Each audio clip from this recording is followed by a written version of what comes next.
Good evening, ladies and gentlemen. We're glad you're watching. Thank you so much for making time to join us on Mtebe TV. This is Open Forum Political Discussion Show, a show that gives you an opportunity to air what you feel and think about the latest development on our political front. We are glad that you're out there, and we look forward to having a great night together, even as we look at different pieces of our political stance, push and pull from different people and different directions. All of it is a scramble for the control of the resources and the affairs of this great country called Kenya. Thank you so much for making time to join us. Please let's do so by inviting 1, 2, 3, 4 people each to make sure that the whole world tunes in and gets the very best as far as our Kenyan politics are concerned. Well, a claim by outgoing Deputy President William Ruto, otherwise known as President-elect, by the IEBC and Chebukati, a matter that is challenged right now at the Supreme Court, claims that all that Raila is looking for is a rerun. Is that true? Why is he obsessed with a rerun? Claims all the bloggers and every other person from UDA family are all in line with the sentiments that there will be a rerun from the Supreme Court. What do they know that we don't know? Why are they preempting what we will be exposed ourselves to come next week when the status conference begin on Tuesday, and the rest of the week as submissions after submission will be made at the Supreme Court? Is it true that all that Raila is looking for is a rerun? What is your thoughts on the same? Well, Team Azimio combing Mombasa and Kakamega as they warm up for the Monday elections of their governors of the various whatever counties. What is your take on the same? Is it all that there is, or there is more to all that is happening? Karibu sana kila mmoja. The link to use to get in the studio is right now in the comment section. All you need to do is click on it, allow StreamYard to configure for you the camera as well as the audio, and you will be in this space for us to get talking. Thank you very much. Look forward to enjoying this night with you, even as we continue with our analysis of our politics. I appreciate everybody. Thank you for your support and continued encouragement, even as we continue looking at our country, the status, and all that we must take as a position for us Kenyans to see to it that we secure the future of this great country. Meru Wainaina, thank you so much. We appreciate your company. Bakis Mohamed, asante sana. Long time no seen. Karibu sana. Salome Mbone, karibu kwa show. Joy Njoki, karibu sana. Mary Wainaina, we appreciate you. Isaac Ouko, karibu sana. Samuel, asante sana. Thank you. Enoch Motiriot. Motiriot, whichever. Sorry if I mispronounce your name. Aftin Abdi, karibu sana. Anderson Neta, you're welcome. Patricia Nzioka, karibu sana. Kuna Caroline Okumu, kuna nani huyu, Hamis Rajab, kuna Jackton Ogutu, kuna Salma Jerida, alafu Trufosa Lai, asante sana. Halid, alafu kuna DG, kuna Berean, kuna Haji Kim Ozil, alafu nani huyu, Anastasia Marachi. I think I got that. Thank you so much. Lineto Tunga, alafu Uncle Morris, alafu kuna Wangoi Mugweru, kuna Blessed Mom, kuna nani huyu, Charles Mkombozi, Caroline Okumu, John Ogili, Blessed Mom, Georges Olule, Kiplangat Koros, Flo Makoha, Elvin Peter, George Ouma, wote hawa wanajumuika nasi katika kipindi cha leo. Karibu kila mmoja, tujumuike pamoja tunapoanza kujadili masuala ya siasa zetu za Kenya na msimamo ambao kila Mkenya lazima achukue ili tuhakikishe kwamba nchi yetu inaokolewa na isiende kwa mikono mibaya. Kuna Bush George ukiwa nyuma ya curtain, hatuwezi kukuongeza kwa screen kwa sababu tunataka video kamili kwa wale ambao watch program after it is all said and done. Alvin Peter also, if you can't be on camera, then you can't be part of our 10 priority wherever submitters on the screen. It is the current standing order because we need quality video for our viewers around the country. And also, please make sure that you keep your mic off until it's your turn to make your submission, because when the mic is on, provides a feedback that ends up irritating every other person that will be following the show. Thank you, everybody. Please, let's get down to business. Tuanze kwa kuangazia masuala ya leo. DP Ruto ana claim kwamba baba ama Raila Odinga kila anachotaka ni rerun. Kweli ama si kweli? Watu wa Azimio washafika Kakamega na Mombasa. They are leaving nothing to chance. They are making sure that those particular seats were theirs in the first place and they will remain theirs even after Monday elections. What is your take on the same? Mama Selina, habari leo? Salama. Renat. Mapato imenikasa. Jana ulituacha lakini nafikiria leo uko salama. Asante, ni kama tumevamiwa lakini tutapona. Thank you mami. Asante sana. Otherwise, naona mjadala wa leo umesema baba all is as rerun deputy Ruto claim baba in Kakamega, Azimio team in coming in Mombasa. So Bernard, kura kama baba anasema twende rerun ama kama itaisapiwa kura. Hawa watu ya UDA wanajaribu kuhusia watu uoga. Ya pili, yes, we are going for rerun. With Chebukati, no. So, rerun, yes, but Chebukati, no. So, rerun without Chebukati, Bernard, how will happen? Itakuwa aje. Because we are not ready for a criminal again.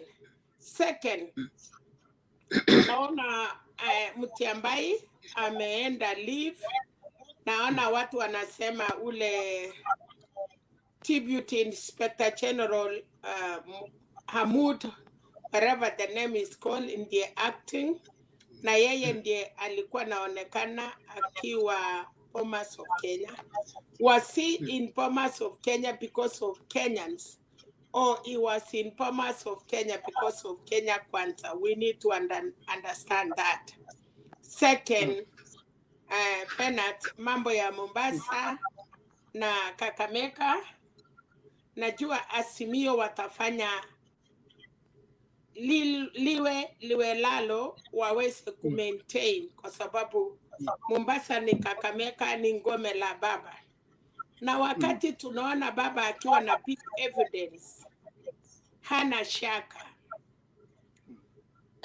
Sisi watu wadogo Bernard tunapapaika.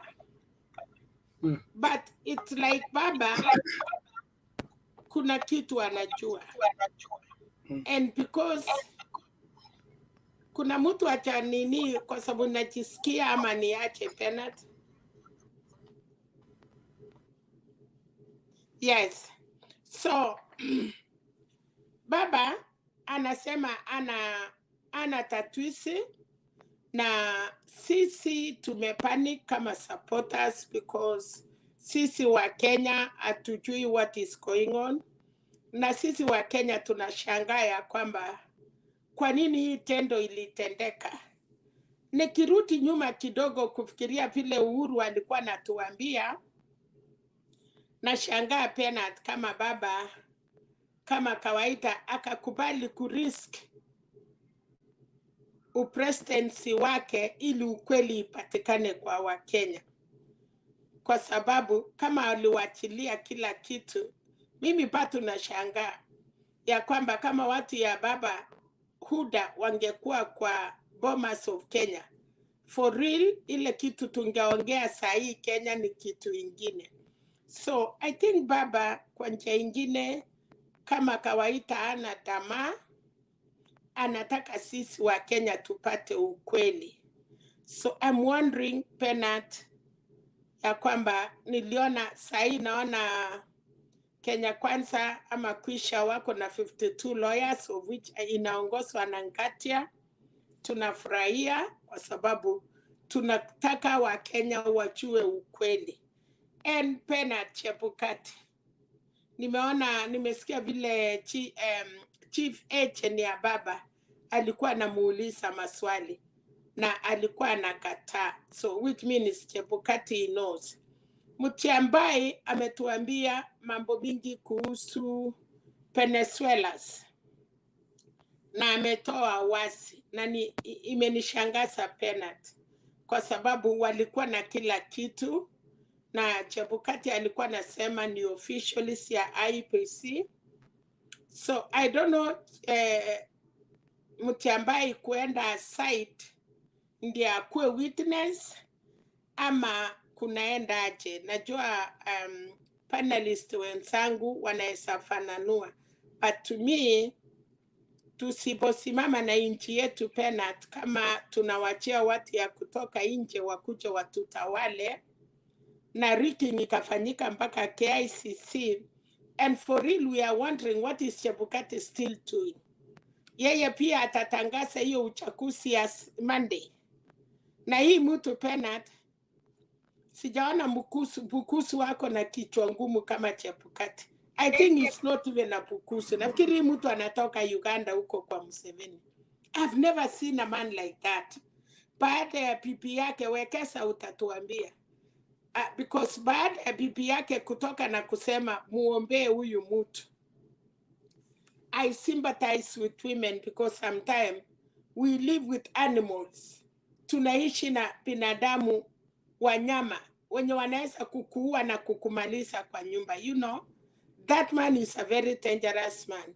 Na tunataka haki ya Kenya ipatikane. Na haki ya Kenya kupatikana Penat, first tunataka Chebukati astakiwe, atuambie hiyo confidence. Na Uhuru Muigai Kenyatta, please, President of Republic of Kenya, turn hand over this country. Kama hauna hakika wa Kenya watalia, tafadhali Uhuru Muigai Kenyatta, you are the only hope for Kenyans. Tukingojea kotini. Ukijaribu kuhand over hiyo kiti, uchue wa mama ya Kenya, watoto ya Kenya watakulaumu daima, because you are the only hope with a sword. Chebukati amepeana karatasi, but our excellency Uhuru Muigai Kenyatta, kasi yenye baba yako alipigania, tafadhali usipeane hiyo kisu iue watoto wa Kenya itumalize. Please think twice. Kama mambo haikwenda vizuri, you can as well as continue, ama uko na plan P utuambie. Lakini watu kama Sudi wanaweza kuthreaten commissioner. Sahi tunaona inspector of police anaenda matibabu. We are not sure even if it is matibabu. Halafu tena tusikie kesho Matiangi sijui anaenda off. Oh my God, Kenya, where will we be? Thank you Penat, sitaki kuchukua nafasi kubwa. Oma itaisha, nafikiri ni vile kusherekea. I was from California, now niko Auction City, but it is okay. All is well to our country Kenya, all is well to baba na Azimio. Penat, wacha niwachie hapo, nitaingia baadaye nikipata nafasi. Thank you, Mama Selina. We appreciate for that start, and we believe that our prayers and our desire for the country will be fulfilled, even as we take our position to secure the future of the country by ensuring that it gets their leaders the right way. Well, the claim by the deputy president that all that Raila is looking for is a rerun. Is it true, or is it diversionary tactics to get the Kenyans get their eyes off the evidence that is being placed around? Now, there are these Yuda guys on this comment section trying to divert people's attention. If the Venezuelans had access to the server according to the information and the forensic audit, that was the first bunch of the hackers. So don't say that because their items were confiscated, so they couldn't interfere with elections. There are so many sides to these elections that it will be so narrow-minded for you to begin to claim that because the gadgets were under the custody of the police inspector or whatever, and so there was no other way to get through. If you look at the sequential patterns and happenings towards the rigging of the elections, it wasn't a one-time thing. It was something that was done over and over again. And even after the first rigging, the number were not good for the people who were interested in rigging. So they had to release another bunch to make up for the difference. And that is preliminary what we have in terms of submitted evidence. So don't come here to twist the reality to begin to claim just for the sake of the same. If you really have a case or you want to defend your side, prepare yourself. Status conference is on Tuesday. Show yourself at the Supreme Court and say you know how everything played, and you'll be given a chance to either swear an affidavit or make your submission on the floor. Whichever the case, I want us as Kenyans to stand for what is right, stand for what is true. This is our country. We cannot allow it to go to the dogs under our watch. We must rise up and be counted and do what we must do to secure everything accordingly. The future of this country hangs in the balance right now. If we mess up the way we get leaders, that's the end of how to get right leaders. If we allow the wrong people to determine for us who becomes president, who becomes governor, who becomes member of parliament, if our votes don't count anymore, then we are doomed as a nation. And that is the seriousness of what we are dealing with. Let us not trivialize it and begin to push and pull whatever short-sighted ideologies that have no interest for this great country. Ronald Orango, habari ya leo, karibu kwa show.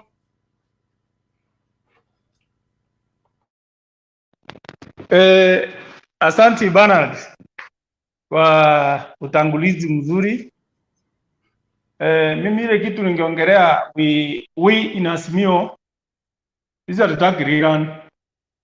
Mambo yetu ni Supreme Court, if there is a law kule hesabiwe, baba tangazwe mshindi. Sisi hatutaki rerun. Those people in Kenya kuisha ni kupanic, wamepanic.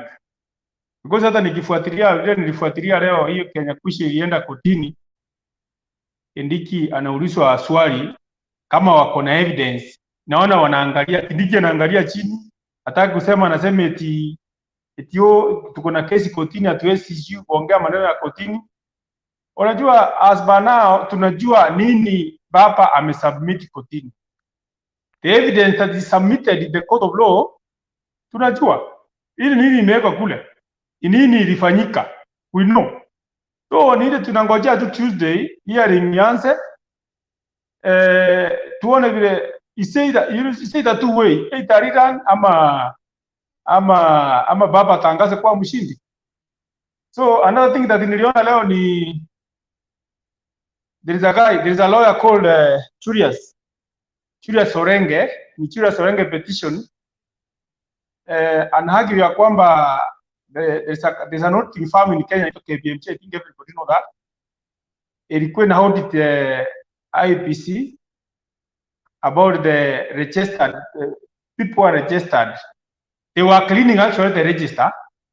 Orenga nagi ya kwamba wale watu wali Chebukati used about 240,000 used, wanasema ni wale watu walikufa hawakutolewa kwa register. So mi naona Chebukati akona kibarua ngumu ya kujibu, akona kibarua ngumu. Wale watu ukiona hivi hawana evidence, they don't have an evidence. Ile ni kuongea tu, wanaongea tu kwa social media wakirukaruka. Tushawapata round hii, tumewapata.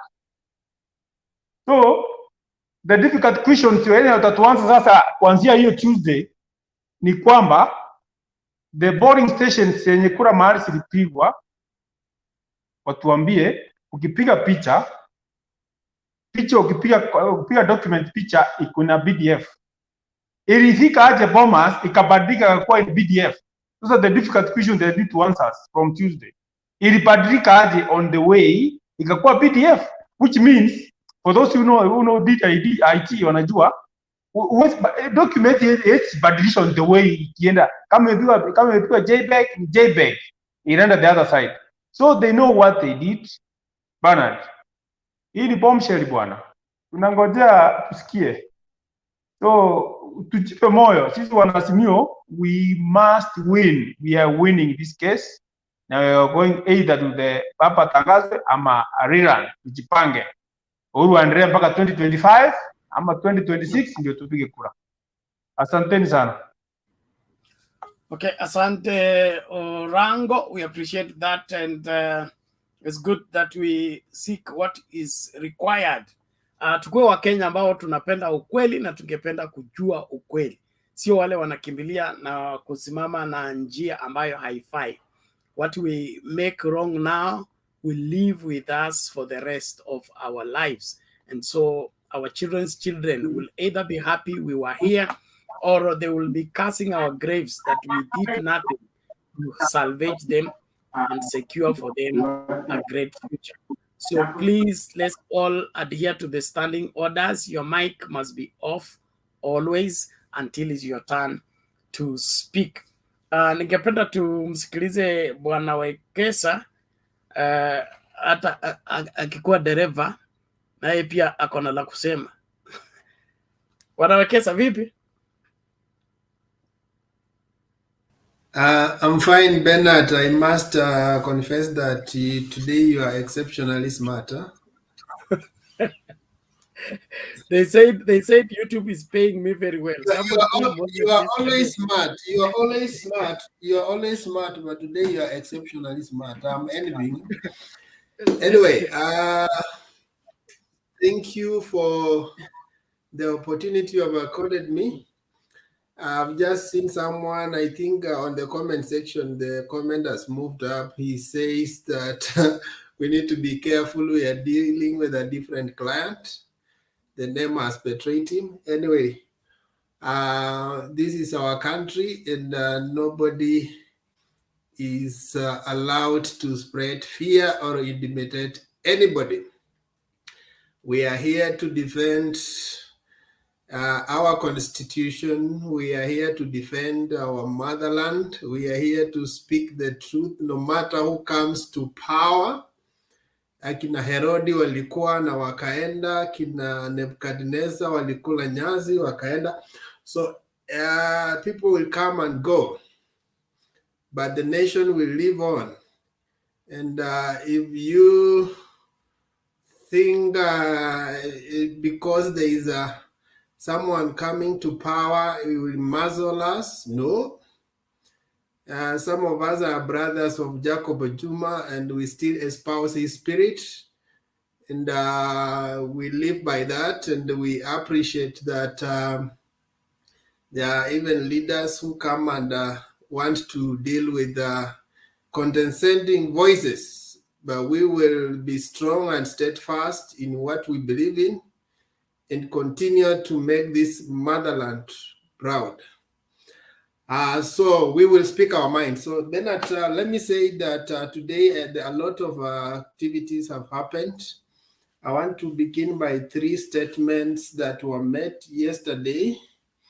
that I think they are trying to show a sign, telltale signs of a wrong era if it's permitted to reign on this country.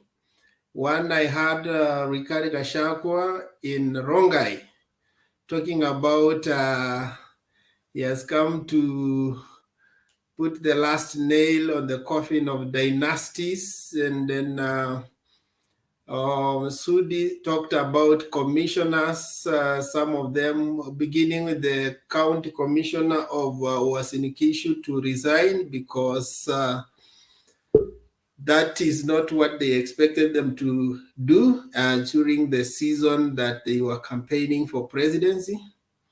Another voice was heard from Muranga, where someone was alikuwa anasomea the sitting president. Yeah, so I am asking myself, hawa jamaa yani wananusiwa tu power, hawajaiguza, and they are so arrogant like that. What if they are given power? What will they do for this country? And so we will not allow our nation to go in. And this is what is happening to Azimio family. Some of the ongoing events and propaganda has intimidated so many people. There are people talking in low tones. There are people even shivering. There are people who are just completely worried. I like it. Today, Mzee Atwoli came out and he said, hawezi tishwa, because some people thought like everybody else, I'm a tishwa, so we need to go back in our cocoons. I wanted to say that even if it were by adventure that we go back to Moi era, the Moi era of 20 or that ended 2002 cannot be the same as Moi era in the 2022, 20 years later. Things have changed. That time we only had KBC, and some of us who are lovers of opposition could only tune in BBC to listen to what the opposition voices had spoken. And you could only hear maybe one or two statements. Someone spoke at Kamkunji, and that is the end. You see, because the BBC is covering different parts of the world. So we rarely heard the voices or the dissenting voices against the regime. But right now we have all the platforms that I believe that civilization never flows backwards. And so there is no way you can undo the social media. There's no way you can undo the media freedom. You can try to muscle, yes, but you cannot undo it. And so we are encouraged that we're living in a different dispensation where nobody will take us to those old days. They may try, but they will not succeed. Part of what social media did to Africa was the revolutions that happened. The great dictators of Africa went when the social media came up. The information was spreading viral, and that's how we saw the dictators fall down. So this is what needs to encourage us, that we need to remain steadfast and let's speak our mind about our nation without thinking who is listening. The father of Mutula Jr., Mutula Kilonzo, the senior now, said that cowards die several times. By the way, it's appointed for all of us to die. And you will only die once. So why do you, every time you fear, you die? As well, you will die 120 times before your time comes. Live steadfast. When your time comes, you will go anyway. It doesn't matter what it took you, but one thing you should be encouraged that you spoke your mind. And maybe some of us will not live to build the highest building. Maybe some of us may not live to drive the best cars, but maybe our could be the voice that we contribute to the nation that matters. So each time you are living, you are not planning to live, you are actually living. And what you need to do is, in the current dispensation that you are living, you need to speak your mind and apply your soul wisdom and know how to handle each situation as it comes. In moments like this, I heard Professor Makau say that this is the time you know your true friends. But I also want to say that in moments like this is when we know what Bernard is made of, what Martin is made of, what Ndush is made of, what Napes, Mama Selina is made of. Because some of us coil our tails and hide. Even when nobody is chasing us, we just heard the wind of the things are coming and you already dying in fear. So let's stand strong and defend our motherland. We have a very strong case in the Supreme Court, and the defense have issued their statement, which doesn't have a lot of weight. Mark you, they are saying that Raila doesn't only took the case in court for a rerun. But they are only answering to one prayer, and that is not even Raila. That is the prayer of Okia Umtata, who said that none of the candidates acquired 50%. So that is the only petition that is asking for rerun. So if they were taken in court for a rerun, yes, they were taken, but that is not Raila Odinga. That is Okia Umtata. And if it succeeds, for us is still well. It's part of the problem that Chepkati created, because we saw that the mathematics that he applied was not right. And maybe I'll contribute to other issues as we continue. I just wanted to have a general opening statement. But for people of Kakamega, I won't forget this, and people of Mombasa, I saw some who are intimidated. We are still winning the presidency, and we have to win our governorship. Again, because Chepkati is the one who messed you up, you have to show your wrath by voting, in fact, by 4 a.m., you should be online waiting to vote in the new governor, to show these guys that you will not subscribe to intimidation, and you will not, your will not be subverted by a few people who have chosen to capture the IEBC. So thank you so much. Monday, we are waiting victory from Kakamega and Mombasa. Thank you, Kesa. We appreciate that start, and we look forward to ensuring that we drum up a proper understanding for Kenyans. Watu wa UDA mmesema Kitumbi ako na platform nzuri kuliko yetu, na ako objective, ako na anakubali constructive criticism. Why can't you go there? What are you still doing here?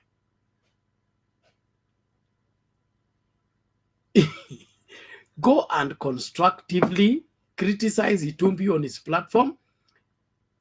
Go and protect him from his, it's mentioned that the Supreme Court, he needs to get a lawyer, a very competent one. So please go and work on your defense. Don't come here and begin to post those your nonsense. We are here seeking justice. We want our country to be predictable. We want our IBC to be free, not to be captured. We want each and every system within the country to be free to operate for the good of all Kenyans, not to be captured by a few twisted people who want to enforce themselves into leadership, even when Kenyans have rejected them. That is not how our country is managed. And if you think that that is okay, then you are you're part of the problem, and we need to solve you. And so style up. Those of you are too twisted that you cannot see anything that is wrong with what is wrong, and you still want to be the one to judge what is right and what is wrong. It doesn't work that way. So take your time or take your leave. That's all. Well, Daniel, you cannot be behind the camera behind the curtain while on the screen. That is against our standing orders. We need everybody on camera if you want to be on the screen. On the other hand, the people of Mombasa prove Chebukati wrong. Approve all the people wanted to mess up the elections wrong by coming out in huge numbers and voting in your governor. Understand, vote competence, don't vote stories. Vote in people that will perpetuate the progress of the county, not those who will dance around and forget to make sure that the county moves forward. Kakamega people, you are my people. Please, you know how we do it.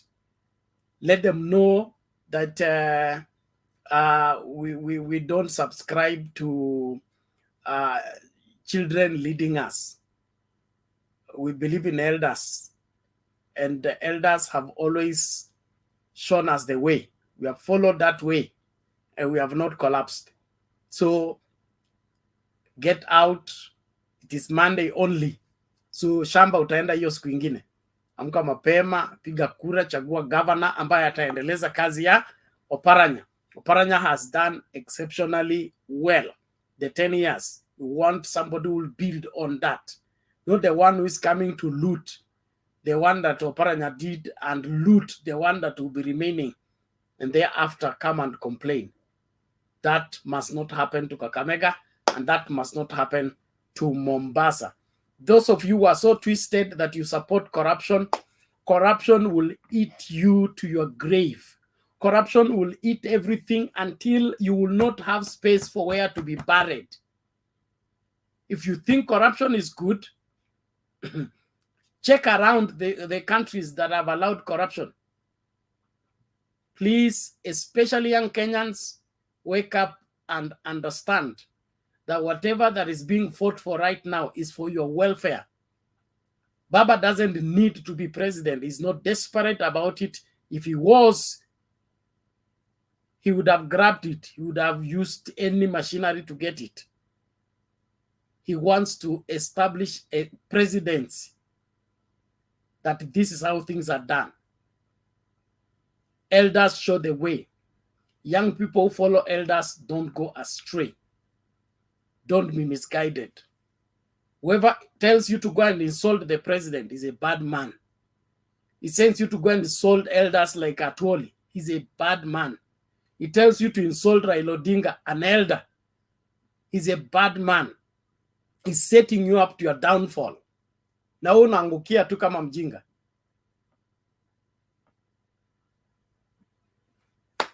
Well, let's move forward. Mr. Wangira, habari leo? Oh, Bernard, how are you? I'm well, karibu. I'm fine, although I'm bereaved. I lost my big brother, Bernard. Pole. But hiyo ni ya Mungu, tumewachia Mungu. So Yes, let me just try and make some quick submissions in regard to what has transpired in this country over the last 2 or 3 days, Bernard. You remember I always talk about this adage that is very common in this country, that is not the voter, but the one who counts the vote that determines the winner. Bernard, as a country and as a nation, we have struggled with this adage for a long time, since the 1980s, the days of Mulolongo. I think even in the 70s, although it was not as serious as it is now, because that time it was one president, and even in the 80s, it was not as serious as it is because the president was one man always. And it has become a huge problem Bernard, as we entered into the 90s and now into the 2000s, Bernard, we know what transpired in the year 2007. And the reason why Kliegler said, that they could not tell who between Raila Amolo Odinga and Mwai Kibaki won.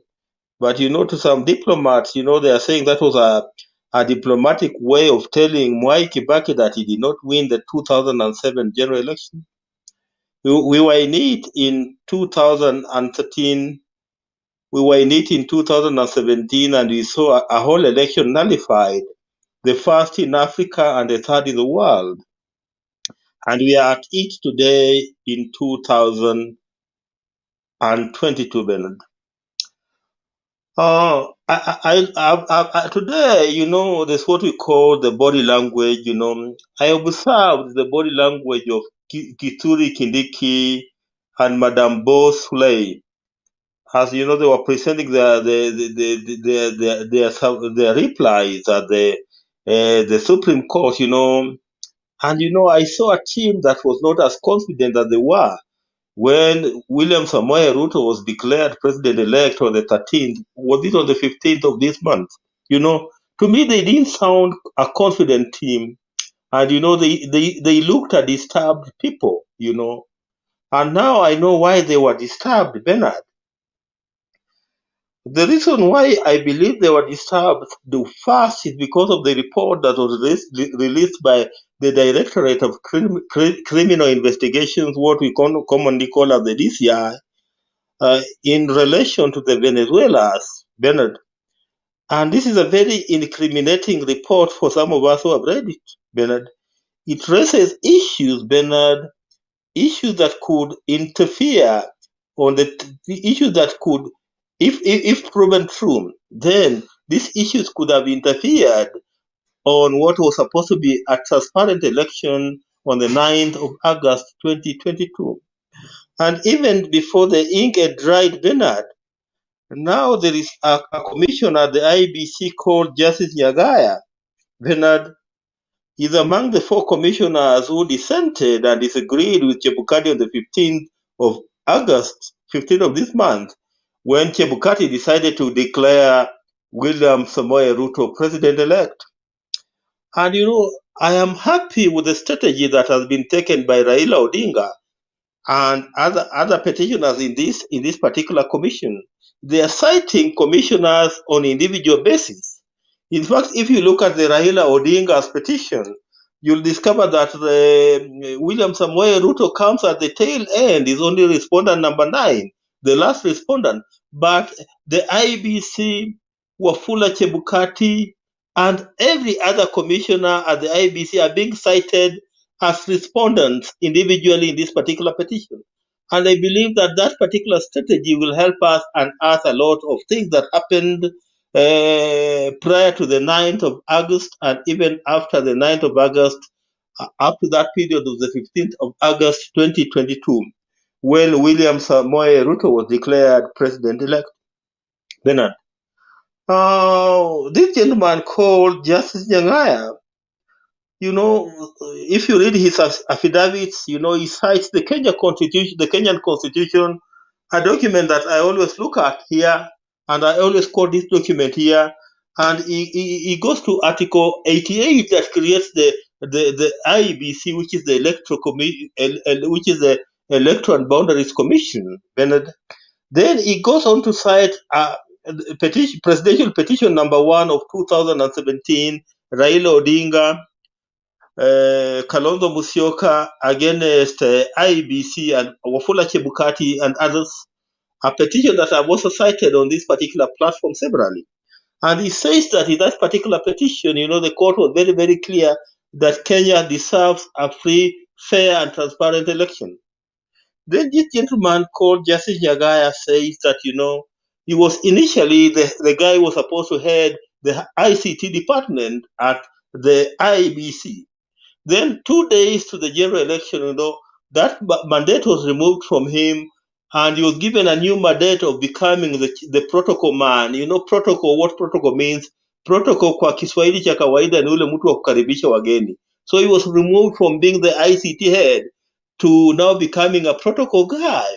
And that particular department was now given to the staff of IEBC. Imagine a department that was now being headed by a commissioner, being taken away from a commissioner and being given to the IEBC staff to head it, Bernard. 2 days to the general election. That should raise a lot of questions. Then, there is an interesting bit in his affidavit, and I'll encourage most of you people to try and look for that affidavit and read it. He mentions a foreigner by the name called Gudino Omor. I don't know from what country he comes from, but he's a foreigner, according to that affidavit, who had access to the IEBC servers using user ID O. His user ID was O, and this guy was active on the server of the IEBC from the 1st of June until after the 15th of August this year, Bernard. That is a foreigner, it's not a Kenyan. And he had unlimited access to the server of the IEBC, Bernard. This should be shocking, And these are revelations not coming from any other ordinary Kenyan.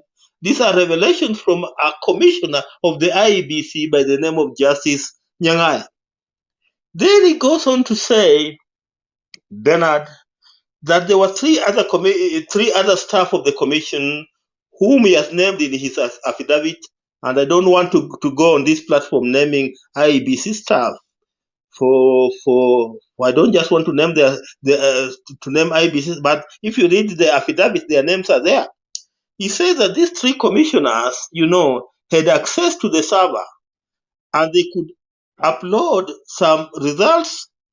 They could they could remove some results, Bernard. Then subsequently upload others. There's that free access, which means they could remove some results. Then later on upload others in whose interest I don't know. In whose interest I don't know. But if you are shuffling, removing results that are on the portal, and putting other new results, then that makes us ask many questions on whose interest are you serving. And now that brings up this issue of the that software called PJ something. I'm just forgetting it, and the PDF where a document is sent by another software and it ends up at the portal at the IBC portal on another software, Bernard. It's not very possible, for example, that if I sent you a document on PDF, that it will end up on perhaps your WhatsApp on Word. How possible is it that a document that I've sent you on PDF would end up on your WhatsApp as Word when I sent it to you as PDF?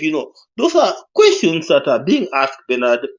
So, I'm just looking forward to also read the affidavits by Madam Cherera and Commissioner Wanderi and Commissioner Masiti.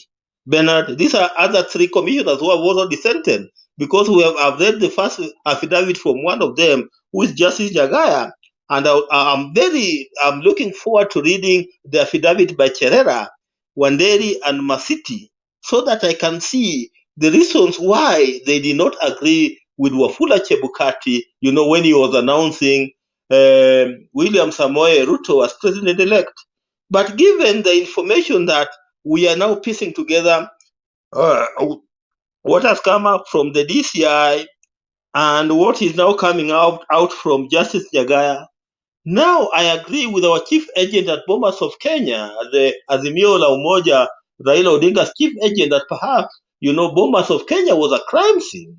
There is a likelihood that if what we are reading in form of affidavits, in form of the report, perhaps from the DCI, if they are true, then perhaps, Bernard, the Bomas of Kenya, which was our national tallying center, perhaps, in that period between 9th of August and 15th of August, Bernard, was perhaps a scene of crime, Bernard, and perhaps I'm looking forward to see what the court will say about it, Bernard. And it's my prayer that the court will allow the police and the ODPP to move in for purposes of carrying out investigations. And whoever is found culpable, Bernard, this time we need to punish people, Bernard. We cannot be waking up very early in the morning to go and vote for a person of our choice, Bernard, and people come up with games the way we are seeing now in form of the affidavits from Justice Jagaya and even the other report that I've cited here, Bernard. Because we are supposed to be a democratic country, a country governed by rule of law, a country where people go to the ballot and their voice is heard. But every time we go to the ballot and our voice is never heard, Bernard, then that one always discourages most of us. And Bernard, if this particular trend continues, then perhaps the voter turnout in another 10 or 15 years in this country could be 30%, because many people will now start asking, why should I vote when my vote will not count? So it is my prayer that, the court this particular time will hold those who are found culpable, and it will recommend that they be punished, Bernard, because we don't want a scenario where in 2017 the court found that IBC, had engaged in what was called illegalities and irregularities, and nobody was punished for that, Bernard. And the reason that nobody was punished for what they did in 2017 is perhaps the reason why they have behaved in the same way they have behaved in 2022. And that's why we are saying that in this particular time, Bernard, where a person is found culpable, I'm not casting any aspersion, Bernard, but I'm saying if the court finds anybody culpable, let that person be punished, Bernard. Some of us, we have gone through too much, Bernard.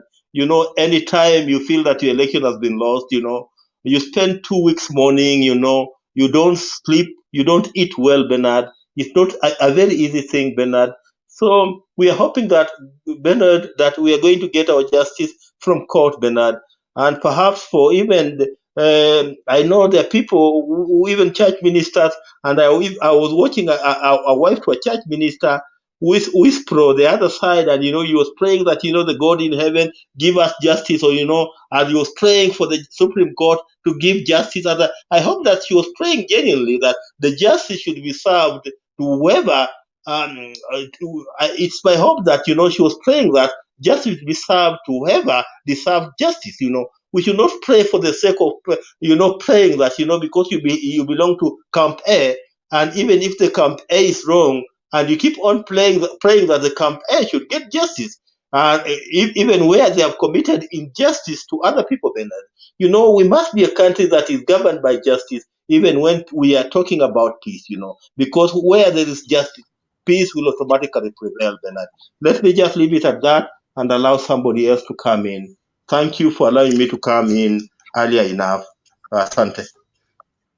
Thank you, Mr. Wangira. We appreciate that. And that is damning, because it's, a disturbing reality coming from the insider of IEBC. I'm looking forward to see the kind of defense they are put up at the Supreme Court.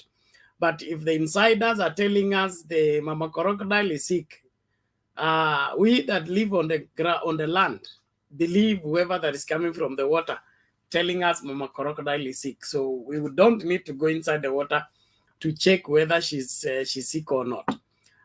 If the people inside IEBC to the level of commissioners are finding fault with how the elections were conducted and how the data of IEBC was exposed to foreigners, how forms were downloaded, edited, and put up, there is something bigger than what we are used to coming from the Supreme Court. And like I said, let everybody be prepared for the unlikely. I anticipate that there are some people are going to be sent to committee. Others are going to be, their political career is coming to a sudden end, dead end. You see that dead end really in football, where the two teams have tied and have gone the other extra time. So whoever scores, that's the match ends there. Their people's political career is going to have that sudden dead end, suddenly, just from the Supreme Court. So let Kenyans be prepared, because we can't continue like this. We cannot be a country of thugs, a country of deceivers, a country of hypocrisy. We cannot afford that. We will not do that. So let's ensure that we stand for what is for posterity. Whatever we lay now, let it live 50, 100 years from now. Let it be able to produce profit for the Kenyans as a people. Let it be said that it was in your day when this law was made, and this law has saved this and this and that. Don't be a person that that year you helped this steal, and this stealing has brought about the loss of this and this and that. Let it be that you are part of the history that makes Kenya great, that makes Kenya strong, that makes Kenya right, and including your prayers in terms of church ministers. Praying for justice means let the thief be caught. That is what justice means. Let the thief be caught and let the victim be compensated. When you pray, Father, we need justice, that is exactly what you're saying. But if you're praying for the protection of the thief and you call that justice, you're confusing angels in your prayers. And so you need to get your catechism right. You need to get your Bible understanding right. Don't pray for justice if you want mercy. If you stole, you don't pray for justice. You pray for mercy. You pray, God, remember mercy. Remember mercy. That is how a thief prays. But if you want justice, we are on the same page with you. We want all the thieves got and punished for their evil, for placing this country at a risk by interfering with our election process. I'll play 1-2 videos and then we move forward. I will drop out, I think, earlier today again. Let's start here. I will play consecutive videos and then we proceed with our Mukururo. I hope it plays. People of Tanzania. New Senator. Name is the new senator. Mr. Chisang is in court over the 2018 fake 181 million laptop tender at the office of the outgoing Deputy President William Ruto, now President-elect. He was charged alongside 6 others with offering a tender document under the name of the Office of the Deputy President for the supply of 2,800 laptops with the intent to defraud the public. They're also charged with forgery. The court was told that Mr. Chisang and others made a local purchase order purporting it to be genuine and issued by the DP's office. They reportedly obtained the laptops from Makindu Motors Limited on the Mombasa Nairobi Road, claiming to have genuine tender document. The said offenses, according to prosecutors, were committed between May 30th and August 12, 2018. Mr. Charles Musinga, the director of Makindu Motors, who's the victim of this said fraud, told the courts, and I quote, that the people who offered the tender to supply the laptops had a police escort and unfettered access to government offices. Mr. Musinga said there was nothing to suggest the deal was fake, and that some of the suspects drove top-of-range vehicles with government insignia. During the collection of the consignment, the court was told a man identified as Kipto, alias Chisang, the senator, who was supposedly a personal assistant to Dr. Ruto, who was escorted by police and drove a Range Rover with insignia and stickers of Parliament and the office of the Deputy President. Senator Chisang's fraud case comes for further hearing on October 12th, but he will be busy lecturing Kenyans on integrity and making great laws. The voice of the people is indeed the voice of God. With all due respect, good night. I'm James Mwat.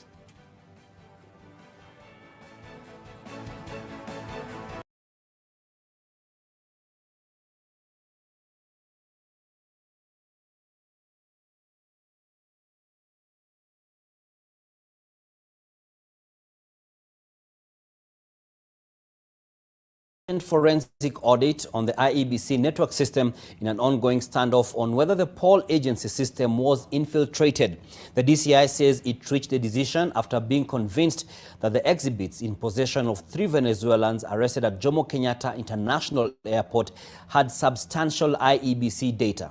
Here is Brian Obuya. The report that has been made public for the first time since the dramatic stalemate following the arrest of the 3 Venezuelans has damning details of how the trio could access the poll agency system from anywhere. The DCI report, written on August 5th, has been produced after Odinga challenged Ruto's win and petitioned the DCI to produce details into the workings of the foreigners at the time. The Odinga Karua petition demanded that the DCI files a report on the forensic analysis and examination of the laptops and other materials in possession of the Venezuelan nationals. The anti-terror unit of the DCI singled out exhibits showed that the laptop and 1 terabyte external disk had IBC database schematic diagram, IBC network diagram, IBC KIMS kit, IBC KIMS kit deployment list, usernames and passwords of different people to access the system. It further had local IP address configurations and virtual private network or VPN settings.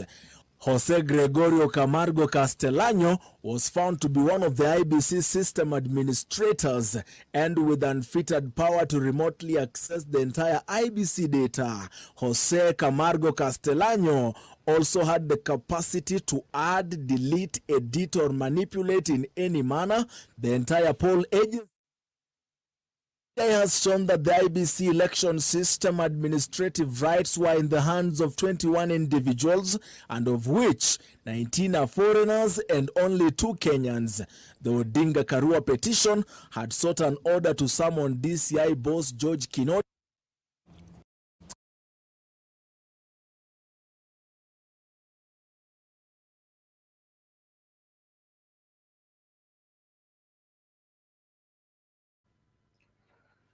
Someone should arrest Chebukati.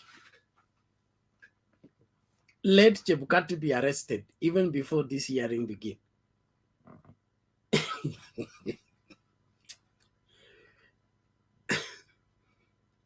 This is unacceptable. That our data as Kenyans has been put in the hands of foreigners, and somebody can access that data from anywhere. Then somebody still claims to be a commissioner. Where? Kenyans, let's wake up. Our country is under, this is worse than Siege. This is, hey.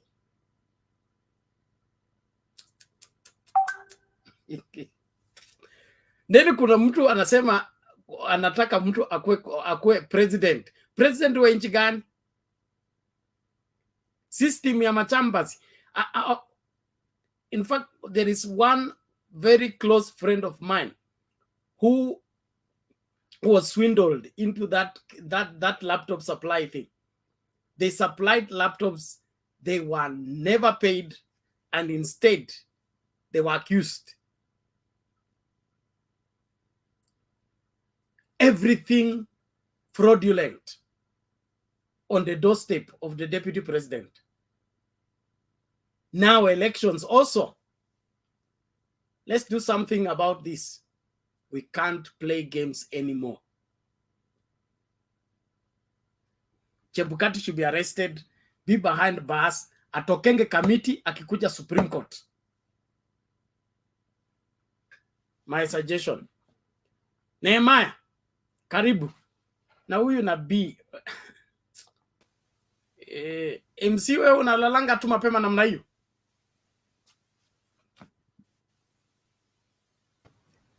Si wewe ndio niliona umeanza kuwa na schedule moja na kuku. Jana ulipotea nini 5 p.m.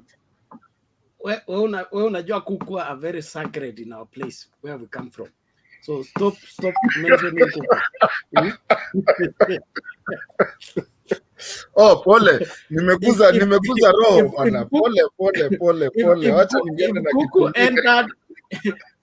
Kama kuku zingerudi kwa nyumba kabla shosho akule, haizi kula kwa sababu alikuwa anatumia kuku kujua time ya kukula.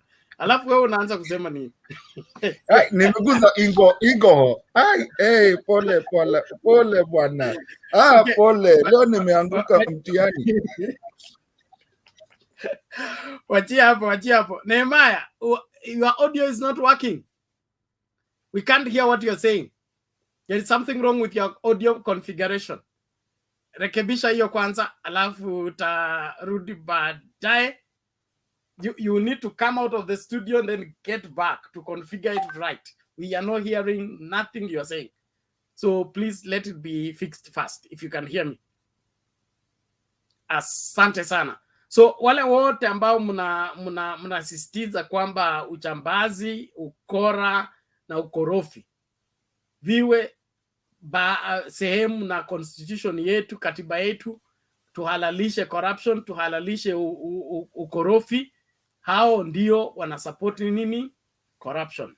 Lakini kama unataka inji ikuwe inji ya maana, inji ya wale watu wanaheshima, inji ambayo inaheshimika, mpaka sheria ifuate mkondo wake, na wale ambao wamevunja sheria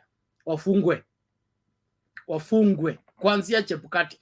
Kama alipeana data to foreigners that they can access IBC from anywhere, that man belongs in prison. Not here. We are not even safe now, because our IBC data is the same as our register of persons data. Is as good as that. So any person can generate any passport and claim is me and use it because he has access to my data. And then tunafikiria ni uchaguzi tu. It's not a one day thing. This is very, very damning realities that we are faced with. Please, let's wake up. Nabii, karibu. Asante. Nashukuru mtumishi, asante sana. Sijui kama bado umetuombea leo. Unajua unatuombeaga kila siku, so tuwashukuru kila siku tukiamka na tukikuja hapa. Na siku hizi nimeona umeanza kutaka kuangalia watu kwa uzuri kabisa. Unavaa macho nne siku hizi. Jana nilikuwa nataka nikuingilie, lakini nikasema wacha tu nimuache tu, nitampata. Wewe ndio umeniambukiza. Ukishaambukiza tena una complain. Ama unataka kuona watu wa comment section huko wanaleta shida. MC tafadhali dress up for the show. MC dress up for the show. It's as simple as that. We can't have you on the screen if you are not dressed for the show. Please, now let's take this show serious. We come here to discuss with Kenyans. Let's respect Kenyans and be fully dressed for the show. If you are not dressed for the show, just keep off. Martin, go ahead. Naona mkono ya Mama Selina, sijui kama alikuwa anataka kusema. No, tunataka kuambia Wangera pole kwa ametuambia amepoteza the brothers. Pole sana. Wangira, hata mimi rambi zangu pole. I wanted to say too, thank you Mama Selina for saying that. Pole sana. Unajua kupoteza mtu si kitu rahisi. Basically mimi sijui, wewe ndio utaniambia Bernard, ni ndio mko huko. Sijui kwa nini. Unajua when I was in high school and primary, tulikuwa tunaenda kwa headmaster na tunaenda kuripotiana. Unajua wale walikuwa watu wale wanapenda kuripot wengine, the prefects, ama wengine wenye tu ni udaku tu wanapenda kwenda kufanya report hivi. Let me tell you guys, I have read the whole entire reply, because mi wanazisoma, ya kina Ruto. No wonder, unajua saa zingine jina lako ukipewa nickname, chukua, kuna kitu watu wameona. Ukisikia Ude inaitwa udaku, please, kuna jina tu, kuna kitu waliona na nyinyi. These guys, I was wondering when I was reading that thing. And I know Wangira, if you've read it, you will attest to what I'm saying. There was no legal statement in the whole thing. Everything ilikuwa imeandikwa pale Bernard, and I'm telling you the truth. Everything, because I've read it all the way from page 1 to all 296.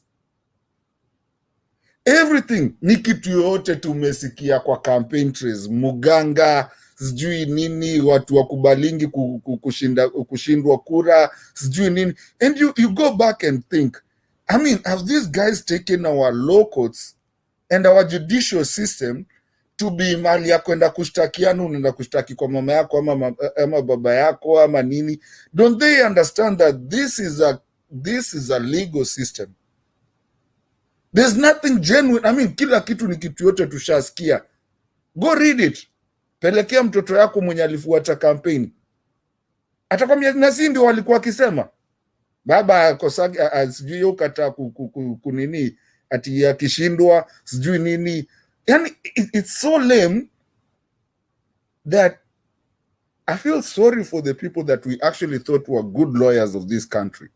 One of them being Kithure Kindiki. I really, hata kama alikuwa side ingine, I really revered that man. Don't tell me about Gladys Boshele. She's a crook. No wonder she's not even there in the judicial system anyways. But when you read this thing, you wonder, is this a case that you're presenting or are you doing a campaign? And it's so sad that that's the second, I mean, there's here and watu wawili wanapigana to rule our country. What are we doing as a country? I felt so sorry to read that thing. Wangira, I know you will answer to that because I know you've read it. Najua uzisoma. Bernard, go sit down kama hujasoma ama kama utasoma. Enda uangalie, hiyo kitu yote ni campaign. Uganga, kukosa kuchukua sijui nani sijui amefanya sijui 30 years sijui ajeiacha contest elections and all that, and you wonder, do you understand there's time for elections and there's time for litigation? And when you come in to litigate something, come up with some laws. Ni kama hapa tunakujanga watu wanarukaruka sana and you don't come in with facts. Like on the social comment, I mean on the comment section, na kuna watu Bernard, I need people to, kuna watu sasa hatutakuwa tukicheza nao, by the way. Mtu akiingia hivi akileta ujinga huko kwa comment section, we will start taking them out. By the way, nipatie hiyo comment section yote, mimi nitakuwa nikitoa moja moja. We are not playing this game because we have a country to live. And this country is what makes us. Hata kama tuko huku nje. This is a country when somebody asks you, hata ukiwa wapi, Yugoslavia, I don't care. Ulizo, where are you from? You'll be proudly saying Kenyan. That's why some of us, hata kama tuko Kenya, we wear these things. Why? Because we are proud of our country. And we are not going to make other countries become big and leave our country to just be equal to jinga. Yeah, mafias and all that. Bernard, I'm not going to take it. Na kama nitaanza kuwa mkali, sasa nitaanza kuwa mkali. I am not going. If you do, you do. I am not going to take hiyo kitu yote ya kuanza kufanya country yetu ikayufala while we are there. There's a video I was seeing. Ilikuwa inaulizwa all over the country, which is the capital, what's the capital city of Africa? Watu wanasema Kenya. They don't even understand Kenya is not a capital. It's not a city. Because Kenya is known, and that's why I keep on saying here, we will be so stupid to really lose that thing mali tumekwa, because one day, and coming soon, and I believe in this generation that we are, at my age, we will see Africa not being called a third world country again. We will not have hii kitu ya kila mtu ataka kwenda America, kila mtu ataka. We need to do it, and we will do it today. We've started with this channel, na tutakuwa hapa. And now I'm so sorry, Bernard, niko na uchungu sana kuona such a litigation yenye ningepeleka mimi mwenyewe, and I'm not even a lawyer. Hata hiyo si litigation, kwenda tu kulia pale hivyo, sijui wakubalingi kura, mganga, sijui nini. He has a habit of doing what? Guys, do you even have a lawyer that really can take the law seriously and bring a good litigation that actually can stand the day and ionekane kitu imetoka mahali si ile kitu yote tumesikia huko kutoka campaign kila mtu anaweza ongea. Hizo ndio vitu mnakuja kulitigate kwa nini na kabox kamoja? Actually nilisikia kalikuwa half. Wacha niachi hapo, nitakuwa mkali. Walikuwa tu wamechukua box mzima kubwa ndio ionekane kama iko na vitu. Walichukua kwa box but there were 3 full scabs. You are not serious. You cannot respond to a whole lorry with 3 full scabs. They are not serious at all. Even I am a preacher. In preaching, there is no difference between being a lawyer and being a preacher. They are one and the same things because you have to substantiate your point by citing scriptural provision. In your response in the court of law, you negate whatever you are accused of by citing part of the constitution that legitimize your position. It's not going to who was vied how many times, how old they are, and why they never accept results. That is gossip, yani udaku. And so I don't see why. I think the 56 lawyers have gone to take the remaining money and receive the person, because that is not good. I don't think it will even be admitted in the Supreme Court. Who is the secretary at the Supreme Court? You can't take that kind of thing to the floor of the house. Na wale wa lawyer wamekubali, afadhali walipwe mapema full 100% kama wanataka hela. Walipwe mapema. Kama ni nusu after ruling watalipwa, hakuna kitu wanalipwa after ruling. Wataenda another litigation. So I leave it there. Let's stop joking. This country is very serious and we need to get serious people into the place of leadership, not these jokers. Let the jokers be put together. Operekwe sugoi, they will go for further studies. Wakati baba ata introduce free education, tawarudisha shule, wafundishwe polepole, waonyeshwe ni nini wanapaswa kufanya. Sasa hivi hatutaki system ya machambazi, hatutaki kuongozwa na wakorofi, wakora, watu ambao wanataka kuharibu IBC, kuharibu serikali, kuharibu kila kitu, so that it suits their twisted, corrupt mindsets. Na nimesema, Nehemiah, sauti yako imerudi, hebu.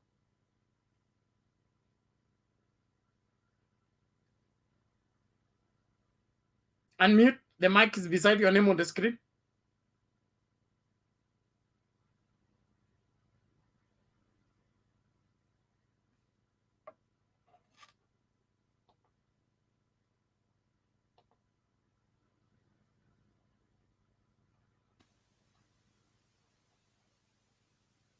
Speak up, we can't hear you. Pole.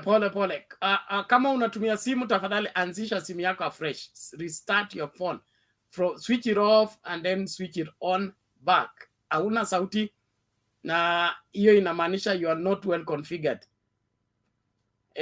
Put that right, you will be able to communicate without any problem. Okay. Bwana Tom, habari yako?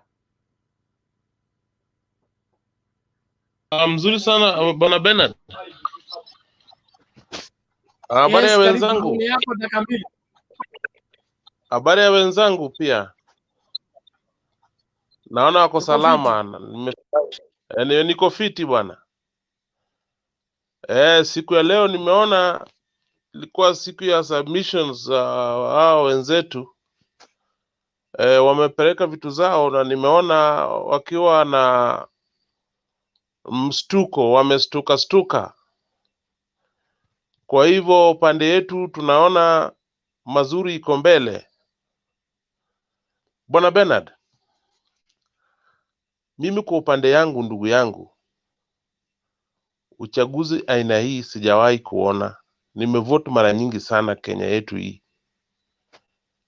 Na chenye huyu jamaa Bwana Chebukati alifanya, hiyo ni kitu hata mwenye alikuwa nafikiria atachukua hiyo nafasi, hata huyu jamaa pia amestuka. Na nimeona lawyers pia wako na furaha yao, kwa sababu unajua kazi yao wanajua at the end of the day watalipwa, lakini wako kwa giza pia, sababu makosa ni mingi. Unajua, kama unatetea ile makosa mingi sana, hakuna kitu. So mimi kwa upande yangu, wacha tu tungojee hiyo matokeo. Matokeo upande yangu najua itakuwa sawa.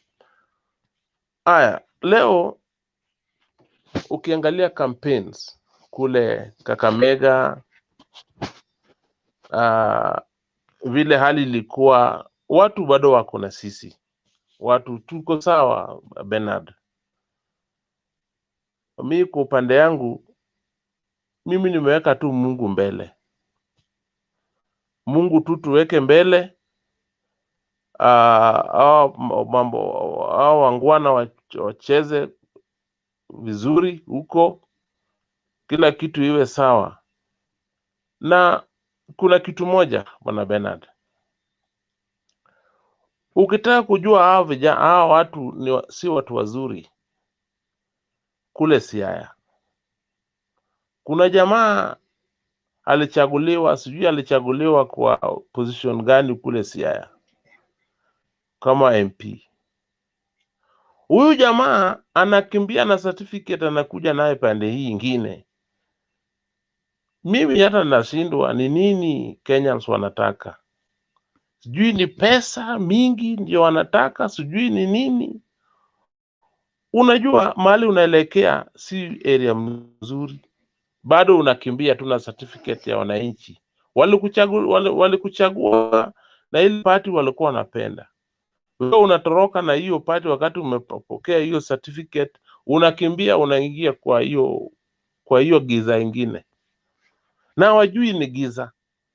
Sababu ni giza, sababu hata ukiangalia mwenye hiyo party, my friend, hata angalia tu body language, jamaa amestuka, sababu evidence ni nyingi sana. So ukiona watu wanakimbia hapa na pale kama panya, wanakimbilia ati hiyo ndio itakuwa serikali ya kesho, hawajui sijui ni nini inawavuta. Bwana Bernard, mimi sina mambo mengi, lakini mambo ingine nitatuzungumza kesho. Leo nina mambo kidogo sana. Asanteni Bwana Bernard. Okay, thank you Bwana Tom, we appreciate that. Na tunasonga mbele. Wananchi tafadhali heshima idumu. Watu wa comment section, kuna mtu hapa anadai kwamba tungekuwa tuna celebrate kwa sababu Kenya Kwanza hawajapeana response ambayo inastahili. We don't celebrate failure. We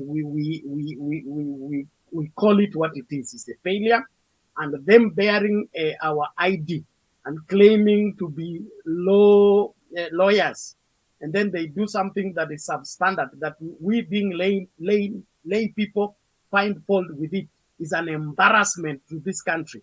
That's why we are talking about it. And this is not about winning or losing a case. It is about the status the country holds in the international platform, in the international community. How can you be going to the Supreme Court, the highest court, and then you respond to a very serious case with childishness, and you want us to be proud of it? That is why you are in UDA. Simba na Taya. Nehemaya, ungefuata tu maagizo yangu ungekuwa na shida kabisa. Kama unatumia simu, zima simu kabisa, uanze ufungue. Kama utumii simu, unatumia laptop, wakati unafanya setup, chagua microphone. Unaenda kwa hiyo settings, pick the microphone channel. Kama unatumia microphone ya laptop ama external microphone, you must pick it to add to StreamYard in order for your voice to be heard. Right now, at our scream, you will not hear until you configure it right. That is it. So if you're not on phone, configure your laptop properly. you go to settings, then you go to audio. When you get to audio, there is mic. When you click on that window, it will open for you the mics available on your machine. Pick the mic that you are using. Kama ni ile ya laptop yenyewe, ama una an external mic you are put. Enough of those technical language. Naomba tuendelee na mjadala. 56 advocates have demonstrated that they are interns. Hata interns hawafanyi hivyo. Interns hawafanyi hivyo. This is an embarrassment. Which law, their certificate for practicing law should be recalled. Let the Supreme Court teach the people on the bench and in the need to how to behave. Certificate zao zote zichukuliwe Supreme Court, zifungiwe, warudi shule. Wapi Simba? Changia tafadhali. Yes, Bernard, nakusalimia sana na panelists wenzangu wote. Nafikiria muko salama. Sasa mimi kwa maoni yangu kuna mchezo inafanywa hapa na hao watu wa UDA. Mpaka kwa hii channel wameweka bloggers ambao wako hapa usiku mzima. Hakuna mahali wanaenda. Lakini hiyo ni yao tu, acha wafanye. Anyway, mimi ile kitu yenye ninajua kabisa, Ruto saizi anajua yani uchaguzi wake umekuwa nullified. Is very sure. Hiyo sio question. So ukiangalia kitu yenye anaendelea kufanya, for example, leo nilisikia kwa hiyo briefing yao with the likes of Olago Oluoch, Jack Ranguma, David Ochieng. Amesema sasa ako na watu wanaweza fanya afike mahali ambapo hakuwa anaweza kufika. That is connecting networks. Kuna mtu anapiga simu hapa. So ile kitu yenye ninajua kabisa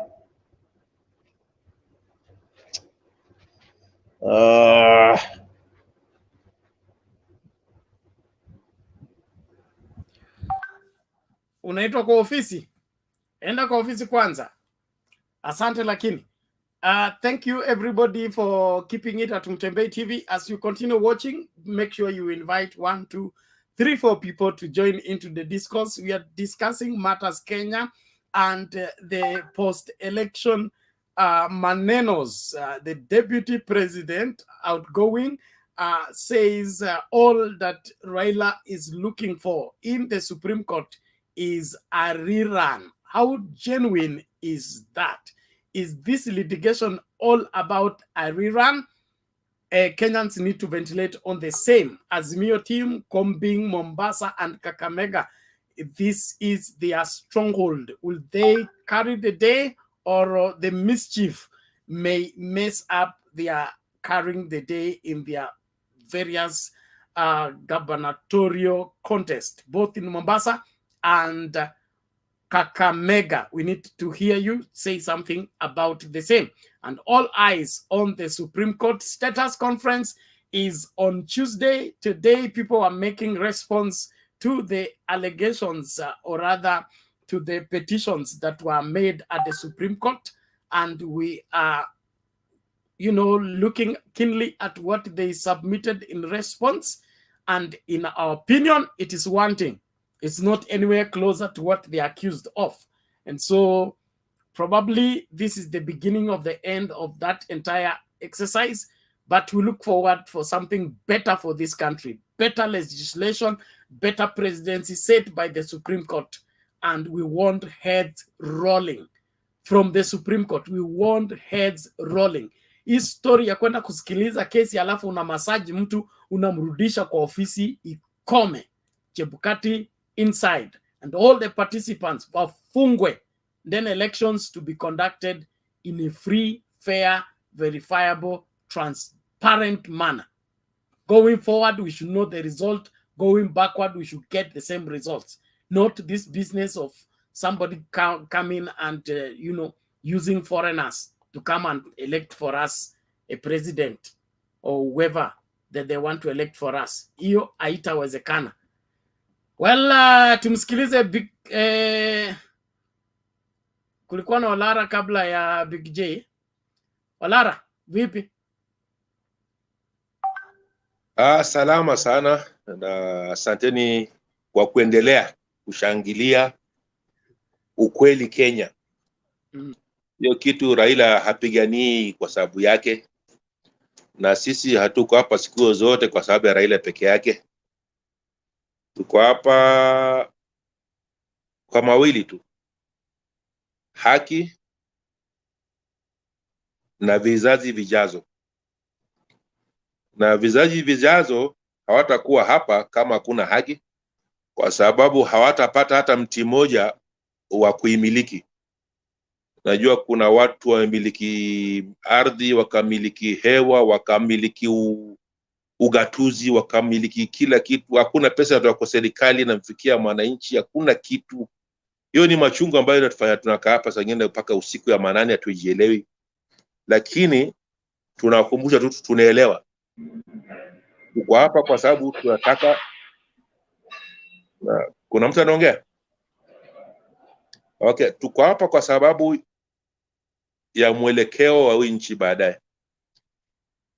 Muangalie nyote leo, muangalie submissions na responses, and pengine bwana Bea utatuhakikishia kwamba all the people who are called, the 8 of them, or 8 parties, I think it's only 2 submitted their submission today.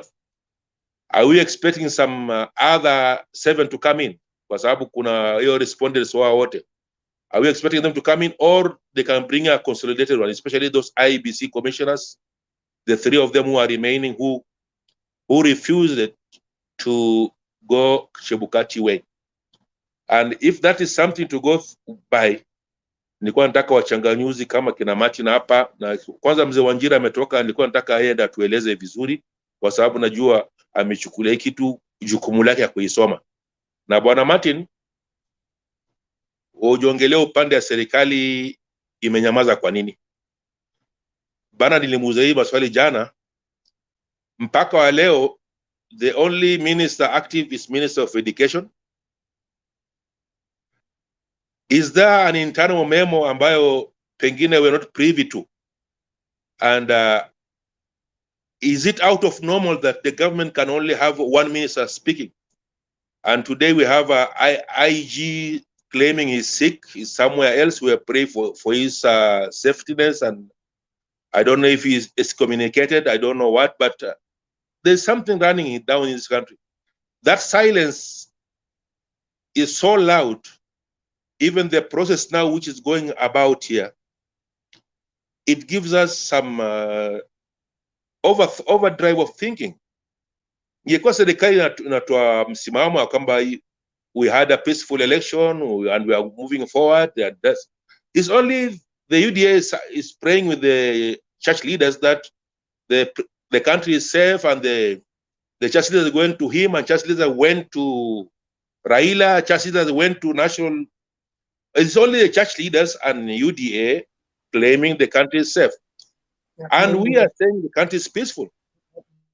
The country has never went anywhere else. From 9th, I mean, country has never shifted. We are still peaceful. What happened is what we are questioning. Why are they praying so hard for that peace? Kama hatujui wanaprayia nini? You know that the Kenya Kwanza people are insecure. They thought wamepata, kumbe wamepatikana. So katika hiyo kupatikana mpaka wajaribu kukuwa relevant. Na kukuwa relevant ni kujaribu kuongea kama serikali. Sasa wanaongea kama serikali ya wapi? Serikali iko imara. Na kila system inafanya kazi. Saa hii, all eyes are on the Supreme Court. Other matters will come after the Supreme Court. The rest of the people who want to assure Kenyans of this and that, they can't even provide it. So let's not be sucked into the insecurity of Kenya Kwanza. Hao ndio wanatafuta affirmation, wanatafuta congratulation. How do you win an election? Then after winning an election, you have another assignment to look for congratulations. That never happens anywhere in the world. It's only here in Kenya where somebody claims to have won an election, then he has to write special letters begging people to congratulate the person. That is not the way things are done. If, as at now, the president is still in State House. He has not left. In the ruling at the Supreme Court, the status conference is on Tuesday. Then from there, they will be hearing. Then there will be a verdict. After the verdict, we'll have some heads rolling, and then thereafter, we have the swearing in of the validly elected Kenyan president. All the fake ones, they will either be behind bars, ama wamerudi kwao. Because I am too sure the ruling from the Supreme Court is going to be monumental. Monumental to drive the last nail to election rigging in this country. The only way for that to happen, we are going to have people banned from politics for between 20 and 40 years. For every count, 10. Every count, 10. Every count, 10. Remember, there are 23. So 10 times 23, how long is that?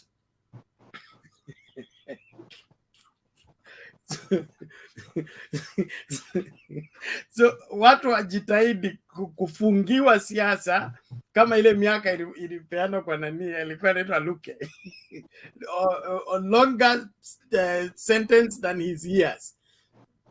That's what you should anticipate. The kind of evidence that is being alluded right now, and now the affidavit. You asked about the commissioners. You know, Supreme Court is not like High Court. It's not like Magistrate Court, where somebody's called and then he answers.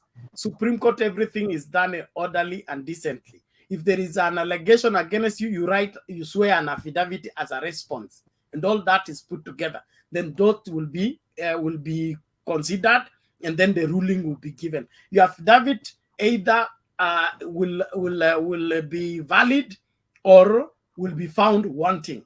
So we should not expect people to stand up and ambia ulikuwa wapi, utajitetea ukiwa wapi.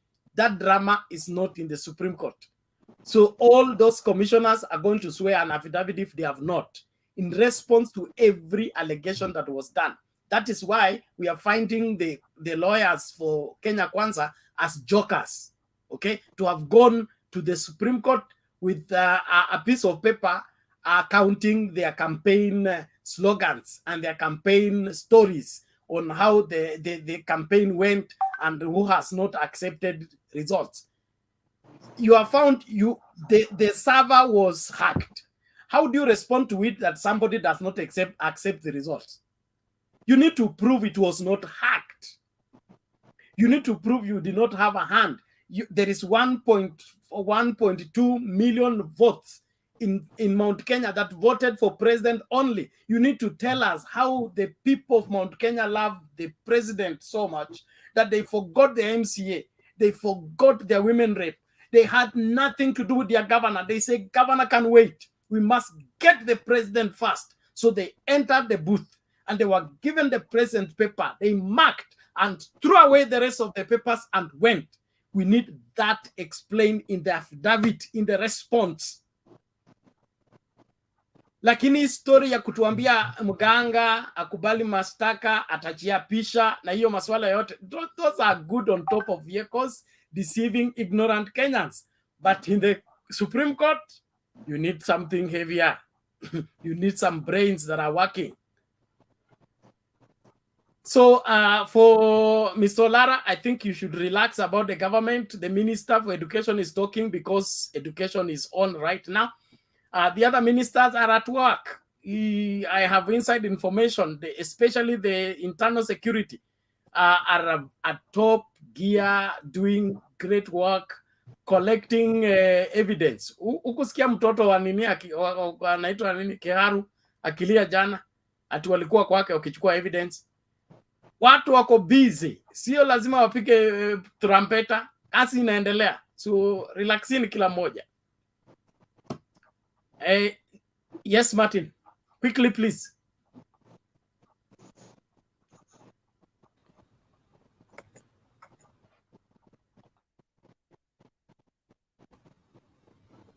Oh, can you hear me now? Okay, Yes, go ahead. Olara, I just said a question for you. I don't even want to take any time. I've already time yangu ishapita. Olara, if you have a neighbor enye munapigania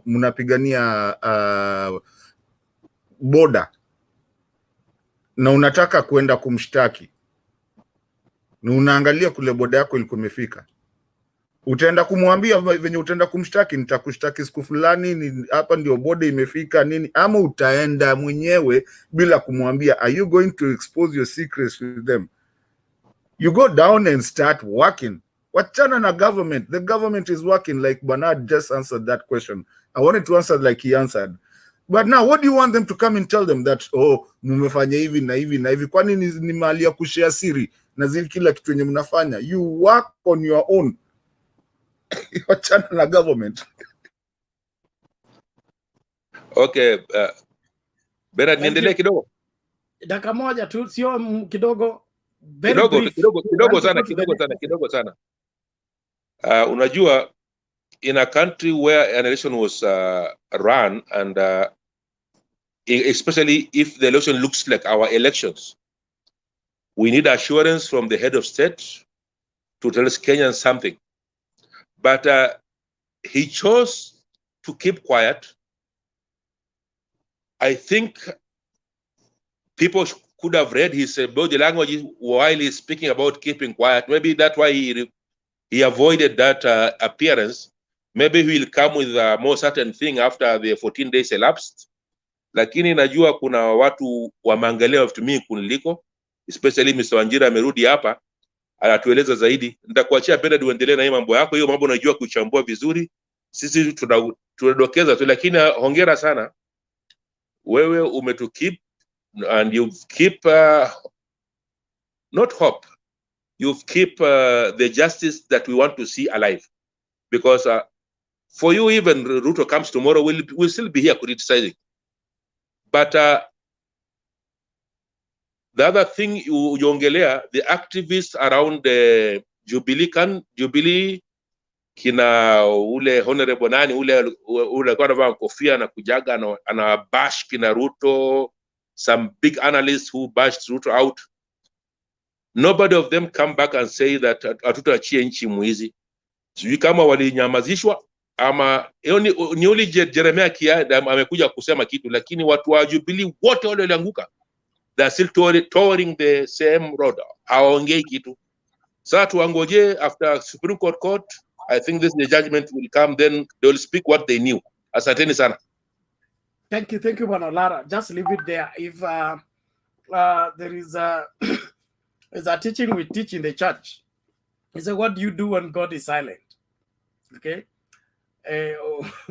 When God is silent, you join him in silence. Don't say anything until he says something.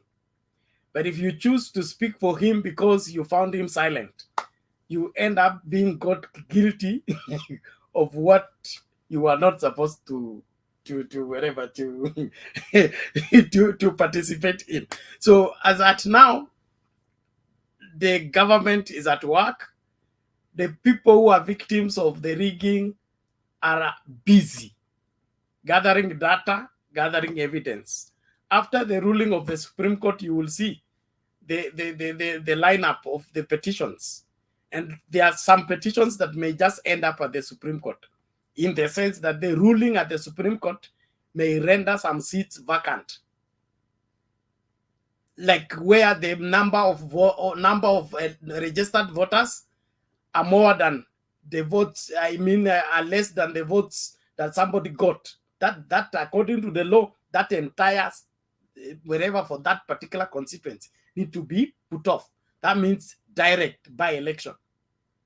So hawa watu wa Jubilee kuna kile watu wanajua na wanatazamia. But all in all, the ruling is coming very strongly.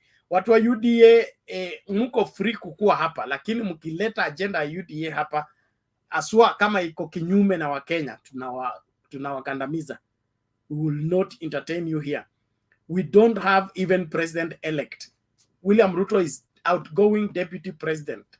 He was president-elect before the petition was submitted at the Supreme Court. The moment the petition against his election was placed at the Supreme Court, he ceased to be president-elect. Until that is determined, he cannot be otherwise. He's just enjoying outgoing deputy president status. Tusidanganye wa Kenya na tusitumie sheria vibaya. Sawa sawa. Thank you very much. Let's listen to Big J, then we come back to Cliff. Kuna Mkenya daima hapa atakuja baadaye. Big J, karibu. Thank you. Thank you, Bernard, and for this wonderful conversation. And I want to salimia all the panelists of Jambo. Good morning, good evening. Mimi nachukuanga 1 week ndio niingie studio because of the time difference. Where I am actually, it's very difficult during weekday kuingia, but I thank God that He has given us this opportunity to be together, to see each other, to talk about our beloved country, Kenya. A lot has happened the past 1 week. We have seen stupid things happen. We have seen crazy things happen. We have seen a very big box with the 2 files inside.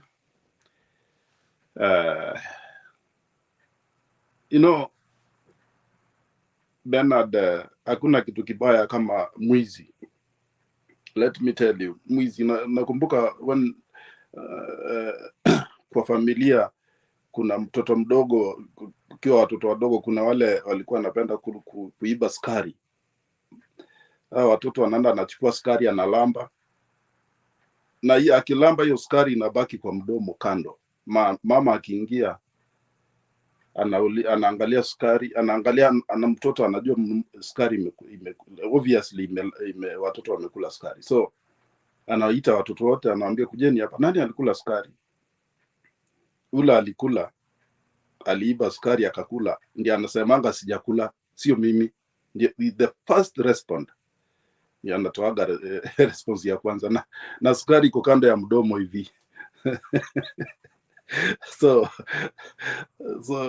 there is, it's very, unajua mwizi, there is no single day mwizi atakubali ameiba. Ni kama mlevi. Bernard, mlevi hawezi kukubali hata amelewa, hata ufanye nini, ati akubali hata kama anaanguka kwa matope. Ukimuuliza umekunywa, akasema hapana, sijakunywa mimi. Finally akikuja kubali anasema si kidogo tu. You know, hii wizi ya kura, kusema kweli, Kenya, we need to change this thing because it's not good. We cannot say that we have democracy, but we don't have democracy. And I don't know what kind of democracy do we have. I think we should not even use that word in Kenya. We don't have any democracy. Because the democracy is only for the big people. They steal, and you know that they have stolen, and they are still roaming. They kill, and they are still roaming. Someone can kill someone, and they are still going free. But if a very small person kills someone, they will be arrested immediately, and they will not even given a chance. So this so-called democracy in Kenya, bado tukombali kusema ukweli, we still have a long way to go. Because as things are in Kenya, it seems that the democracy is only for the big people. To the point, Bernard, I realize you guys kuna kitu amuku notice wakati UDA walipewa certificate. Wakati Ruto alipewa certificate. Unajua hata walikuwa na haraka kwa sababu ya wizi. They were in hurry. Mpaka hata wakasahau kumpatia Gachagua certificate yake,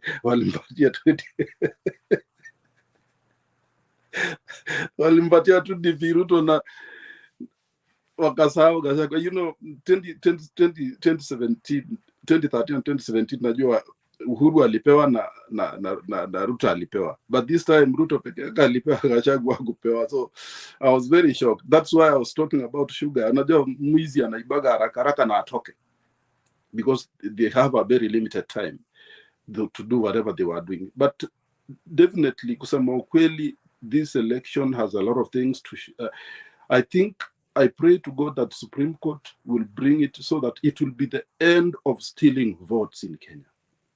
We cannot live like this. We cannot live like this. And when somebody from UDA comes to this panel telling us that the election was free and fair, kusema ukweli, we cannot entertain that. That's why, Bernard, I support you. I mean, this is something that even a blind can see. A blind person can see. This, votes were stolen because they were found. Even the boxes of extra votes were found, and people arrested. The people are being taken to the court. Alafu mtu anakuja hapa anasema the election was free and fair. Free and fair kutoka wapi jamani? You know, at times, even if we support, because we support our side, but the truth is always the truth. It will never disappear. The truth will always be there. Sasa wakati mtu anaiba, yani extra ballots zinapatikana, na mtu ameshikwa amepelekwa kotini, alafu mimi nakuja nakwambia Bernard, unajua hii election ilikuwa free and fair. Si kichwa yangu itakuwa iko na mdudu ndani, mdudu mkubwa sana mwenye kuna miba. And they should not. They should, I mean, and kuna kitu ingine Bernard liona, like for example, mimi nikikuja kwako Bernard, kwa nyumba boma yako, nikikuja kwa boma yako niwe mgeni wako whatever, ukiwa labda na sherehe ama ukiwa na sherehe ama nikuja tu kukutembelea, nikiwa na tabia mbaya kwa hiyo boma, you will kick me out from that boma because ni kwako. And you have a right to all rights, because mtu akikuja na tabia mbaya hapa kwa hii panel because some of them they come to incite, because it's a part of incitement. Kuna mwingine tulikuwa na argue na another platform, anasema ati Miguna alifukuzwa anasema ati alifukuzwa na Raila. You know, kuna a lot of thinking that which is stupid. Unaona yani ni stupidity. Miguna sasa Raila anamfukuza. Wakati Miguna alishikwa, nani alikuwa wa kwanza kwenda kutembelea airport? Was Raila. The Jubilee government sent him home to Canada. But huyo jamaa ananiambia, I mean, anyway, niliona hizo nini za unajua, that is a big joke. That's a big joke. Hiyo ni Supreme Court, but again Bernard, unajua these guys UDA, they are not expecting anything in that ruling. That's why they are very serious on buying elected MP senators and elected leaders, because they just need, the only way they can lean on now is to parliaments. Wanataka wewe na the big number. That's why, I mean, they are not expecting anything, Bernard, from the Supreme Court. That's 100%. They are not expecting. They just went there because it's the law. They are needed there, but they are not expecting. They are expecting zero. That's why their plan B now is they are trying too hard to all the Azimio elected leaders to be in their side. But again, for us, we don't mind about having a big number. But for this Supreme Court, what was Azimio, we want this wheezy elections. That's what we want the Supreme Court to help us. Those are, we will do different things. Meaning the next election, what we vote, wanajua the vote are counted.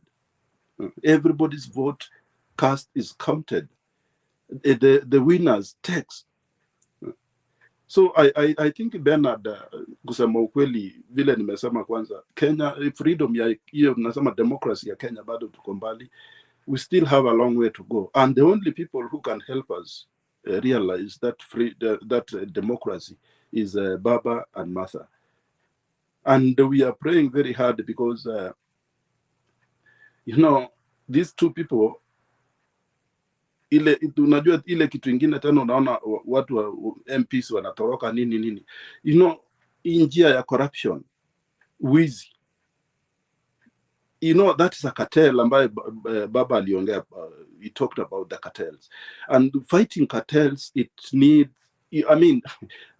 very, very hard work. Ni kama hapa Japan kuna watu wanaitwa Yakuza. Yakuza ni mafia. And they are very, very, very, ni ngumu. Serikali imepigana nao lakini ni ngumu. So it needs watu kufunga belt kumaliza kupigana na cartels. Baba alisema cartels wa madawa ya kulevya, cartels wa bunduki, cartels wa wash. Watu, they are very, very, mizizi yao imeingia chini sana. So because these people, it's not easy. So Baba and Martha, they need a very big support from the Kenyan people, not only the MPs, but the Kenyan people. If this thing, the Baba is sworn in to fight these cartels, he has a big fight. They have a big fight. Thank you, Bernard. Let me just stop for now, and as I'll contribute as we move on.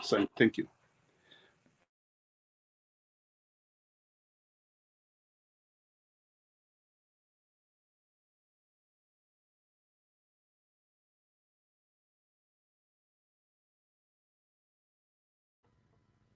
Big J. Thank you. One Alara will not give it to you. Wangira came here to respond to you. Wangira, respond to Alara.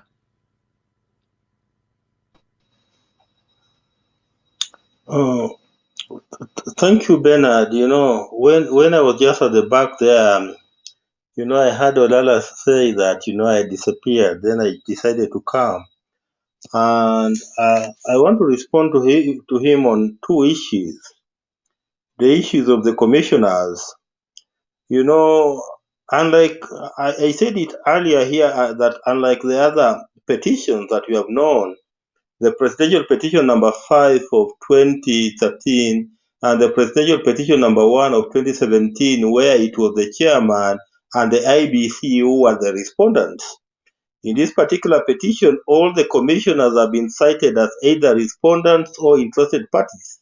All the commissioners on their personal capacities. And that's why you have seen that we have already gotten the first reply affidavit from Justice Nyagaya, the one that I was talking about, and we're expecting another 3 replying affidavits from the Vice Chair, Wiz Cherera, and there's Commissioner Wanderi, and there's another commissioner called Masiti. So we are expecting them to also give their replying affidavits, just like Nyagaya has given his. And, given the storm that Nyagaya has brought, some of us are just, excited. We want to see what the 3 other commissioners will be saying, because we know that they were in agreement that, what Chebukati did was not right. So we are just, excited, waiting to see what the 3 other commissioners will say. And, I tend to think that this particular presidential petition might not even be consolidated, because we have 8 petitions here, and we could go the IBC route, where every case was listened to on its own basis. So every petition will be listened to on its own basis, on its own merit. The only things that they are likely to agree on are the matters. They will agree on the matters that the court needs to decide on. And I think that will be decided on Tuesday during the status conference. But the way these petitions look, and the way, they are raising different issues, every petition has got its own issues. Here, if you look at the Umutata petition, the Halifa petition, the Raila Odinga petition, they might not even be consolidated. They could just be heard separately. Then, or after having agreed on the issues to be determined, then the judges will give their judgment depending on the issues that they have agreed on determining. Finally, Bernard, I want just to bring up something that caught my eyes, Bernard. You know, we are in this country, and I get shocked, Bernard.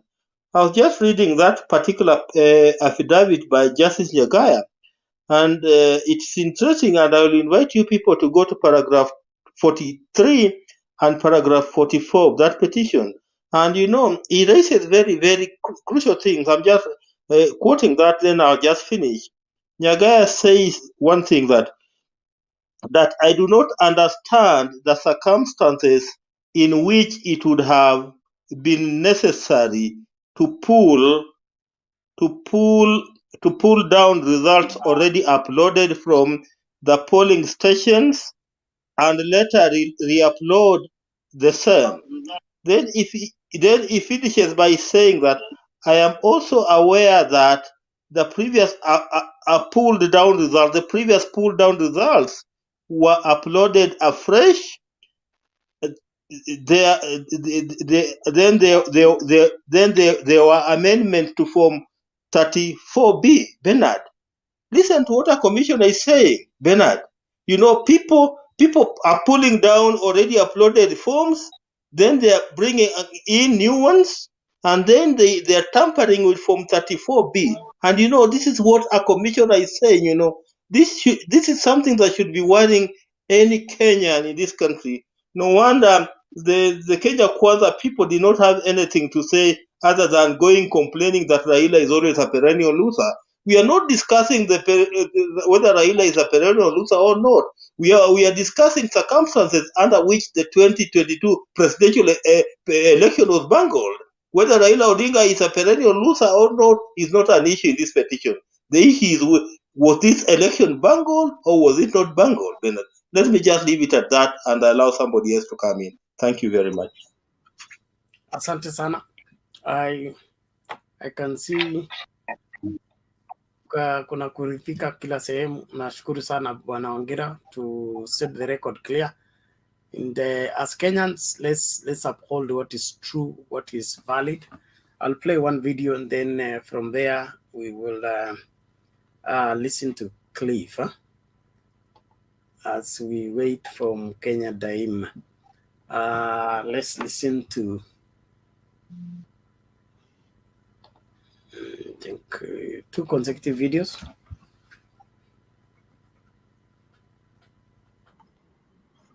Affairs reporter Kennedy Mureithi has this report. Madam Chief Justice, I hope you understand. Chief Justice Martha Koome says she is not happy with attacks coming from the political class, especially on her character, noting that a spirited war waged on her by Deputy President William Ruto and his political allies is unwarranted. The Judicial Service Act gives me the mandate to be the link for the judiciary with other government agencies and other arms of government. It also creates the National Council on the Administration of Justice, whose mandate is to collaborate and coordinate all the actors in the administration of justice to ensure that at the end of the day we render seamless services.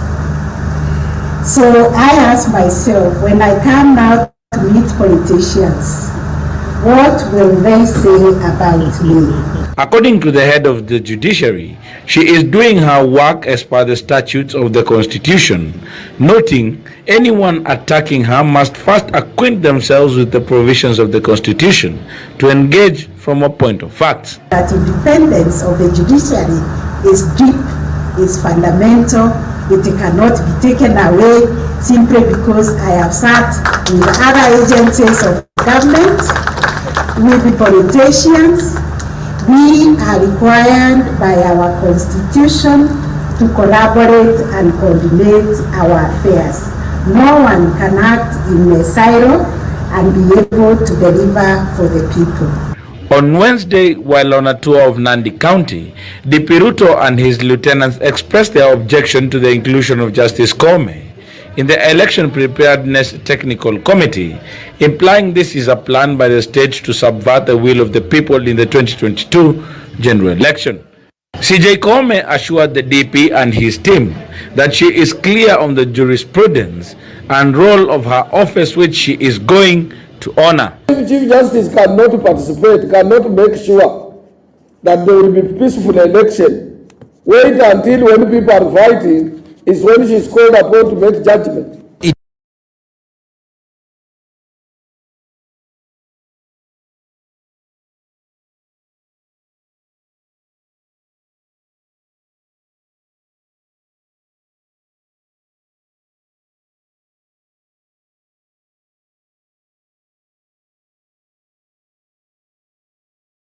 Of the judiciary and IEBC as competent and independent bodies that should not be intimidated as they execute their mandate.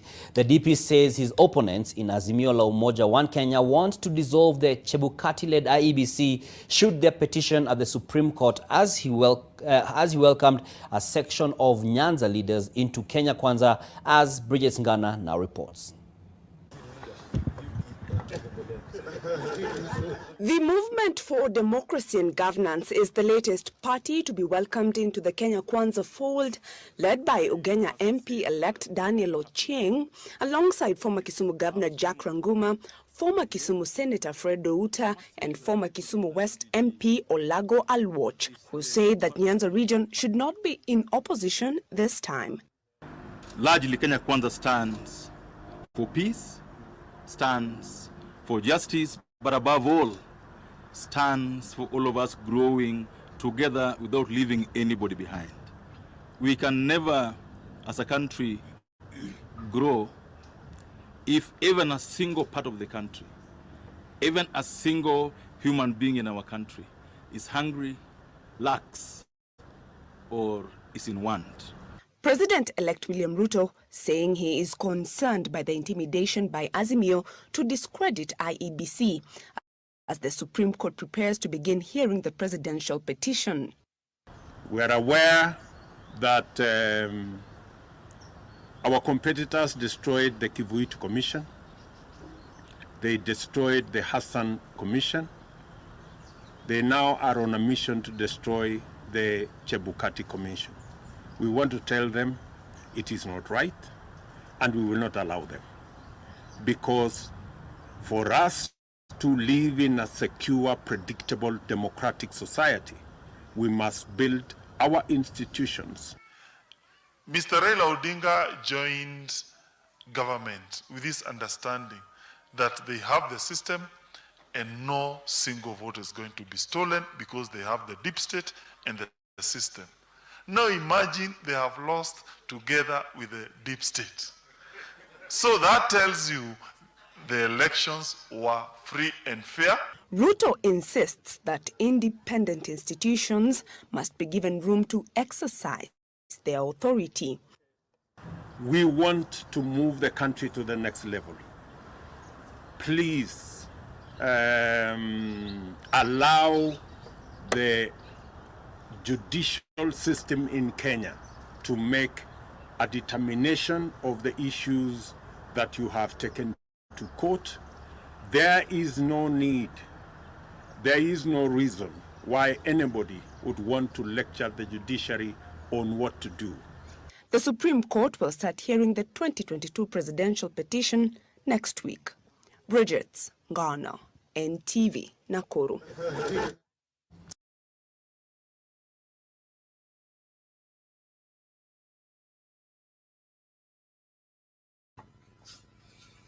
Cliff, karibu.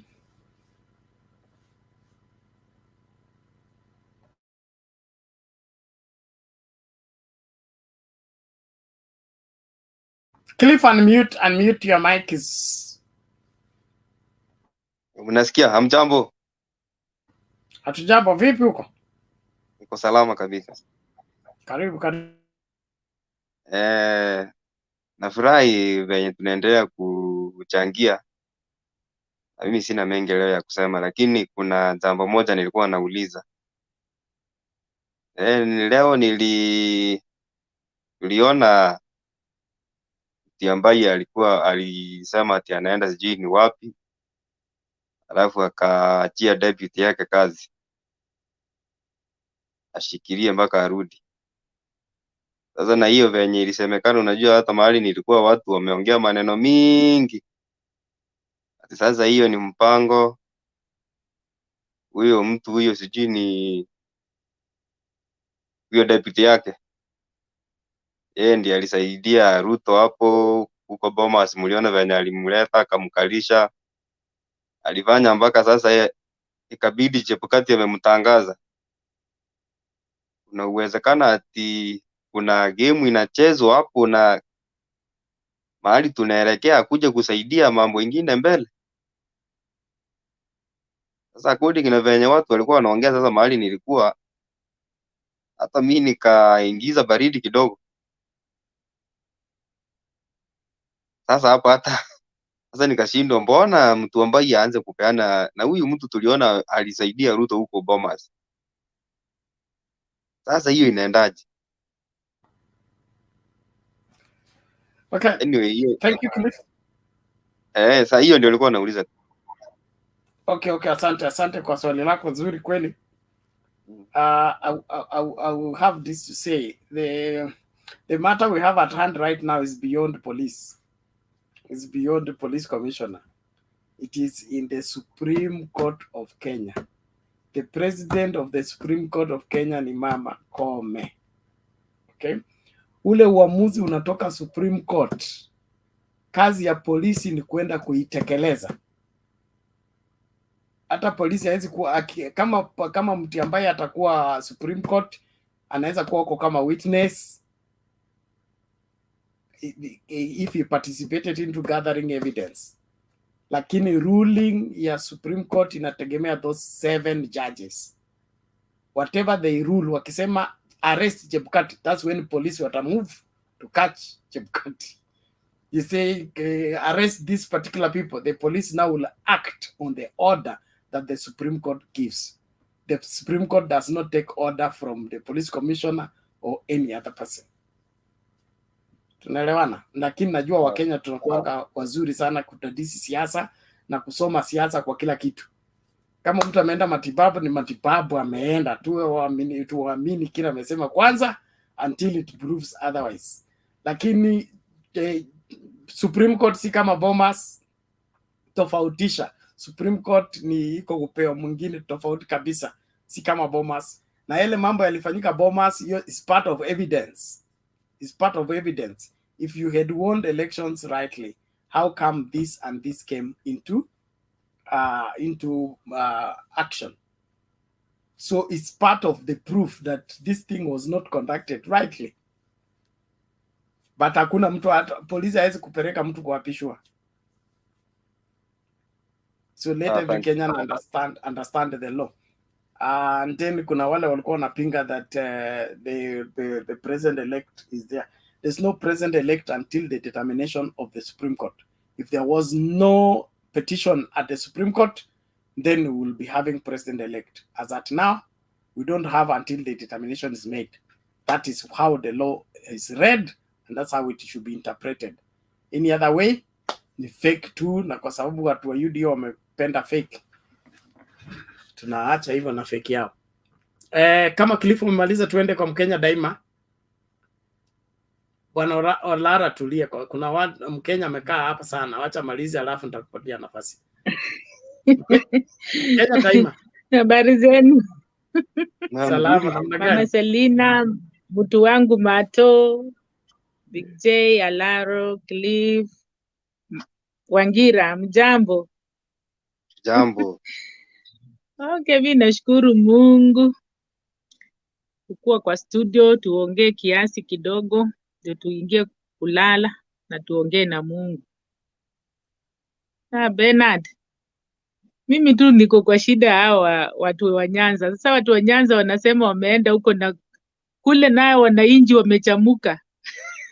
Hiyo clip sijui kama umeona, wamechamuka mbaya sana. Naitafuta, hebu nisukumie. But all in all, hao watu wanaenda eti Nyanza hakuna democracy. So angalia Rift Valley, kuna chama gani ingine? Wale watu wa Nyanza wameomba baba msamaha, wamesema baba utusamee. Hatukujua, kumbe wakati ulikuwa unasema 6 piece Sisi tulipigia tu huyo kura kwa sababu tulikuwa tunajua ako Azimio, lakini vile ametoka ameenda Sugoi, wanaitisha by election huko, hawataki stories zake. Wanasema by election ifanywe huko, wachague mtu ya ODM mara moja huko. Hiyo sasa ukiangalia nini yako, bunge yako yote mzima wametoka nje wameprotest. Sasa wewe utaenda huko kama we nani?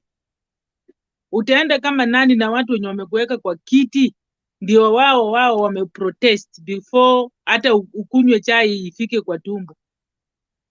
Hata hivyo kama watu wameenda huko leo, hata unaangalia pale Karen, ukiangalia mawingu huko sio mzuri.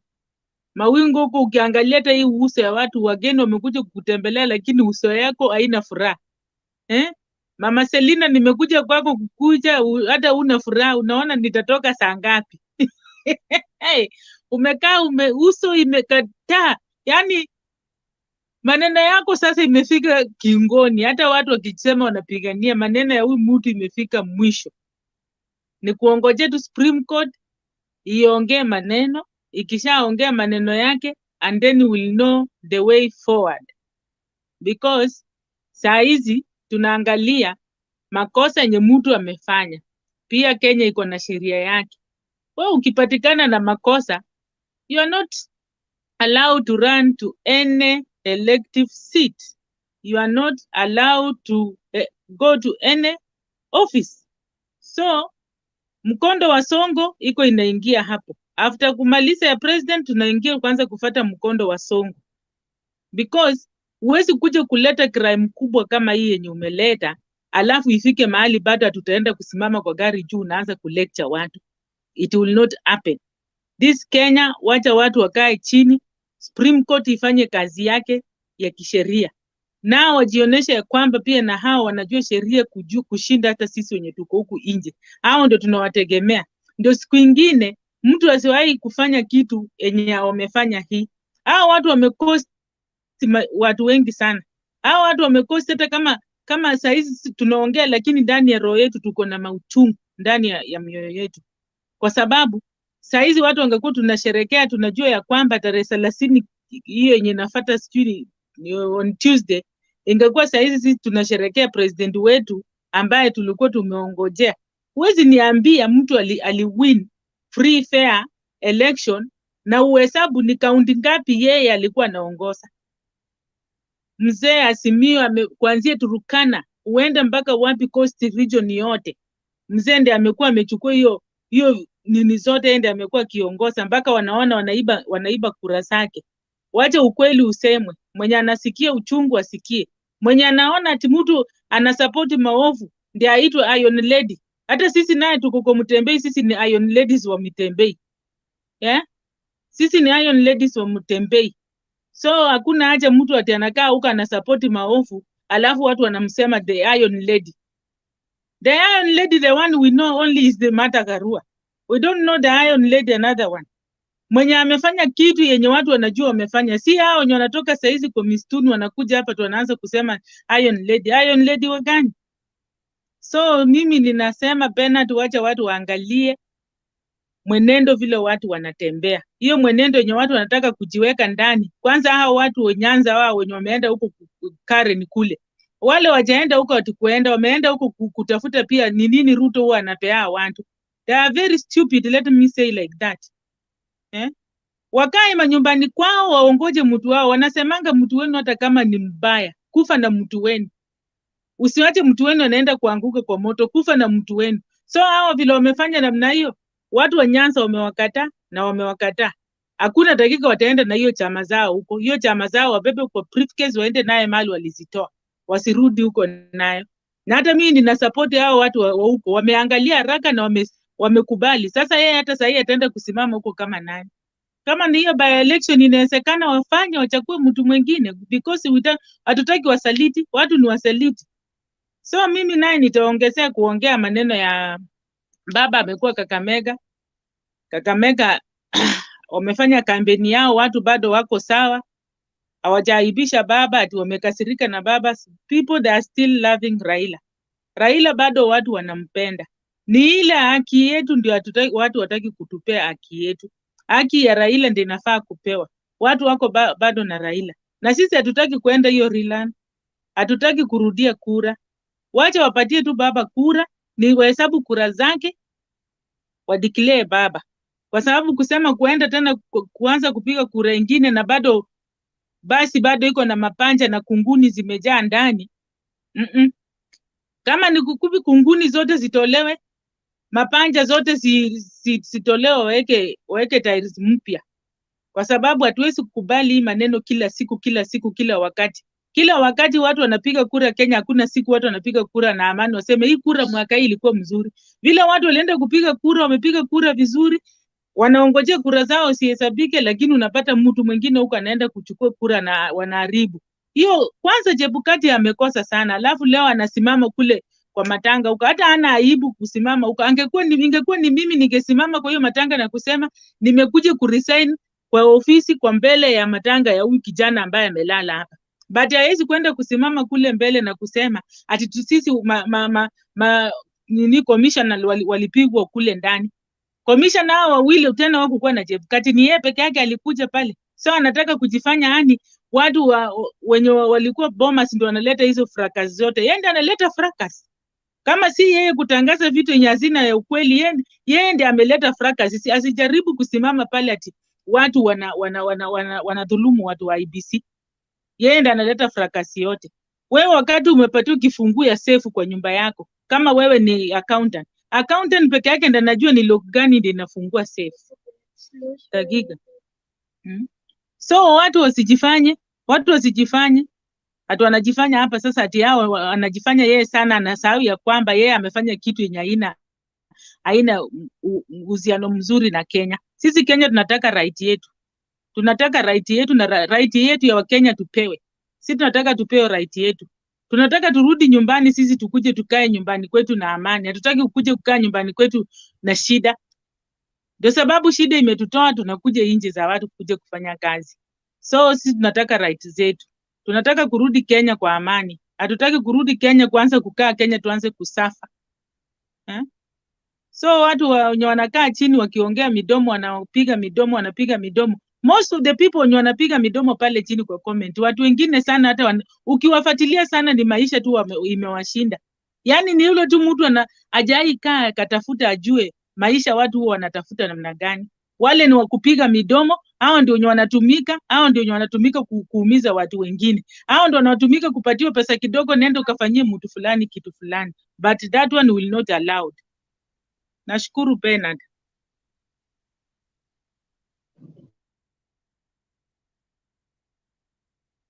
Thank you Mkenya daima, we appreciate that, na tunaamini kwamba ujumbe umefikia kila mmoja.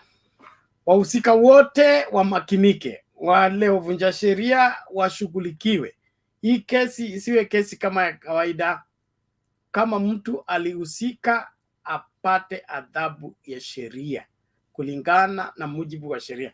Kusikue na maneno ya kubembelezana ili Kenya isonge mbele. History ya kujaribu kufunika na kufunika haisaidii kabisa. We need our country to move forward, and for it to move forward we need the rule of law to take preeminence. Let everything be done in order and decently. I'll play a video before we move further. New video here. Okay. Now clear this is. Let's listen keenly.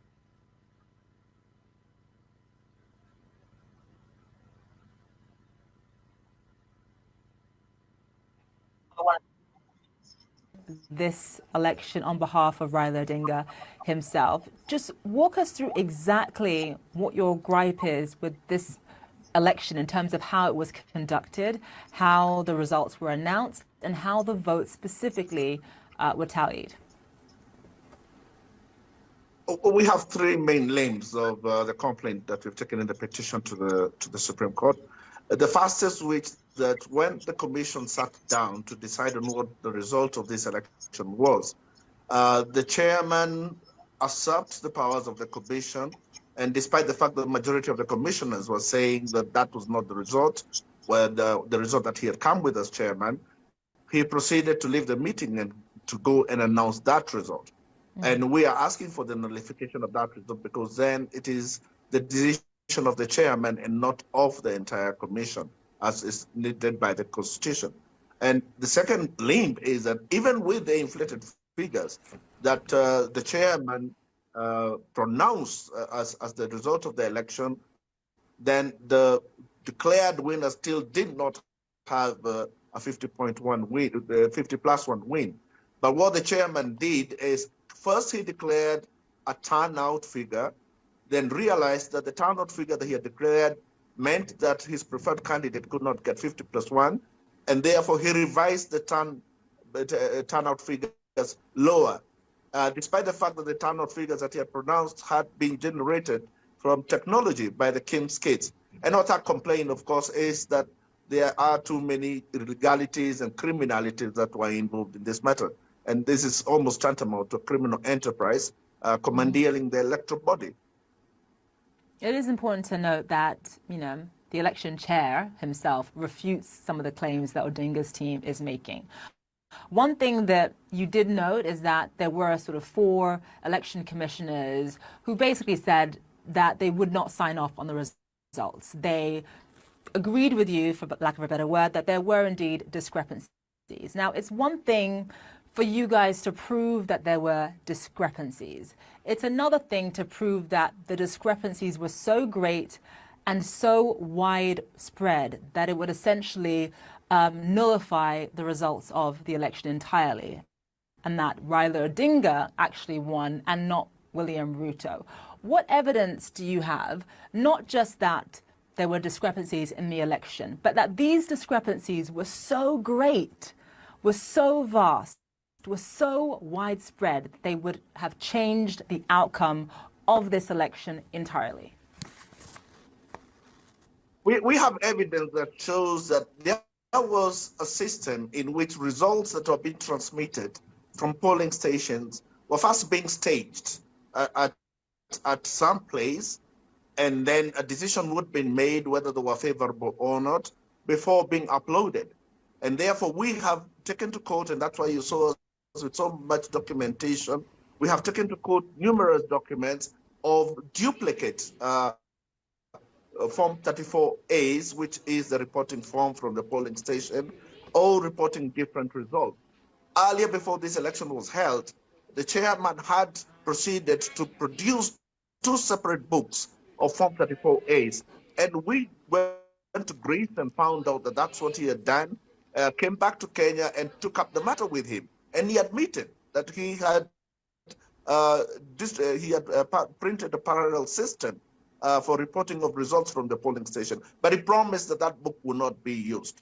When the election was over, it turned out that the book was actually used and was being used to have a parallel system in which different types of results were being posted on the portal. It's interesting because the number that's sort of being floated around in Kenyan media, as I'm sure you know, I mean, a lot of people have been making fun of the math and of the election commissioners, and there's been so much debate around the math, but the number in terms of the percentage that has been floated around is this idea of 0.01%, that is really the number of votes that might have been unaccounted for or improperly tallied.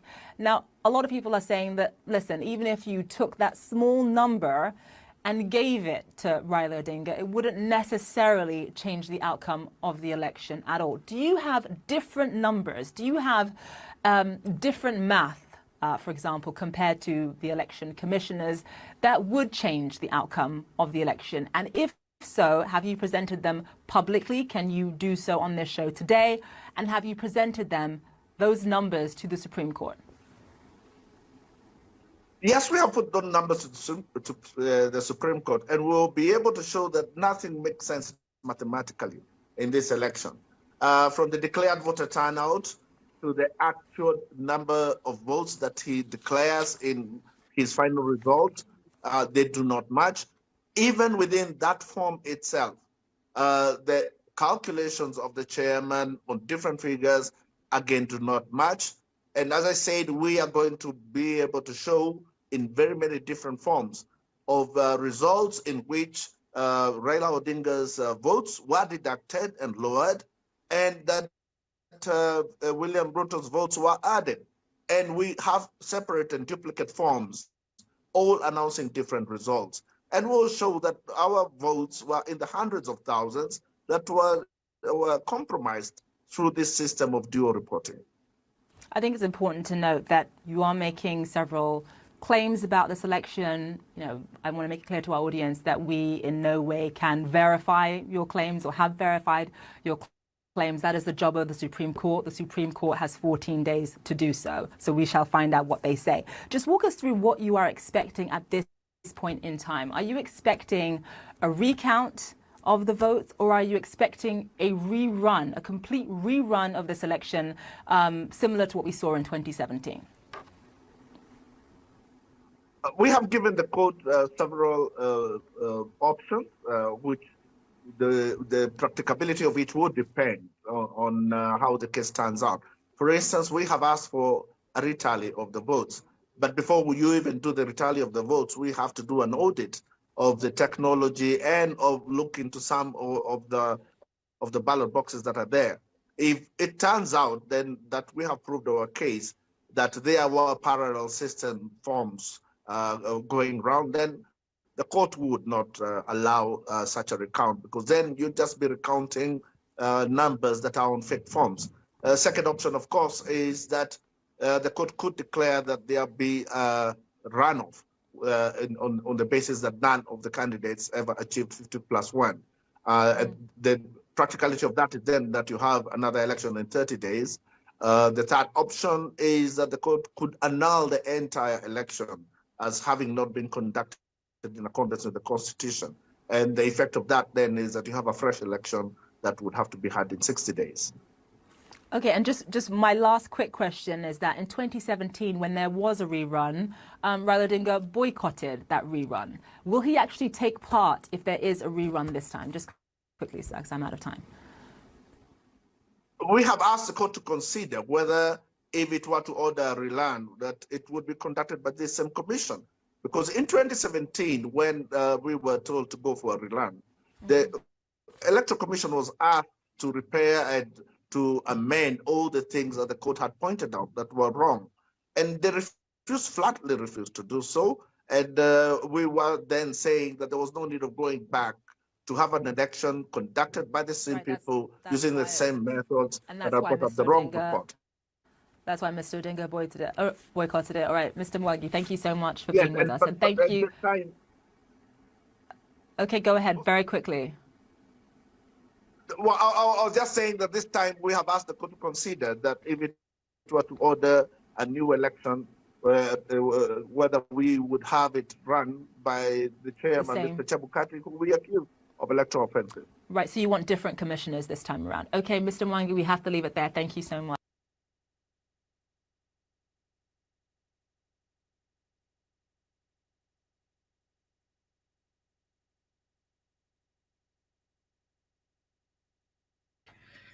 Yes, Olara, you're saying? I thank you for playing that video. It just will further emphasize what I wanted to contribute. Nyabuto, thank you for patience, and I think you also contributed to what I alluded earlier, the silence of the government, and now some big element in that government claiming to be incapacitated, like now the same guy in the IEBC, Ule Bomas of Kenya, is now be responsible for the next phase of the situation. Nonetheless, kuna kitu, if you listen to the last video, thank you, Mr. Bernard, who played that video. Paul Mwangi, he only ran short of saying that if the differences in presidential and gubernatorial differences are those high, He just ran short of saying that spoiled vote are not matching all of that. Spoiled vote are not matching them. It means gubernatorial spoiled vote, presidential spoiled vote, down to MCA. Because there are originally there's 6 in order, you can have a measure of error in 2 or 3%. Then the 2-3%, you can just add them as never ticked or was not ticked. Sasa Mr. Wanjila, hiyo ndio kitu linakupendanga ukiwanga hapa na sisi. Unatusaidia kwa hiyo kuelewa kitu. Why this time round in the petition, there's nobody who came and claimed the ballots were not tallying to the spoiled votes. Spoiled votes. Because the number of spoiled votes are so minimal to the extent that they're insignificant, in fact. But the number of presidential differential between the governor, this is the highest where you can go and vote, is so high up to 1.2 million. Whereas the spoiled vote, I think they are close to, I don't know the exact figure, maybe Wajira will remind us. But this is a significant argument. I didn't file on all of those affidavits which have been said.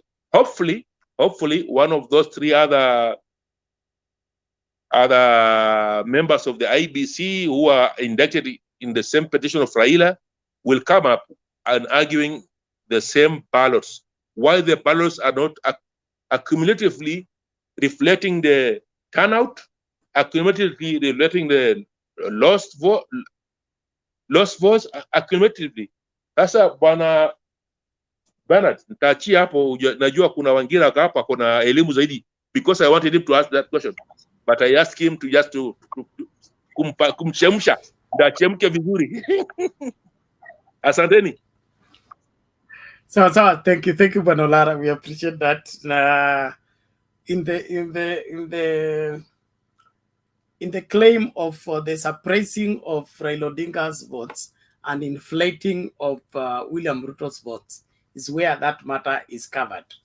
Where how come for example Homa Bay, Gladys Wanga got almost 400,000, then it's claimed that Raila got 200,000.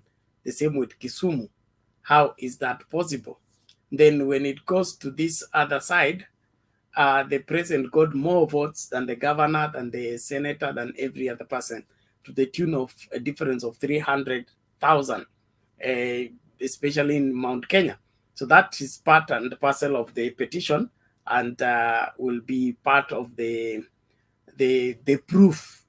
And then, of course, there are different forms. There are different Form 34As. The UDA people want us to believe that because the portal was opened and was public, everything was transparent.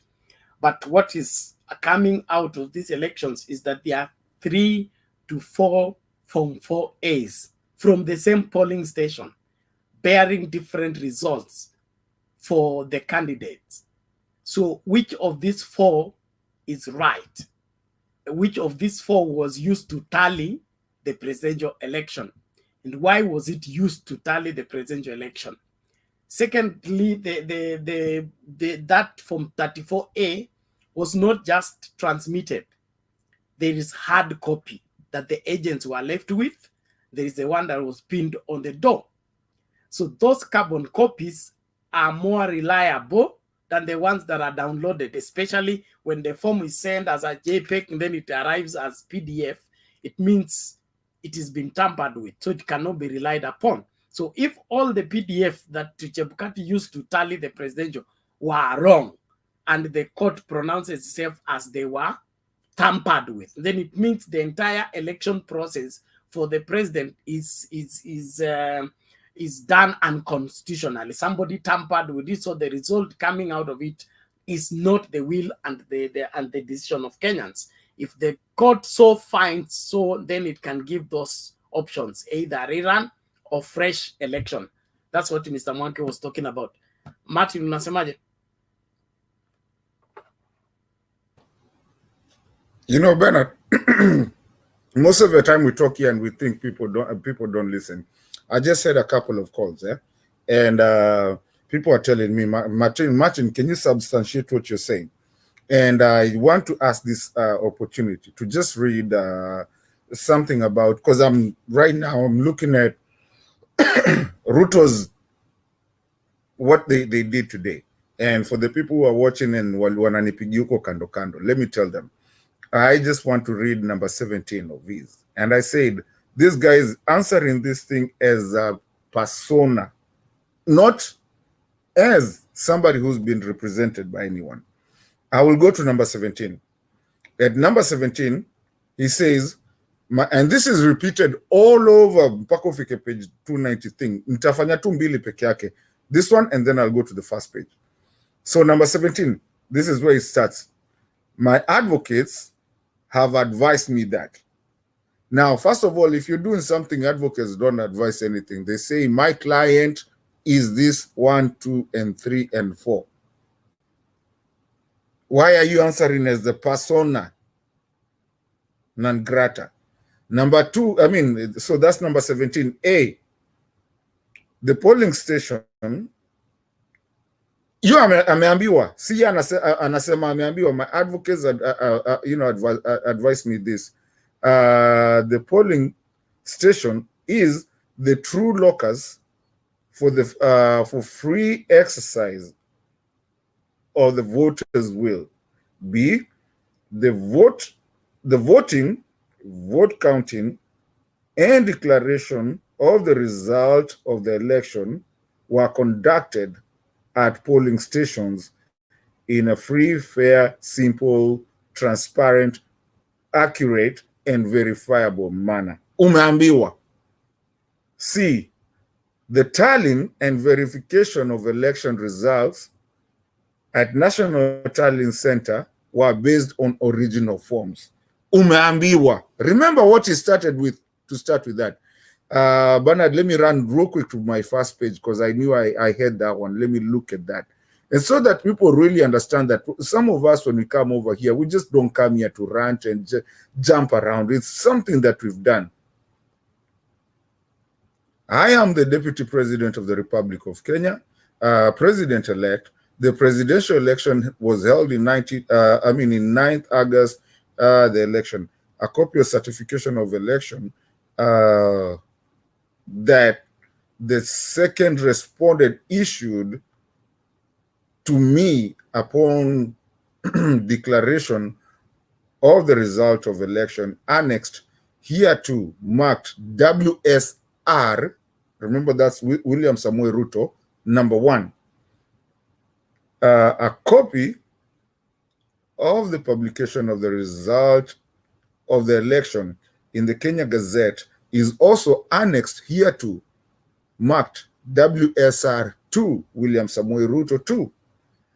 I have personal knowledge of the facts relevant, determination of the issues raised by the presidential election petition number 5, the petition by. Anyway, let me not go too far. We can go and go. Nimekwambia nimesoma hii kitu yote and people are thinking I'm joking.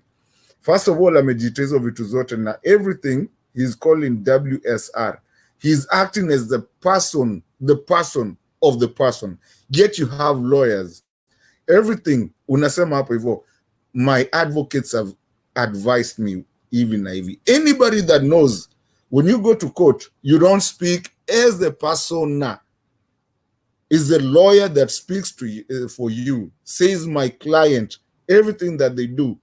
Why are you speaking for yourself? And that's why I told you, Ikitiani wash. It seems like he wrote it by himself and everybody has to do it. Why is it WSR? Kuna ile tu tulieka uliona mali mekwa sijui initials za baba zinaitagwa nini.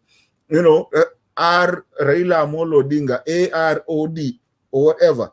Why is he answering as a person? Yet he says he has 56 lawyers. It's a wash. And he's a dictator. That's why hata kwa hii return yao, it has to come from him as a person.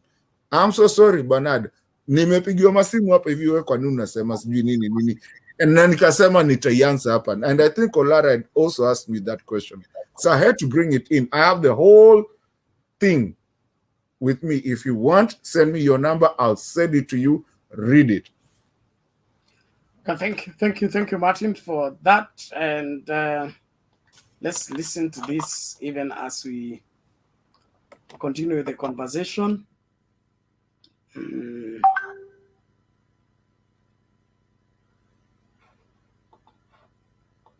So here we go.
Naitwa Caroline Aoko, mimi ni mkaji wa Sega na tuna huzuni sana na David Ochieng. Kwa imani ya Mungu tunataka watu organize tupate vile tunaenda kwa by election Sega. Hatukujua yeye ni mole kama hivyo tena. Tumeudhika na tumekasirika sana.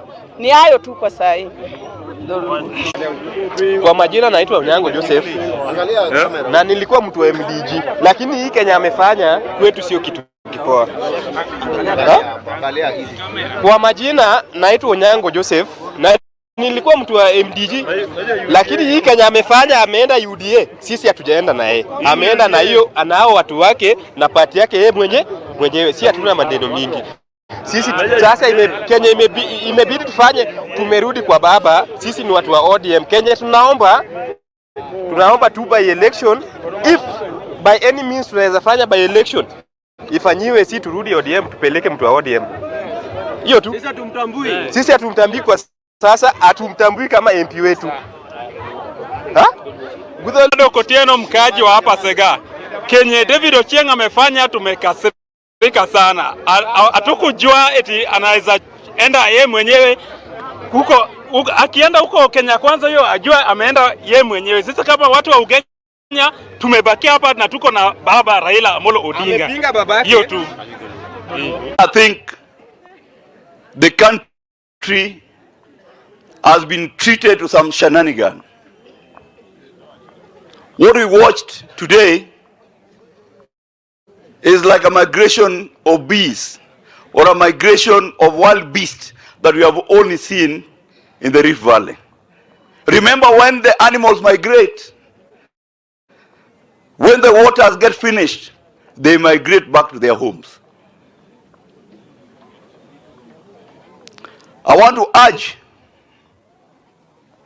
the people of Kenya, when you see a leader who is buying people, that person is not fit to lead the country.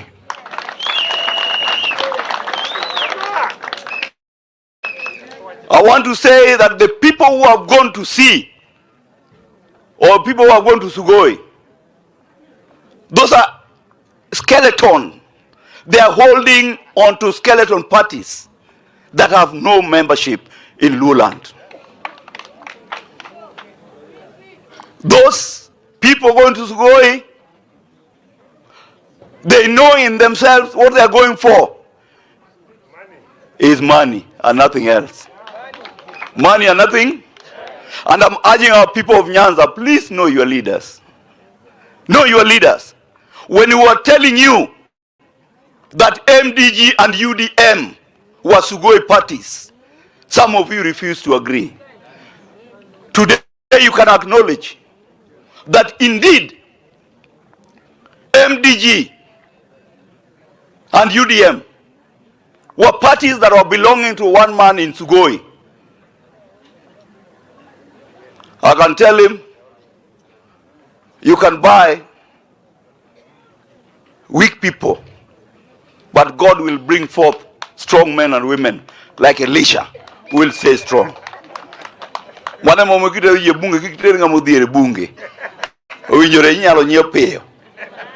don't know what man dear. But let me warn that even if there's a movement of parties to Kenya Kwanza, the law as prescribed does not allow those parties to fold up and leave Azimio. The law as prescribed and as read to us by Anderito, that all parties, the MOUs that were signed by the parties, they remain live, and that even as we go to Parliament sometime in 10 days, Azimio will still remain the majority party in Parliament. So Ruto can buy whichever people he wants to buy. But you can only buy people with money stolen. You can't buy people with money that you have worked for. So Kenyans should be aware what kind of president they want. But I want also to ask the judiciary, even as they look at the case of Azimio, they need to prescribe a solution, not a prophylax for the Republic of Kenya. If you give a prophylax, Kenya will still be in trouble. If you ask me, the judiciary should pronounce itself and take Chebukati to court, to jail. Take Chebukati to jail because the crime he has committed with the use of Venezuelans is to steal the right of the Kenyan people and to steal the victory of the Kenyan people. And that victory was for Raila Amolo Odinga and mama wetu mpendwa Martha Wangare Karua. Finally coming to the county government of Siaya. William.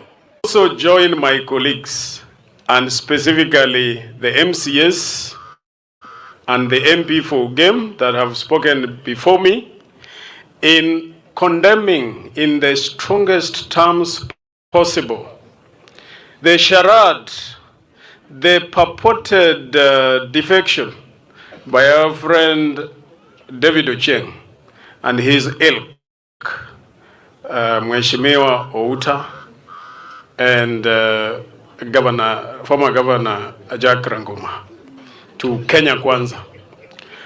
I want to tell the people of Kenya that that defection has no basis.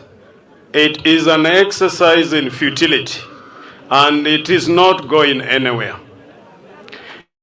It is unfortunate that David Ochieng, when he was campaigning in Ugenya, campaigned under Azimio banner. So he actually deceived the people of Ugenya that he was with our president, the fifth, Raila Odinga. And because of that, he was able to get to parliament. We also know that his being elected is still questionable because all the MCAs from the 4 wards in Ugenya were elected under ODM. None of the MCA was elected under MDG.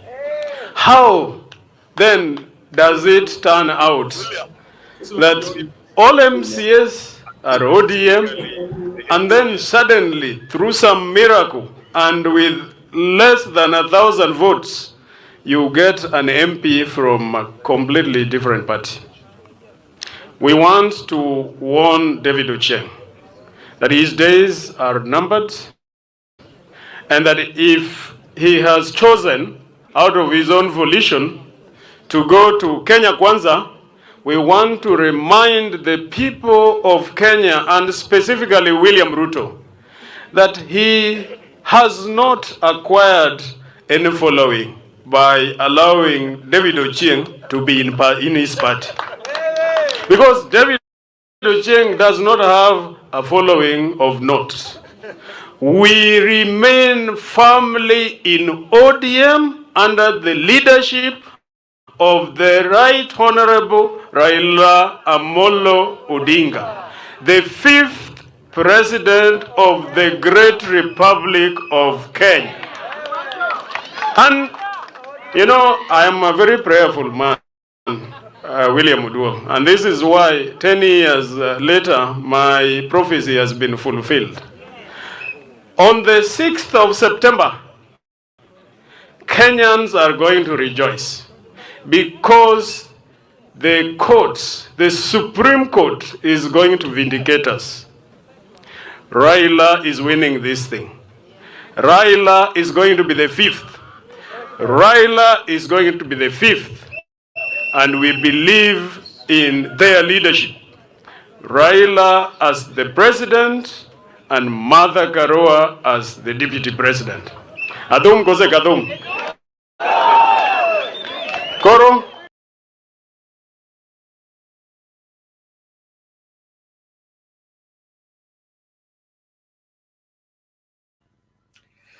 Okay, that's the voice of the people of is it called Ugenya?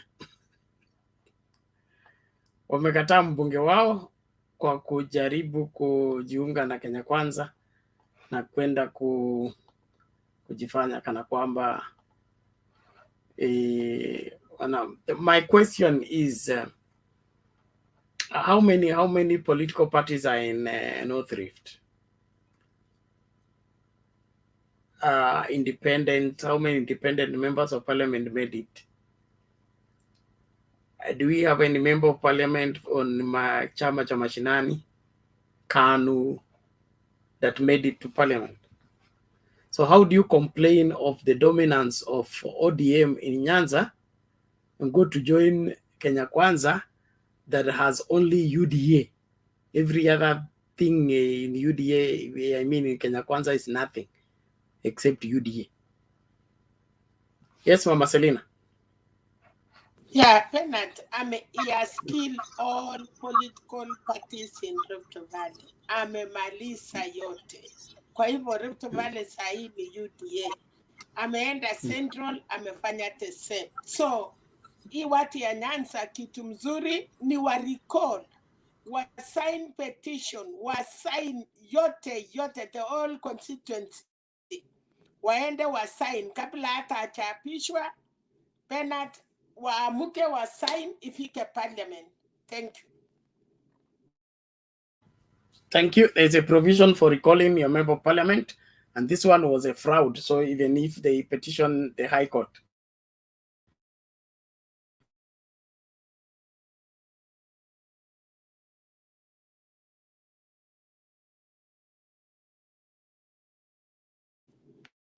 Bernard amekuwa mama aje. Unajua watu wanaamukia watu.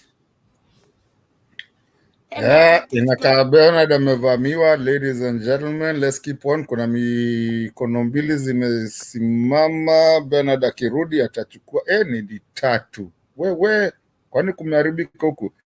Okay, let's just go away venye tu inakaa. Big J or Lara alafu who's this, Emmanuel or whatever, you come after that. Kwa hiyo mkururo, Bernard akirudi atachukua sukani. Let's go on. Thank you, Martin. There is something that I wanted, the UDM, Ahmed Nasir, it's actually, Ahmed Nasir is the founder of that party. So UDM from the beginning, it was actually, ukiangalia Twitter za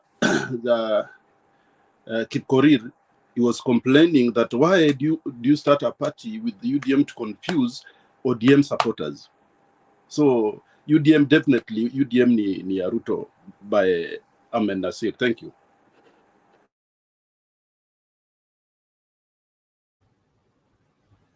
Next, unajijua? Si tushasema. We bwana, we Martin bwana, usiangaishe watu hapo bwana. Mimi najua wewe ulikuwa prefect bwana, ulikuwa prefect. But it's not a laughing matter, Martin. I know you've been reading, and I like your quotes. It's almost vindictive of itself. Unjua? Kitu ukweli ni ukweli. You see, all those party members going to Sogoi to represent their certificates from IEBC, believe me, they were not bought now. They were bought then. Now they're just fulfilling the requirement to their boss. You'll prove me later if I'm wrong. Lakini, let's come back to critical thing ambayo nasikia Wanjila ametoroka, lakini ilikuwa tumemwachia Mr. Chairman hapa. Bernard amerudi. Najua Bernard pia ukuanga na VPN kali bana, ama tukunulie VPN kali wasikujua kwa wapi. Wamekwamisha hapa. Walikwamisha ulimwengu kama umekaia. Na ulimi nje. Hawa watu wana tabia mbaya bwana. Moja kwa moja, hii story ya kukaa hapa inaonekana UDA people want to locate where my office is. No, they will not find it. In the grace of God, we pray. No, they can find. Ngoja, I'm just submitting. I think Martin was handling the thing. As you continue, the critical points which we all like. I think some of us here are very keen on that. The spoiled votes, and then the point that hakuna affidavit which come in to support, because a spoiled vote will always fight the higher turnout or lower turnout, and then again is that, then fight for what's the logic there. The logic in the mathematics is an error of some points or some points upper and lower. Bwana Orara. Ngoja wacha nimalize alafu utanimalizia. Unajua zile rules zinakuwa kabla rules za Bernard zikuje. You know how I do it. Najua. Wacha nimalize alafu ndio ukuje bana. Sitaongea, atanikata hata nimalize yangu alafu umalize. Unajua inakuwaga ukiinua mkono, unajua nini inakuwaga, either swali ama kujazilia na 1 minute. Lakini leo nitakuachia kabla mdosi arudi. Na Bernard, after Olara kuna Emmanuel alikuwa ameinua mkono pia. Tafadhali, pole.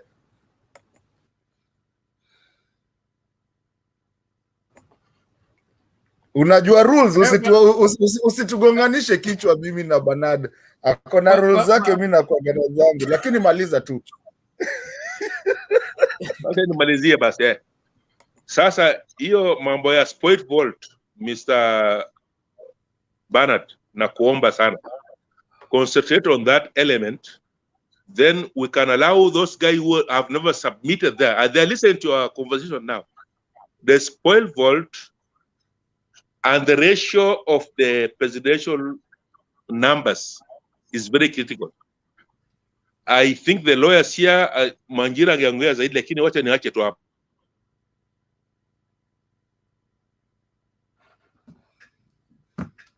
Okay, now allow me to summarize. One, Olara, you seem to have a keen interest in the spoiled votes. I understand why. Bernard, kwa heshima, unaweza patia nani alikuwa ameinua mkono pia? Emmanuel. Ama unaweza sema yako alafu unajua ndio mdosi. lakini kwa taka tu ni No, mimi hapana mdozi. Mimi ni msimamizi tu, hapana mdozi. Wadozi wako UDA. Mimi Achie Emmanuel alafu usamarishie order, you guys, you're creating confusion. Let everybody relax. Emmanuel, you have a question or you want to make a submission?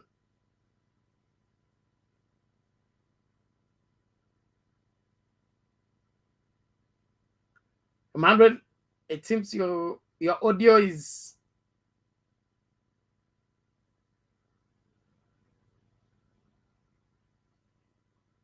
speak up, we can't hear you.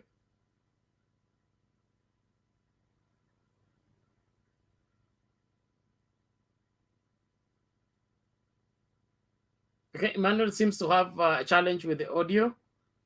We advise you get out of the studio, configure your Nini right. When you speak, we can't hear you, even when you are unmute. So organize that. Thank you. I was responding to Olara and his spoiled votes scenario. Spoiled votes will definitely affect the hii election ilikuwa Ruto was made to win with a very minor margin. The really thing was to push for 50+1 so that the election ends with the first round. They didn't want a runoff since they were not sure how it will turn out. And so suppressing the spoiled votes, inflating William Ruto's votes and suppressing Raila Odinga's votes made possible for that 50+1 to come through. So I'm sure when the lawyers will be arguing this out and they put the mathematics in bear, that thing is going to drop. I still believe that Raila Odinga won these elections with the predicted figure of 60%. Since the difference, when we remove the inflated votes, all the inflated votes, you will notice that William Ruto was trailing. Okay, so the inflation was such that it was enormous. Tukitafuta hii kura tuangalie tu ile genuine kabisa. In my opinion, the difference is about 3 million. 3 million. And if it's 3 million, that 60% thing is real. It's not fiction. But now to suppress the 60% and then overturn it to 50+1, they had to suppress the spoiled votes, suppress Raila Odinga's votes, and inflate William Ruto's vote. That's how the rigging logistic was done. And because it was being done in a hurry, they didn't cover up the back. And that is why they've been caught into the cooking pot with their hand inside. It is that serious. And that's why they are diverting into trying to, their litigation, instead of them arguing it from the law perspective, they want to argue it from the layman's perspective. They want to play a fool so that they can get away with the mild judgment. Okay, mild judgment, whereby you play innocent, you play ignorant, so that you appear as if you did not know anything about IT, you did not know anything about the server, you are only a participant in the elections. So that response has a way of painting somebody appear ignorant so that he cannot be harshly judged by the court, having been found into the game. It is not just, failure to understand the law. It is trying to evade the harshness of the law. Like I said, if it is going to be proved that William Ruto conducted, like that tallying center where the forms were being revised before they are uploaded, if it is proved that Itumbi was in charge and Itumbi is on William Ruto's payroll and he was carrying out William Ruto's orders, what's going to happen is that William Ruto will be found guilty to have committed an election offense. Now, or when you commit an election offense, according to the current law, you are banned from participating in elections for at least 10 years. That means even if they call for a runoff, William Ruto will not be on the ballot if he's banned by the Supreme Court. And when he's banned by the Supreme Court, he cannot go to appeal it anywhere. Maybe he will follow Songo to go to East Africa Community Court to get that. So this is a very serious matter. That's why they are trying to play a fool by responding with the layman's language so that they appear as if they did not know what was happening. But with the forensic audit and the kind of scientific evidence that is being tabled in the Supreme Court, sioni mbuzi ikiruka kamba, kisu kitatembea. Mimi sio nabii wala mtoto wa nabii, lakini macho yangu huwa inaona. Hata nimeongeza mengine ndio nione vizuri.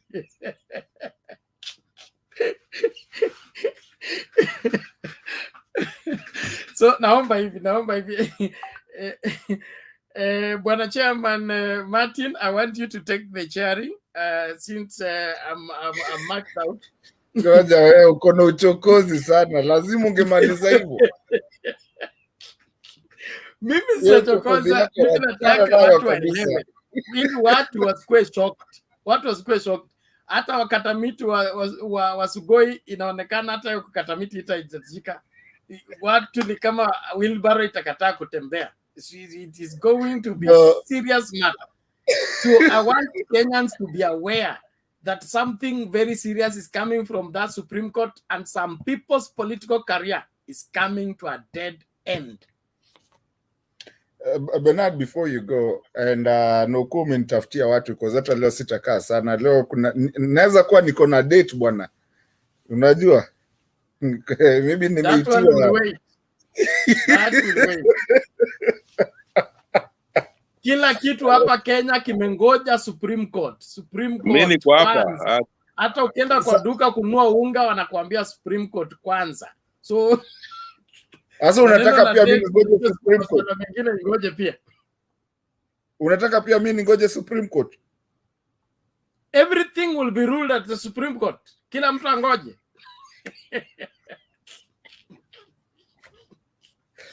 Bernard, wewe anyway sawa. Tunajua unanigonganga huko chini, lakini hiyo kitu umesema is very true. Guys, you know kuna hiyo kitu Raila anasemaga adui za wa Kenya. Sometimes even when you come into a show like this, and I want to urge Kenyans, I'm not saying that I'm any smart than anyone. I just go read, look at what you're about to come into the show to talk about. You see, when you ask me, I will tell. And Bernard hata huyu anaendanga mahali anapiga anasoma kabla kuja kuambia kitu hapa, utazadhani tu alikuwa busy, sijui mtumishi ametoka kuhubiria watu, lakini huyu jamaa anasomanga kitu hata ukienda kuiangalia tena unaenda unaipata kule tu alisema kulilikuwa. I want us as Kenyans to really, if you don't know what is happening, if you cannot read, don't come and start giving hypothetical statements here. This is a good channel. This is a channel that we're trying to build to be a good channel that can educate people, and that's the biggest part. Na tumebarikiwa sana in this channel. We have engineers, we have we have IT people, we have watu wazee, we have people like Bernard, watu wa dini wenye watatuweka hapa, watukalishe tusikue na uongo na tusidanganyane, na watuambie hata the Bible verses, the real ones, si zile za huyu jamaa mwingine sijui anatoanga wapi, zile za Bible yake, the real ones. So I'm just saying, when you come over here, you're welcome. Just come and have a good conversation, read, investigate, take your time. It only takes 30 minutes to read about, 30 pages. Just read, learn what you're doing, because we come here to educate each other. Bernard, kama kwa back office niko na watu nitashikilia, lakini nao uambiwa kuja mapema leo. There's somewhere that I have to go in the next maybe 2 hours. I can only do 2 hours for today. Kama wako huko sawa, kama wako kaa hapo ulipo. Kukaa sio shida. Swala ni kwamba fanya hivi, wewe utashikilia for 1 hour, Mama Selina atashikilia, watu wa kuongeza au naenda kuamsha Saidi walete, nyinyi mtaendelea na show. Kwani sijapatizwa kushikilia? It's because of the I'm on medication. Olara ana rig elections, anataka kuni rig out. Mimi na Mama Selina. Olara seems to be a relative of Chebukati. Angalia tu hiyo kichwa yake vizuri na uangalie cha Chebukati. Alafu mtuambie. Hao watu wanapigiana simu hapo. Wanataka kutupindulia hii channel, waseme Chebukati Center. Hii haiwezi kuwa Chebukati Center. Bernard, huwezi kuwa na hiyo maombi bwana. Mimi si Chebukati. Mimi niko hapa from what man bwana. Hapana. Hata mimi naweza kushikilia. Mnaweza kuwa related in some way. You know your father was a very I don't want to implicate anyone. Lakini mcheza kwao utuzwa.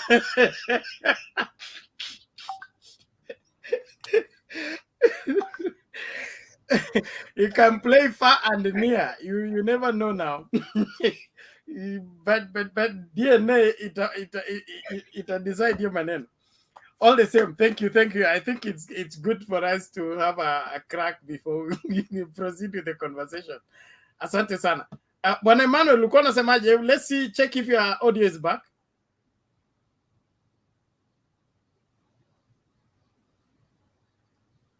Emmanuel, you did not leave the studio. Are you on phone? If you're on phone, just indicate with your hand if you're on phone or laptop. I give you instructions. Emmanuel, are you able to get me? If you're on Android phone or Apple phone, just switch off the phone and start. If you're on the laptop, you must physically select the microphone. Like from the studio, there's down here kuna settings and downwards in the studio, there is settings. You click on that settings, then you go and pick on audio. There's general, camera, and then audio. You pick on that audio. Then the first thing is mic. So when you click on that window down there, it gives you the number of mics that are connected on the laptop. Pick the mic you are using. It can pick for you any mic, and probably you are not using that particular mic, so your audio will not come through. Select the mic you're using, then your audio will come through. Hello. That is it. Go ahead. Okay. So by the way, I am very grateful for getting me to this forum. It is my first day. And asante. So okay, for me, it is like I hold a different opinion, but I hope that you welcome a different opinion, right? So okay, for me, for David Ojieng to join Kenya Kwanza, he's coming from a party of democracy for growth, right? Then I think you can't change. You can't make all the people to go in a particular direction you want, but it is just you take a small step one at a time. Change is inevitable, right? So okay, for me, just speaking facts, I am I support Kenya Kwanza government, and I think for this case we are going to win it, right? I know. Okay, majority of you, okay, I can see Martin. Majority of you are for Azimio government, yes. But Bernard, I can for Martin, he said that you are from clergy side. You should be impartial at least, and be like a Speaker of a National Assembly, right? So I've okay. said I should just do my role like Muturi. Muturi was a very good speaker, wasn't Yes, yes, definitely you should act like Yeah, so. Bernard, hii nini sije hii kitu sijui kwa nini imefanya hiyo nini yake hiyo Ngoja Martin. audio. Ngoja Martin. So Bwana Emmanuel. Yes. Where is neutrality between right and wrong? But you know you are surprising me because No, like I asked you a question. I need an answer. Okay, where okay, is neutrality between right and wrong? Between right and wrong. Yes. The neutrality between right and wrong. Yes. Is neutral because when you say the neutrality when you have a choice between right and wrong, how do you become neutral? Okay, you know, it depends on which side you are. It is not side. Yes. If something is wrong, okay? Yes. I should not say it is wrong because I'm neutral. Will I be doing justice? But, you know, let's say the facts here. Yeah. Let's speak facts. You know, I was a presiding officer in a certain polling station, right? Then, yes, I was a presiding officer in a certain polling station. Then I went into an IBC portal after I heard of these rumors that Kenya Kwanza government is hijacking some forms and editing it. But when I download a form from my polling station, the form I uploaded is the one that I saw it in the portal. And I had many friends who are presiding officer also. So okay. Thank you. Now, hold it there. Yes. Hold that thought. Okay. Now, I'm happy that I'm dealing with a person who practically participated in this election. Yes. So confirm for us when you send the form 34A. Yes. In the King's kit. Okay. What format was it? JPEG or PDF? You know, Bernard, don't give him ideas. Let him. No. I want him to answer. Hold on. No, yes, he's not giving. You know, Big J, you are. No, you, he's a you are saying presiding as if officer. you are Presiding officer. Big J is saying that as if I am clueless. Order. Well, stop attending to another person. I'm the one asking you. You participated in sending the whatever the form 34A. You know, for PDF file, it is safer than a JPG file, right? So when we were transmitting those results, we were transmitting it, but we were transmitting it as a JPG files. Right? Yes. The one you send. Hold on. Go slowly. The one you send from the polling station, it was a JPEG. Yes. Okay? Yes. Then you told us you went to the portal and downloaded it to confirm whether it arrived where you sent. Isn't it? Yes. When you downloaded, was it a JPEG? But you know, it is an amazing question because why didn't you raise those questions while we were performing? It's not. We are talking to you, Emmanuel, as a participant in the election and as an officer of IEBC in this particular election. Just confirm to us. You told us the one you sent as JPEG. Then you went in the portal and downloaded. The one you downloaded, was it JPEG or was it PDF? The one Bernard, turn his camera off. Hold on. We are prosecuting a case here. Yes. Yes. The one what was uploaded was a PDF. What I downloaded. What I downloaded from the portal was a PDF. Yes. Good. But you know, these are Bernard, don't agree with that. Never. Hold on, Martin. Hold on. So, what is your explanation of you sending me? You send me an email of JPEG, okay? Then when the email arrives, it is PDF. Okay, you know, these are a national election. If that happened to you, what would you suspect? Would you No, suspect anything? you know, these are very small, minute thing we are dwelling on it because, you know, for what you are saying, J what, you know, for a PDF JPEG, file, JPEG, yes, yes. PDF file is Picture. safer than a JPEG file, you know.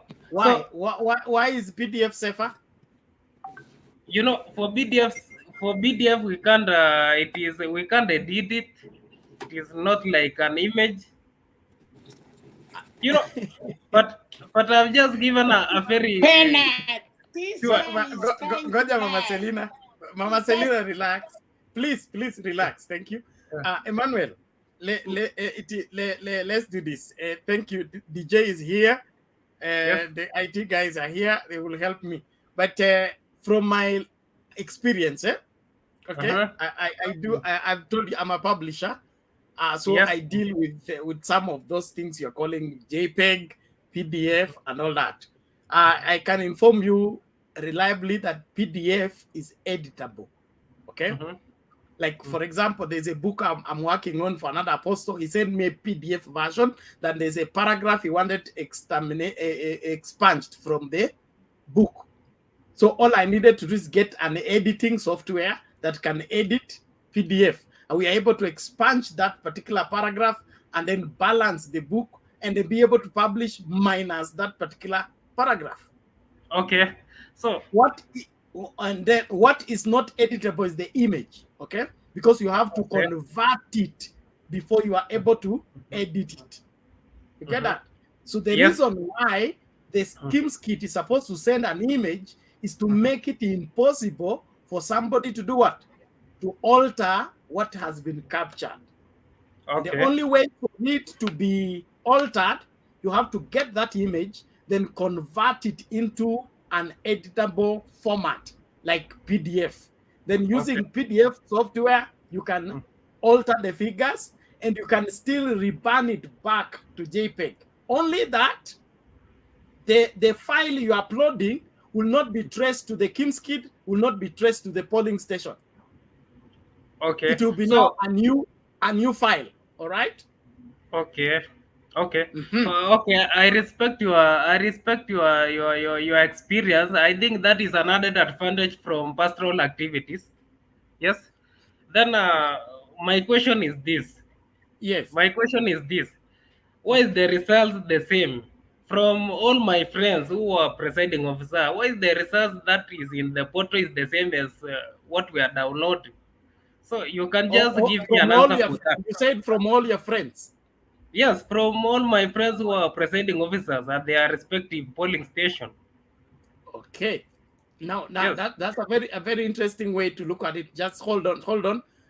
There is a DJ here who has a matter for you. Just hold on. I'll give you time to conclude.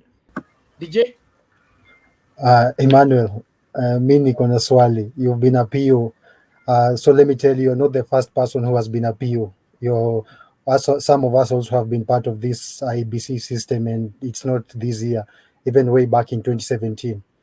So let me take you through simple knowledge. Actually, nakupeleka computer packages, because if you went through the system of computer packages, you need to know all these things. When you say, if you give me your email right now, naweza kuambia uniandikie kwa private chat, I upload an image on my email and send it to you, you will receive it as JPEG. The photo ni screenshot what you are doing here. There are only two versions that you can get the image of. Either if I took the image on PNG ama JPEG. That's how you're going to get it.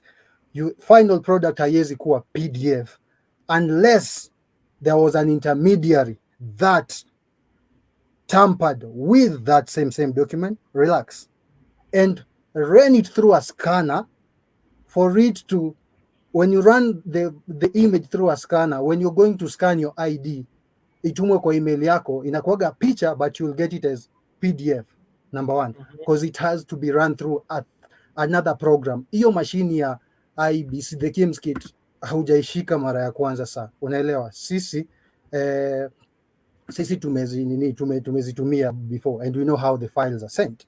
So hakuna venye, and that a computer does not have its own command that you send files yenye itaenda ikachange yenyewe katikati, it turns it to a PDF or maybe a nini. So whether you received, when you went to the portal together with your friends, I can tell, and you come from one area that perceived someone else stronghold, hizo zitakuwa the same, right? Because maybe they said opponent B hakuwa na kura yote, hazita change, but the ukiangalia zenye zime change is not the ones hata sana sana zenye ziko mahali penye wewe ulikuwa, na si zote. We are not talking about all 46,000 polling stations minus the fake ones were edited. We are only talking about the ones that were edited. So just to give you, if you went through the knowledge ya computer packages and attended all classes, ni very important by the way, unadhanianga tu learning computer how to use it is, you'll know all these things, how it works. A computer cannot do, relax. Calm your nerves, chini, kijana. I'm taking you through. Number one, and I'll tell you, you've been rude to Bernard telling what he knows it's an added advantage to a pastoral, sijui to his pastoral, sijui studies. That's, for me, I call it kuwa na akili kidogo sana, and it actually paints a bigger picture how the people who are charging with responsibility ya kuwa POs, if you can answer mtu hivyo, you're actually not even fit to be a presiding officer in a polling station. You're already a failed person, you understand? Okay, So DJ. relax. Take it easy, Ben, DJ. relax. Everybody, please. Hata Order. niko chilled, niko chilled, hata si, Okay. you know I'm chilled, I'm always chilled, relax. But, Emmanuel, I'll give you your time. So when you tell me that you went to download, let me tell you, they had to be an intermediary, katikati, that will download that file, unashika, and then I've told you, you can run that project through a scanner. I'm a third-party software. I have a third-party software here that I can run a JPEG file to a PDF, then re-upload it. So there has to be an intermediary that will change that thing for you to download it as a PDF. Haiwezi jifanya yenyewe, sawa? Yes, naelewa. Yes, there is an intermediary that has what if we can say that maybe there is a program that was created to change that JPEG image to a PDF file. We And can that's what I'm say saying. That's what I'm telling you. The computer cannot do it itself. You're actually answering. Wewe actually sahi wewe unajiprosecute hapa hivi, na wewe unajifunga na unajipeleka kamiti, kwa sababu hiyo program haiwezi jirun kama hakuna intermediary. You have actually accepted there is an intermediary. There has to be someone who is making that program work for it to change. No, for this thing you can just create a program along the way, so that Tell you me know the program. Tell me an example. I can't create a program because give me that. I didn't do a computer science or Okay, any DJ, IT program. give him For your time to information, make his response. I am a chemist. For your information, so I don't know anything about a computer or what. So, but what I suspect. So kidogo. So Ben, Emmanuel. Hold on, Emmanuel, everybody, What please. were Thank you you, DJ. What were you doing with the Tafadhali computer at sitaki kutuma mtu elections? quarantine sahi. Ngoja kila mmoja. Let Emmanuel respond, and then we will do follow-up questions. Thank you. From what I think, Yani, what I think maybe is that there is a program which was created to change JPEG image to a PDF file, because maybe they deems it is safe for it to be in a PDF file. Yes. Ngoja Emmanuel, wewe ulikuwa presiding officer. Okay? Yes. Before you preside over the elections, you are taken through some form of training. Okay. Isn't it? Yes. Were you trained? Did you take the IBC training before working on the elections? Yeah, yes. During the training, were you told that when you send the image, it will turn into PDF?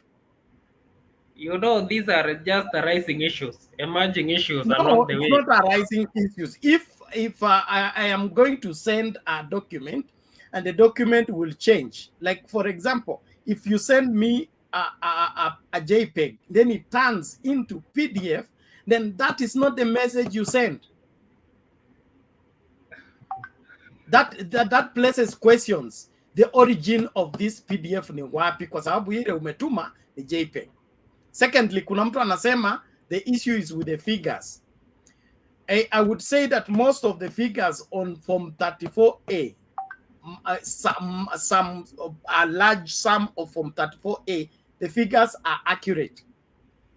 Not all of them, but substantial of them. The figures are accurate. And it is explained the way DJ is saying. There are particular regions that whatever that was in Form 34A is exactly what arrived at the portal and nothing happened to it. But when it came to tabulating those figures in Form 34B, okay, they deliberately omitted some figures or changed figures to swap results. Okay, yes. So dosari kubwa, that's why the petition is about retallying. Retallying means let's get all the original Form 34As and then create Form 34B accurately. Mahali ambapo, for example, there was a case where Raila Odinga got 15,000, then in Form 34B imeandikwa 5,000. One is omitted. So if that is the case, it means Form 34A is right.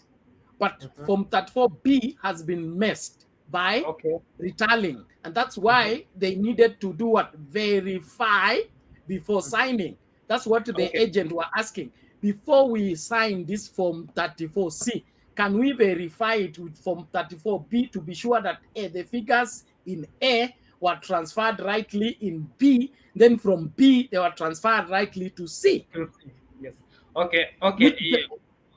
According to the, which is alleged, okay, let me say alleged, according to the people in Bomas, that Chebukati declined to give them the opportunity to do what? Verify. I went ahead and did what? Announce. That's why we're in court right now. Okay, so by the you are just speaking something something of like you are now on the right track, because for our, let's say, I can just comfortably say that for our parallel tallying center we use Form 34As. We don't know about Form 34Ps. For by the we are going to verify Form 34As. So there is an error for transferring data from Form 34As to Form 34Bs. And for me, I was just saying about the Form 34As. So you had a parallel tallying center? Not me, but I was just following the Kenya Kwanza parallel tallying center. And you can confirm that they used Form 34As. They used Form 34As. By there, I use by there. In fact, for me, I choose a county with the least population, with the least not population, but with the least number of voters. That was I don't remember well, but I think it was Samburu County, and I did it manually for myself. It had around 100 registered voters, but the turnout was like 60,000 and I confirmed it. I confirmed it was true. So let's stick to Form 100 34. registered voters, 60,000. You're confusing me. No, I am saying that it is roughly around 60,000 voter turnout, but the voter register had like 100,000. Okay. Yes. So okay, it's now clear. yes. So if the Supreme Court will use Form 34As, of which you have just said that the errors emerged on Form 34Bs. So for Form 34As, it was not tampered with. For Form 34Bs, No, I've said I in don't know some about it. areas. I didn't say all over. We had 46,000 polling stations. Yes, but Now, if, for example, like what is alleged that there were 5,000 ghost polling stations. So if of the 46,000 polling stations, 5,000 were ghost. Ghost mean the voting was not done physically, was done either spiritually or technologically, in the sense that the Form 34As from those 5,000 polling stations were determined by the person who wanted to tilt the elections. Okay, So you have and let's say You have Now, just bring another. it is an allegation. I'm not saying it's a fact. It's an allegation. So, for example, if out of that 46,000, we remove 5,000 polling stations, okay, and then put fake from 34A, or we have inflated from 34A results, then we So you add it to mean, the genuine ones. so I don't know what you are saying. You mean from 46,229 polling station, we had another 5,000 polling station, or what are you alluding to? It is alleged that 5,000 polling stations did not exist physically. Nobody walked into those polling stations to vote, but they sent results to the tallying center with fake returning officers. That's part of the case. So you mean we had 41,229 real polling station, or yes? Probably. It's just it's an allegation. Probably. Okay, So but if that okay. is In the case, conclusion, then even those from 34As were mixed with the ones from wrong polling station on an existing polling station. Then on existing polling stations are the breeding ground for rigging elections. but you know what is funny is that why we are in this discussion right now is that if we have values from all Azimio agents, we are not we were let's say we should not be discussing right now, because that So means that we did it. how do you, Emmanuel, how do you send an agent in a ghost polling station? And that's why we didn't even have an agent in Kisumu, Nyanza areas.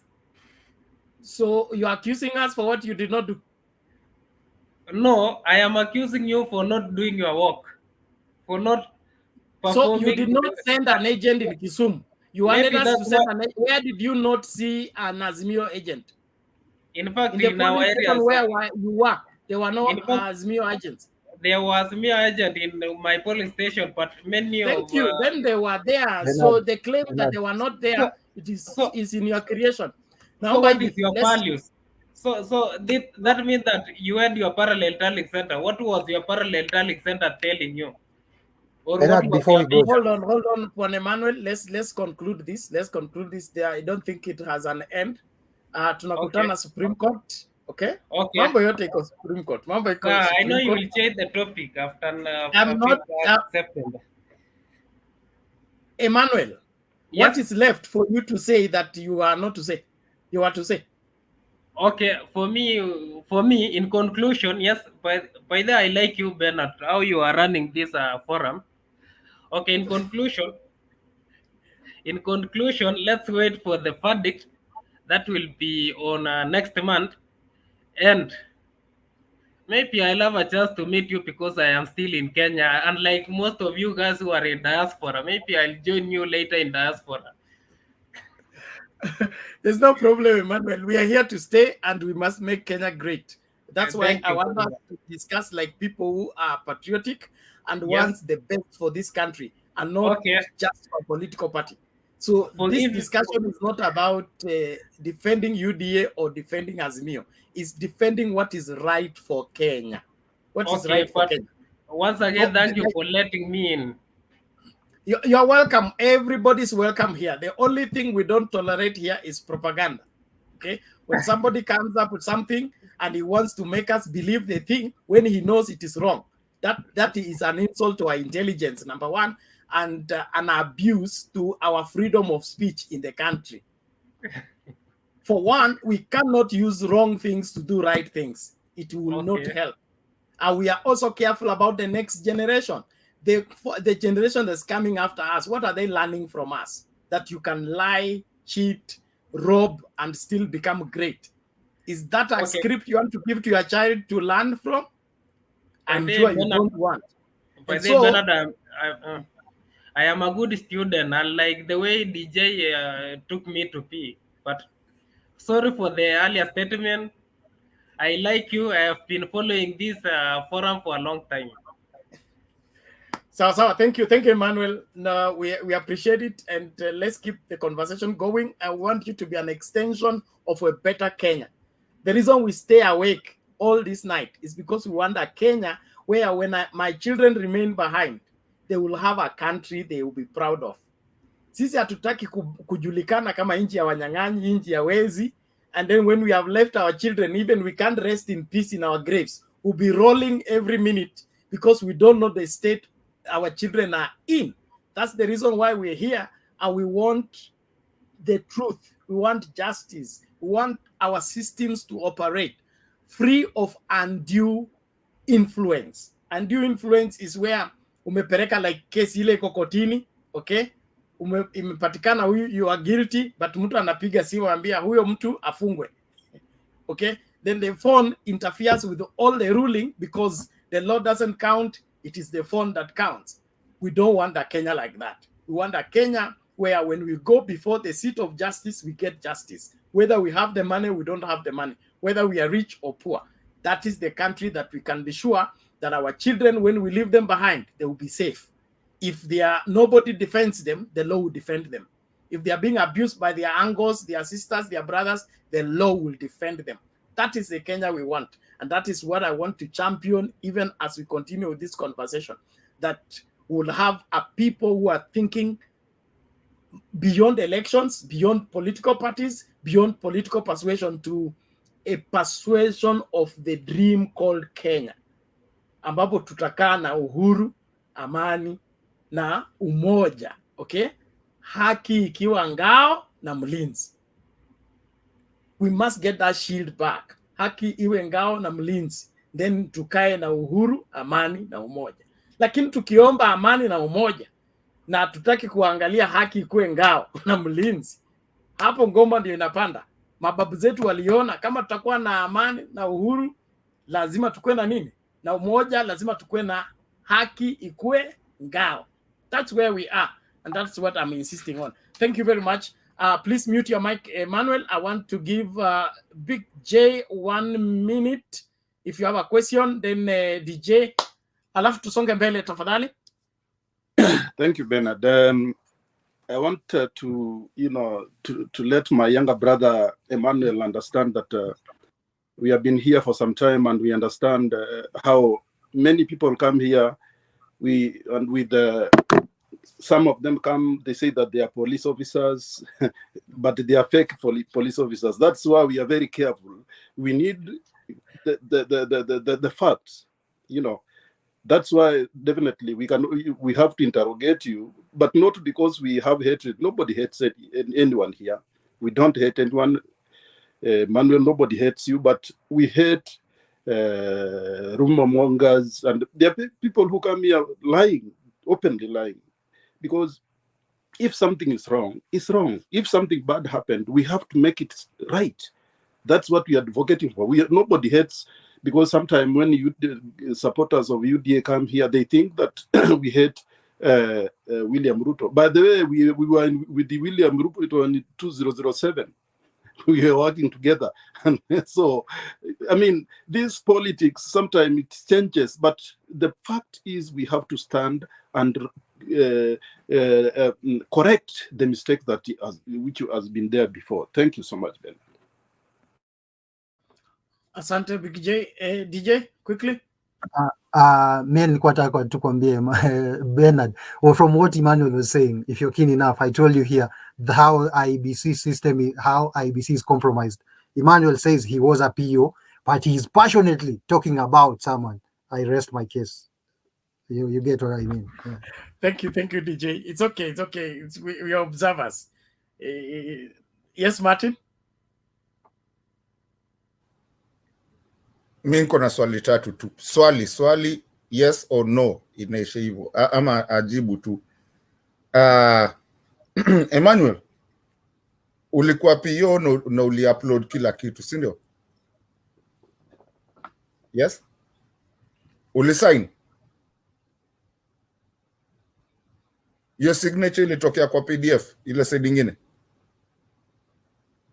Na the last one that I want to ask you, ulikuwa PO ya wapi? Na ya MCA tuambie ulikuwa PO ya kituo gani, MCA ama zote? Okay, I'm not ready to give you my polling station because I'll just leave that because I am done with that with that work right now. Right now, I have embarked to my role, to my duty. Okay, sawa basi. Let me give you a good advice as to as I think you're a young guy and you don't understand these things. Watch what you talk, when you say it, and where you say it. That's just from a brotherly advice. Be very careful in what you do and what you say, what you open up your mouth with, and what you want to say. Chunga, unaweza jingiza kwa shida zingine hata ujui. Just to trying to make a point. Be very careful on what you say. It's okay. Thank you. Let's keep it cool, please. Let's keep it cool. It is the crime is not knowing the truth. The crime is rejecting the truth. All right, and we are not here having the monopoly of information. Everybody is free to learn from another. So let us also educate each other rightly and not get rough with one another until it is warranted. I feel Emmanuel is a good guy, and he's just defending his line of thought. Probably from our interaction, he will get more information and add to what he knows. And we need people to champion for a better country. And the only way to get them is to get them to begin to place value on Kenya. The people want to run down this country, they don't value it. They don't believe in it. They believe in the milk they can get from that country. They are willing to milk the country to death because they have where to run to. They have where to relocate to. But us who have nowhere to run to, we have nowhere to relocate to, we need to defend it.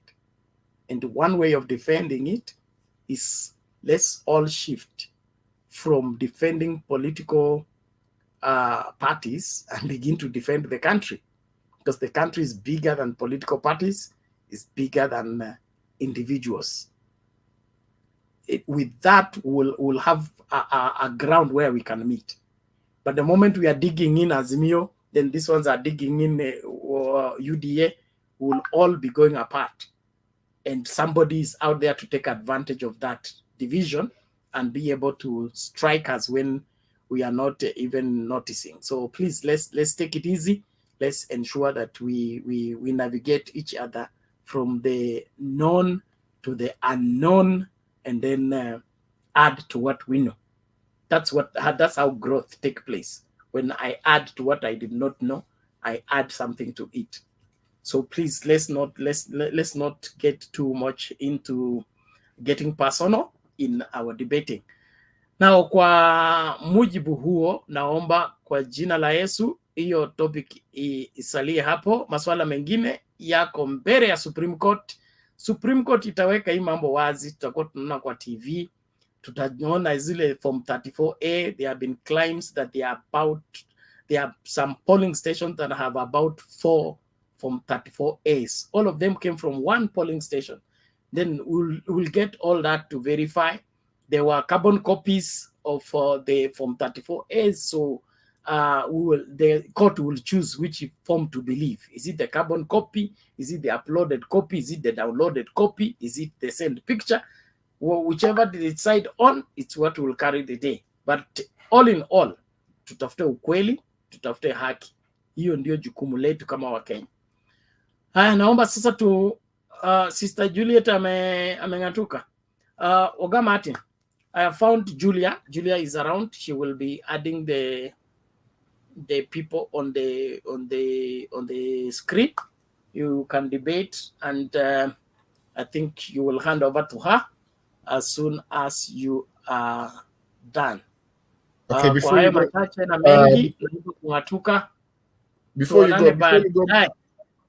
go, big brother, there's a public demand here of a K24 TV video. I don't know if you're looking at your comment section. There's a public demand. It's been going on for a while. Can you get that before you go? There is a problem with K24 videos. K24 videos, they place a rights claim on YouTube, then it will mess up the whole program. So I have to share that with my bosses here. They have to approve it. If it's not approved and I play it, the problem is not just playing it. The problem is, you see, the 8 hours will be here. All of it will be pulled down by YouTube just for that 5 seconds play. Remember, there's a show we did here and I played that clip ya Michuki akisema ukitaka kuongea na Wakikuyu ongelea. It was courtesy of K24. That entire show, it had over 15,000 views. It was pulled down. It's not there. Just for that few seconds video. So if it's from K24 or from DSTV, we don't play it because they claim, and they can lay a claim anytime, and you can't even, YouTube does not notify you. By the time you get the email, the video is gone. You can't look for that video. They can't recover it. So as much as they would want to get that, we may not be able to play it until it is proved that it has no claim on the same. Nimeshukuru. Thank you. As long as they have the backup on the side, Bernard, we really want to thank you so much. We appreciate you. You do a lot of work. Olara, let me finish this one, kidogo, because now we have to let Bernard, aende akalale pia. He comes here and some people don't understand, especially people that live outside here, don't understand what time he comes in. He comes in at 9:30 at night, time yake. And you might just think, and you think it's daylight kwake, and it's really not daylight. He takes so much time. And I think at this point, birthday, Bernard, we need to give you really a good present for you and give you a thank you for what you do. It's not a lot of people who can actually do what you do. 9:30 mimi hata huku kwetu waga nataka kwenda tu kulala, sitaki kushikwa. Unajua? So we appreciate you. You have your family, you have everything, but you are always here doing this for us on Sundays. You go to church, you preach, you still come back here. We have to appreciate you as the people that actually get this show. Kuna watu wanakuwaga wana refresh, by huku, like our time is 1:30. Kuna watu tuko huko tu tuna refresh, to refresh. Wapi Bernard? Dakika tatu, 30 minutes ukichelewa bwana, tunaanza kuingia, kwani Bernard leo nini imefanyika? So we do really appreciate that.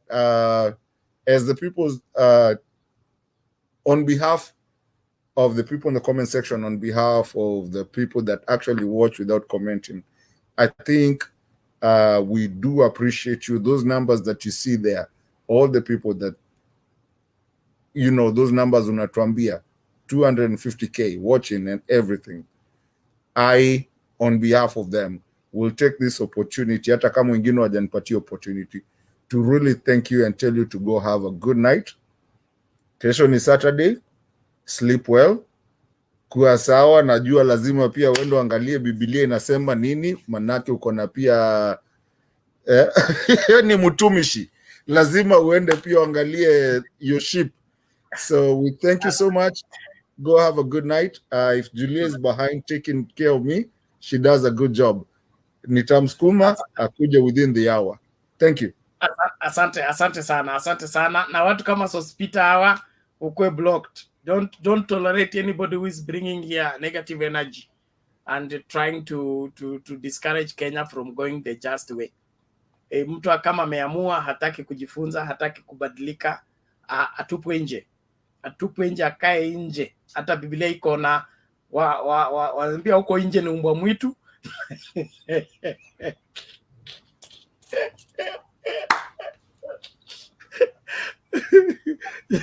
So, watu watupwe nje wale ambao wataka kujifunza na kuendelea kufanya mazuri. Tuonane baadaye. God bless you. Probably maybe when I come back I'll be in Mombasa. There is a proposal for me to go to Mombasa and relay that wherever campaign. But if Wekesa alikimbia kwa nini? Wekesa should be in office, so it's on duty. lazima mnini. So take charge. Julia is here. The other night school people will come. God bless you. You give to Juliet first before any other person.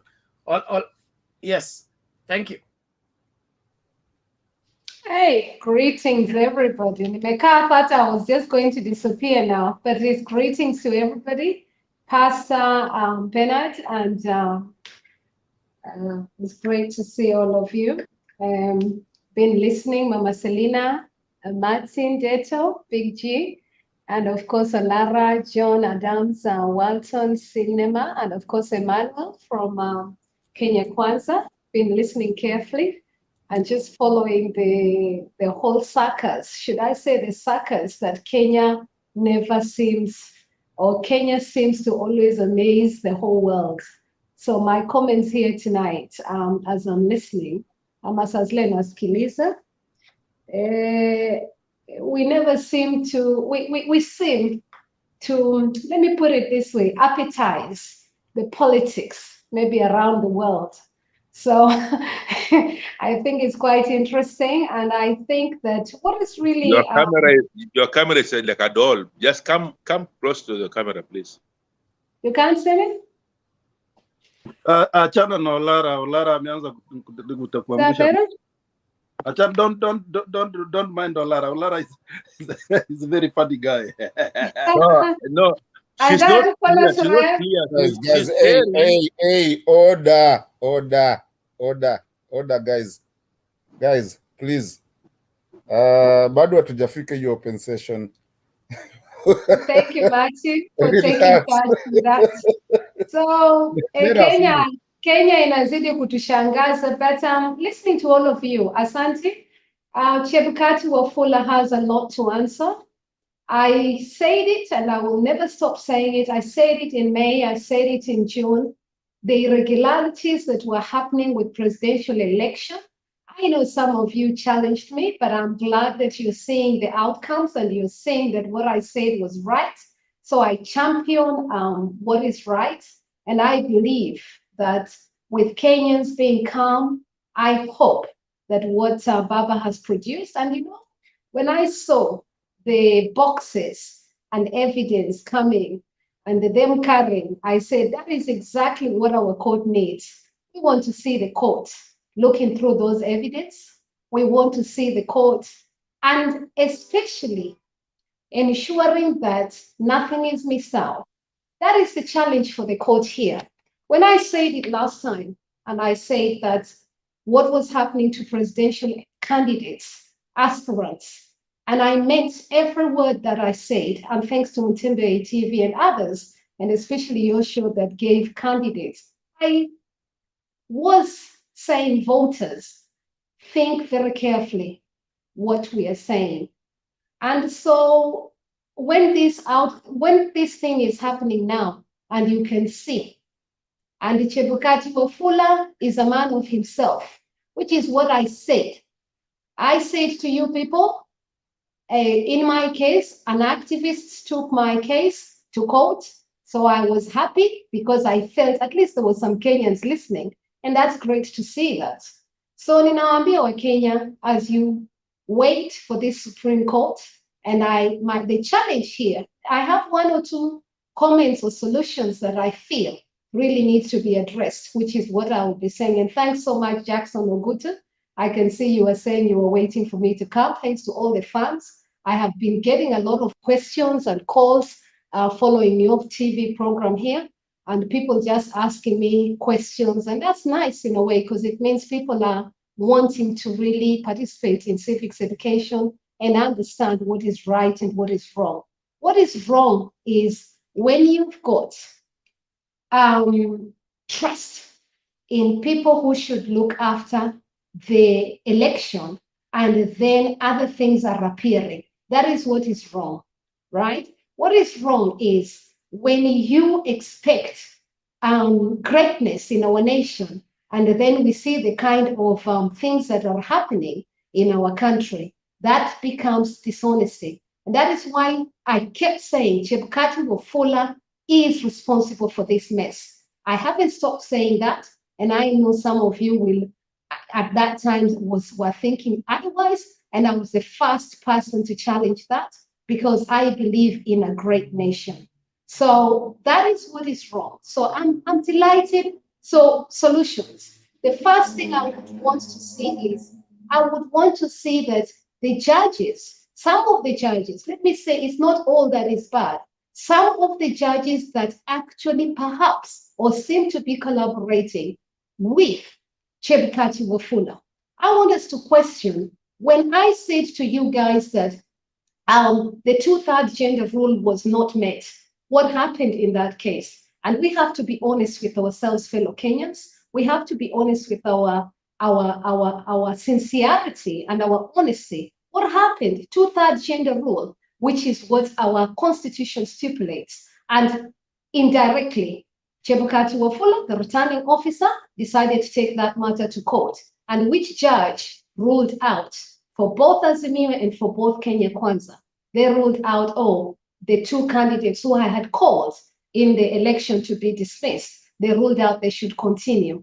The rules were straightforward, Kenyans, straightforward that if you didn't meet the registration of 2/3 gender rule stipulated for women gender, and if there was any women in that election, they should be supported, or at least, because that's what our constitution enhances. And what happened?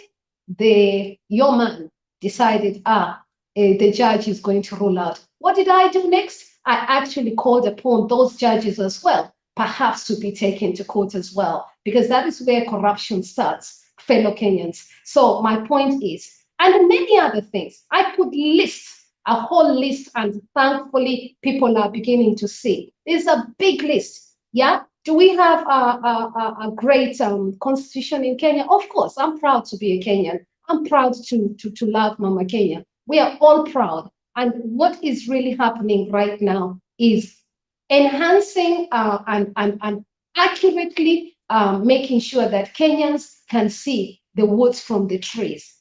Fellow Kenyans, let me all Raila is a rerun. A rerun. We need judges that have integrity. If we're gonna have a rerun, we need a place which is safe, a place which has got no hostile environment, a place that respects aspirants, and that brings out the issue of all aspirants. I told you, for Kenyans, this time round, we had for the first time many Kenyans who had come forward. And how many were left in that kiwanja? 4. It is not Yani, and even those are extra 2 people, they had to fight to be there. That is what happened. And I maintain to say that, and I'm allowed to say that because I was a contestant in that contest. So I think I'm going to leave you. DP claims Azimio team combining Mombasa. Yes, imagine Chebukati giving results. Mombasa and Kakamega, those people haven't voted. You imagine how you would feel as an ordinary Kenyan or even a contestant at the results za Kakamega hazijatoka na results za Mombasa hazijatoka. You put yourself in that shoe. Na hata hatujasikia. Put yourself in that shoe. And I'm glad people like Martin Deto usually address that, and Olara, Victor, lovely to see you. So you put yourself in that situation. That is painful for any candidate to see, and especially when you think that, that is where your voters will be coming from. Of course, you're going to say the numbers, because people are looking for numbers. In a contest, you're looking for numbers. So you're not looking for any other thing. You're looking for how many people are going to vote for you. That's what you want. You want to win that race because you want to become the next president of Kenya. So absolutely. So why is the returning officer announcing results when certain constituencies or wards haven't really voted? That's questionable. And I believe that that is a ground in itself to dismiss these kind of malpractices, as I call it, and the kind of irregularities that we see here tonight in our country. The other thing I see is all eyes on the Supreme Court. I pray for the Supreme Court. I pray for the judges. I pray for the judges, especially I want the good judges. Let not you be confused by the stale judges. I call them stale judges because when you're stale, we need to shame on you, and we need to actually get back order to our court system. What's happening right now? Kenyans are beginning to lose faith. Kenyans are beginning to lose faith in our highest court. We can't have things like that. We can't have a stale system in our country. Where do we run to? When I told you, I felt like there was nowhere to run to.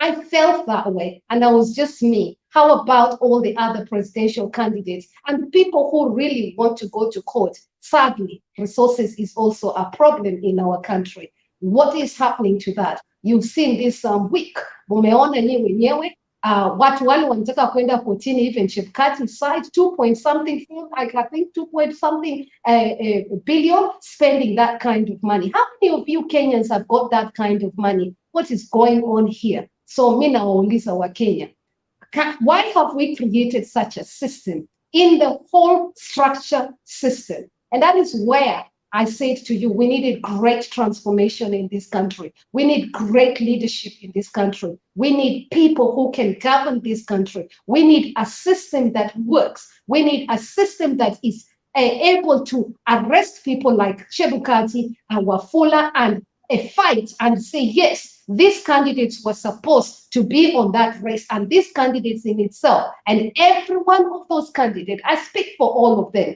I speak for all of them because some of them hata wako shy. Let me say that. I remember a woman, alinipigia simu akaniambia, I'll finish off. Juliet, you know you're a politician, and I'm watching the time. You're heading on 3 minutes. I'll see you later. I'll leave you there and have No, a don't wonderful leave. Don't leave. No. evening. I didn't stop you in a bad way. I'm No, just it's telling you. okay, because I've taken your time, so No, I'll you're not leave it taking there. anybody's time. We need you. We need you here because I know there's a lot of people that want to interrogate you, especially as somebody that actually was in the presidential fight. You know, Yes. so there's a lot of people Let that me just finish really that advise. statement I mean, because it was really important to hear that story, okay, Martin. but don't go. Do not go. Stay there.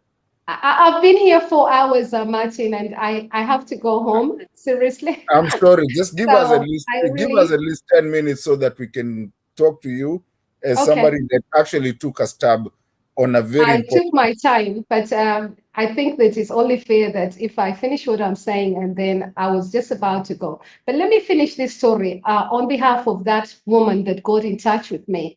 And it's important to hear their stories because that is what brings change and brings transformation in our country. So on behalf of those people who got in touch, bear in mind, I don't forget, I tell your stories as well, because those are the stories that will make Kenya great. And I believe in every one of you as a Kenyan. So the story of this mama, for example, Juliet, wewe unajua unaweza kurudi UK, alafu ukirudi wewe una shida. Sisi tuko na watoto hapa. That is the statement the woman was making. Then I said, no, it is important to file your case. Juliet, wewe hata pesa. And I know, I tell you, even with this activist, I still had to file the case. And although they say there is no budget you don't have to file it, the rules are like this.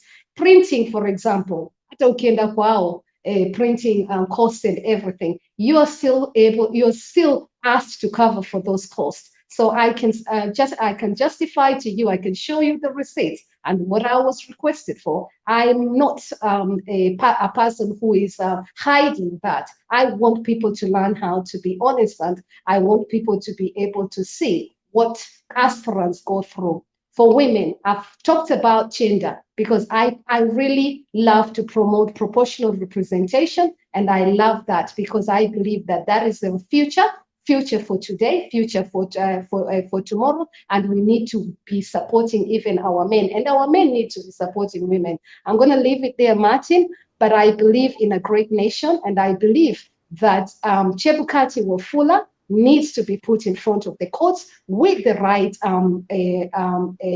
people who can ask him straight, direct questions that he needs to be answerable. The question is, do we have the right independent sort of judges who have not perhaps maneuvered with him? Because that is what I saw, or it seems I saw And that is where my fear is. When we undermine democracy, we undermine our government. When we undermine our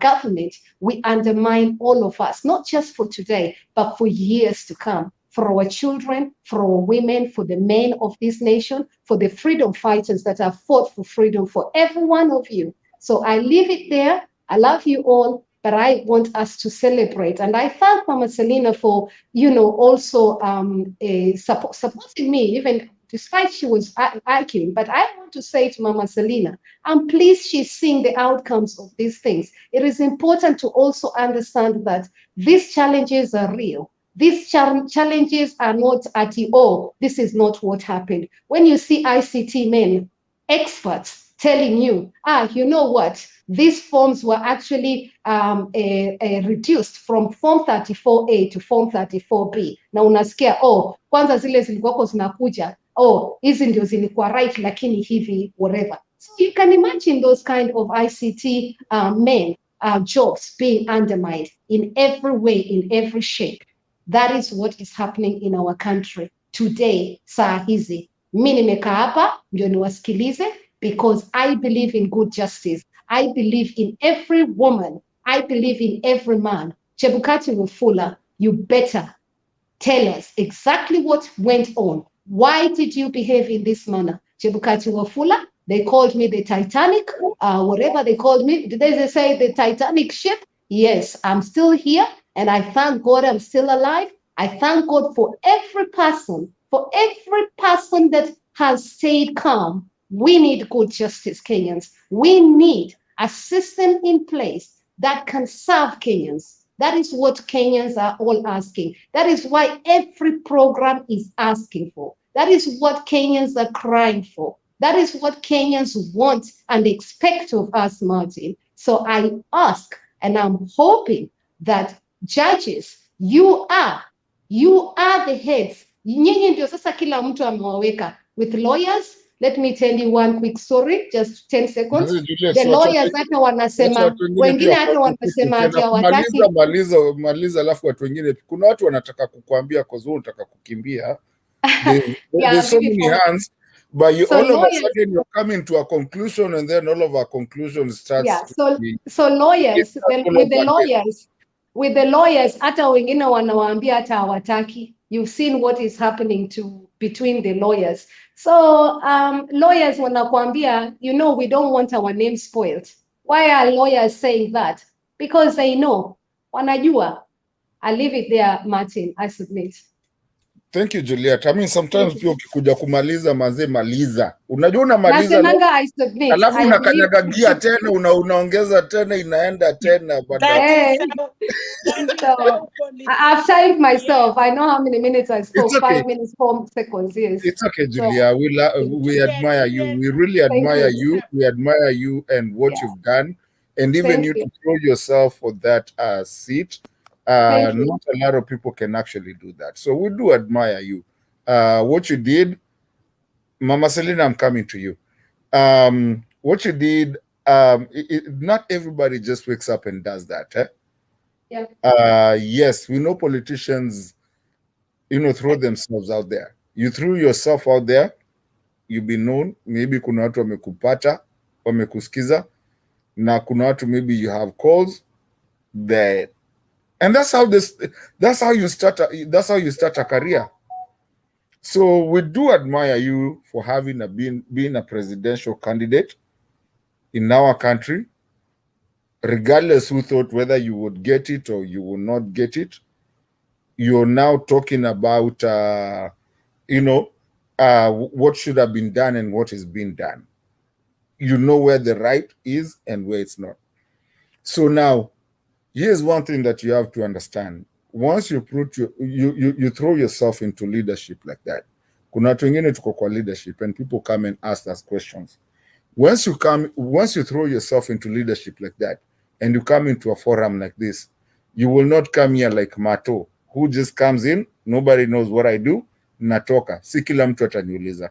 You throw yourself into leadership like that, you will start seeing hands zinainuka kama ya Mama Selina, unaona venye inaita. And you cannot just come in and just ukimbie. You will have to answer that because that's responsibility. Even you The finish fact that you now. did You are not get talking it, much. huh? You are talking too much too. You are telling Juliet to stop and you are talking too much too. Okay, Mama Selina, go ahead then.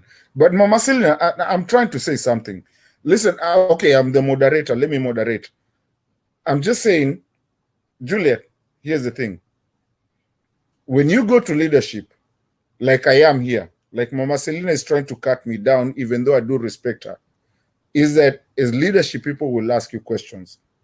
And I wanted to tell you that, yes, you can keep on talking, but all these people are asking questions and they're lifting their hands because they're trying to get something from you so that they can understand what to do next time. Mama Selina, I do respect you so much. Okay, take over and thank you.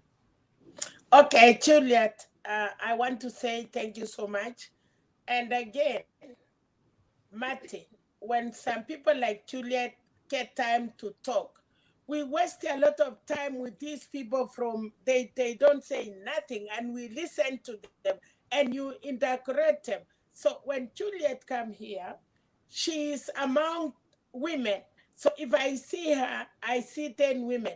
If you are to keep men 3 minutes, you have to keep ladies 5 minutes because we are not many.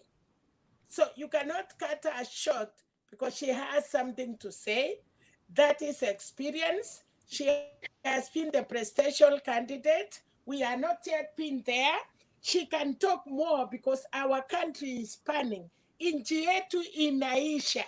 I would like her to talk more because kama umeenda maternity, she is in the labor.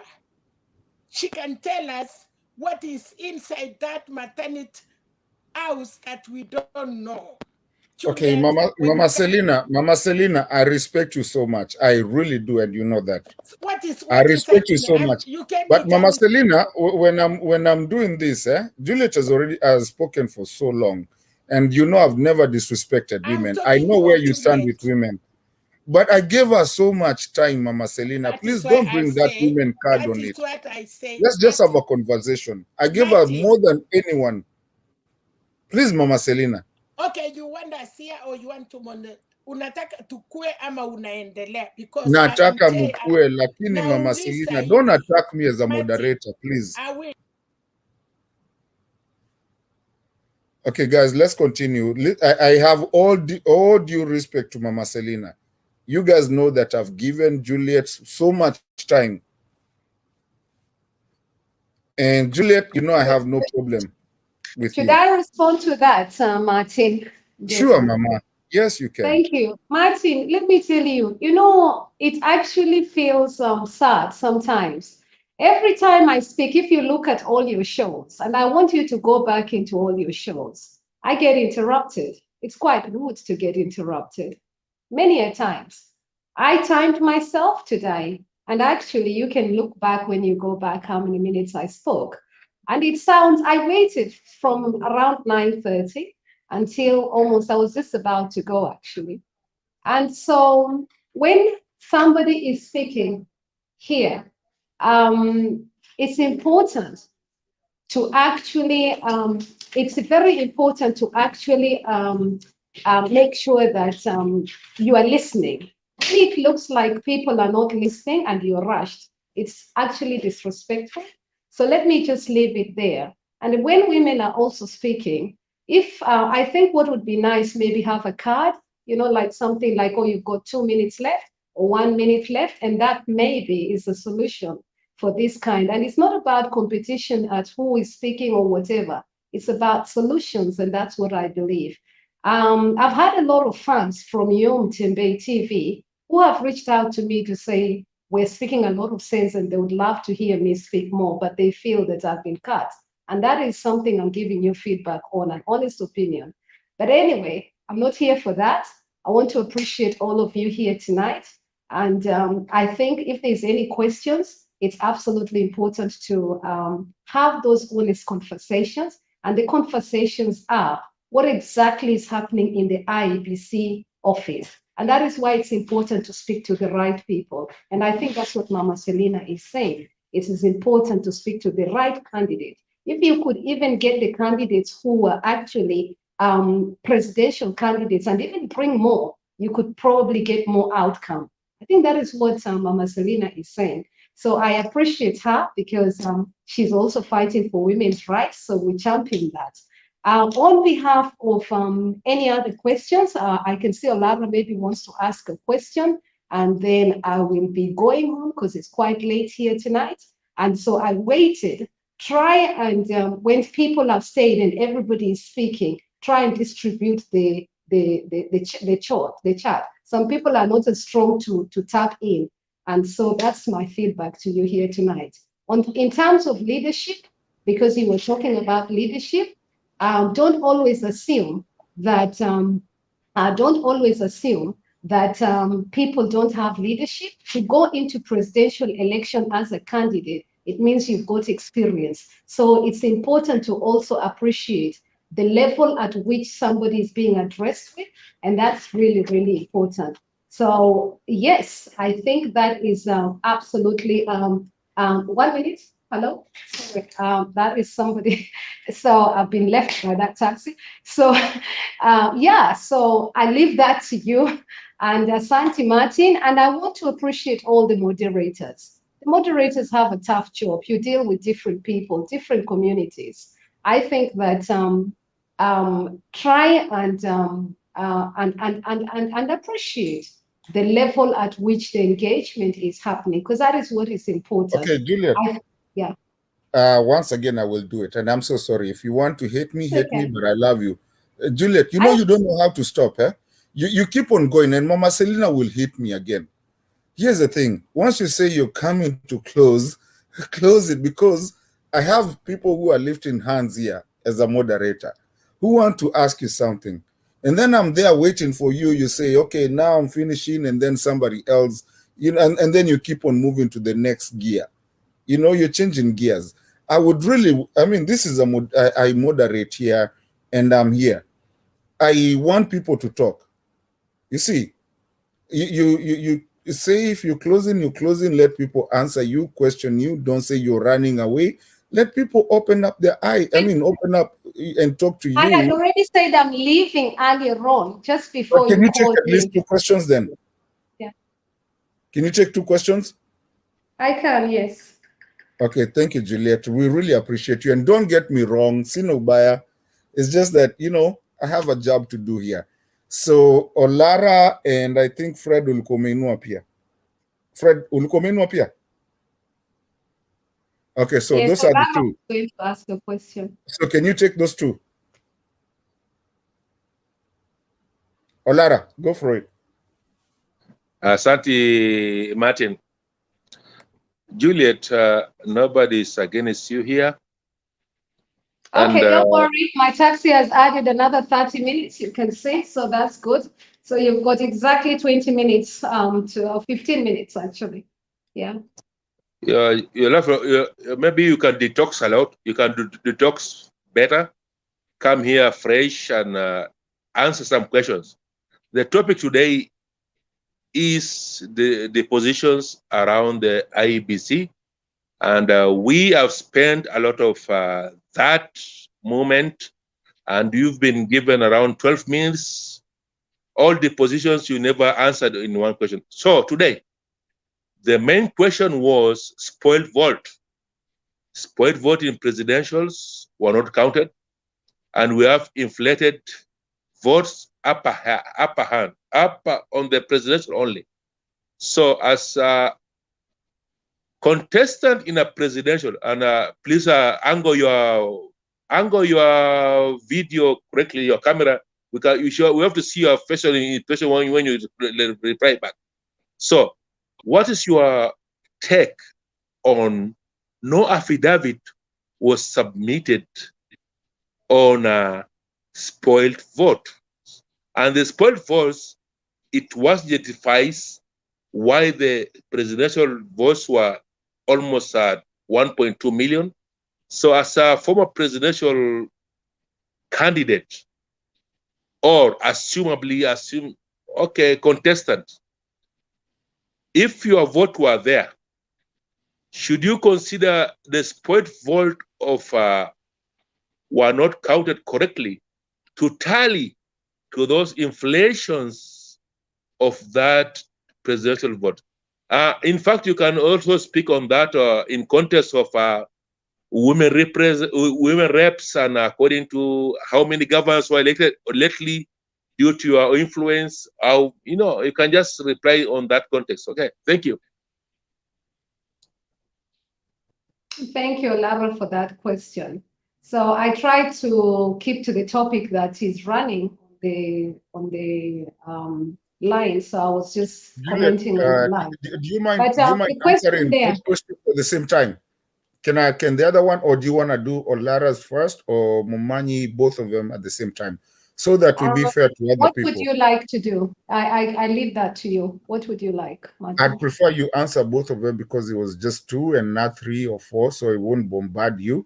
I'd prefer you do both of them at the same time so that other people also get a chance to contribute, because this is an open forum. Everybody wants to contribute, and people are spending their data. They're here. They want to be listened to. I just want to be fair. That's who I am. Is that fine with you? Yeah, that's fine. So the question is about spoiled votes. So Hey, I will make it very easy. You didn't listen to me. Yeah. I asked you and you said it was fine. I asked you if you can take the 2 questions together and you said fine. I can. Yes, I can. Okay, so can Fred then, because there was 2. Okay. So can Fred actually ask you so that you can answer them both, so that we keep them moving? Yeah. Sure. Yeah. Fred, Okay. go ahead. Okay, thanks, Mato. I'm happy for you guys being in this panel, at least to shed some positive light towards what's happening in our country. So I have a question for you, Juliet. There's a contradiction in Form 34A, 34B, 34C. As a former presidential contender, how do you handle this issue? Let's say maybe let's say that this issue, the way the information we are getting right now, the variance between Form 34A, 34B, 34C, there's a total mess. On your side, how will you? What's your view, or rather, how can you handle this issue? Because it's really it's another thing. People are really confused about it. You see, so that's what I want you to really handle, as in tackle that. Thank you. Thank you so much. That's a very good question, Fred, and wonderful question that you've asked. So let me start with Olara first of all, and Olara's question with regards to the spoiled ballot papers. So let me make it easy for you. Any person that is working there, assuming you've got 10 voters walking into a polling station, just 10. What are you supposed to have? You're supposed to have 10 ballot papers. So that's all. Yeah, so you've got 10 ballot papers, simple mathematics. You've got 2 spoiled votes. So you put the 2 spoiled votes. When everybody is looking at that, we are left with 8. Okay. Then you've then got the rest of the candidates. Maybe one is Azimio, maybe one is Juliet, maybe one is Maura, another one is Wajakoya, whatever. Doesn't matter. And you put them on the side. That's what happens inside a polling station. Because what happens is you take up, I'll show you, demonstrate it. So you literally, physically, manually, you take that, and the agents are sitting in that room, and both sides. That's supposed to happen. But what's the challenges in Kenya? So that's 10. We're just using that as an example. So unasema huyu ni Wajakoya, unaweka hapo. Huyo ni Juliet, unaweka hapo. Huyo ni nani? Are you all in agreement? Na watu nyinyi wote mmeketi kwa hiyo room moja. Okay? Now this is the challenge that I saw. So assuming you don't have agents in let's say for one team because of expenses. Certain it was expected, or it is expected, or it is assumed that in certain polling stations mtu anajitafutia agents wake. Unakuta kama, so the challenge there, and I'm beginning to answer Fred Momanyi's question. The challenge there, especially for candidates, even if it is not just presidential candidates, even the other candidates, whether governors or whatever post you're taking, if you don't have the resources, then you feel that you're shortchanged, because you might, especially for other candidates, in every polling station where you want people to make sure that your tick boxes happen, and that proves to be a very challenging exercise for any candidate, not just for one candidate. That's for any candidate. And that is why I said, Chebukati Wafula, where is the money? Where is the money for those agents in every political party? We are supposed. That is why tunatoanga hiyo pesa. Mtu anatoanga pesa ya nini? Where is that money? I'm asking Kenyans. Yeah, so the challenge is there, the real challenge. And I want the courts to tell us as well what exactly is happening with taxpayers' money. With taxpayers' money, and also the court to tell us exactly what is happening to Kenyans, because that process in itself can be very difficult even for the aspirant. We need to have the well-being of all Kenyans. You don't need to be at umekuwa stressed. We need a simple system. So I've just talked about 10. Now, to answer spoiled votes, those spoiled votes, what is meant to happen, once you're counting, it is recorded. There is a book there that is recorded in that Form 34A. So what's supposed to happen in that Form 34A, when that recording is happening, you can easily counter check and say in the first lot. Now, this is just my assumption now, because there is 34B. In an ideal world, the results that is being announced, which is 34A, goes automatic without being checked, because it's the presiding officer that announces and says, oh, we've got the winner, who is won in that polling station. But on this occasion, everything is returned back to Kenya. Why is that? Why is that? And the question, voters, is why do we have those systems put not just in Kenya, but maybe around Africa? Because we have created a system that is distrustful. We don't trust ourselves, Kenyans. That is number one problem. So we create a second barrier for ourselves because we want those systems checked by somebody else. So on this occasion, Bomas of Kenya, let's check the 34A. Do they comprise? Do they come? Did they record everything properly? Because that's the system. We have created this for ourselves. Hatuaminiane, wacheni tujiambie ukweli hapa. Me, I'm a candidate. Now, Juliet. I hope I've answered that question to Ola. Now, finally, to finish off the 34C. In other words, what we've done, we've created 3-point checks. Ni kama tukue na checkpoint moja, checkpoint mbili, checkpoint ya tatu. Now, let me give you a quick story here. I don't know if Juliet. No, I'm not gonna do that, and I'm so sorry. Let me answer Momani. You're gonna hate me if you want to hate me. No, that's fine. I was just gonna tell you an incident. As a moderator sitting on this seat, this is what I was going to tell you an incident. A question is gonna be a question. It's not gonna be a Bible story.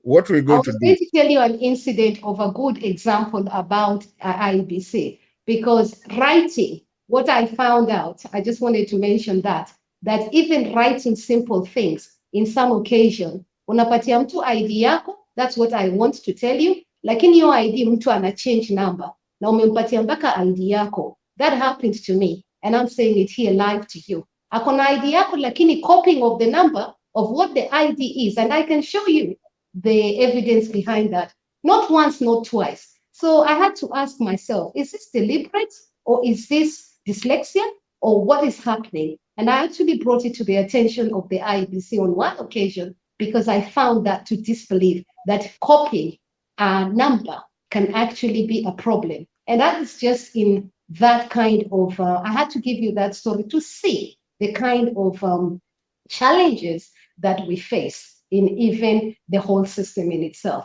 Let me answer Momanyi. Momanyi asked a very good question, and that question is absolutely Juliet, chunga time. yeah. Kuna watu pia wana hiyo time yenye uko na Okay, 20 sawa, minutes. nimemaliza. Chunga, please. I'm begging you as the Okay. person sitting on that moderation time, hata Yeah. nikapeka kwa hiyo kiti yenye nimekaa, you would want other people to talk. You cannot talk Yes. the entire time. Ulikuwa umeulizwa maswali mbili, and in fact, you are a presidential candidate. You should know how to minimize your time. Have I Please. answered your question now, Hana Martin? affidavit, hana affidavit. Mama Selina, mami, please usiniingilie, najua ni mwanamke. I know how you feel about wanawake. Tuna respect wanawake. Martin, Lakini we've moved pia over hatuwezi from kuja there. hapa Let's tukaongea talk siku that now. nzima Can we na move kuna on so watu that hawaongei. Mtu ukiulizwa swali jibu yenye unajibu, tuendelee. Martin, the taxi will be here. So if we can move on, Please please. minimize your time. That's all I'm asking. Otherwise, I will ask people wenye wako huko nyuma wakutoe. Minimize your time. Please respect what I'm saying. That's it. Minimize your time. Go to the point. I finished on that one. I'm being serious. There's people here sitting here. Wengine wanaenda kazi nini. We cannot sit over here. We have to talk, finish, go to the point and all that. And I'm so sorry, Juliet. I'm saying this out of... Okay, I'm going to have to leave you now. So I think the questions I've answered that, Martin. Is that okay? So I'm going to leave you now. Is that okay? Yeah? That's fine. So have a wonderful evening. And I think the question that Momanyi We have asked, a I lot of believe I've questions that answered. we could have asked you, but again, now, the way it's Yes. becoming, you're not answering a question, you're beating around the bush. I We hope want I you was to just answering answer that. the questions. There's a lot we want to hear from you for the next 20 minutes. That's fine, but when you hear the knock this time, I'm not going to allow my taxi to leave. So, because it's quite late here. So I'm just parking, as you can see. Okay, we'll take that, and we really appreciate your time. Thank you. Yeah. Anybody else has a question for Juliet? Kama kuna... Okay, Walter. I think Walter has got a question. I'm listening. Don't feel bad. I'm hearing.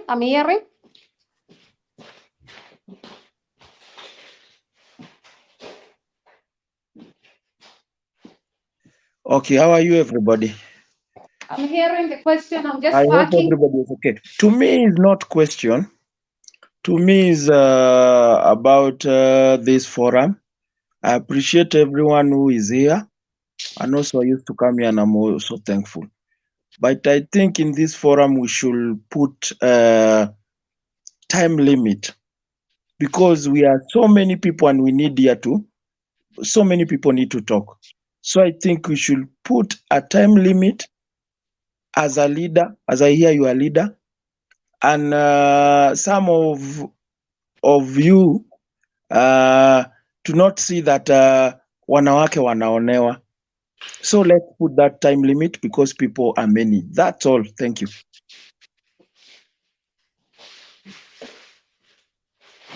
Martin, I also support you. Some people are just on shift. They just take break, then they come and talk and go back to work.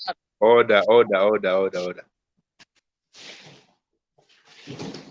We gave Juliet enough time, and I think she should be respectful of our times.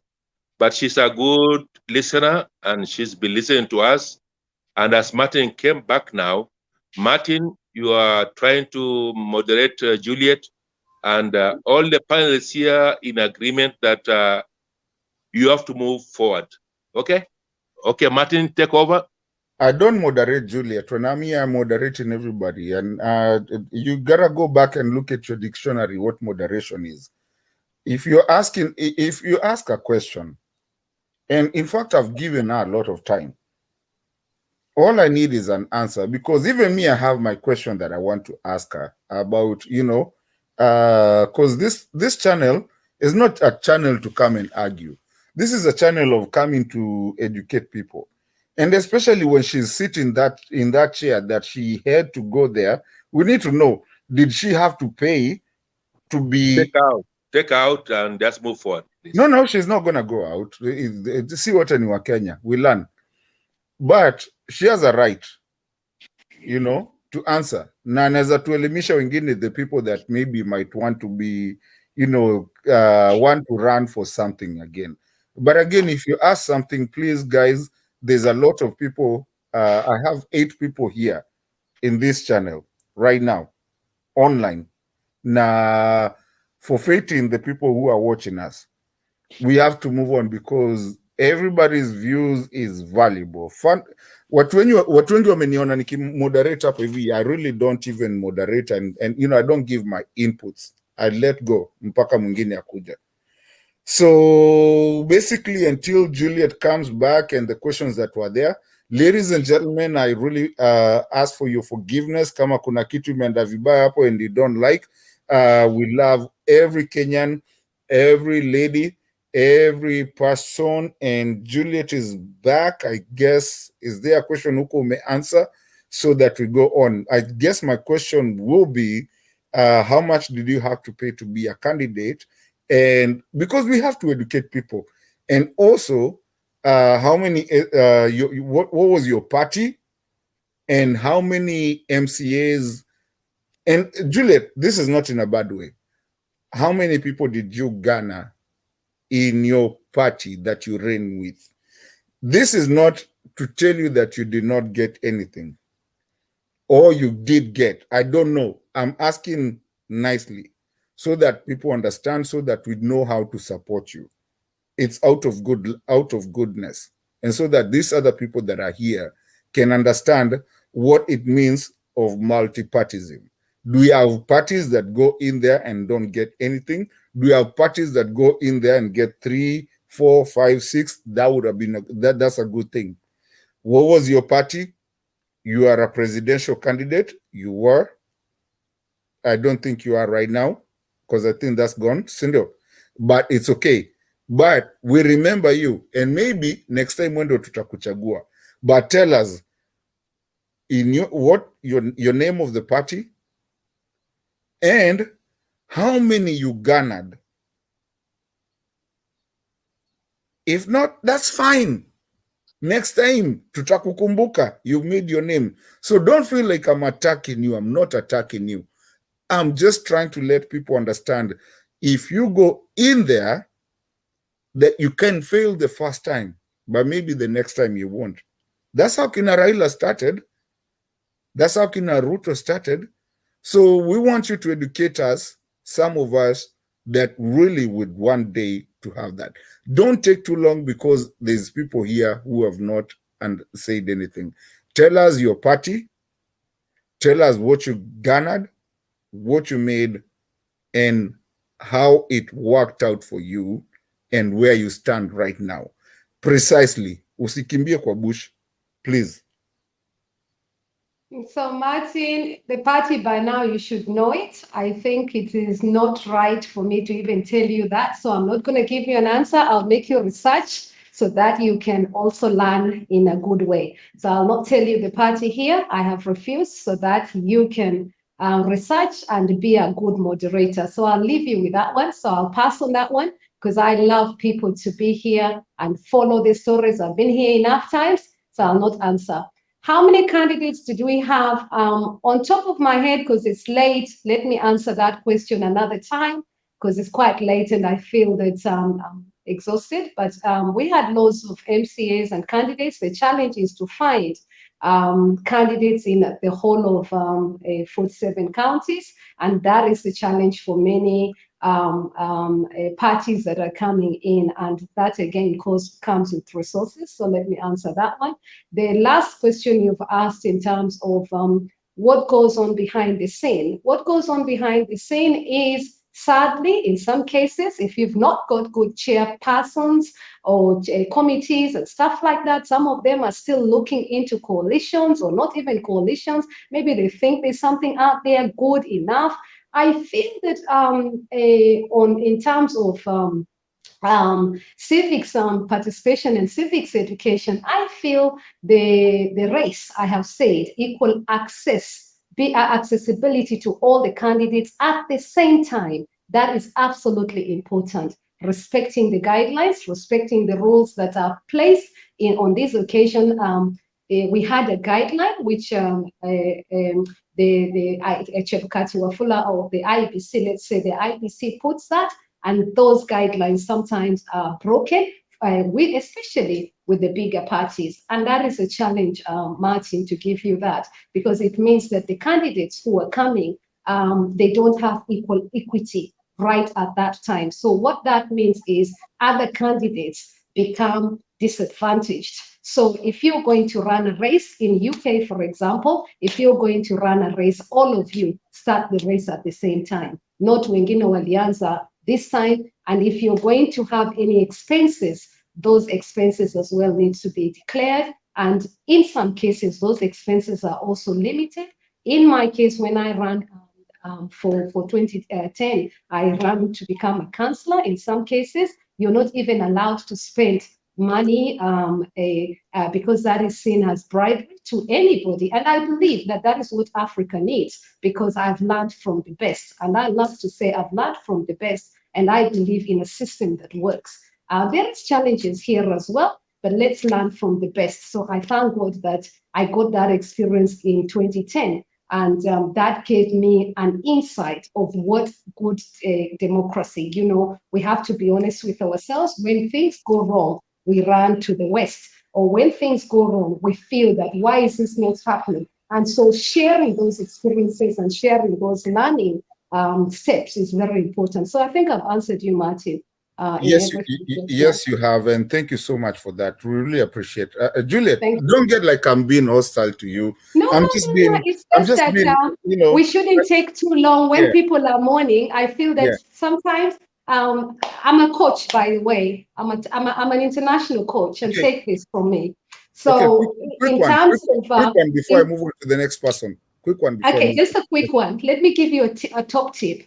I would love to recommend that when you're leaders, you know, leadership coaches, go for the best people. You know, you watch these people and you learn great skills, and you really get those skills of leadership. Whenever kakitu kadogo kanafanyika hapa, you know how to move on, because wasting 20 minutes discussing about something which you should move, try and just settle on that. Yeah, so that's what I'm going to say. Any other question, everybody?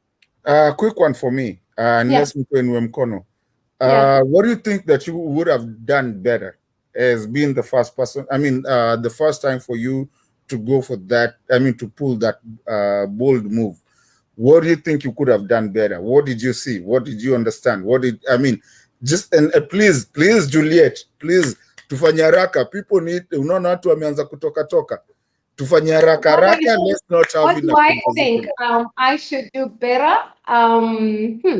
Let me think on that answer. I'll give you an answer next time on that one. I have written it somewhere. I'm writing a book. Get that book, buy it, and you will see what I would have done better and what my experience was. And it's going to come out. So yeah, so look out for that. My personal experience, something along that side.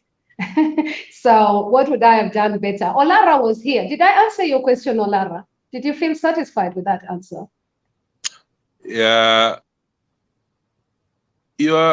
I think you are reading some script, but I generally you are just smart, good lady we need to in our fight. And if any time you are coming here, come here prepared with times. Let our panelists, our commentaries respond to you back correctly, and reconfigure your camera. So sometimes we don't see your actual face. So this is a small, but in an contextual or let me say in a critical manner. And Olara, I've been here from 9:30 and now it's 1:18. So don't talk about me not staying, because I've stayed long enough. So just to correct that. At least you have an administrative tool. You can pull me down and pull me back. But you can always ask the panelists to bring you up earlier. You have that tool. Use it. Sasa. Olara. I think you spoke good for our country. Our country is good with somebody like you. This country is good with some ladies who are coming up like you. Na hii mambo ya siasa ya mama mboga hatutaki. Tunataka siasa ya wanawake wote, sio mama mboga peke yake. Tunataka siasa. Do you understand that? I think you are speaking a lot of big English. Do you understand that? Yes. We need a politics of Okay, all Laura, wanawake. tufungie chapter now. I'm gonna take this discussion to a different chat, to a different. We're gonna have a different My time now. parting part for her is that Kenya sio mama mboga. Kenya ni mama wote. Na Juliet leo represent mama wote, including Selina. Selina should be very celebrating of this young daughter here who can speak for herself on our own country behalf. Asanteni sana. Pole Martin. Okay. Now, as we go on now, that chapter is done. That was a presidential candidate. That was somebody that was there, amefanya. And that chapter is done. Now we are going back to our show na tuendelee show yetu venye inakuaga. I think a lot of you people know me here. This time, Juliet, if you want to still stick around, you can still stick around. But we appreciate you for being around. Hiya, ladies and gentlemen, we are back to our show. We just wanted to hear what the presidents and the presidential candidates that come to our country and the people that we come to, we want to have our country be led with. That was one of the presidential candidates that was asking and could have been the president-elect or the president. She was there, she put herself there. And so we need to understand when you're going to be a candidate of a president of a country, how you think, what you think. Is the only reason I did that. I know I'm getting nagongwa sana huko kwa comment section for being a moderator and letting that happen for a long time. I think she's a good person and I think we're doing a good job, but we also need to understand what what a country and running a country is. At this point now, we're going to go back to our normal moderating thing and, talk and everything. So, nitaanza hapa kwa Walto. Pole sana na kuomba msamaha. Simba, kama utaweza nisamee, nitakimbia kutoka kwa Waldo, nitakimbia tuone tu mama ako huko chini, Elana hajaongea, alafu turudi kwako. In that, hiyo ni sawa, Simba kwako? Tukuruke kidogo tuende kwa mama, just to do the third, the women thing. So let's do that. And as we're doing this, people who are in the comment section, people who are listening to us, the link iko kwa comment section. Just come in, kuja uongee, utapatiwa iko time to talk. Let's fill up this and let's talk. So Walto, and then we'll go to Ilana, alafu tutarudi kwa Simba, and then after that tutaenda kwa Lara. Thank you. Okay, how are you everyone? Mimi sitaongea sana kwa sababu topic ya leo sijui ni gani, nimechelewa, but all in all mi nashukuru kwa hii forum and we are all together. Let's be together. Wacha tujenge nchi yetu, tupiganie haki yetu, tupiganie haki ya watoto wetu na kuwe na haki, kwa sababu kwa wimbo letu la taifa tunasema haki iwe ngao yetu na kweli. So hiyo tu, sina mambo mengi naweza ongea kwa hii forum leo. Thank you very much. Tunashukuru kaa hapo, labda tu pia utapata kingine tu tukiendeleaga. Let's do shida imekuja. Thank you, brother. It's been a long time. Not seeing you for a long time. It's really good to see you. Madam, tupe maneno leo.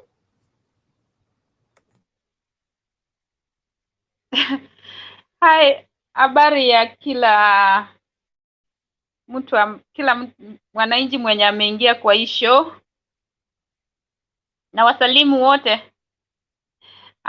Ningependa kushukuru Bwana katika hii wakati ametupatia, and ningeweza kusema kulingana na mjadala wa leo, wanasema ati Raila anataka runoff, anataka kuenda uchaguzi tu. Sidhani kama Raila angeweza kuwa anataka kuenda tu kwa uchaguzi bila lengo. Yeye amesema tunataka kuona ukweli uko wapi. Patia watu wa udaku wako na propaganda nyingi sana. Sasa wameanza kupindua statement. Wanasema ati tunataka tu Raila. Ndio maana unaona Ruto amechukua lawyers around 56.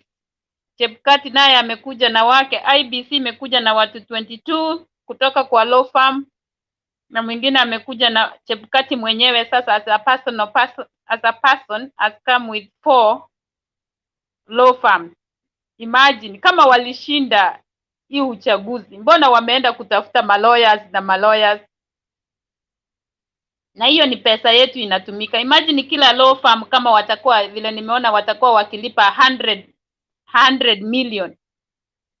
Then if you multiply times 26 law firms, kila law firm inapata 100,000. How much is that money to counter one person who is the man Raila Amolo Odinga? Orala, unaongea nini?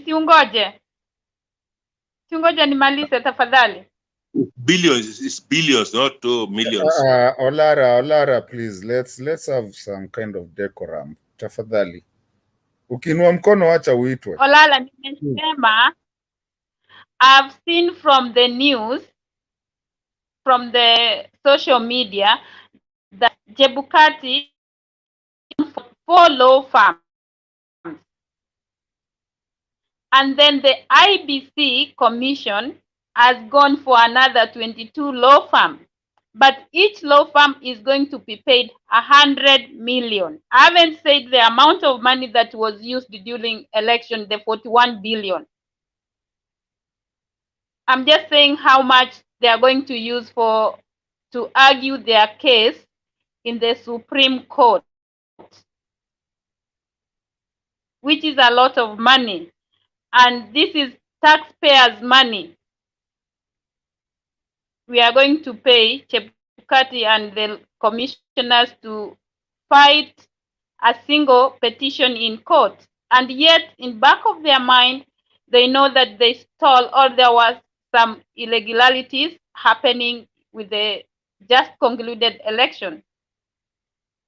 Another thing is like, because I'm saying like they're using all this money, and how much is Kenya going to lose? And the economy is not on our side. Every country is fighting the economy because it's not favoring our economical growth. But because it's not their money, they didn't sweat for it, they are happy to waste. That's why we as the common wananchi and the young youth end up and fight this misuse of our funds. Another thing, the Luo MPs who have just gone to UDA, what I can just say, they are tumbocrats. They are just going to fight for their stomach. It's not that they are there for the good of the Luo communities. They are just there for benefit. Alana, and I will ask the Luo. Alana, could you say that word again? I like it. Yes? Tumbocrats.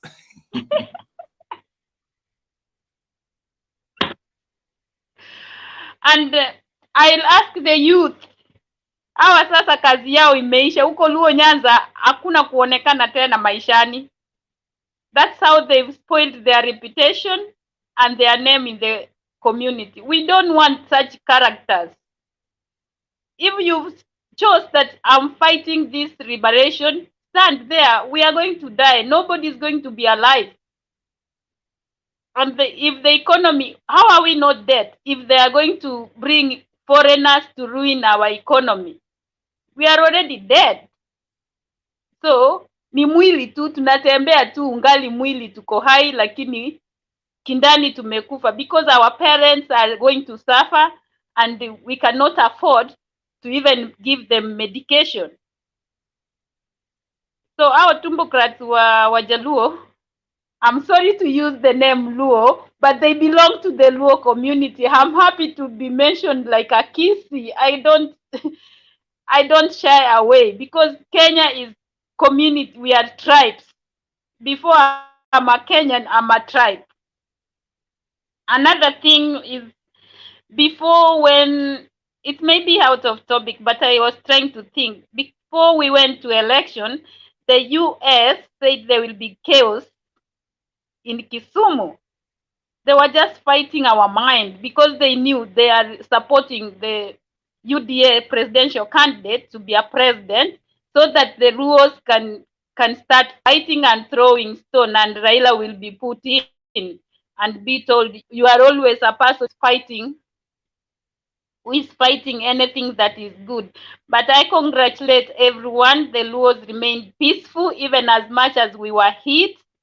They remained peaceful, and they are now ashamed. In that regard, I will say congrats to the youth in Kisumu and Kondele. I live in Kondele and I know how sometimes ni moto wa kuotea mbali.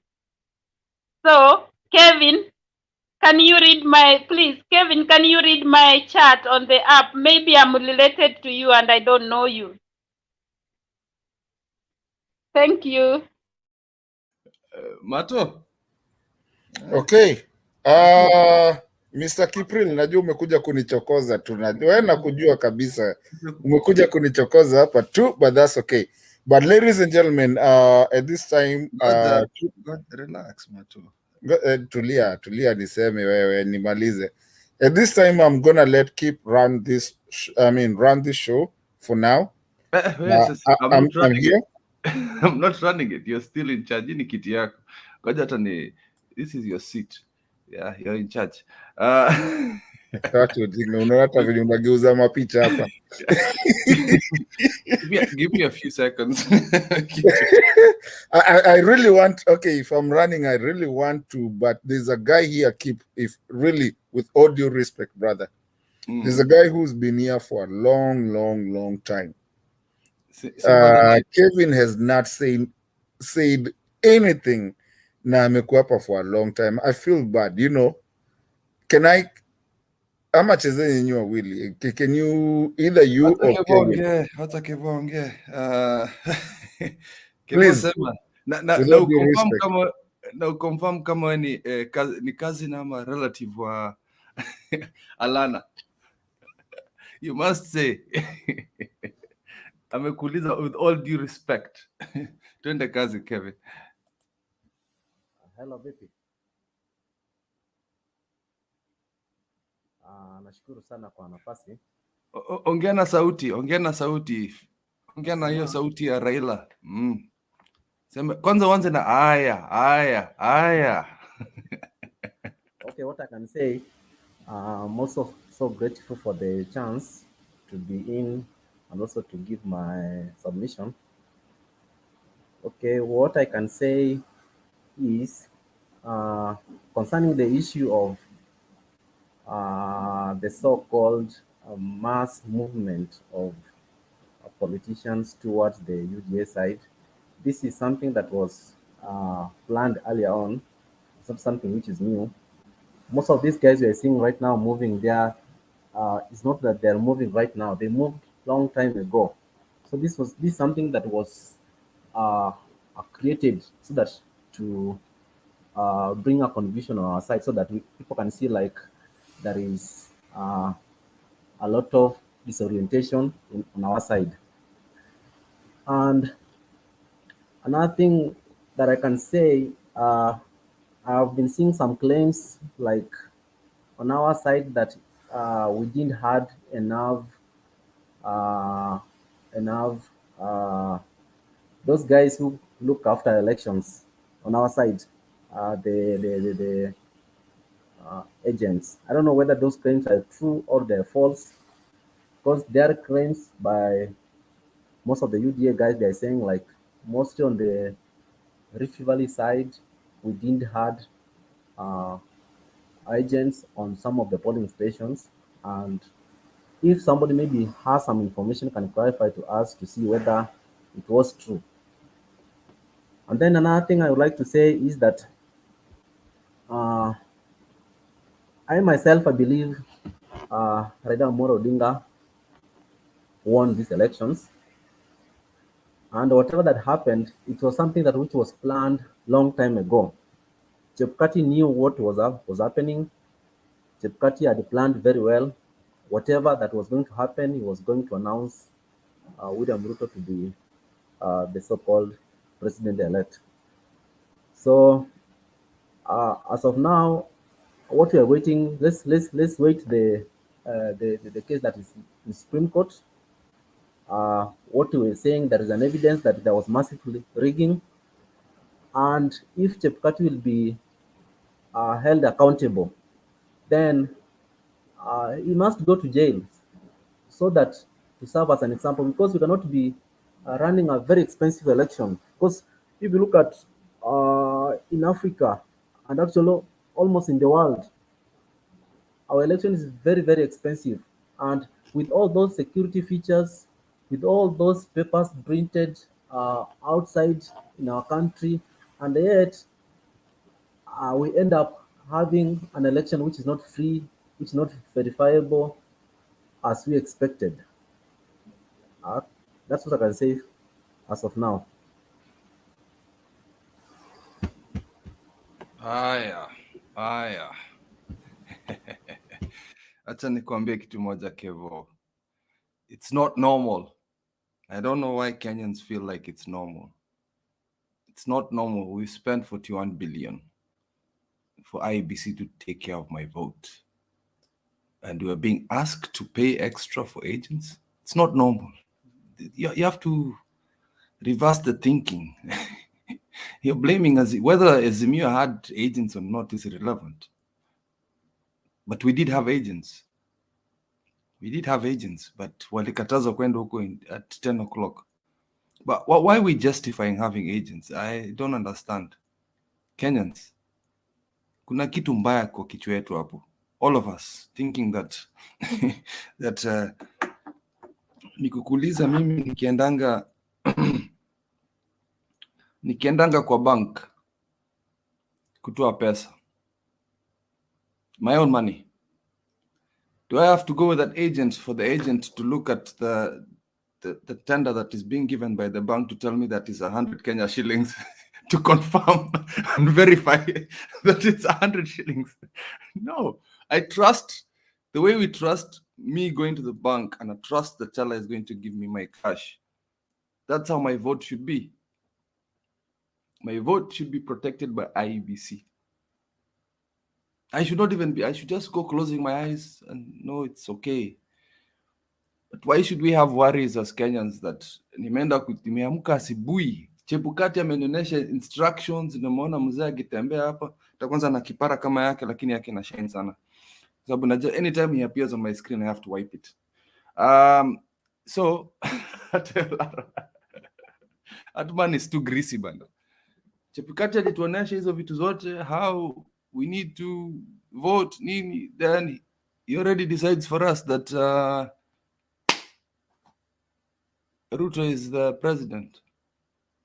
Na tulichezwa karata this time. You know, last time they took votes from different areas, non-strongholds, what do you call it, battlegrounds, but these guys focused on their strongholds this time, the stealing. Because he knew that they could bully our agents. I hate saying that. They could bully our agents. Mtu anakuja 10 o'clock, the vote has already been decided in that polling station. It's already been decided for us. And it hurts. I think most Kenyans were a bit confused. we know we've been stolen for. We know almost 99.9% of the verdict that will come next week, but one will be in our favor.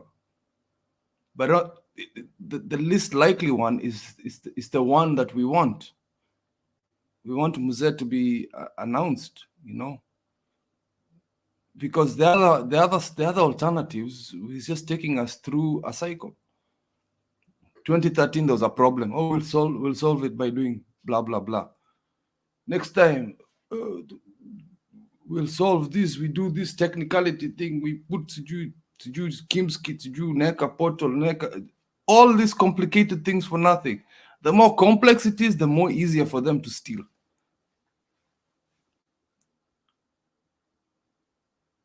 Because now, watasema something, oh, sijui, there's a law now, you have to do this, sijui, watasema, and then we're like, oh, it's exciting to go, election now is more secure, blah, blah, blah. But the problem is the human beings who are electing for those things. They're not ethical. Chepukati. So when I say that 99% of the verdict will come to our side, we don't even care about the court cases. It's the prayers we've given. It's the fact that we know kuna kipara huko mwenye anakuja kutuibia votes up. That is what is making a lot of Kenyans anxious. It's not the fact that the verdict, I am very sure is going to come to our favor because there's so much evidence. Kunata, there are lawyers who are just like, okay, usually the benefit of doubt in nyinyi lazima proof, but there's so much nonsense these people did, and it's so in your face. They know that whether we win in Supreme Court, they're not even embarrassed about it. They will still do weird things. Chepukati nasikia sahi ametoa sijui other commission from WhatsApp group, but I don't care how watolewa kwa WhatsApp group. I don't even think that is news. The damage is done on their side, so it doesn't really matter. As for what Alana said, it is painful, Kenyans. It is very painful. Huyu mtu amepatiwa about $2 million. Na sijui manyumba huko, sijui kwa mabichi huko. And then, see now, because 2013, 2017, we did not put the commissioners, or we did not put real human beings who are prosecuting institutes like IEBC. Because we've got Martha Karua, my party leader, saying, we have to get the individuals. That's why some 27 people are in court right now because of this nonsense. Is the fact that, Martin, you have to pay the bill for Chepukati. Chepukati has hired 4 top lawyers in Nairobi to defend him, and then throws another 22 lawyers and a combined total of 100 million, meaning the minions that we're paying for to do all this stuff. I don't care about Ruto's 55 lawyers. There's an old English saying, you can't polish it. You can never polish a tad. It will never shine. It will not shine. So you can have 1 million lawyers. It doesn't matter.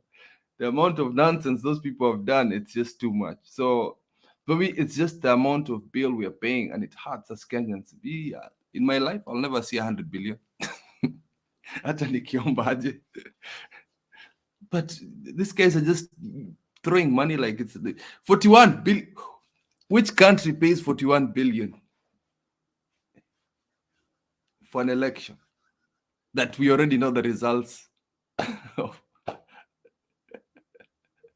Kenyans, honestly speaking, hii kitu tutakaa chini tuende Supreme Court, and the prayers of Baba is going to be one of them is going to go through. But let me tell you, Azimio people, musikufe moyo. Martin has always said this man only won 2 regions. Honestly speaking, kwani combined Kalenjin and Kikuyu tunakwanga na 50% of the country is Kalenjin and Kikuyu. Honestly, msitie shaka, msiogope. Mzee alikuwa na Yani 70. keep you finally went there, na venye nimeipiga hapa na unaninyamaziaga nikisema hiyo kitu yote. 50% is filled with Kalenjin. Yani sisi tuko wengi sana hapa bana, honestly. Ngoja kidogo. Sisi tuko wengi wa Kalenjin, tunazaana. Tunapenda hiyo kitu sana. Sorry. Azimio, we are okay. Okay, Olara, okay, sawa. I don't understand. Najua watu wengine wanaharibungi nini flow.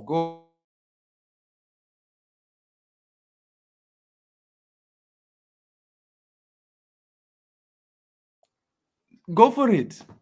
Go. Okay. The budget umekot vibaya. Unajua, all parties, they use billions. And audits will come later. But according to my latest figures, I think you know, yourself you know, the budget of Kenyan political menstrual, wasemanga hiyo 5 years, I call it menstrual, it costs us 1.3 billion this time now. 1.3 trillion. And all those deficits are paid back with our votes going on the wrong way. If Raila won, it's cheaper. If Ruto wins, then you'll pay all this 1.37 trillion. Not hiyo kitu ingine. That's why you see Ruto has more money to buy MPs, to do all that stuff, because our budget, only electorate is 43. Go to gubernatorials, MPs, accumulate the budgets. Accumulate the budgets. They are coming to almost 1.3 trillion. Olara. Some of us live on those things. What are you talking about? What I'm saying is, you don't accumulate the budgets. The budget is accumulative. Any MP or any presidential who can buy people in the later days. Today we saw Baba cannot afford a podium, and somebody has so more money. It means accumulatively our electoral procedures in the 5 years is more than what is projected, including gubernatorial, MPs. If you just combine them all together, okay, they so amount to almost 1 trillion, 1.6 trillion, in fact. the money is a lot. I understand the cycle. But anyway, I was saying, sisi wakale tuko wengi. Us and the Kikuyus, we are so many.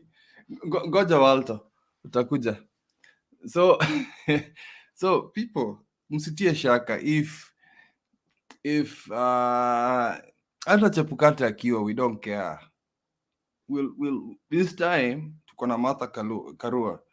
We'll keep doing it until we do it right. Na hii matumbo kadhaa, watu wa matumbo hawa sijui wanaitwanga aje, sijui tumbo hii watu wanakunywa wanakula tu, this Luos, this people from northeasterns that are moving to UDA. It doesn't matter. The people want Raila Amolo Odinga. And you need to know that. It's haijalishi, you see him with photo apps. It's just propaganda. It's propaganda. Musiogope. Hata kama ni rerun tuende. Unajua kitu moja, let me tell you one thing. I'll tell you a story which I thought I would never share on this show. But I'm going to share to you. The day they did that announcement, we were all nervous. We were watching it on that faithful day. And when we saw that happening, all our hearts sunk. I think some people were taken to hospital. A lot, that day did not eat. Nikaenda kazini. I did not see that old man. We were waiting for Mzee to come. We were waiting for news. And then even Azimio people were speculating. And we were saying all these things like, ati, wacha Mzee aende kumzike, because we were really annoyed. We're like, we keep doing this to this old man. Let me tell you a question. Let me ask you a question, all of you in the panelists. Kitu moja, then I'll tell you the strength of this man, that you know that ni Mzee tunapenda sana. We all love this old man. Yani kumuona tu hivi mimi, my heart just, I felt better, nilikula. My energy was up just seeing him, even though he looked upset. Just seeing that old man, I realized that it's going to be okay. So it's going to be okay. Kama unaona, when Mzee was in Kakamega, all jovial, all happy. We were all happy because we know he's got it spot on. Sasa msitie shaka Azimio. Azimio, we're still okay. We're still 15 million strong, because I believe we have 22 million people that were registered, only 14 million voted. But we can get our 15 million to achieve Daku your 4 million in your Lukwana, because I believe Ruto won with 4 million. And this time we'll have our agents there. The way you want, as Kenyans, tunataka my agents, tutaenda tukaweka agents. We'll go put our agents there. And I think if any of your political parties asks you for money to support them in terms of getting more agents, do it. Send money. Send money. This is our last hope, because we cannot have this happening. I think most of us are stressed out because it's the beginning of a dictatorship. Because these people steal with impunity in Kenya. So, mimi naona, some of us are out here because we want to come back home to a better Kenya. You know, me and Mato will be 60 years old by the time the Kikuyus and Kalenjins are out. So, Martin, tutakuwa wazee by the time we think of the next liberations. Unasikia sasa Ruto akitoka, Gachagua anaingia. Just making it light. Tutakuwa tulishasahau kucheza bado yenye tulikuwa tukichezaga crackings no pay tukiwa toi. Gachagua is not a joke ba. Gachagua is not a joke ba. Kenya, Simba na taya. Simba ni taa. Simba, man from... That is... I'm going to say this with no apology. No apology. That is the next kingpin of Nyanza, the whole of Nyanza. That young man. Simba is flying. I'm very impressed with him. I'm impressed with what he's doing in Nyanza, and that is what other governments should start following. Fuata Simba, Fuata Natembea. Those are the leaders we need to follow. But as for now, I'll leave you that. Matomi Lasman Toroke. But if you want to say something quick to me, I'm just telling guys I'll be back next week in full force. Got to a small staycation. I needed that. Yeah, I wanted to tell you something, and I wanted not just tell you. You know, a lot of people don't know me and Kip, where we come from. You know, me and Kip, no, we used to play together as kids. Yeah, this is my childhood friend. But I mean, he went his own way. I went my own way. He went to his own country. I went to my own country. But again, bado sisi ni wa Kenya, and that's the reason I'm just gonna say this for people to understand. When you get a media session where you can actually talk and be an activist, long time. I said this yesterday. I've never met anybody here other than Kip in this group, the show that we have right here. But we're here. And most of us just become friends when, you see Mato here or I see Olara here and we're here.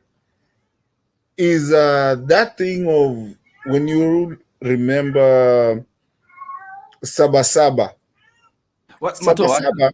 Mato, wacha nige chumvi kwa undi on your wound now. Susan Kihika. Keep wacha uchokozi, please. Talk up and ukalale, please, man. Don't even get close to that. I know umenichokoza mchana already. Don't talk to me about Susan Kihika, and I'm so sorry. Do not do it. Wachana nayo. Hiyo wacha keep. I know wewe ni mchokozi. But all I'm trying to say is that, guys, when we're here, we get to educate each other. You know, when Sabasaba was happening, people went to Jaramogi's house. He facilitated that. The James Orengos of today, they had to go wajuane one-on-one. And those guys with the Kina Gitobu Manyara, and what was the pastor the priest? The one that got beaten, Yosiku. I don't remember the name. He passed away. Njoya, Timothy Njoya. Yeah, Timothy Njoya. You know, these guys would go and hide wanajificha. And those are the guys that made the change of brought the multipartism. Now, you might think this channel is a small thing, but for us to come and talk here, hata kama ulikuwa umekasirika wewe ni Azimio, and then you find kina Duke wenye wanakujanga hapa kwanza wanasumbua watu akili, unasikia akili yako ni kama inapotea, yani unataka kukimbia, but we can still tunaweza wasikiza tu hapa. It makes you feel still bado ni Mkenya. And that's why I love this channel, that sometimes I even go to work and come and still stay here and laugh. You see, and that's the Kenya that we need. And that's what I love. And you get to meet good people here. You get to meet your childhood friends like Keep Me Nae tulipatana. He knows very well. Sisi tulikuwa wakora tukiwa watoto. My mom knows him, Nini, you know, and all those things. So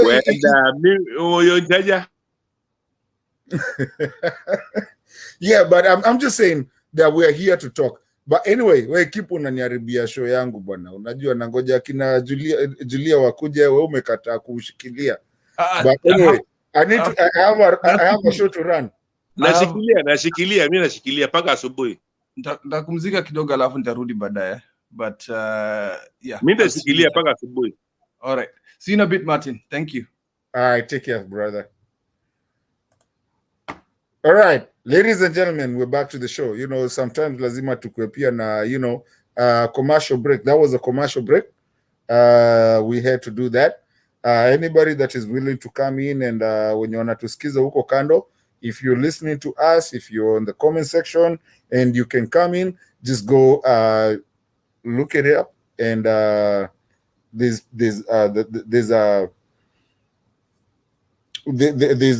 you know, you can come in anytime that you want. There's a link there. You can come in and join into the conversation. Utakuwa kwa show.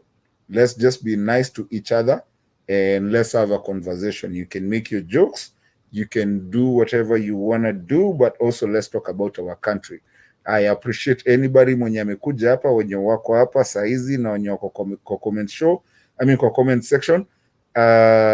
Tafadhali tukuje, let's have a good conversation. Let's talk about our country. It doesn't matter who you are, how you speak, hata ukiwa uko vipi, let's just come and talk. Ukiongea Kiswahili, ukiongea Kizungu, shida yako ni sawa. Sisi wote wa Kenya. All right, at this point I think Daudi, you have not said anything since I've been in this show. Yes. Simba, sasa mkono ni ya nini Simba? You know, Mato, najua I've been here since 12 na sijapata time hata ya kuongea. I've been waiting here patiently. That is it. Yes. Simba, you're my senior, so I will let you go first, please. Okay, I apologize for that. Sikuwa nimerecognize hiyo, and I do apologize. Unajua saa zingine ukiumekaa kwa hii kiti, it's very hard to look at nani anakuja nani akuji. So Simba, go for it, and then Daudi. Ni wote wawili hamjaongea, au wengine najua wote wameongea. Yes. I hope when immediately I entered, net yangu ilileta shida kidogo nikaondoka, lakini nimekaa hapa patiently nikiwa nasikiza na I'm a very good listener. Nafikiria tumetoka mbali na kuongea yenye tumeongea Hii ni shule. Vile tuko hapa sisi wote tuko shule na tunasoma. Lakini tunasoma kuhusu nchi yetu. So kuna kitu moja ambacho mimi nitasema kama ni kurekebisha, kama ni maoni yangu, but I will be very personal on this. Kuna watu sometimes wakiingia kwa show and they come jokingly na wanakuja wakiwa very polite. At the end of the day wanatuletea hizi issues za UDA. Tunachukua muda mrefu, lakini hao watu wanatuchezea tu wakituambia how deep they are in UDA. While UDA ni kitu yenye iko na just I don't know naweza ita just a taproot yenye haijaenda anywhere because we saw it ikianzishwa the other day. Wakenya tunajaribu kuenda kando kidogo. Nchi yetu saizi hata kama tuta take time sana kuwasikiza, hawa watu wameweka nchi on a political crisis. And in fact, hili jambo watu wanaweza liona kama ni jambo ambalo ni dogo sana. Kwa sababu wakati Inspector of General Police ataji excuse kutoka kwa duty at this critical time, hilo swala watu wataliona hivyo, lakini ni questionable. Watalisema okay, it's under medical condition and whatever. Kumbuka Hussein Ali was a police commissioner in 2007. Where did he ended? Because kitu yenye tuko ndani kwa sasa ni kitu ambacho tunaona exactly kitu yenye ilifanyika 2007. Mtiambai hata kubali kuenda that direction, na sio invitation natoa.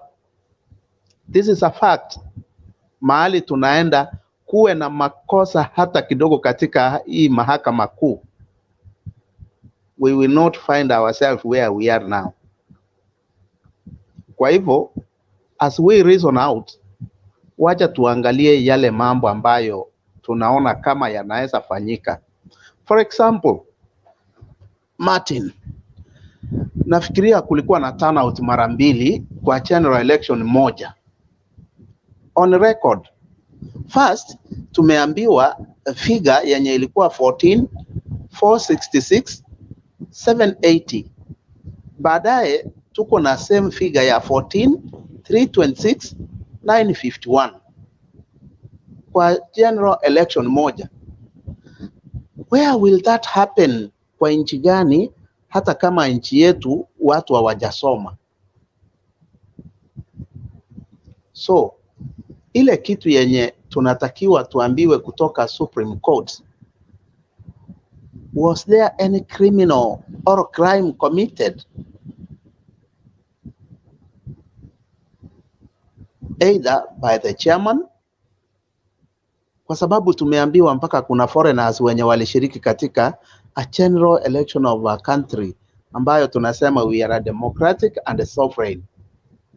Halafu leo tumesikia mwenye anajiita president elect akiambia vile walifunja the Kiwitu Commission, wakafunja the Isana Asa Commission, na sasa wanataka kufunja Chebukati Commission.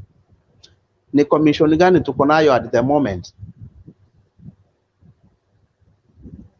Ndio nimesema mimi hata sitaki kuenda mbali sana, mambo yangu yatakuwa ni machache, halafu nitawaja Daudi kwa issues zenye nimeraise kama anaweza kuwa na idea, kwa sababu on my own understanding hiyo turnout peke yake ilikuwa ni kusuppress the 50+1 ndio iwe achieved for a certain presidential candidate. Hatuwezi kuwa kwamba kazi ya chair wa IEBC kazi yake ni kuchumuisha zile kura, kwa sababu na tumeambiwa vizuri kwamba final result inafanywa kwa polling station. mbona tunakuwa na difference hapa katikati? Kwa sababu pale kwa station tuliambiwa first ni process. Election it's a process. Final result inaanza na process. That the process ilikuwa sawa, hatukuwa na complaint yoyote kutoka huko chini. Tuje kuwa na complaint in the tallying center ambayo ni Bomas of Kenya. Na nitafikia hapo, kama kuna mwenye atachangia tuendelee mbele. Shukran. Tunashukuru sana. That's a good, very good, good insight. We really do appreciate it. I mean, I think sijaona mkono yoyote. Kwani mlikuwa mnangoja niseme hivyo? Okay. I guess basi uko na shida. Olara na please, unajua rules zangu. Na Walto next after that. Mimi complain, nasema tu umeangalia vile watu wana support hiyo uncounted for spoiled votes. Hata huyu mwenzangu ameongea hiyo spoiled votes. Lakini for all our viewers, maintain hiyo kitu inatembea hapo chini. This is our discussion today. Msilete hiyo mambo ya voter turnout, muongee tu kwa sababu upatie brother yangu hapo. Walto, mkono yako ilikuwa yasema nini? Okay, thank you very much. Sasa najua mtu anaingianga kwa shule kwanza, una learn, unaelewa kenye watu wanaongea, ndio sasa unaingilia. Huwezi kuja tu kama umeingia uanze kuroboka ovyo ovyo watu washinde, kwani wewe ni wazimu? Okay, straight in the point. Kevin Getumba, nataka pali alikuwa ameongea about agents. Mimi nilikuwa nasimama aspirants, na nikaambiwa nisisimame. Sitataja ni wapi kwa sababu kuna mambo kidogo kidogo. Hata kuna wakati inaonekana hapa kuna watu wanaangalia wakani threat naongea sana, lakini siogopi. Mimi ni wa Azimio na sihami. Sasa Mr. Kevin, maneno ya agent ni ukweli, kulikuwa na shida. Walter. Yes. Walter. Kuna kuwaga na karul fulani hapo hivi tunakuwaga nako. Inakuwaga ukiinua mkono, it's either you have either uko na swali ama unataka kuongezea kitu ya mtu mwenye ametoka kuongea. Utakuwa na time yako mzima ya kuongea. Tunaweza enda kwa mwenye alikuwa, alafu hiyo tu yenye umeshikilia tu hivyo ushikilie. Kama unaweza andika kwa kalamu mahali ama kwa karatasi tu mahali uandike tu. Kama huko unataka kuongezea, please, kwa sababu tunataka hii show iendelee vizuri. Ni show inasikizwa na watu wengi. Exactly, mimi naelewa. Nimekuomba tu na unisamehee. Unajua hapa Kenya sijalala na kumeenda kukucha. Okay, huwezi niomba omba Daudi. Nimeomba panels wote tafadhali, panels wote. Juu nilikuwa pale na mimi najua venye nasema. Nimeomba tu. Kama mtakubali ni sawa. Sijui kama mmenikubalia. Umekubaliwa. Okay, Kevin alikuwa anaongea about agent. Kulikuwa na shida ya presidential. Ndio, ni ukweli kulikuwa na shida ambayo nitaongea vitu mbili. Namba moja, hadi candidate wangu alikuwa anasimama governor. Agent wetu aliingia saa 2. Alikatazwa kuingia pale kwa nini. Na some security agents ni kama walikuwa wameshibishwa kwa sababu pia walisupport. Mpaka chief agent mwenyewe akashikwa, ikawa ni sasa ni vita, anataka kupigwa. Mimi nikajitokeza nikasema hapana. Kwani kuingia agent na kila party lazima iwe na agent pale kwa stream? Mbona mnakataza? Presidential agent aliingia 5 na ni mimi nilimuingiza tu kwa kifua 5:30. From morning aliingia 5:30 jioni na ni by force. Hakukuwa na mtu amesign. Before presidential agent, unajua kuna kuanga na hiyo siku ambayo wanaenda wanaambia utakuwa pali fulani training na nini na nini. Mwenye alitoka juu na watu wengine wanacheza baba, mimi ni wa Azimio. Alitumwa ambao ni agents pali mimi niko. Alikatoroka na pesa za agents, asubuhi akawacha waingie, hakuwaichukua simu tena.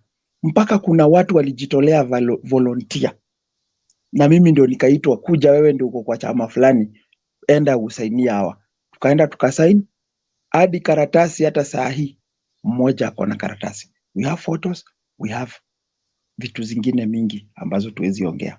Number 2, maneno ya voting kuibiwa. Kuna last time nilikuwa hapa nikasema vote, kulikuwa na shida mingi sana. By the after that day, na sijui kama nitaweza kuzipata, hata kesho naweza onyesha, juu pali niko kuna maneno inatoka tokeanga. Zilipatikana vote za Raila Odinga mingi sana. Na sasa shida ya wenye walifanya hivyo wakazificha kwa shule, kwa blackboard, na zingine kwa gunia, zingine zimetupwa kwa choo.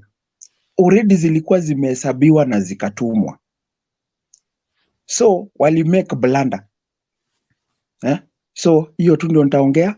Hivyo ndio iko. Be vigilant. Sitakula time mingi. Nimeshukuru kwa kunikubalia hiyo. Asanteni sana. Na usiwe na haraka. Kama una haraka kutoka, pia kaa hapa. Unajua unaelimisha watu wengi ukiwaambia hivyo. Ni kitu lazima tuelimishanane. Tukue tukielimishana. Kiswahili inanikujia kizungumkuti kidogo hapa. But anyway, it's about time that we actually educate each other, because this country is our country. We appreciate your input. Any input that you put out here, whoever is out there and you have an input that you want people to actually think about it, this is the reason we have this channel, so that we can talk as Kenyans, because the moment we stop talking, then we start fighting, and we don't want to fight anymore. We want to be friends and understand each other and understand what it is. People who have an input, one-on-one input, we can sit here and talk every day of our lives. But if we don't have the facts, then we don't talk about it. And the facts does not come from the books. They come from the people on the ground. They come from the people who are out here really trying to fight for our country. And we shall be remembered to be the people that actually made our country be our country by just our conversation. That is what it is, and that's why we are not fighting today. All right, ladies and gentlemen, at this point, I want to give Daudi. Daudi's been here for a long time. He's been a very patient person. We really do appreciate you. Thank you so much. Daudi, the floor is yours. Take it over. Sante, thank you. Thank you so much, Mato, Lara, Walto, Kevin, Fred, Simba, and Kereadean. Jana ulikuwa unaitwa Keana, so leo umechange, lakini we still see you. So tuko na point tatu, mada ni tatu leo, yeah? So we see that Ruto is claiming that Raila wants a rerun. I think what Ruto is doing is reverse psychology. That is exactly what he wants, and it's just a way of him playing Kenyan psychology, claiming that that's what Raila wants. Raila's petition has 23 prayers, and one of them is being declared. Raila's petition has 23 prayers. Thank you, fake Duke. So what Ruto is doing is a very smart game of trying to play Kenyan psychology. That is what he actually wants, because he's at a corner right now, and that is his only way out. And the way he is playing his game, today we see that he has gone up to Kenya and paid off one of the MPs there. So he is trying to get as much support as possible by buying some of these MPs. And that is what he's doing to prepare for the rerun, because he thinks by doing that, he could have more influence. But again, it's my opinion that that is one of the lowest hanging fruits that we'll receive from the Supreme Court, a rerun. And my prayer to Kenyans is that let's come out tupige kura kwa fujo, kwa sababu The first time around we didn't send a message, so this time around it should be a strong message, and then we should guard our votes. It's just not about just going to the polling station and going away to your home. We should be able to guard our vote. We saw one of our agents come out and say that they did a mistake where they wanted to control all their agents from Nairobi. It shouldn't be like that this time. I think we should have a network to guard our votes. We should mobilize our people. Daudi, Yes. kura gani tunaenda kupiga? This is my opinion, and I was very categorical about it. But it's my opinion, and it's good to be very optimistic, but dissecting the reality and facts, I said this is the lowest hanging mango that we might receive from the Supreme Court. There are obviously better things we can get from the Supreme Court, but where things are, if the worst comes to the worst, that is the lowest hanging mango we will get from the Supreme Court. Because the Supreme Court is a political court that we know. They have to balance the country's safety and also what is good in the long run for the political maturity of the country. They have to balance those things. They just can't say, okay, you did so bad, and so we're going to stand on our ground and give this guy what he deserves. They do have to balance so many factors. And that's what they're political and independent court. They have to weigh so many things. But I think we'll get justice. It might not be the justice we want, but it will be justice that might be good for the country. But given that preamble, if we are given an opportunity to go back to the debate, obviously we could get an opportunity to be declared the winners, and the thing just ends there. We need to do what is needful. Protection of your vote. It just doesn't end at voting. You have to protect it. That is my call to everyone that is out there. The second point, Baba comping Mombasa and Kakamega. That Muse, as also Kip was talking, going through what he went, but still getting the courage to come out and do the things he's doing. Mato, you said one thing previously that kind of has stuck with my mind. It's that Baba is dead to himself, but alive to the Kenyan project. So there's nothing that has come out of Kenya that Raila has not had an input in. And this guy has spent 9 years in prison. So there's nothing worse you can do to him that he cannot take. He took 9 years, solitary confinement, torture, all Nyayo house and all that. But he survived that. So there's nothing worse you can do to him. This guy has seen it all. And when he's able to come out after such a disappointment, then nobody should be talking about Ruma Nini. This man, he knows what is after. It is not self-aggrandizement or wealth or power for the sake of power. I think what he wants is a better Kenya, and that is the only thing he's fighting for. And that's why he still has the strength to come out after whatever shameful things that can happen from our electoral commission. So I encourage all of you guys. I think it's us Kenyans who should have mercy on ourselves to join Huruma, and then we try to act to make Kenya a better place, make Kenya a country that is worth its name and worth its place in the family of countries. Then also the last point about all eyes being on the Supreme Court. I mean, I wouldn't love to be those judges because the future hangs in the hands of those judges. And I think they know it. Because being an educated person and being a person who has a conscience, doing the right thing is the only redemption that you're looking for.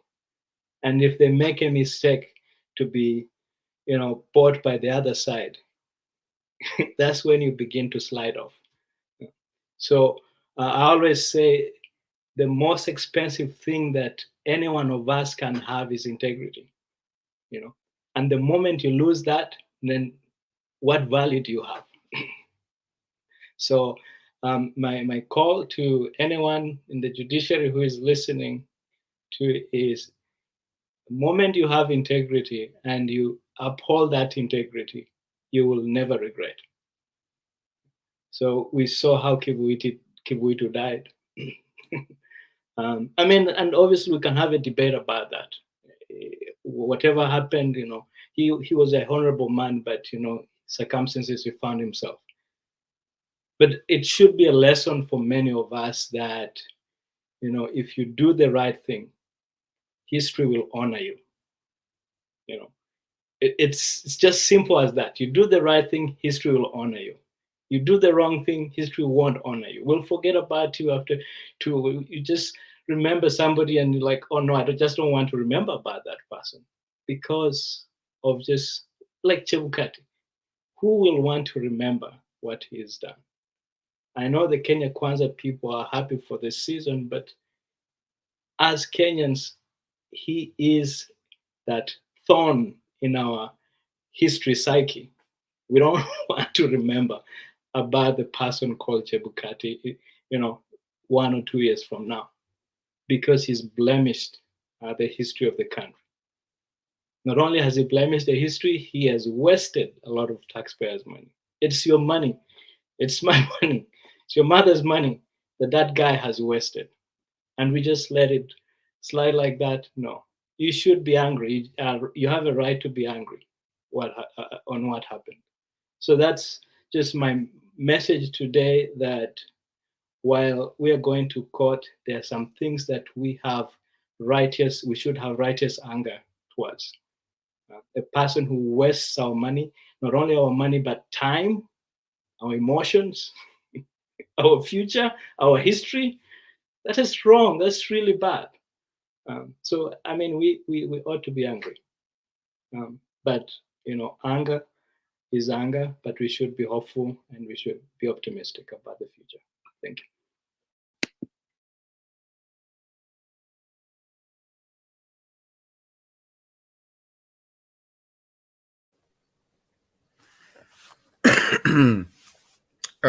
Mr. Dowdy, thank you so much.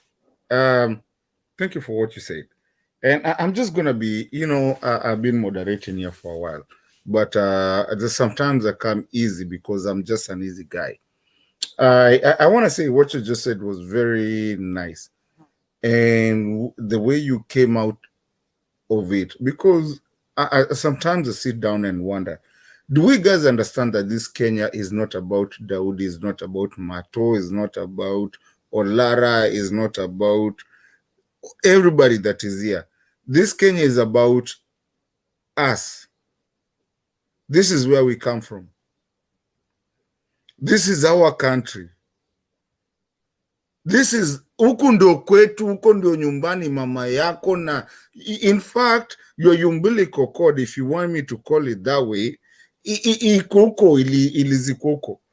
You know, we need to come and sit down and understand that this is I would have used a very bad word, but I will not use it because I'm a moderator at this point and I'm running a show that is big.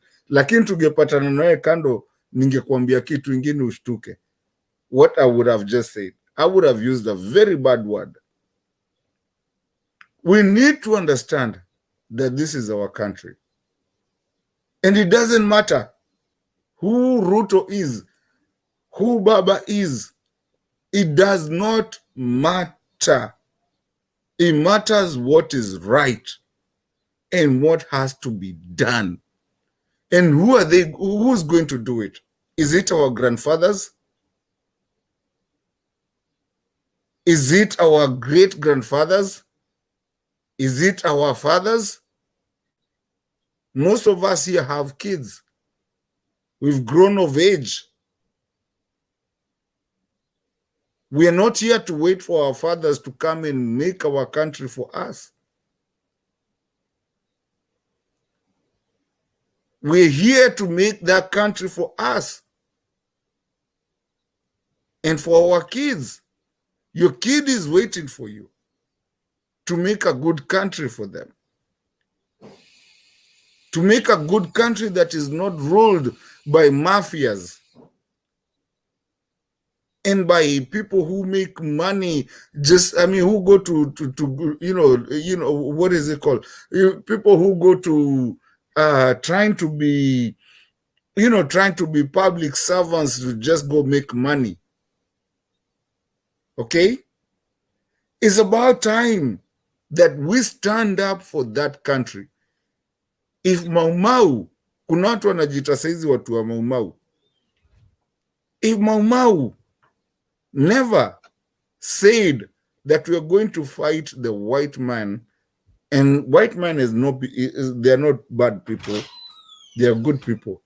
If Mau Mau never decided to go deal with people with guns, wakiwa wameshika machetes,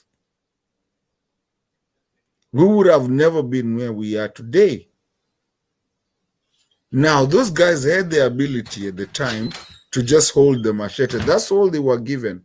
Today, we are given the internet. Today, we are here talking on the internet. Tunaweza patana. Guys, please, can we understand? I mean, we are here with ladies. Look at the ladies coming up here. We are here listening to them. At the time of Mau Mau, these ladies used to walikuwa wanaletea watu chakula. These are the people that actually made Mau Mau work. Why? Because ndo walikuwa wanaletea chakula. And it's not just Mau Mau, so that we don't get hoodwinked. This used to be the Nekatilili, whatever, you know. There was the Kalenjin part of it. There was the Kamba part of it, the Masaku. Masaku, you guys call it Masaku. There was that. Everybody was fighting for independence of Kenya. Or everybody was doing it. Guys, we cannot go to a point of where we are having if anybody reads the mafias of New York, there used to be there that they had to bring a law that is called the RICO law. If you want to go read it. We cannot do that with our country. We are at a point in our country that we need to stop being called a third world country. So guys, even as we speak over here, ukikuja hapo wewe ni mtu wa UDA, unatupigia kelele, unatuambia sijui nini. What does that help you? How does it help you? Do you become a better Kenyan or a lesser Kenyan? We need to become Kenyans that actually understand what we are trying to do and forget, for the people who live outside that country, forget kulizangwa kama mnapataga na lion ikitembea kila mahali kwa streets. We need to become a first world country. What we have is very genuine in our country. And as we move on in this discussion, I want us guys to really have a pride of your own country, to really think about what is happening, whether you are a UDA guy, whether you're not, whether you're whatever. Stop thinking about a political formation. Think about your daughter. Think about your mother. Think about your kid. And when you're coming here to converse with us, go back and think about what it is that you do, mali Mungu amekufikisha na mali tunaenda kama Kenya yetu. Take it as a family. Na tuache ujinga, tuache sorry, I won't say that name, sorry. Tuache wana. Let me use that. Tuache wana na utoto. Tuache utoto tuko nayo of thinking that is due cause mini mtu wa UDS, mini hustler. Hustler my foot, take it to the bank. Mimi, we bado ni Mkenya. And by the way, kesho utaniomba hiyo do. Basically, what I'm trying to say, I'm just trying to say, Kenyans, you are a Kenyan. I don't care which part of the world you live, whether you live in Kenya, whether you live in the United States, whether you live in the whatever diaspora. I don't give a F. What I'm trying to say is that let's please be Kenyans and be proud to be Kenyans and know what our country is all about. Okay? We cannot let our country be led by Pablo Escobars of the day. You know, the thugs of the day, the killers of the day. I didn't say anybody killed anybody, but I'm just trying to say, as we discuss this conversation, let's go there. And I will go there every day of my life. Nitanyamazi hapo, and then, because it's imeniuma, niko mahali yenye mina kujanga hapa hivi tu, I don't tell people how to converse, but I think mwenye masikio asikie, asiye na masikio siwezi msaidia. Okay, naona kuna mkono imeinuka, but after hiyo mkono we'll go straight to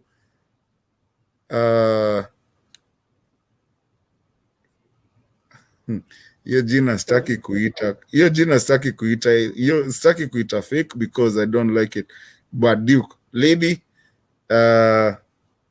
wende utakuwa next after hiyo mkono imeinuka. Sitaki kuita hiyo jina because I'm looking at, I don't want to call these names zenye azimik country yetu iende mbali, inaweza kaa mbaya. So Duke, wende utakuwa next after Fred, hiyo mkono yako. Asanteni, poleni.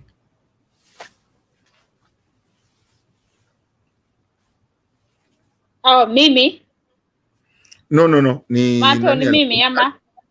No, alikuwa ameinua mkono. Thank you very much, Martin, for the opportunity. This is my first time, so I may not have known the rules, but I've been watching you people on. I've been watching this program, rather this station, and I've been wondering how I can get in. Today, fortunately, I've been able to get in. So I wanted to contribute. If somebody wants to contribute, do you raise your hands or you just wait for your turn? I may not have known the rules. This is my first time in. Thank you so much. Yes, we normally have rules here. If you ukiinua mkono, yes, it's either you have a question or you want to interject on something. That's even though tunafanya. Okay, no, I wanted to. Okay, sasa nimeelewa. I wanted to contribute. Then I think I'll wait for my turn. It's just that in the next half an hour, I'll be going for my morning run. Okay, I'll give 30 minutes. I'll give you. Trust me, I will make sure that you come in very soon before that time. I mean, an hour is. I know we are calling from different places, but I'm calling from Nairobi. So in the next half an hour, itakuwa 5. I'll be going out for my morning run. Thank you. Okay, just give me about 10 minutes, 20 minutes, and I'll be with you. You will be there. Okay. Fake. Can I use that? Fake Duke, however you want me to say it.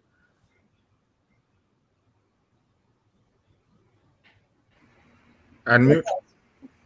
Habari zenu? Salama sana. Poleni, nimeweka hiyo jina, but I was not mean to offend anybody. Mi naitwa Cecilia kwa majina. I was introduced to the show by my mom like a week or 2 ago, and I've been following everything, and I thank you people for whatever you are doing. Nimejifunza mengi kutoka hapa, lakini hata hivyo najua tunafuatilia yote ambayo yanatendeka nyumbani. East or West, home is the best. Na kwa yoyote hayo yenye yanatendeka, I would rather advise us to come together, because we make it or break it, Kenya is our country at the end of the day. We got future generation there to come. Maybe sisi next generation tutakuwa wengi watakuwa wamejitoa, including these leaders wenye wako hapa. tumeona yenye amekuwa. First of all, nataka kupongeza Wakenya sana sababu we also saw what happened on 2007. Vita vilikuwa mingi, lakini hii at least we conducted that with a lot of decorum. Hakuna mtu, the other side walingoja tupigane, lakini hatukuwa huko. Tulijibeba vizuri sana, na tunafaa kushukuru hata wenye viongozi wetu ambao tumeongozwa na Raila na Martha Karua, kina the likes of Gilu, Kalonzo, all those people wametufanyia mambo mazuri. Ile ingine naweza sema ni hii falling apart ambayo tuko na war sahi kwa Supreme Court. Supreme Court kubwa ni ya Mungu. Mungu ndo anajua ukweli uko wapi, na sisi wote kama binadamu tunajua whatever happened, atunaona hata ukweli, hata kifopu anaona iko hapa na iko hapa. So ni yetu tu, we play our part, the rest tuachie Mungu, and anajua Mungu ataenda kutenda despite the rest wakisema wamepewa hiyo na Mungu. Tunajua where the truth lies. The other thing is nimekuwa nafuatilia hata kwa these other bloggers nini, and happened to come through a clip of somebody. This guy is disabled from down onwards. Na alisema kitu moja. Alisema nunuliweni nyinyi wote muende na Yuda, lakini mimi sitatoka kwa Baba. Nitasimama nitetee haki za wanyonge na the other people that are disabled like me. I'm a voice to them. Na nitakuwa Supreme Court na Baba mpaka tumalize hii safari. Hiyo ilinishika sana because you know why? I got my mom is disabled. Labda yeye ana sauti ya kufika pale ajitetee kama wengine, na wengine wengi. Either they don't have a voice, and if they have it, their voice is suppressed. Hawawezi express anywhere. So I was proud of that guy. So tusiambiwe ati we cannot fight for our rights wherever we are ama in the situation that we are in. Ile ingine ni this Mchambai stepping out of whatever. Kama unafuatilia like a month ago, Ruto, Deputy Ruto, I mean President Ruto, alikuja aliojiwa akisema the IG is the most incompetent person in that office. Na akasema kitu moja, you can never get instruction from anybody. Now ukisikiza hiyo clip, your guess is a good as mine. So what followed? So ile iko nashangaa na watu wengi, they are not loyal to their parties, as in they are selling their own democracy sababu just for their own for their own benefits. Hiyo ni kitu mbaya sana yenye tunaangalia, but anyway, ile naweza waambia, sitachukua muda wenu sana. Najua vile nimesikia Fred anataka akona mambo yake ya kufanya, wengine tuko na yetu pia kufanya. Mnafanya kazi nzuri, niko hapa tu background nitakuwa nawaangalia. Tena naitwa Cecilia, kwetu ni Machakos. Asante sana dada yetu, tunashukuru sana. Unajua it's always good as we talk. You know, that's my biggest thing. Ndio maana saa zingine nakaga hapa. Saa zingine unafanya kazi, unarudi tena unakaa hapa, and you have to sit down because we really need to talk. And thank you. Unaona, huyu ametoka Machakos huko anaongea, kuna wengine wa kutoka hapa Kisumu, kuna wengine wa kutoka Kerugoya, sijui wapi kula wametoka wote. And we come here and sit down and have a conversation of our country. That's my biggest joy. When nikiachwa hata hapa nikiwa masikio tu, nataka kulala lakini bado nasikiza. So we need to have that conversation, and I'm going to ask everybody that we do have that conversation. Sister yetu, tunakushukuru, usitoroke, tutakuja round 2. Kama unaweza kaa. At this point, I am, ladies and gentlemen, I'm going to ask at this point, kuna mtu mwenye hajaongea chochote? Inua mkono kama hujaongea. Fred. Patia Fred. Nani? Hata niko home, nimecontribute kwa debate, niko online. Wewe ni nani sasa? Patia Fred Opio na anataka kwenda walk. Hajaongea. Okay, Fred maliza alafu wewe uende, alafu ndo tuache sisi, tutaendelea na wenye wanakuja. Sasa nimeshukuru sana. In fact, I've been watching this TV show, and nilikuwa najaribu sana to be a part of it, but today by let me say the grace of God, I've been able to enter in. I'm very thankful for that. Now, I also just have a few points that I'd like to share. I think it's very important, especially as Kenyans, to be able to talk to one another. When I look at the pictures, the faces that are participating, you can actually see this is the face of Kenya. People have been people of different walks of life. People are coming from different places, different ages, others living in different countries. And I think by us sharing, us talking with each other, especially in times when it seems as if things are not going the way the country was expecting. And I'll tell you, the place has actually been very tense. Thanks that, may I call him Baba Man? Baba Man has been very noble in the way he's conducted himself. And thanks to him, the country is still being held together. Had he taken a different turn, things would have really gotten messed up. That is something that we need to appreciate. So just one thing, I think we are the greatest ambassadors of the country, wherever we are, by talking to each other and talking especially to the youth of the young generation. I've come to realize that many people do not appreciate Raila for what he has done for this country of ours. Okay, he has sacrificed his life. In fact, when I was looking, I remember the time when people were questioning his academic credentials, and I was looking somebody who actually was in universities in the 60s before some of us were born. Okay, and even from those days, he's been fighting for the rights of Kenyans, basically.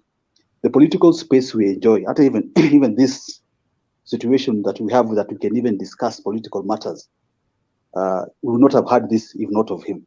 We have reached a stage where we can even talk politics in a matatu. You know, you can discuss politics in a matatu without any issues. I remember back in the day where even within your house itself, you could not talk politics.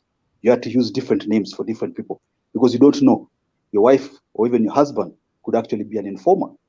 We remember the days when people used to be arrested, taken to Nyayo House, and thrown from the top floor. I think for the past 10 or so years, I've never heard of anybody jumping or being thrown from a tall building. It just shows where we have come from. And thanks to this old man. So I think especially to the young people, these millennials, people in their 20s, even up to their 30s, they do not appreciate, they don't know where we came from. You know, I'm surprised when I hear people talking about accept and go on. You know, the way people steal somebody's vote and then they're happy. Mtu amekuibia na yuko na furaha ya kuwa ameshinda. Now look at some of these people and I just wonder, how do you even talk to your wife as a husband? How do you talk to your children as a father? You know very well you stole somebody's vote. I think the biggest thing as a parent is to teach your children good manners. You want honest, hardworking children. You want honest, hardworking citizens. So when somebody steals a vote, you are mwizi. How do you expect him even to be a parent? And I look at Kenyans and I just wonder what is wrong with us. You know, we are a country of, we honor thieves. The biggest thief in the village is the one who becomes the MP. Okay, I'm happy that I come from a community where if for instance, hata kama your grandfather alifanya makosa, mjue hizi simama mbele ya watu, kambia wewe nyamaza, babu wako alikuwa ananyang'anya watu mashamba. You know, when we are losing something, we're losing our culture. You know? A situation where people have become so money-minded. The most important thing in the Kenya of today, ni mambo ya pesa, which kind of car you drive, where you stay, where your kids go to school. But they never ask, where do you get that money to take your children to those schools? So it's very unfortunate, but I think by us talking to each other and actually calling out the thief, pointing out that mtu ni mtu ana tabia mbaya, you know, you will not even invite somebody who you know has questionable habits to your house, even if it's a family member. Unajua ndugu wako akija anaweza kuchukua kitu. Ule jamaa mkono yake mrefu akiingia kwa nyumba yako anaweza chukua kitu. You never invite them into your house. But here's a situation where we give that person opportunity to actually represent us. I was watching something today about Singapore. And the reason why Singapore is the country that it is, these are countries that within 30 years of existence have moved from underdeveloped economies to first world economies. What is happening to us? We're almost 60 years of age. Ukiwa mtu mwenye 60 years, you should be able to take care of yourself. Currently, we are languishing, inasemekana we're having a drought. Imagine unga imekuwa almost 250 shillings mfuko ya unga, you know, and we are still happy. 60 years of age, you cannot guarantee food security simply because we're encouraging mediocrity. Some of the worst people, Matiang'i alikuwa amewarn watu tusipochunga hii parliament inakuja itakuwa ni parliament ya wash. Now it is said that 70 people in that August house have court cases from murder to rape and all these kind of things. So sometimes I blame ourselves, but I like what we're doing by talking to each other and sharing ideas and, expressing ourselves. The best way of taking our information forward is the word of mouth. So by we talking to each other, tunasaidiana sana, which is something very good. My rural home is actually Ugenya, and I was looking at what happened today, where Ruto is in a mission going around buying people. We had painted this country blue. The guy went to the northeastern, amenunua watu kule. I've seen even Ugenya, we had a guy who was independent, but people are very angry. And I hope that they're going to exercise the recall.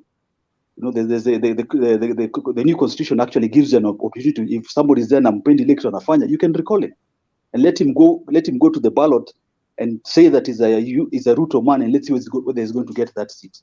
Hopefully that will happen. Then the issue of Mombasa and Kakamega, I think Matiang'i has done something very, very nice, because he has declared Monday a public holiday for the people of Mombasa and the people of Kakamega. These people are hoping that when you don't have a public holiday, then the attendance becomes a problem. We normally see this when you have by-elections. The attendance in terms of what inakuwaga mbovu kabisa. But by him making it a public holiday, there'll be no excuse for people not to go to vote. And whoever has relatives or friends in Mombasa or Kakamega, I think we need to encourage them to actually go out and vote.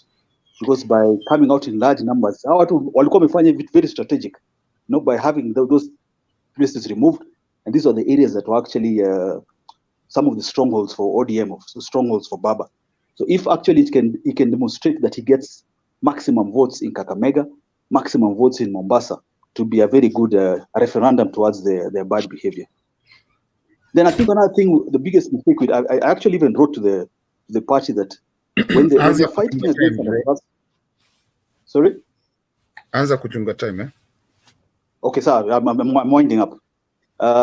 When you're fighting against an adversary, you have to know the kind of person you're fighting against. I think we had made a mistake going against Ruto, not realizing that this guy was like fighting for his life. It's like fighting with a cat na umejifunga kwa nyumba naye atakumaliza. For him, it was a zero-sum game. This man has to win or not, if you look at the amount of money that he has spent. So I think we have to put the eyes on the ball, or eyes on the prize, that we should not underestimate him right to the end. Hata tukienda hii mambo ya Supreme Court, we just hope that he does not, asija akatumia hiyo hela yake kununua watu upande hiyo. So huyu mtu kama Chebukati, I pray that he's held personally liable. It's high time we start punishing people for bad behavior. Huyu jamaa hii mambo ya kesi ikienda nini, we don't just talk about we want a rerun or we want the winner to be declared, but somebody like Chebukati has to be personally accountable for his behavior. Hopefully hata tupo ndani ndio watu wajue ya kuwa hii tabia mbaya watu waache. I think I'll stop there, and I'm very thankful for the opportunity. Na tafadhali tuzungumze na watu, zungumza na marafiki zako, zungumza na your relatives. Let's educate especially the young people.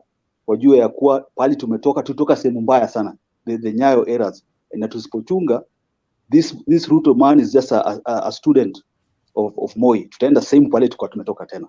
Asanteni sana, and do have a good day. Thank you. Asante sana Mr. Fred Opio.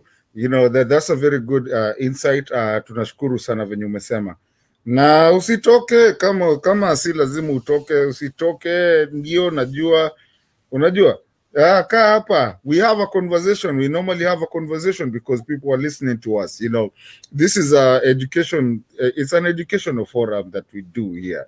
So usiwe na shaka. Now, ladies and gentlemen, at this point, I guess everybody has spoken. Now, one thing, Joshua. na pia Alana pia unataka? Naona mkono. Nani wako na mkono? Joshua jaongea. Joshua. No, nilikuwa naenda huko. Hey, relax. Joshua. I got this. Okay, mimi niongee niende basi. No, unataka kuongea before Joshua, ama siwache usikie basi Joshua hata kabla uende wewe sister.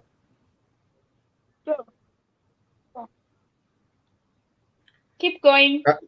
Yeah, I was coming. Nilikuwa nakuja kwa Joshua. I know nani hajaongea. Nilikuwa najua ni Joshua. What I'm trying to say is that the people in the comment section, the people in the when you want to watch, anytime that we are 10, yes, always in gear, because 10 is the maximum that we can hold. But ukiona kuna watu tuko less than 10, that other space you can take it and you can come and say your thing. You will have your word. Personally, I will give you right now moderating. Every other moderator will atakupatia hiyo chance, utaongea. So if you're there and you want to say something, inaweza kuwa si ile kitu tunapenda kusikia, but unaweza kuja tu hapa, tutakujibu ama tutakubaliana na wewe. So if you're listening, go to the comment section hapo kwa YouTube. I guess Facebook imepotea saizi. If you go to okay, I don't know, I'm not sure about the Facebook part, but kama unaweza enda the YouTube part na uende kwa comment section, you will see a link, click on it, wacha ifigure out vitu zako, and then utakuwa hapo hivi your devices, and then you'll be inside here and you will be able to be a part of this conversation. Listen. Joshua, kuna mtu hapa amekutetea. naona utaoleka hiyo side nyingine bwana. Nimesikia kweli sana madam. Thank you very much. Umeona umenitetea sana, ni kama Mata alikuwa ananisahau. Anauliza swali na mimi siko hapa. So thank you very much for your concern. Anauliza anaongea ananiona hapa. So thank you very much, by the way. Now, I think tunaona vitu ambaye now they're very interesting. Today, I mean yesterday morning, now because I'm in Kenya, there was one of the IT gurus, Azimio, George Njoroge, in a public, one of the local radio station, alisema kuwa there was somebody who ambaye hacked this system, and he went ahead and said that according to Chebukati, it was supposed to, you take the photo from the polling station, and that is the original form in form of JPEG, and then you send it direct to the portal. It should just be original like that. But now you want to say that there was some sort of this, the forms was in form of JPEG and they were being converted to PDF, which was very easy to edit. And you were saying that once the forms were changed to PDF, then that form is not original now. It's now in another form. And then after changing to PDF, the sasa inatumwa kwa portal. So he was saying that there was somebody who was behind the changing of that form in form of JPEG to PDF. And then something interesting, that one of the commissioners, and by one of the dissenting voice, the four dissenting voice, in his response affidavit, alikuja akasema kuwa there were 1 foreigners and 3 IBC's official staff who colluded, and he went ahead and gave the name of the person, foreigners known as Gudio Omor, and then he went ahead and gave us the name of the IBC official ambaye the account were used, Abdi Mali, Moses Unkuli, and Gideon Balang. He went and he mentioned the names. Now, from the affidavit and whatever the guy IT guru said in the morning, there was some sort of similarity, because George Njoroge claimed that there was thing that was happening. The form was being changed from JPEG to PDF. And then one of the commissioners is saying that there was a foreigner, and then akasema kuwa this foreigner was there from 1st June 2022 to the day they did the final tally. That's when he left. Now, this is a criminal act. And then when we hear somebody telling us that we must accept and move on what? No, sometimes it's very bitter. Joshua, this topic was covered literally for almost 6 hours from the start of the topic. Okay, Martin's back here. You can.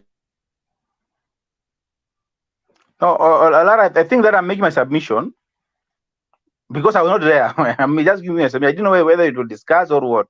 So just give me time. I do my submission, and then if it will discuss, me, I'm talking because I was not there. I'm an mato. Yes. Continue. Yeah, Yeah, you talk. Lara na interject kwa that what I'm saying anapenda kusumbua sana lakini tunampenda, huyu ni wetu pia. Yeah, I'm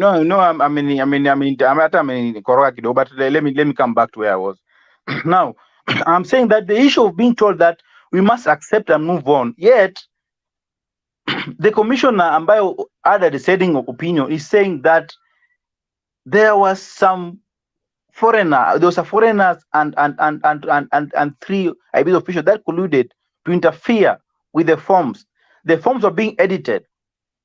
So the issue that we are being told that you must accept and move on, I think that thing should stop.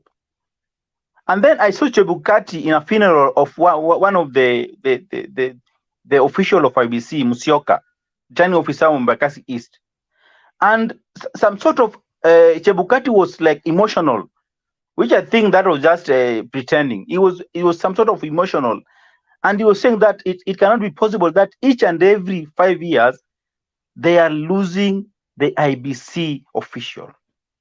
And I was asking myself that it is Chebukati who is allowing this thing to happen. Because if IBC could be clean, I don't think that anyone could be dying. But now you get that each and every, we lost Msando. He mentioned the name of Msando. He mentioned the name of Musyoka. Simply because the IBC has infiltrated with being insincere. And the one who is allowing this thing is Chebukati. No, wait, by the time he was giving a long statement, Chebukati should be busy in court, not giving a statement in funeral. You know, he was giving a statement in funeral that IBC, we cannot have each and every time you're being attacked. Yet is the one who is the mastermind of this. Even as you're not happy that each and every year, the officials in IBC, one of them either is killed today, like this time, this election is very serious. We are not happy because that is somebody's father, is somebody's brother, is somebody's husband. But if Chebukati could allow the house to be really clean, I don't think that anyone could be losing his life. But being Chebukati has allowed IBC to be infiltrated with evils, that's why each and every election we are losing life. That's why Kenya are saying that this time we must clean up IBC. We don't want to see any life, because being an official of IBC is not life and death. Why should an official IBC die because of election? This is happening because Chebukati has allowed this to happen. So it's very unfortunate that Chebukati akienda anasoma long press. Why should he read it for us in a funeral? He should do that in court, not in funeral. Yesterday he was talking mission and anajifanya kuwa that thing imemuuma sana. Yet we know what he did. It's very bad.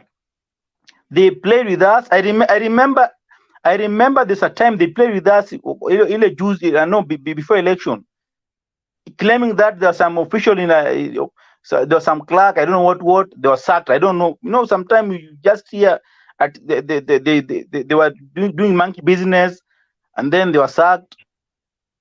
And then the same Ruto alikuwa na claim kuwa there was some transferred. Kumbe wanachezea kili tu so that tuone kuwa election itakuwa rigged. Yet they're planning to do this thing. You know, it's very bad. Ruto anatoka analilia wazungu. Anasema kuwa election itakuwa rigged. Yet is the one who's planning to rig this election. So it's very bad to joke with Kenya. Sisi watoto tusibebe ufala. It's very bitter. We are very bitter because tulikuwa kwa line tunataka kura, tupige kura, and then ushapiga kura, someone ana change our will. It's very bad. Whatever happened tarehe 15, we want this thing to stop. It's very unfortunate. And then sometimes I wonder with the leaders. There's this guy MP wa Ugenya, David Ochieng. Yesterday alijoin Ruto and claim kuwa amerealize kuwa his manifesto aligned with that of Kenya Kwanza. The time was joining Azimio kujua kuwa his manifestos are in a line na Kenya Kwanza. You know, sometime, and then this guy was in Azimio anakuwa koti ya baba. Yuko koti ya baba akishapata green tap. Joshua Mark. Okay. Yes. I mean legality. Kujoin unaweza join. On the legal part of it, you cannot join. This is what it says on the Parties Act. 6 months prior and 3 months after. Haiwezi fanyika. Hakuna mtu anaweza. And I keep on saying it here. Hata Alfred Mutua ako Azimio. Because I'm telling you, that's the Parties Act. 6 months prior and 3 months after. After 3 months, hasa unaweza niambia mtu amejoin side ingine. Legally is impossible. That's why I was saying that our leaders are very insincere. It's very bad. Unatuambia kuwa leo kuwa ulijua your manifesto in a line ya Kenya Kwanza. Ushapigiwa kura, unatumia jina Azimio, ushapigiwa kura, and then after 1 week umeruka umeenda kwa Kenya Kwanza. You know, sometimes our leaders wanacheza na sisi. Like those leaders in UDM. Why were they in Azimio? And then wakishapata governor, wakishapata MP, wanaruka wanaenda Kenya Kwanza. You know our Kenya, our democracy, the democracy in Kenya inachezewa sana with our leaders. We need to streamline our political acts. We need to streamline. They should be disciplined. They're very indisciplined. That's why Kenya election imekuwa na tabu, because our leaders are not insincere. David Ochieng, wherever mahali huko, we are telling you, inatakana hata hiyo nafasi yako hiyo nafasi yako ulipata MP Ugenya to be vacant, alafu rudi kwa debe roni kama utakuwa ina MP.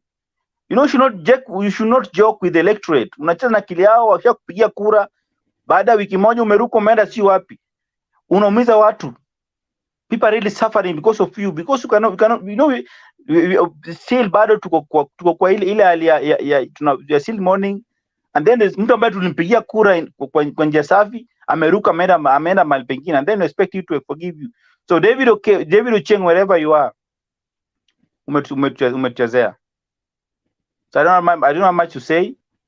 What I'm trying to say, the issue of accept and move on ya wazungu, wale wazungu ambao they are congratulating Ruto, somebody like Malema, we cannot accept and move on. This time we want IBC to be clean up, and we want this thing, we need justice for Raila, because they should not take advantage. Raila is a peaceful man. That is taking advantage of somebody. Raila is a human being, pia anakasirika kama sisi tunakasirika naye. Unafikiri Raila anasika namna gani?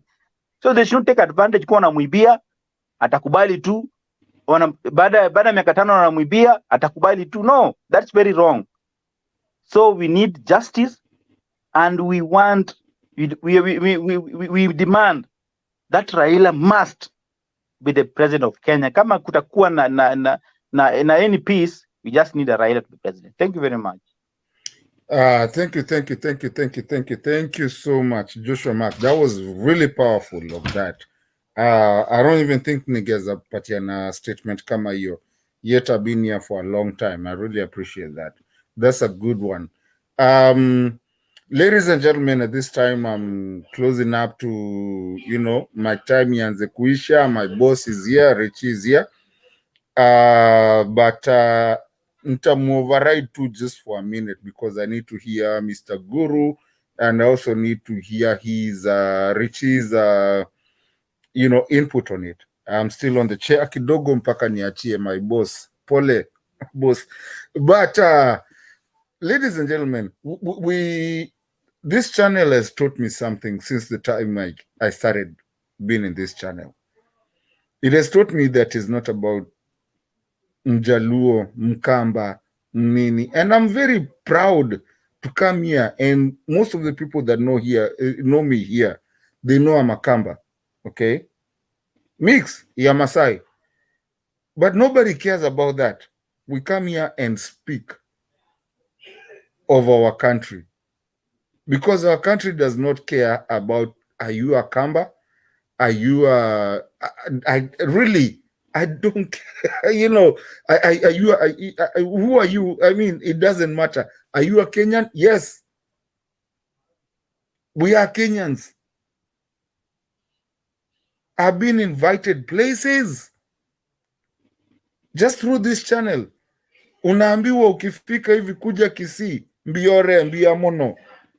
You know, you're invited somewhere Kisumu. Ongeminga toka yawa. Ivikanye. You know, you go to Ukambani, Waziata, then you go down to other places. But at the end of the day, you are a Kenyan, and we have to be proud to be Kenyans, regardless who you are. Kiswahili yako mzuri, mimi nasemanga mimi nimetoka Mombasa nusu.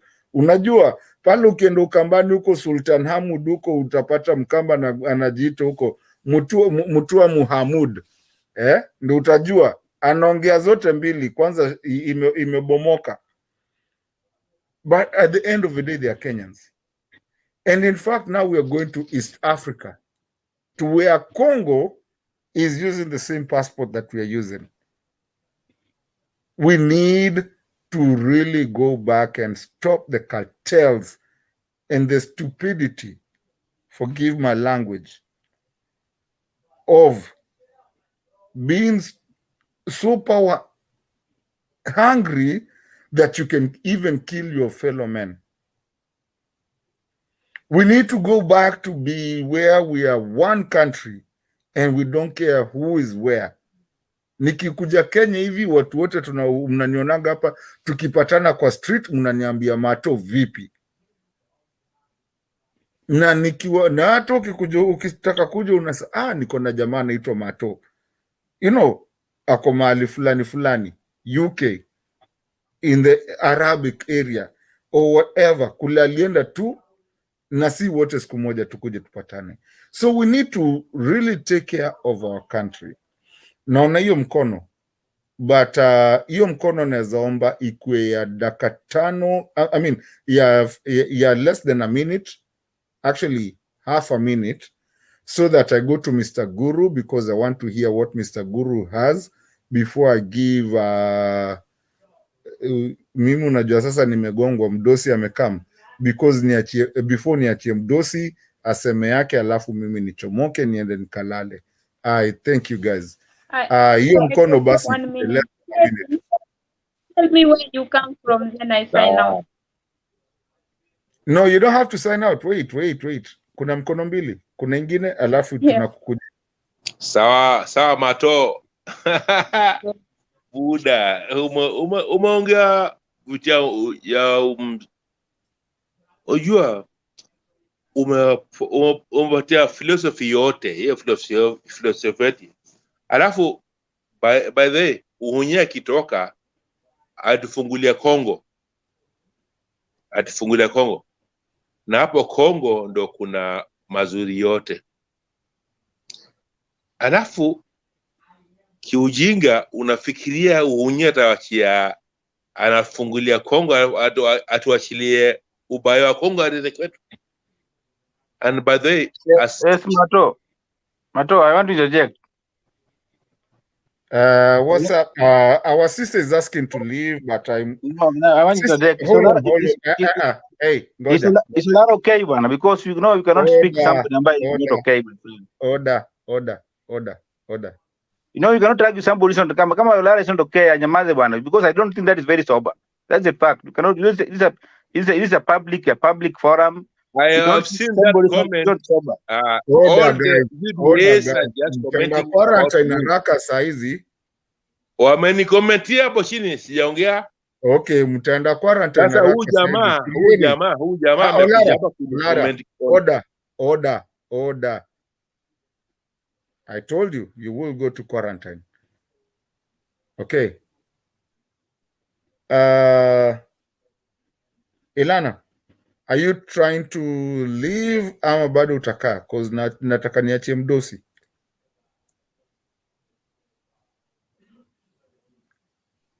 Nataka kuongea nitoke. Nimekaa hapa since 7 o'clock and on my time it is 11:30. Okay, sasa, ladies first. Go for it.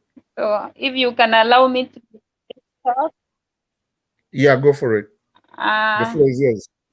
I was just wanting to say, like, these UDA people, we should be very careful with them because they are the worst propagandists I've ever heard in my life. I heard Koshelei trying to attack Orengo, saying that Orengo is a village elder.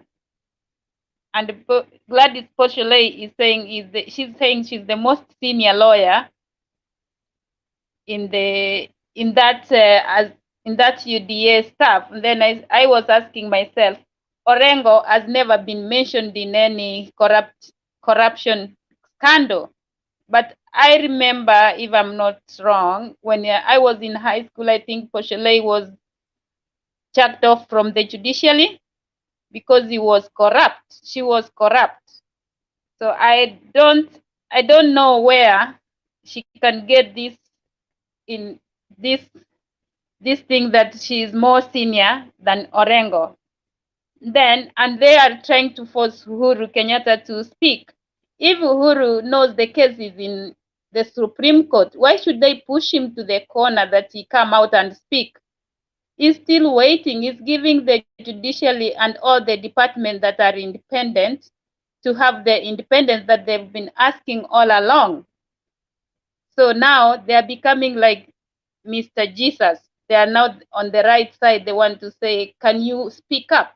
They cannot force the president to speak. He knows he has a right to speak, but he will speak when the time comes. And another thing is like the election for Kakamega and Mombasa. I'll just urge the electorate in Mombasa and Kakamega to just come out in large numbers so that they can shame the devil, because this is our backyard. So if they allow that Ruto is infiltrate them, it's not good. Let them come up and vote, and the devil will be ashamed. So on my closing remark, Kevin, just a minute, that's the local. Do you come from Raitigo? Yeah? Okay, then I come from your home area. You are my niece. You are my nephew, I think. Okay, thank you. So I will talk to you. Put your number on the other side of the chat. Say Tonke Village. Oh, sawa. Okay, that's good. Okay. Thank you very much. I'll finish. All right, Kevin. If you want to pass that number, you can put it on the private chat over there. Only watu wenye wako kwa show wanaweza ona. She will see it. Whoever is interested, maybe atatafuta, but you can put it there, and then our lady sister unaweza ichukua kutoka hapo. So you can do it as we speak right now. Hakuna mtu mwenye yuko kwa show mwenye ataweza ona hiyo kitu. That's why we call it a private chat. So you can put it there. Aione achukue. It's good. This show gets people to meet a lot of people. I've met good friends, watu wengi, in this show, and it's a good show that you get to meet people that you didn't even understand you can meet. Ladies and gentlemen, at this point, I'm gonna let Mr. Guru say something, and then I know Richie, sorry, my boss is here, and then let's just do Guru, and then Richie, and then me. I'll be signing out, and then Tambia Richie watu wenye wajaongea, and Richie will be taking off after that. Mr. Guru, habari yako? Mzuri sana. You're fine? Yes, I'm fine, sir. Yeah. Go on, tupatie mawaidha leo. Yes, I think we need not belabor the point that self-determination is one of the most emotional issues that faces any human being. In fact, yeah, that is the basis of our history. People died in this country to be able to determine how they are going to live, who is going to be their leader, and so on and so forth. And therefore, there is nothing as bad as taking away the rights of a people to determine for themselves their leadership. In 1990s, those who are old enough and they know what happened in 1992, the contestants who are in the opposition were actually physically assaulted, hijacked on their way to presenting their papers to the Electoral Commission then. But you now see the new threat is coming through the modern electronic systems, where there are people determined to thwart and circumvent the will of the people. And this is one of the threats that now face, I don't think it's only Kenya, but Africa and the world, where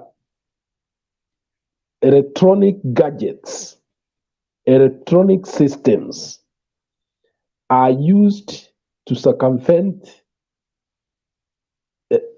democracy, where people will wake up and go and vote, but some shadowy hackers, sometimes in collusion with the electoral bodies, sit somewhere and twist the results from what the people would have wanted to see.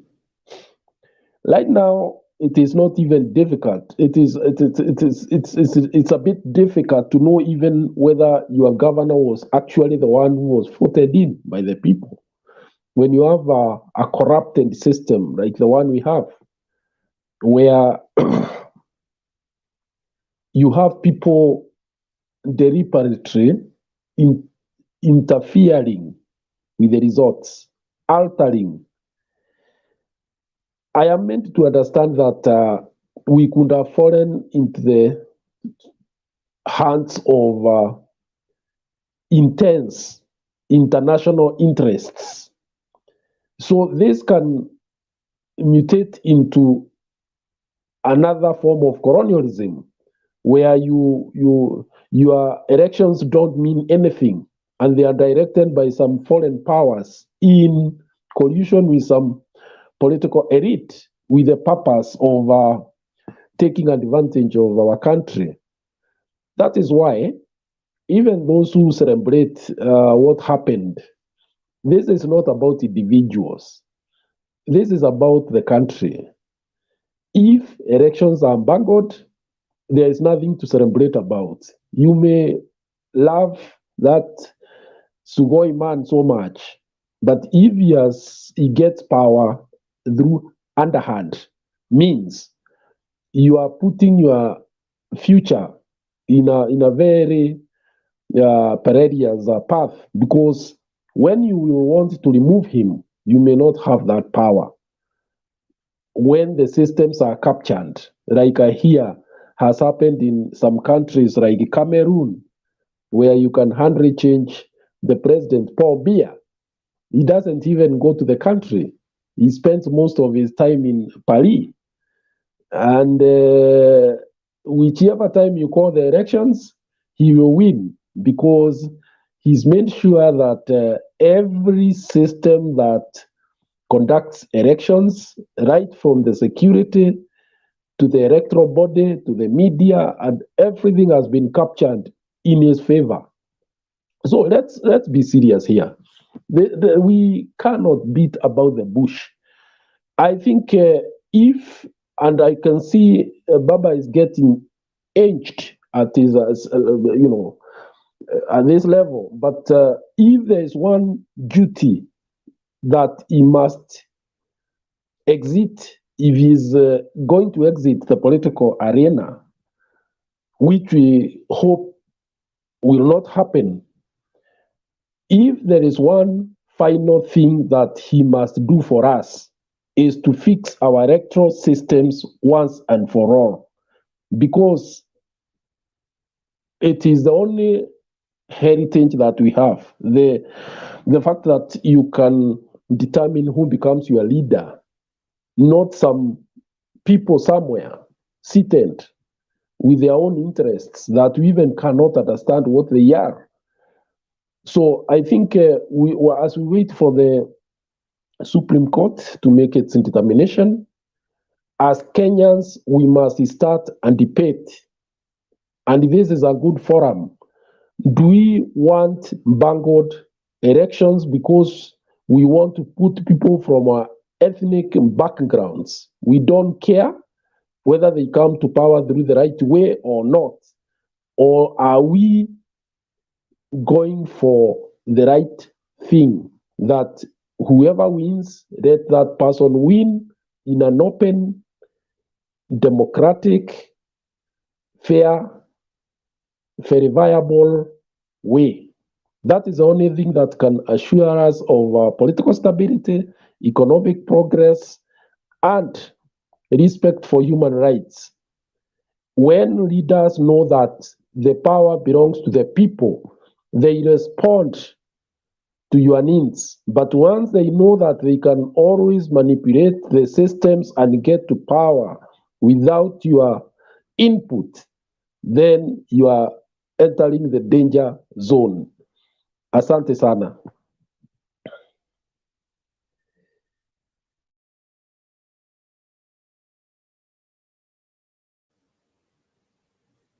Asante sana Mr. Guru. We really respect you. Nakaa hapa pia uelimishe watu. We really tunapenda sana tukisikia ile kitu yote unatuambia. We really love it. You know, this is our country, this is who we are, and this is what we are.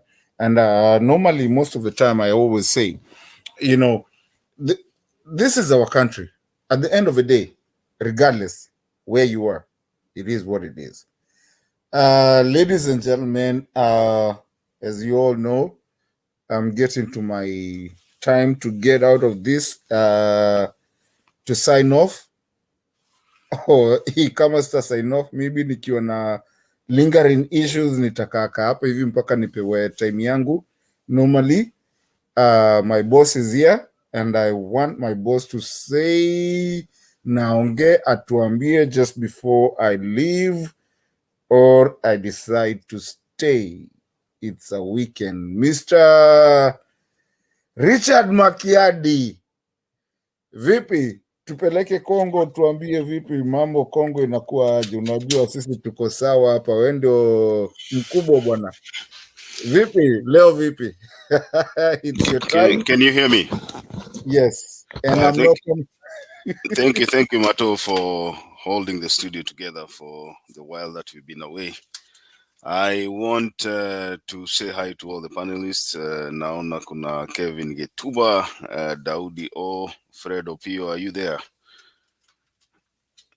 Fred Opio, hatukuoni. Na Ose, tengeneza kamera ndio tujue kuna nafasi hapa ama hakuna mtu. Guru, Joshua Mark, good to see you. So, Ose uko hapo? Naona kuna watu wanajaribu kuingia studio, so we want to see your faces so that at least we know there's somebody in that window. I want to play a video here before I think who else? Use comes in with his remarks. And let me see. The Directorate of Criminal Investigations has recommended an urgent forensic audit on the IEBC network system in an ongoing standoff on whether the poll agency system was infiltrated. The DCI says it reached the decision after being convinced that the exhibits in possession of 3 Venezuelans arrested at Jomo Kenyatta International Airport had substantial IEBC data. Here is Brian Obuya. The report that has been made public for the first time since the dramatic stalemate following the arrest of the 3 Venezuelans has damning details of how the trio could access the poll agency system from anywhere. The DCI report, written on August 5th, has been produced after Odinga challenged Ruto's win and petitioned the DCI to produce details into the workings of the foreigners at the time. The Odinga Karua petition demanded that the DCI files a report on the forensic analysis and examination of the laptops and other materials in possession of the Venezuelan nationals. The anti-terror unit of the DCI singled out exhibits showed that the laptop and 1 terabyte external disk had IBC database schematic diagram, IBC network diagram, IBC KIMS kit, IBC KIMS kit deployment list, usernames and passwords of different people to access the system. It further had local IP address configurations and virtual private network or VPN settings. Jose Gregorio Camargo Castellano was found to be one of the IBC system administrators and with unfettered power to remotely access the entire IBC data. Jose Camargo Castellano also had the capacity to add, delete, edit, or manipulate in any manner the entire poll agency. It has shown that the IBC election system administrative rights were in the hands of 21 individuals, and of which 19 are foreigners and only 2 Kenyans. The Odinga Karua petition had sought an order to summon DCI boss George Kinoti. I think the audio is not very clear, but the message is home. Yesterday we had visitors here. Remember, guys, when we were debating, there's UDA fellows who unleashed a lot of terror here yesterday about the transmission Form 34 transmission to the IEBC. We had an argument about the form in which that was supposed to be done. They were telling us the KIMS kit was supposed to convert from JPEG to what? To PDF. And we tried to convince these guys yesterday that there's no way you can scan the form and then transmit it and then receive it in a different nature. But it looks like they had their mission straight. Now you can hear, and that has been the conversation that has been going on today, even in the media stations. I think if most of you listen to what the data guru from Azimio said, that the forms as transmitted were supposed to be received in the same manner. So for consistency purposes, we were supposed to have a JPEG image, and that image was also supposed to be received as the same. Now, it looks like something that I've just learned off the cuff, something that I've just learned is that even the images that were transmitted, they were scanned in color, and then on the other side, they were received in black and white. So it begs to we beg to ask this question: if you scan an image, a colored image, then at what point does it change, not only from a JPEG to a PDF, but also it changes its color, it shades its color, and then is received on the other side as black and white? There are so many things that we are learning every day. Now, there's a guy who is named Ose, Jini Ose, huyu wetu ama ni mgani. Ose, we will try to find out. Unajua umekuwa IBC spokesman kwa muda mrefu hapa.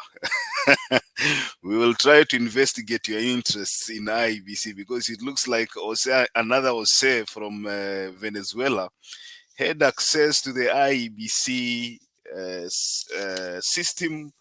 He had admin rights that could edit, alter, change, delete, erase everything. It says that he also had he had access to Kim's kit deployment, so he knew each and every Kim's kit deployment everywhere, kila mahali alikuwa anajua mahali Kim's kit iko. Hata ukiweka Kim's kit chini ya kitanda yako alikuwa anajua uko nayo hapo. Na KK wameinsist ya kwamba to move on because it looks like they want all these things to be buried under the carpet. Hawataki watu tujue. It looks like the DCI did its own investigation now Kanyamazia story. They were waiting for the right moment to release their report. And Martha Karua na Baba walienda kotini wakasema DCI must release that report to the court. The investigation they did on that Venezuela guy. Now you are hearing hizi vitu zote zenye zilikuwa zinaendelea Kenya. We are asking ourselves, did we actually have an election in Kenya? Did we even elect leaders? Because it looks like mtu alikaa chini mahali na kompyuta yake akafanya ukarabati akatupatia viongozi wenye alikuwa nataka. And therefore Joshua Mark, wakati ulikuwa unatupigia simu ukiwa kwa polling station, hakuna kitu ulikuwa umeenda kufanya. Ulikuwa unaenda pale ku waste your time. That is what is coming out right now. You wasted your time on the polling line. Looks like all the effort na hiyo inki yote ilikuchafua kidole, ilikuwa ni kupoteza masaa yako bure. Viongozi ulichaguliwa wenye watakuongoza kwa miaka 5 ijayo na hauna sauti, which means you don't even need your voters card because haikusaidii na anything. If you spend your time kwa line kupiga kura na mtu mwingine Venezuela anaitwa Hosea kama huyu Hosea wetu anakuchagulia kiongozi, then why even do we spend money on the IEBC?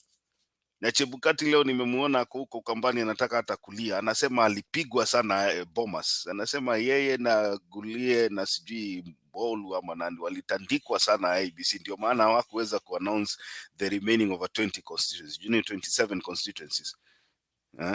That is what he's trying to paint. He's trying to paint a picture of a victim so that he can win sympathy. Now he messed up the election. He messed up the elections of 2017. He messed up the elections of 2022, and he still wants us to sympathize with him, tumuone huruma kwa sababu alipigwa. Mato, you have something to say?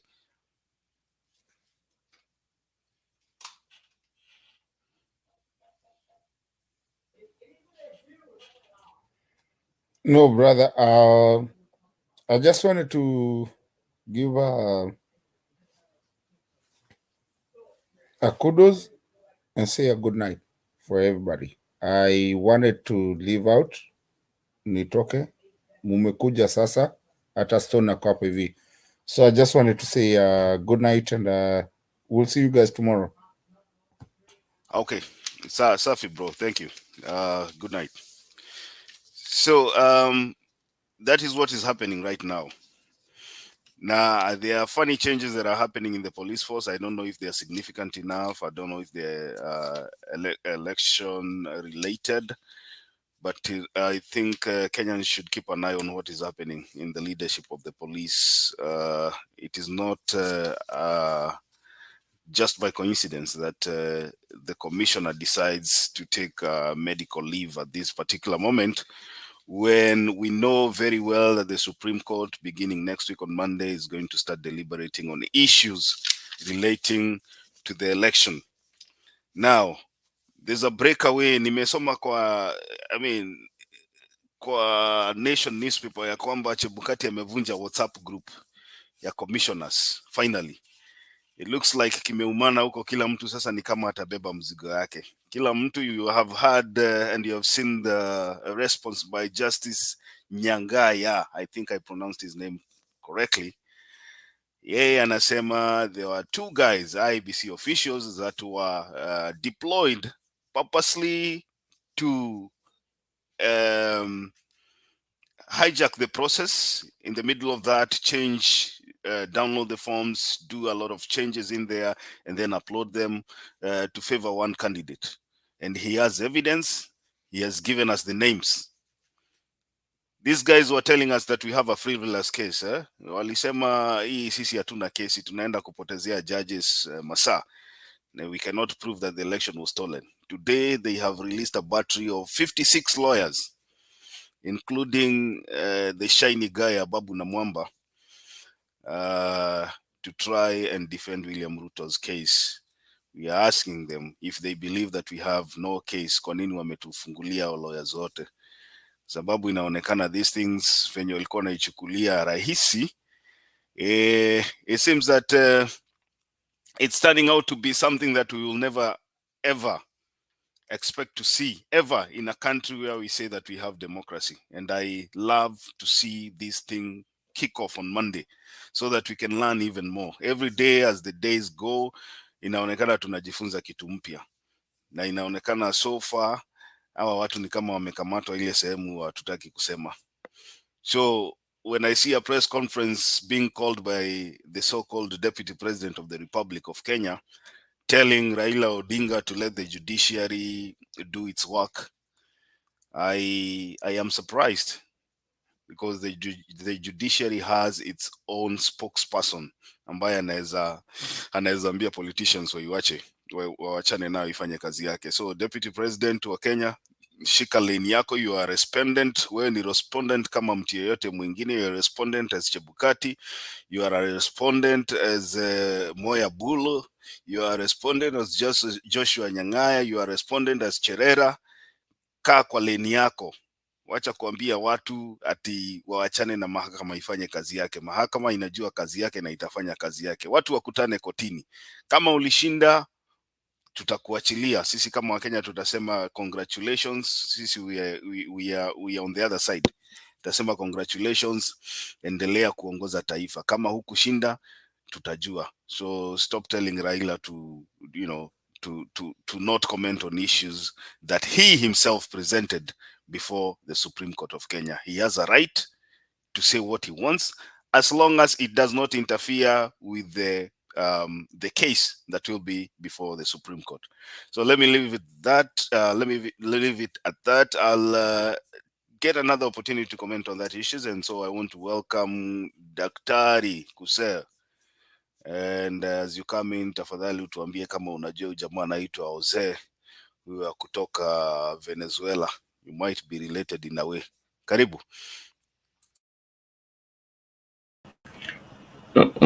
Thanks, Richie, Kevin, Daudi, you are there. Fred, Guru is where? Stone, Simba.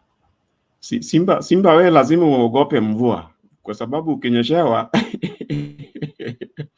people will mistake you.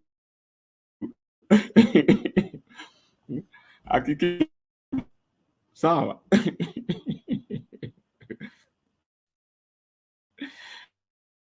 Simba, are you there?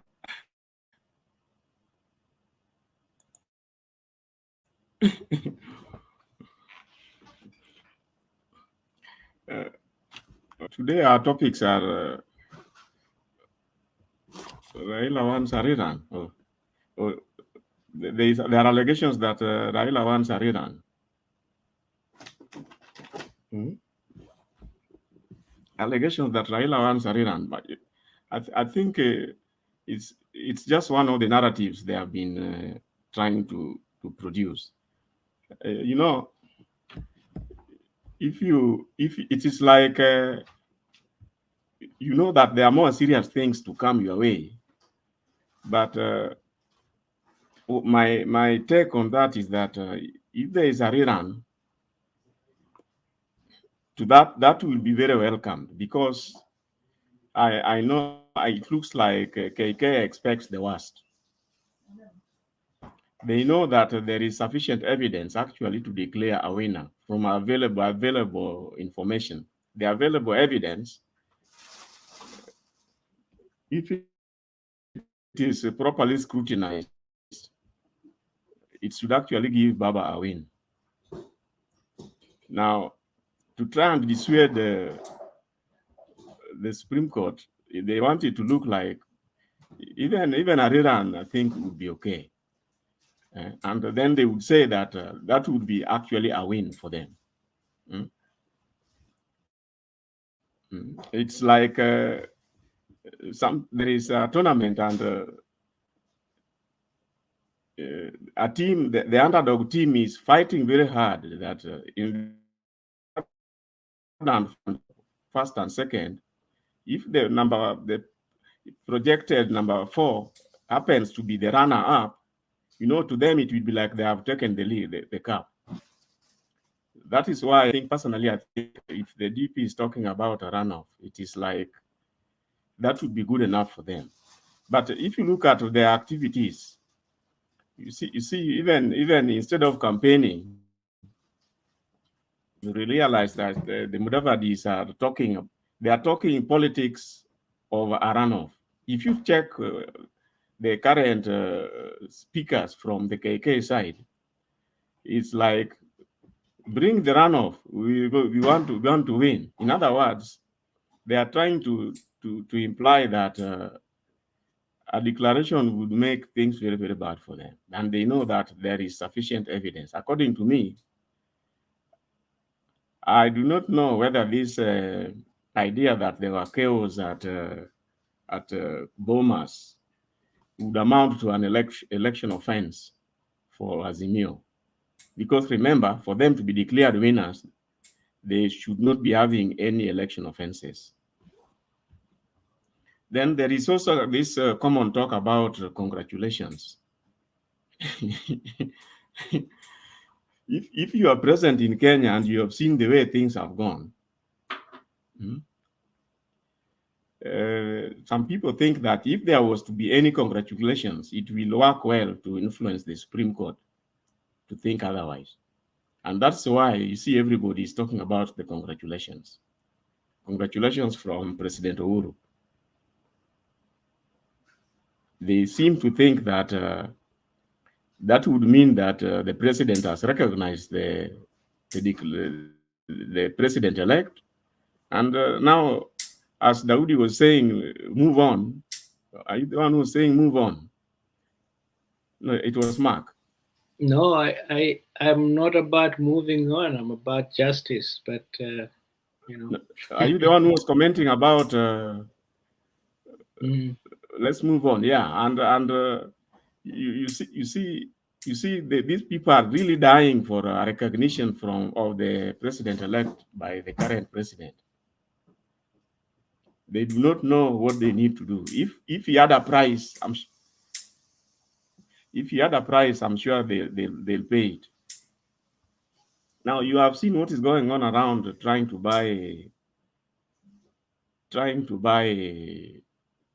the other MPs and parties in the previous election.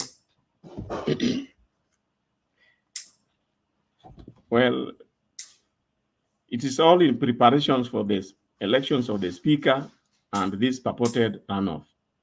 You see, you believe that if you have the independent candidates on your side and people are going for a runoff, you believe that you'll be able to convince the populace to vote for you. And you can rest that KK has switched everything on there. They are all focused on another election. Now, what do I say? I think I would say that Azimio it is time to stop nursing wounds now. Even as all these are going on, I think they should be ready and prepare for any possibility, any eventuality. Now, what happened, the issues about, I've seen people here talking about the issues regarding the agents and in the past just concluded election, that things did not go well and all this manner of things. Now, for me, it is a consequence of having, one of the disadvantages of having the very many parties. Now, if the parties are all participating, you expect that they'll take care of the areas where they are popular in terms of chungering the vote and the like. Now, I think that was a very big misstep. If they were still left to the National Coordination Office, I think that was it. If you expect that WIPA areas, WIPA would deal with the agents, Jubilee areas, they'll deal with the agents, DAP areas, they'll deal with the agents. And remember, since the presidential candidate was actually from Azimio, Okay, not ODM as such. It simply means that more focused people put their individual interests in their respective constituencies, the areas of contest. And in the process, the presidential vote was not very well guarded. And then looks like there was a scheme to delay these people. By the time they were getting into the polling stations, you find that so much voting had gone on. And unfortunately, if you realize that part of the malpractices were committed by the security forces and the IBC, now your guess is as good as mine. Your guess is as good as mine. You go into the polling station, we started at 6 a.m., you are getting in there at 9 a.m., 2-3 hours after. I think that is part of the things that seriously went wrong. But anyway, people learn from mistakes. I hope going forward, they'll be able to deal with it and deal with it accordingly. Now, there is this idea about buying parties and buying MPs. Now, if you are studying exactly what the KK are doing or what the DP is doing, is really focused in having a proper control of the two parliaments, the Senate and the National Assembly. And of course, if he succeeds to get his speakers in both ways, well, even in the event that Baba is declared the winner, you can see there will be a lot of, I don't know, how they'll be able to facilitate their policies and how to manage everything. It's going to be a very, very big challenge. Now, that is why yesterday I did talk about, I think the issues about the election laws and Chapter 6 and how parliamentarians actually should conduct themselves. All this need to be relooked at. I can't believe with the sort of errors, some of the errors I hear from, especially from the places where I come from. It is blatant, blatant falsehood and fraud in the election. Now, all these people everybody is celebrating, everybody is saying, move on. They are swearing in, they are doing that. Now, even if you later on come with a petition, it is another ballgame. It's a different ballgame. Well, these things can only be changed in the future. So maybe if Baba Mata comes on board, that is one area they seriously need to look at. Then again, there is this issue about the IEBC. Going forward, what is going to happen to whatever elections? Remember, all the commissioners are accused. And I do not know what direction the Supreme Court is going to rule on some of the issues. Now, regarding, remember one of the commissioners, Nyangaya? The revelations that have come out there, and Richie is trying to link me to, I think my name here, Kuseo, from the name which you are trying to talk about. These two names are very different, unless you do not know a bit of French. Richie, unless you do not know a bit of French. But we did talk about these issues earlier. And that is why yesterday I said that there was nothing like hacking of any system here. These were one and the same thing. Now, the very, very moment the security forces or the Kenyan, whatever, got to realize that the supplier of that system were very much present around and were all over the both places, KK and IEBC, KK and IEBC. And IEBC basically helping them do everything. You remember Chebukati was the first person to go to the airport. Was it to the airport to protect these people? Saying that they were IEBC employees. That is what we were told when Kinoti arrested them. It came to that Kinoti is harassing IEBC employees. Now, all that went around there, I think that was a wake-up call, and we should have expected the worst. And I think the intelligence should have done sufficient investigation. Those people they ought to have found out who exactly is supporting the IBC system. They turn out to be the same ones. As much as they were seconded by the supply of the system, that was no excuse. That was no excuse. Now, the revelations, here they are. Now, I want to talk a bit about the transmissions, the transmission of those forms. Now, Richie, you are saying that the transmitted format was supposed to end up with a JPEG document. Now, we do not know how exactly these systems work. And I do not know that they were supposed to come from, you end up with a JPEG format as principle. You see, the creators of this system can do whatever they want. They change them to whatever they want. So long as they give you the results that you are looking for, you should not have an issue.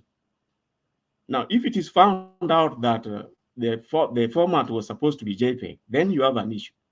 But if you don't have that fact, you will be surprised. IBC will tell you how because remember, they are the ones who have programs to decrypt and to project it in whatever format they want. If you know for sure that they were not supposed to be in PDF, then you have a case. Then you have a case. But the truth of the matter, that is not the issue. Is the forms did not go direct into the IBC server. They were downloaded, they were interfered with, they were deleted, they were changed before they were finally uploaded. Even if they were still uploaded in JPEG, we'll still have an issue. We'll still have an issue with them.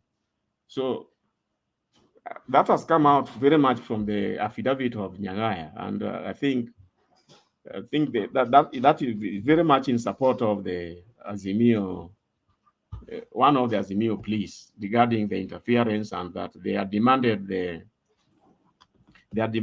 production, the thorough investigation by the DCI into the deliberate performance, involvement of the foreigners and the IBC officials, which is quite, you can just see that it was interfering with everything, when they were amending the forms and doing all this.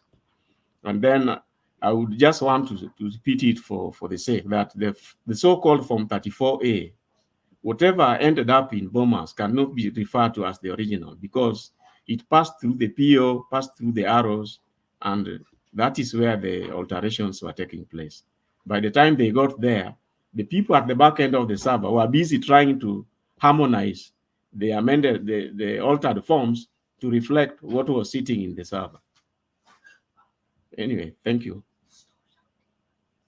Oh, okay. Or say I have listened today. I sat down and watched the video of IEBC doing the simulation of the transmission, and I listened to that video for almost 1 hour plus.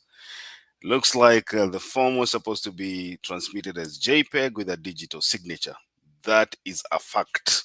I listened to the IEBC commissioners talking about that, and that is a fact. So I'm giving you information that I sat down and listened to that. And on the other side, it seems the forms were received in black and white, and some of the forms were in JPEG, some of them were PDF. So you should look at that inconsistency.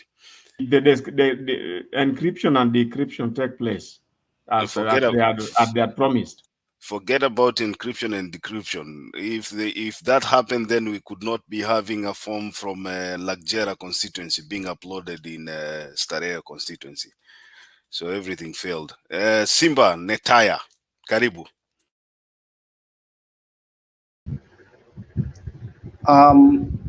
Asante sana bana Richi. Nafikiria tulikuwa tumeongea, lakini swala ambalo mimi hata lilinishangaza zaidi ni kwamba hakuna sheria za vyama, kwa sababu kama mmeenda into an agreement, coalition agreement kabla ya miezi mitatu, mtu anaruhusiwa kuingia kwa agreement na coalition nyingine ama chama kingine. But anyway, na hata mtu akifanya hivyo, kama sasa tunaona demonstration all over Kenya, what normally happens, kwa sababu huyu mbunge bado hajaapishwa, kwa sababu nafikiria kwamba mbunge huwa anakula kiapo kutumikia wananchi wenye tayari amekiuka kabla hajaapishwa ile kiapo. So atakula hiyo kiapo kama tayari ashakiuka ile kiapo yenye anafaa kula mbele ya bunge. Ni swali tu nilikuwa nauliza. Simba Netaya, I know you've been following this program for a while now. I think there was a time back there ambapo tulikuwa na discussion ya 6-piece voting, and I think Daudi na kina nani, there are so many of our panelists here who said we should go for individuals, here. Tukawaambia, ladies and gentlemen, I remember we told them here, hii maneno ukisikia baba na insist kwa stronghold zetu, let us elect people on parties, loyalty to the party. Watu wakasema hapana, hata kama afanyi kazi. Sasa mnaona ile kitu inaendelea saa hii. These people, MDG is a party ambayo ilikuwa affiliated to Azimio, and I can assure you, hata huyo jamaa akirudi kwa ballot saa hii hata shinda hiyo kiti. I can assure you that. But unfortunately, highest bidder politics imekithiri. You can imagine sasa, even before the guy is sworn in, ametoka stronghold ya baba, ni vile tu alisema wacha nijishikilie kwa Azimio hapa because I'm affiliated na ninafanya kazi yenye wananchi wanaona, nitarudi kwa bunge. So a day even before they get sworn in, ameflock ile side ingine. But we are going to fix this. We are going to fix this. The only thing we gotta do right now is make sure that we get the big seat. If it ingine will fall into place. Stone PK.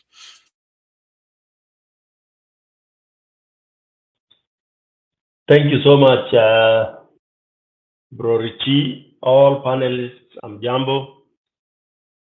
I hope I can be read loud and clear. I'll begin by one.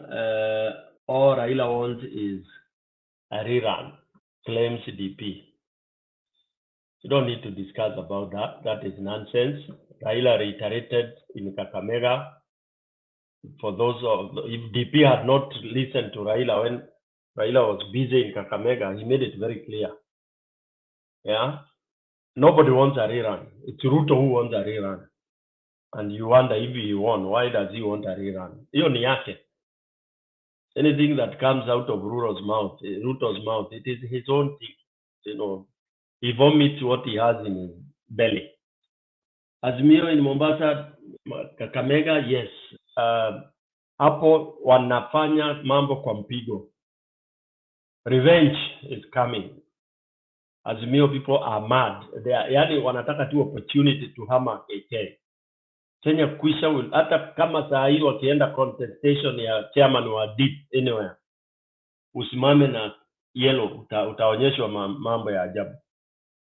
Ochieng will regret why he ever indicated, why he ever moved to, he's called Ochieng, I think, if I'm not wrong. Why he has moved to, he will regret the day he was born because he's finished. He has done it in the wrong area. Maybe ingekuwa huku central, any other place. You know there, when I was watching those ladies in the market, mama mmoja alikuwa amesema kwisha, ameharibu kwisha. You know, when you hear a citizen telling you bas in Kenya, when somebody is telling you kwisha wewe umeharibu, but that you cannot mend. Once mwananchi anakwambia bas we, ama when you see them wakikupungia mkono anakwambia enda, you are talking, wanakwambia kwenda kwisha umeharibu, bas this guy is gone. The only best he can do is to defect from MDG to ODM. He must, because for them to accept him, they have to prove. I mean, he has to prove that he's going back. That's what Obado did. Sometime back. Yeah, I remember. Yeah, Obado, for him to survive, that's what he did. So, unfortunately, most politicians make these grievous mistakes. They don't understand the voter. The voter, you can be delivering 100% in terms of development, but then there is, depending on where you are, there is that loyalty to the one they believe in. You may not like Raila, but you are in his bedrock, you'll sing his tune. Kama utaki, ole wako wewe. So that is something good to watch, because again, the party agreement, and that's why I don't understand what these MPs are doing. You cannot defect now, because you are still bonded. The parties are still bonded. So maybe what they should have done is defect maybe after swearing, and then there is a by-election, and out of that, then they go back in the party of their choice. But we dare them to do that. We dare them kabisa. Wajaribu tu by-election ikuje, wataona kivumbi. All eyes on the all eyes, of course. This is an obvious thing. We are all looking at the Supreme. And what I'm praying, rather asking God to do, is to give these 7 men and women, I'm not calling them Supreme Court, I'm calling them the men and women of this country called Kenya, whose love and focus citizens have on not 2 things, on only one thing, for them to reflect as individuals. This time, hata hiyo makoti wanavaa, let those things they wear not include.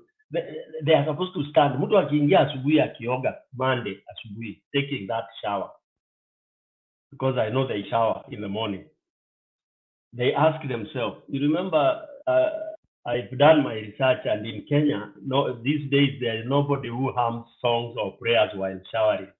That tells you how frustrated, depressed Kenyans are. When you hear somebody humming a song or whistling while showering, then you know everything is well. But hardly do you hear anybody doing that.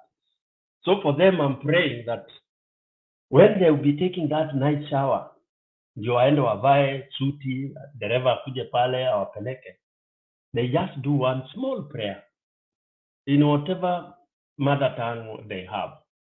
They should ask God to give them strength and wisdom,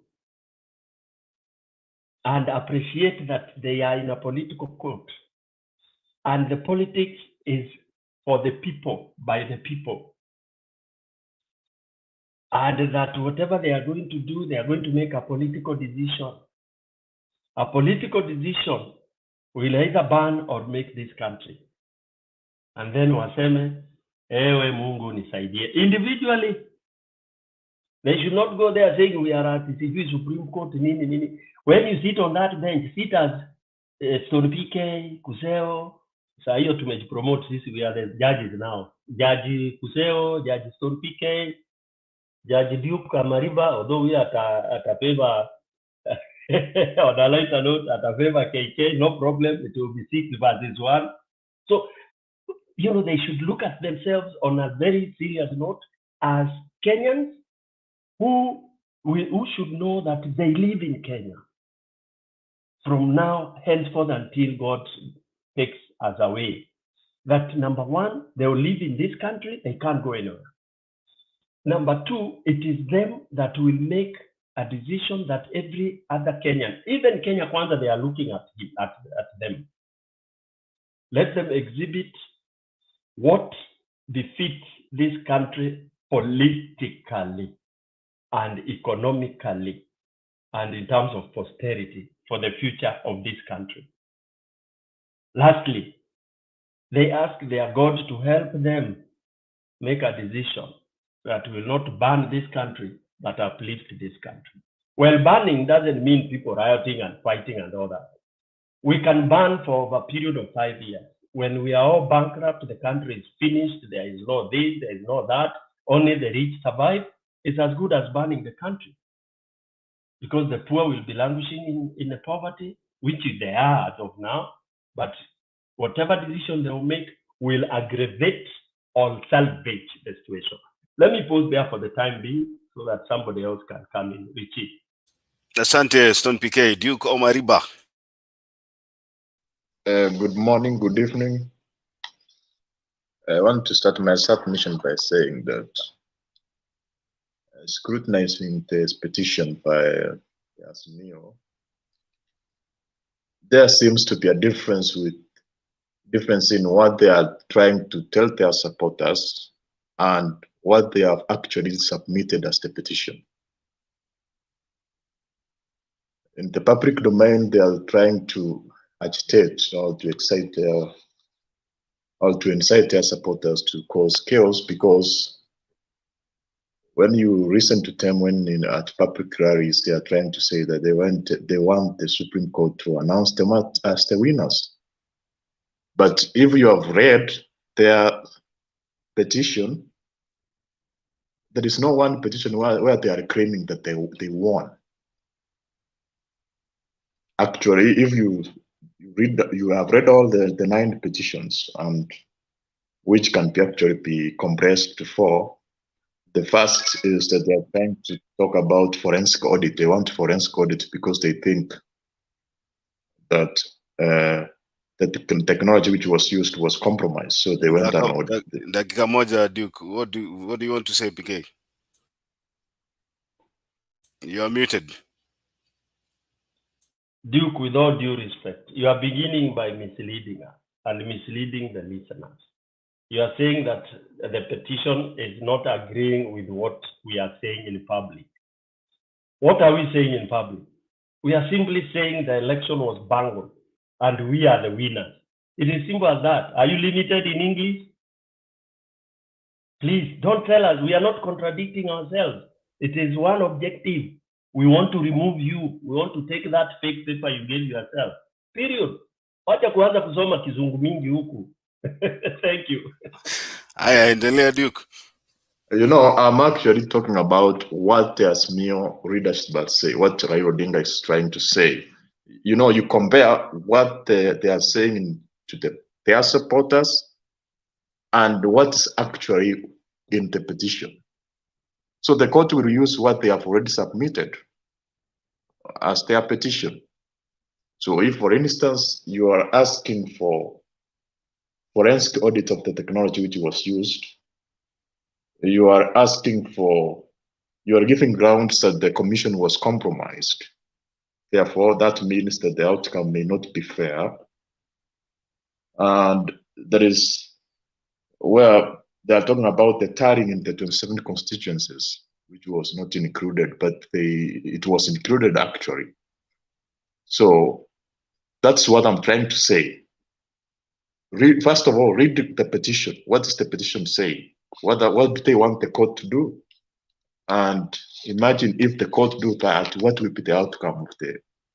For instance, if you are talking about the 27 constituencies, which was not included, the 27 constituencies were included. Remember, the verification was done a day before. All the verification was concluded a day before the announcement.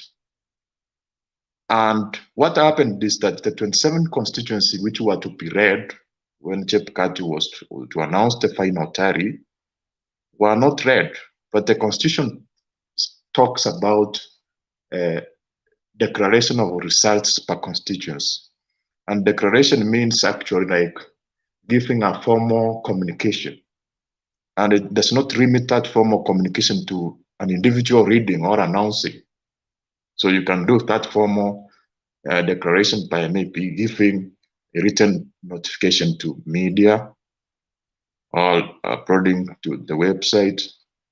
And the reason why the 27 constituencies were not read is that there were chaos. So that the Azimio agents who were present at the Bomas of Kenya wanted to curtail the process. So Chepkati was unable to read all the 27 constituencies because there was chaos. People wanted to disrupt the process. So he decided he would not take much time so that to tolerate that chaos. And the information which IPC gave, there was somebody who tampered with the screen which was displaying the result. Somebody went and removed the cable, and then so there are a lot of, so if we're trying to claim that the 27, they were included. It's only that they were not announced, but it's not mandatory that you have to announce. You can give the media the information, you can approach the problem. Duke, are you listening to yourself? Yes, you can ask a question. What do you want to say? I just asked, are you listening to what yourself? I mean, what you're saying. Are you listening to yourself? Yes, maybe you ask a question. Where do you want me to clarify? So what you're saying is the 26 constituencies or 27 constituencies were not declared because somebody removed a cable from the TV or from the screen. No, I'm giving the circumstances under which the party tried to use different mechanisms. And also you're saying that it is not a must for the chairman to announce. He can just give a formal notification to the media stations. Did I hear that right from you? Yes. Okay, sawa. Malizia nipatie watu nafasi ya kuongea pia, wakuulize maswali, alafu before that tutaenda kwa Julia. Malizia. Also, I want to talk about the hacking claims. Actually, the actual hacking which is going on is that the Azimio are trying to hack the mind of their supporters so that they can have like a perception of not accepting defeat or of not recognizing Ruto's win. And because if you are trying to talk about hacking, and you have to confront the truth that the results were not only based on what was within the electronic system or what was transmitted by the KIMSKIPs. There was a physical form at the door of each polling station. That was a provision. So if you are talking about hacking, what about the manual process, which was separate from the KIMSKIT and the transmission, and which was actually verified to a large extent? Because at the polling station, there were several copies, and the provision was one copy will be pinned at the door. So every polling station, there is a result at the door. Another form was taken physically to Bomas of Kenya. So if maybe the process was only electronic, pure electronic, then we can talk about hacking. So are you trying to say somebody hacked the electronic system and then went across thousands of polling stations to change that, and then searched for all the agents of Azimio to change the same? So you see, that does not make sense at all. So some Are you married to Soleil? Also You're talking like your woman Soleil. Stone PK. Wacha Duke amalize niende kwa the next. Also talking about the Venezuelan hackers. Finish You up. see, Duke, 30 yes, seconds. Yeah, malizia. this is the final. Talking about the Venezuelans individuals who I actually asked, did we even see them? You see, some stories may be actually been fabricated. The individuals were not arraigned in court. Even at the news media, all the gazettes would not even see their images. They were like just the IDs, which were taken photos, and they are like, so we were even to see these individuals. Is there any person who has actually physically seen those individuals? They should have to be arraigned in court, something of that. Maybe the media can interview them, something of that kind. So most of the allegations are false to a large extent. So I end there. Haya, sawa, wacha niende kwa Julia. Asante Makiadi. Julia, angalia mikono, utawaachia wewe fanya submission tu kwanza. Hii mikono hatutamaliza hii maswali. Hiyo mikono will hide those hands. Aya, go ahead. Submit. So I wanted to comment first, Makiadi. Unakumbuka hao watu wanasema maneno ya sijui ni wapi huko? Huyo mzee amehama. Where is that? This MP has been bought by Ugenya. He's MP. Ugenya, Foreign. I was the one here saying that we need a 6-piece. Na nyinyi watu mlikuwa mnaniambia ati nyinyi vile ni wa demokrasia, vile mnapenda demokrasi, sijui nini. So next time is For the record, I was on your side. ati mnapenda demokrasi sana.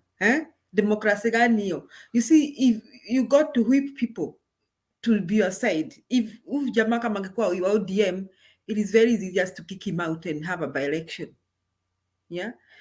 And Ruto is going to try very hard to buy MPs, even Jubilee na ODM, especially when they go to the kuchagua speaker. He is going to try very hard. That is the William Ruto that you have.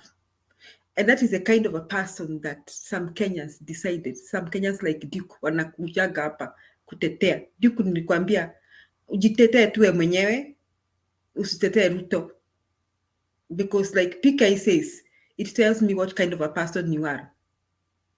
I'm telling you, Mimi, I will not forgive them for supporting such kind of a person. So he's gonna do that. He's gonna try to buy as many MPs because that is Ruto only believes in his money and his corruption.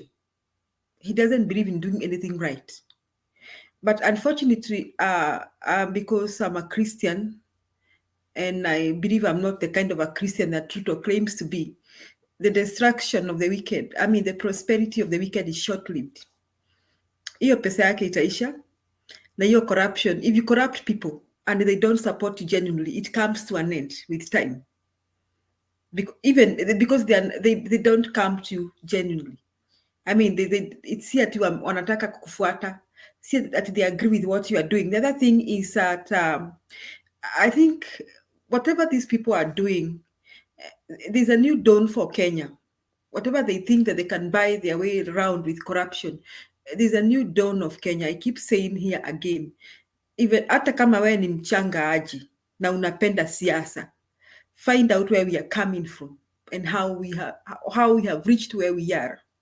We didn't reach where we are hivi tu. It was a struggle. And I reminded people yesterday that in the days of Moi, someone was even talking about Nyayo House here. There was Nyayo House torture chambers. But good thing, this time we have Uhuru is not going to have any Nyayo House torture chambers. He's not going to arrest or detain anyone. So, gari la moshi lishaondoka na liko kwa mteremko. And the change is here. Whether Ruto wants to buy, he cannot buy the whole Kenya. He cannot buy all of us. Ajue hivyo tu. He can buy those stupid MPs who are corrupt and weak in their mind and their heart and their soul. They are weak characters, they are weaklings, they are losers. But he cannot buy our minds, he cannot buy our hearts. So gari la moshi limeshatoka. Sasa wale wanaogopa ati mtu atanunuliwa, msiogope.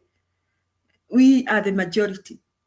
The majority are going to do the right thing. So those of you who think that Ruto is getting away with, if he thinks, let him ask the family of Moi.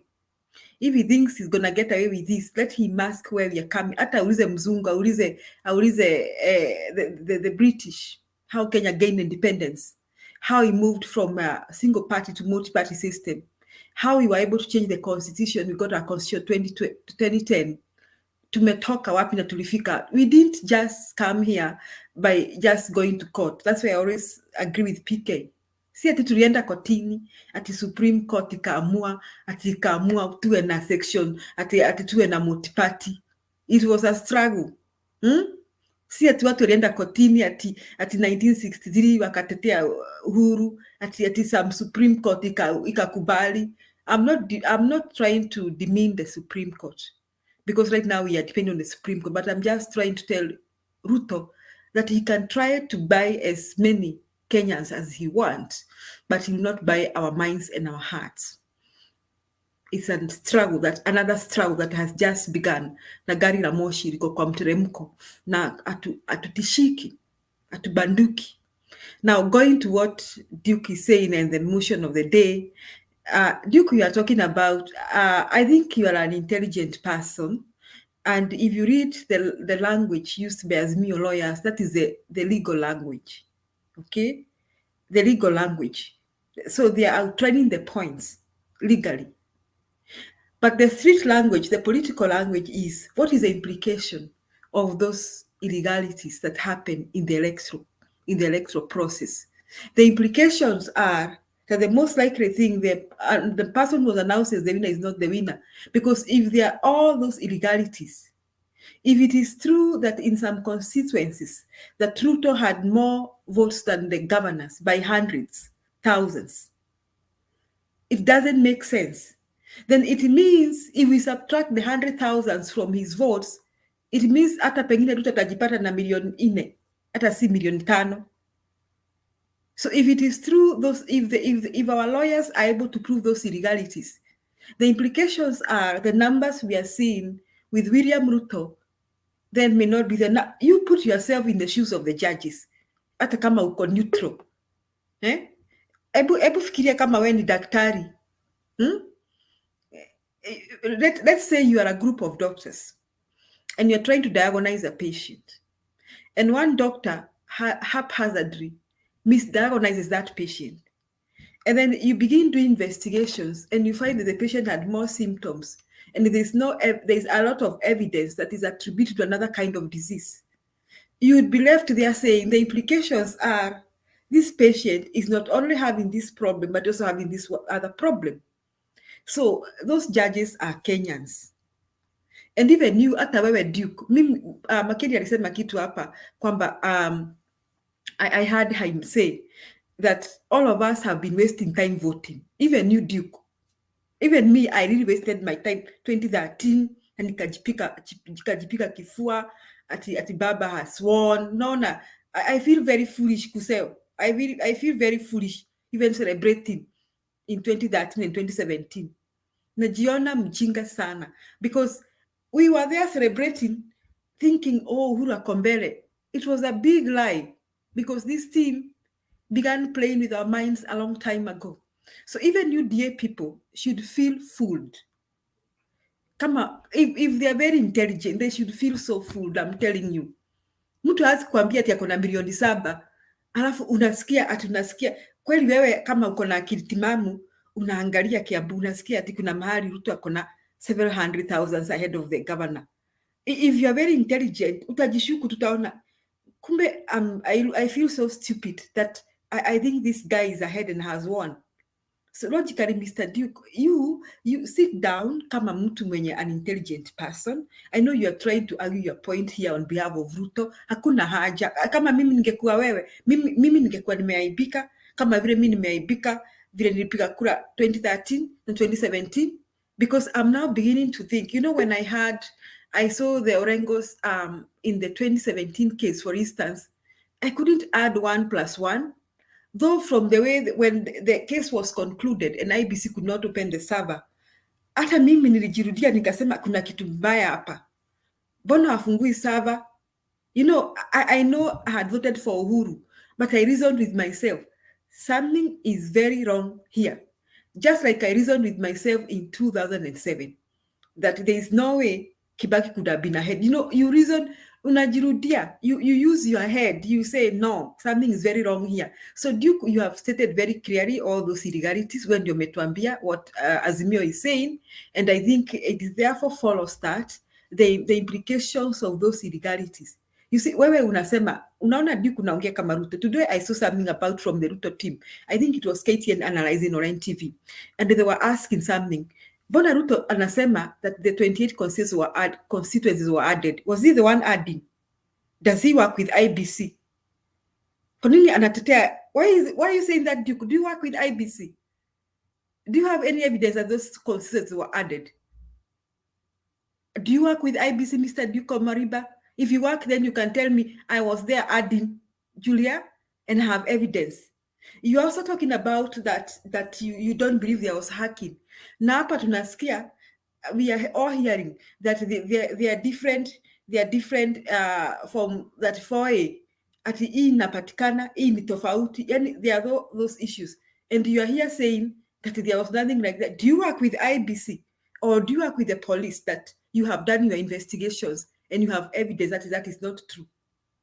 So if you put yourself in the shoes of the judges, na judges wapate tu hata kuna sababu moja tu, ati kuna form moja haipatikani hapa na haipatikani hapa.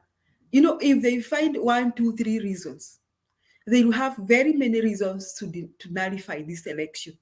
Because in their conscience and in their hearts, I don't want to comment for them, they are Kenyans. They are Kenyans. And if, like PK said, if they care about this country, they will not sleep peacefully thinking they have verified an election that they have questions about. It is like prescribing medication to a patient that you have doubt kama hiyo ndio ugonjwa inamsumbua. Prescribing a surgery for a patient that you're not even sure why you're going to do that surgery. That is the position the Supreme Court judges are going to be. And looking at this time, I even think that the Azimio team has more valid evidence than they had in 2017. I mean, 2017, I thought they had an uphill task. That is why I think the Supreme Court judges came up with this reason that the process was erroneous. But this time, we even have people who have signed an affidavit. Let's be serious here. People working with IBC have sworn affidavits saying that we know 1, 2, 3 happened. Somebody is even confessing through Gedongo exactly what happened. I don't think we had such kind of things in 2017. Put yourself in the... Do you know, if I accuse you of murder today, na nijitolee kuwa witness, that will be and I seriously go to court and decide that I'm the witness, your case ni mbaya because there's an available witness. I have been in a school situation. I'm an educator, and I have seen teachers who have suffered in the hearts of students when students came out and said that the teachers tried to molest them. Even msichana anasema tu mwalimu alimolest or sexually abused her. Hiyo case, huyo mwalimu first huwa anakuwa interdicted. Case inaenda until the day it will be proved otherwise. You see, because these people who are looking at this case provide the benefit of doubt. If we dismiss this case, supposing this child was molested, you see, we got to make sure we prove beyond reasonable doubt that it is not true. So the judges here I believe, will be looking at all those issues. These people coming out as witnesses. And more so, worse still is when we have people working with IBC being witnesses against the IBC. Somebody working and asema mimi najua tulifanya 1, 2, 3. Can you see the situation? The situation is worse than 2017. So Duke Omariba, if you are the judge in the Supreme Court and you hear all that information, what would you do? If you go ahead and declare Ruto as the validly elected president, it will be against your own feelings. You would rather nullify this election and call another one. So the least me I'm expecting, Mr. Duke, is a nullification and another election call. That's the least I'm expecting. But my prayer is not another election called. My prayer is that the Supreme Court sets a stage for complete restructuring of our electoral process, where we will be sure that nikiandika 5 ni 5, haitabadilishwa ikuwe 6. Nikiandika 500, nobody will delete the 0 and we see a 50. They should look at the complete restructuring of our electoral process. And then, let me ask, Mr. Chebukati is our doctor here. If people have alleged that a doctor almost killed them through the surgery, how then can we have that doctor working in a hospital again? Mr. Duke and your population, your UDA camp. Do you really think these millions of Kenyans who voted for Baba will sit and watch Chebukati conduct another election? That one I can give you a big no. So the Supreme Court must guide this nation. We are not trying to intimidate them in any way. We believe they are men and women of integrity. I totally believe so. So my expectations is that they will lead Kenya into another dispensation of an electoral reform where we shall promote transparency and accountability. And one of the ways as I finish of doing that is making sure that people like Chebukati go to jail. In fact, if I was in the Supreme Court, I was a Supreme Court judge, I would propose this, that what Chebukati and the returning officers did, if they are proved that they actually changed numbers to favor one person, that to me is treasonable and amounts, I think, to a death sentence or a life imprisonment. If I was the one, that is what I would do.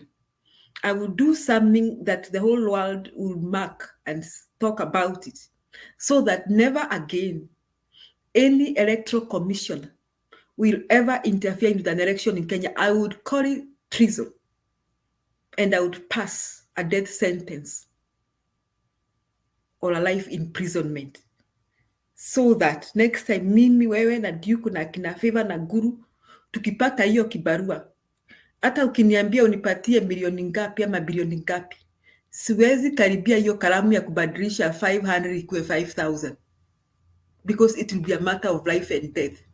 Countries like China, countries like Philippines and Thailand, and countries like Singapore, you know how they fought things like corruption? Is when some of those countries came up with a death sentence.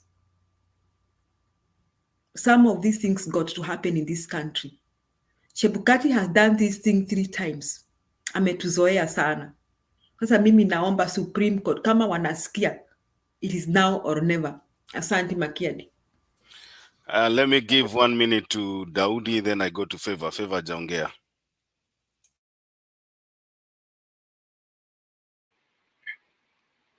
Yeah, so I just wanted to respond to Duke's assertions of certain things. I mean, he was stating the same things here yesterday, and happens to repeat them, about the fact that you could communicate the results from certain constituencies in other ways other than what is prescribed.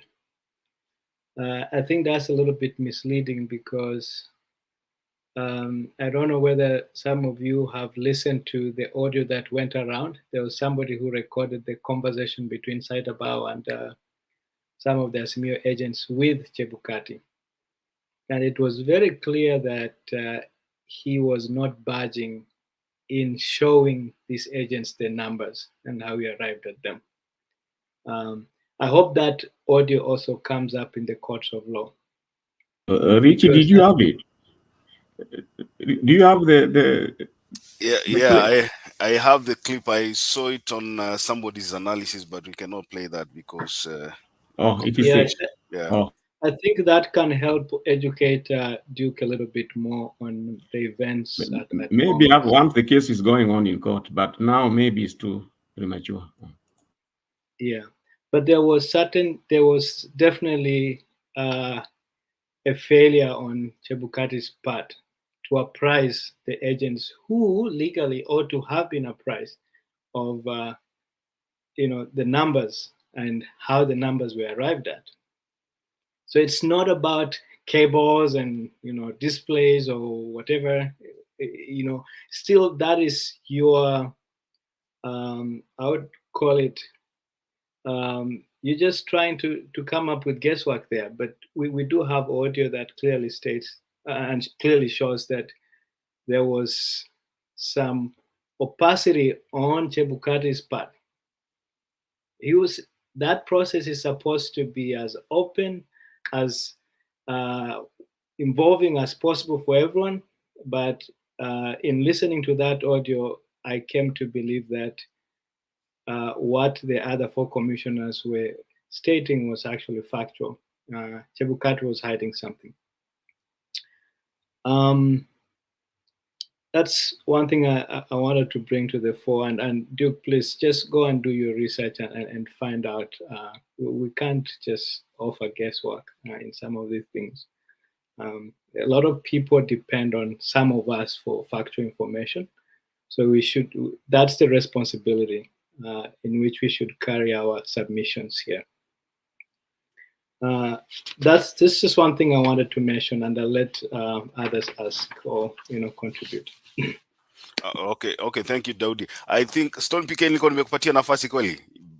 You had spoken, right? Okay, Favor. Yeah, thank you, and good morning, good evening, good afternoon. I think I was following from the background, and I really appreciate the comments that the different speakers have been presenting. But I think Duke is the one who had to make me come onto the show, because I just found it ridiculous. I was telling a colleague just today that if I was one of the Ruto supporters, I would really be so disappointed, because he simply did not believe in it. The reason would be that he didn't believe in us being able to marshal numbers for him. You get the point? I mean, that is enough disappointment that he has to sit somewhere and try to do things. And it made me to drop a point there when I said, I don't know how we can be doing an exam. All of us, for example, sat if you did the KCP or KCSE, whichever, you did that exam. I don't think any one of us hired agents who followed NEC to wherever exam was being marked to confirm that the teacher was actually marking and giving you the actual grade. You did your exam and you went and sat home and you waited for the results to be produced. So there are arguments that are being peddled around or being brought on board which really don't make sense, and trying to defend illegalities that are very clear. A number is like a place where, for example, Raila got 60 and Ruto got 1, and they switched that paper to 60 for Ruto and 1, and then that is brought up, and you're telling me that we should go back to the polling center and see the paper that was hanged up and try to collect all that and bring up. Honestly, if you really want to argue a fact, at least make that argument to have some sense of logical reasoning and logical thinking. My only submission is one. I remember, if, for example, you've read the Bible, there is a story of David when he took Bathsheba, and then, of course, Bathsheba was expectant and had a child. Then the child was sick. David went before God trying to pray for that child to get better, but the child didn't get better. The child still died. So my only thing here is, no matter how we will try to justify this wrong, that wrong remains wrong, and the end of that wrong is that it has actually to die. So, well, on the other side, they were very excited, but as evidences are being presented, they are very overwhelming, that what somebody should be sitting back to think is to really sit down and ask themselves, if they were to be on a very fair scale, what kind of a nation do we want going forward? What kind of a future do we want going forward? What kind of a destiny are we building for ourselves going forward? But not just looking at simple issues and want to flip and inflate it. So even when we make comments, one thing that I appreciate about this channel is that it has actually a large viewership, and a lot of people have benefited and even been able to understand things from this. Different from, for example, mainstream media. I would actually say, if I was actually in the communication field, I will close all these other stations, all of them, and leave maybe Mtembei to be the only one functioning. Because up to now, I have not seen any of our station, whether it is Citizen, whether it is KTN, whether it is even KBC, that would come up with a credible argument to try and give the audience a fair information. They would rather be doing cherry picking and choosing what will work well. Well, I understand it is the one who pays you that you sing his song, or rather they say who pays the piper, then that is the dance that we will have. But at the end of the day, by now I was already feeling, for example, the media houses, I asked somebody a question, they were tallying, and then they stopped at some point. But up to today, do we have a media house that came and said they tallied and what they found is exactly with what Chebukati said? No, but none. Okay, I'm not saying that they were to declare or announce, but they were just to tally. 1 + 1 = 2. It can never be 3. It can never be 11. 1 + 1 in Chinese, 1 + 1 in English, 1 + 1 in Swahili. The answer is 2. How we will pronounce it is different, but the answer remains 2.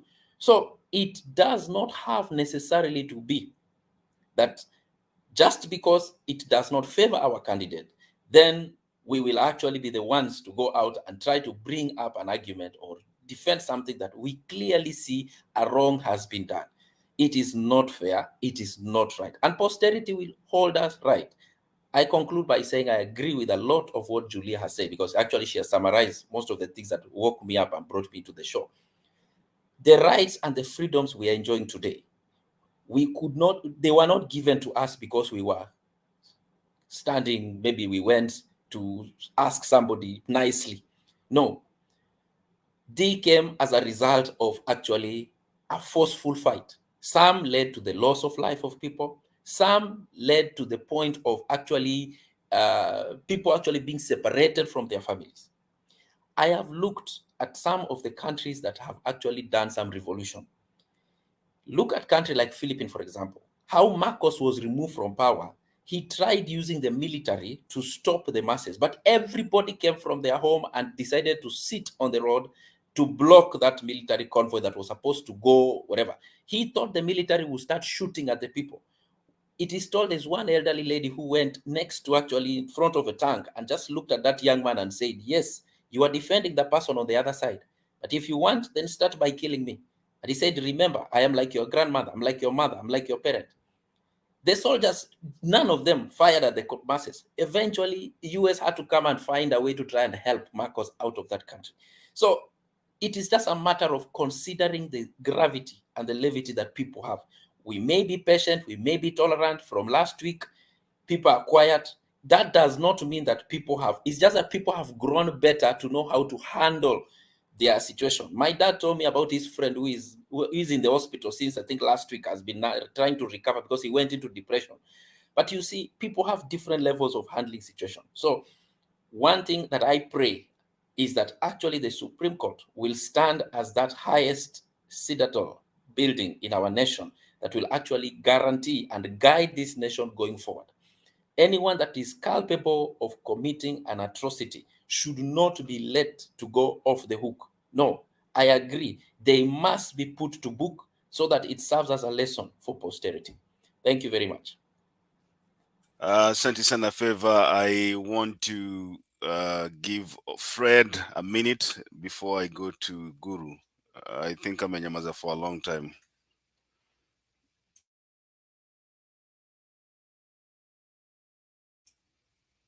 Fred, are you there?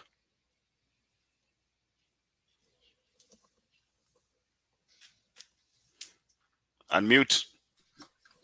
Okay, so, well, thank you very much for giving me the opportunity to speak. The man Duke was a thorough disappointment. You look very intelligent. You sounded as an educated man, but the way you spoke, you did not respect the people who are in the panel. I mean, we have all followed this case. We are all educated men and women, and we can see what is happening.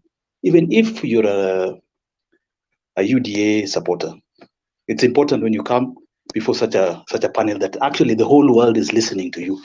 You know, the thing I love about this forum is that nobody is telling you what to say. Nobody's telling what you want to say. I'm very happy that Richie, the moderator, did not cancel you or remove you from the whatever, despite the fact some of the things you're speaking were outrageous. So the issue of the 27 stations that were not announced, they were actually not announced. We were watching this thing live.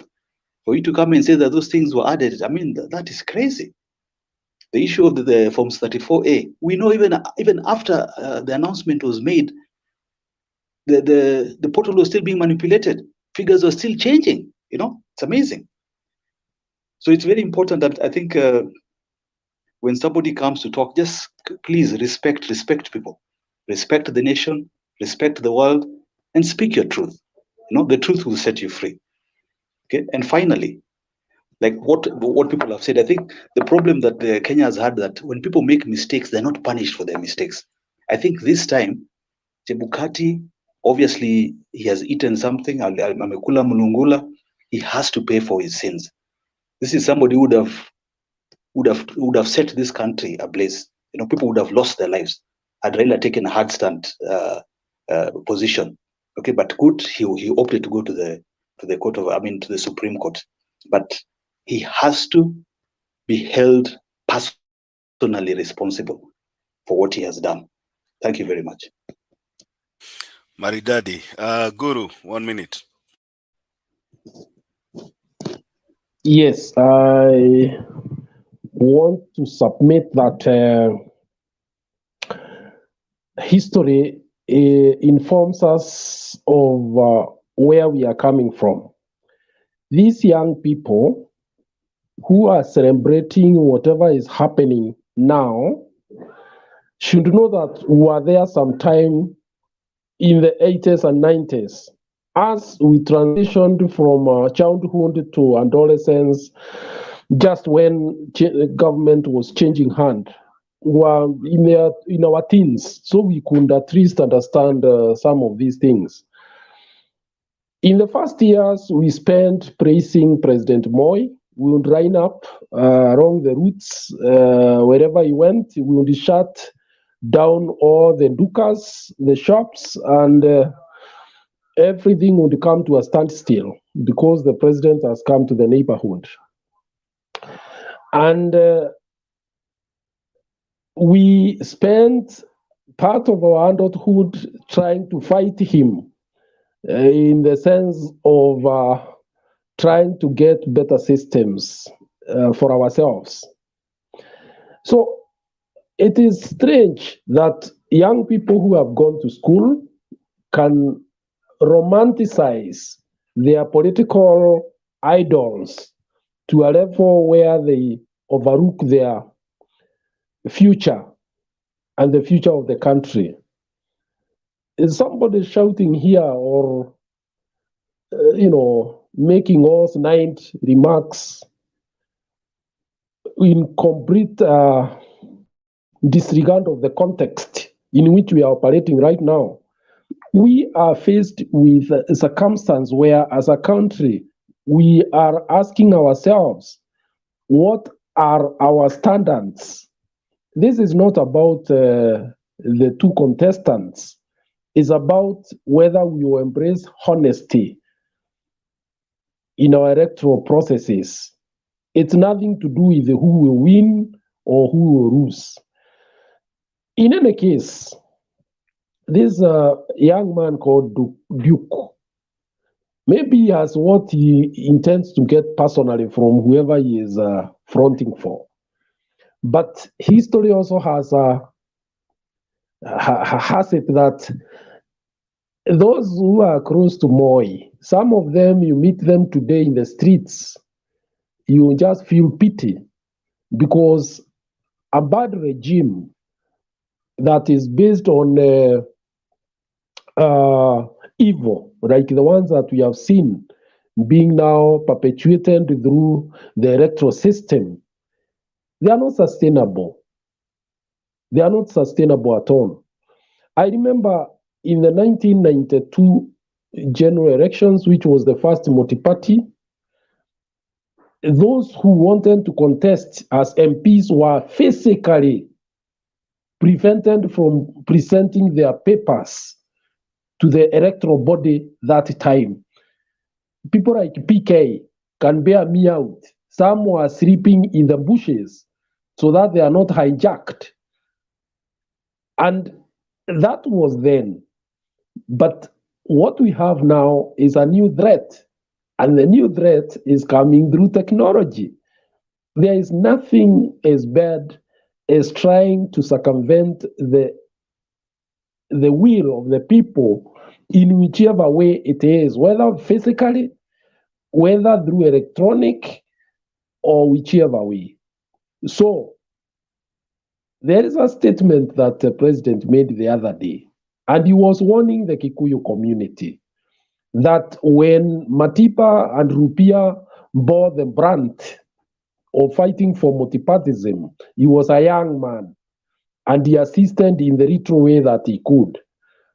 But when the wheel turns the other way, and that may be required perhaps in the future, he will be too old to assist.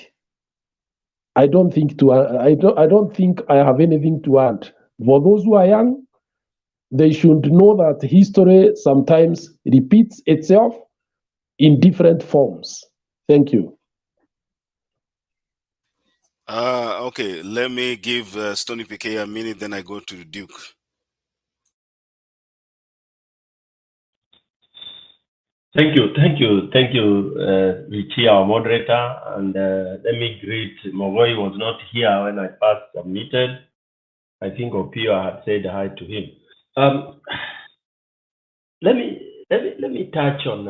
I always feel like we waste a lot of time, kind of trying to educate the UDA fraternity, because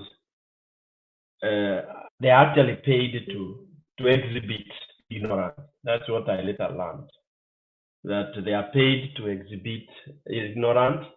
When I listen to some of them, they have a certain script that they extend everywhere.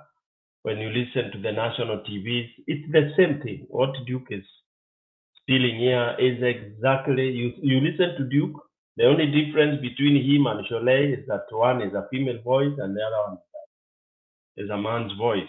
But the kind of thing they are discussing and talking and really discussing in a lot of passion.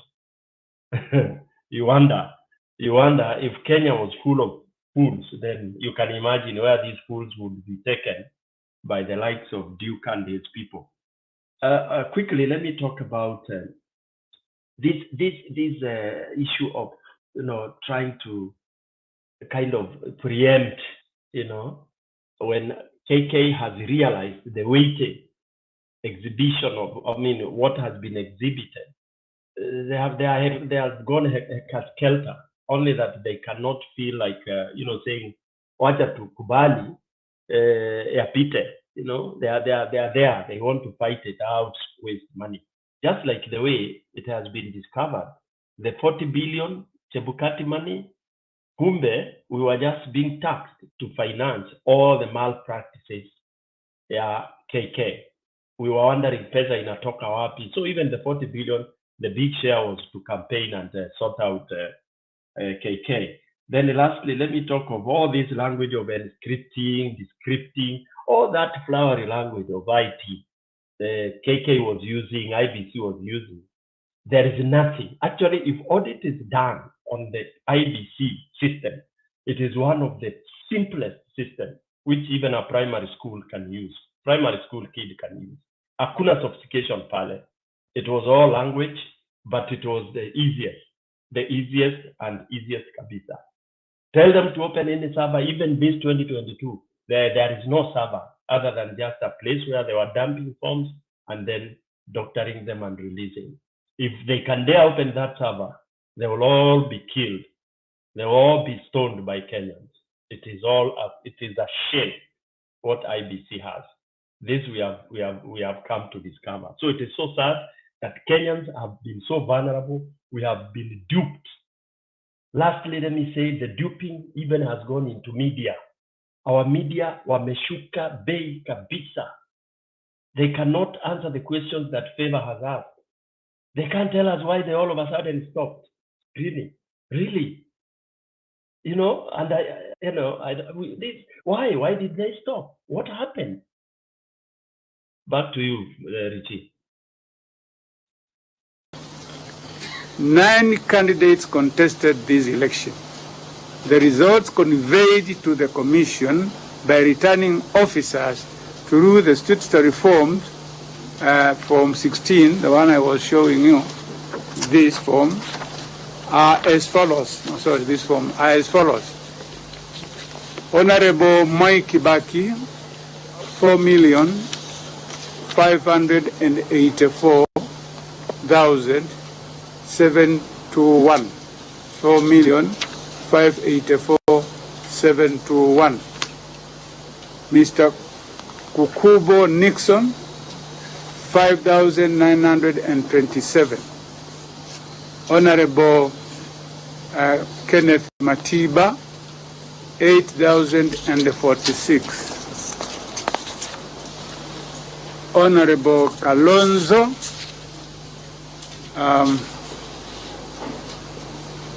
879.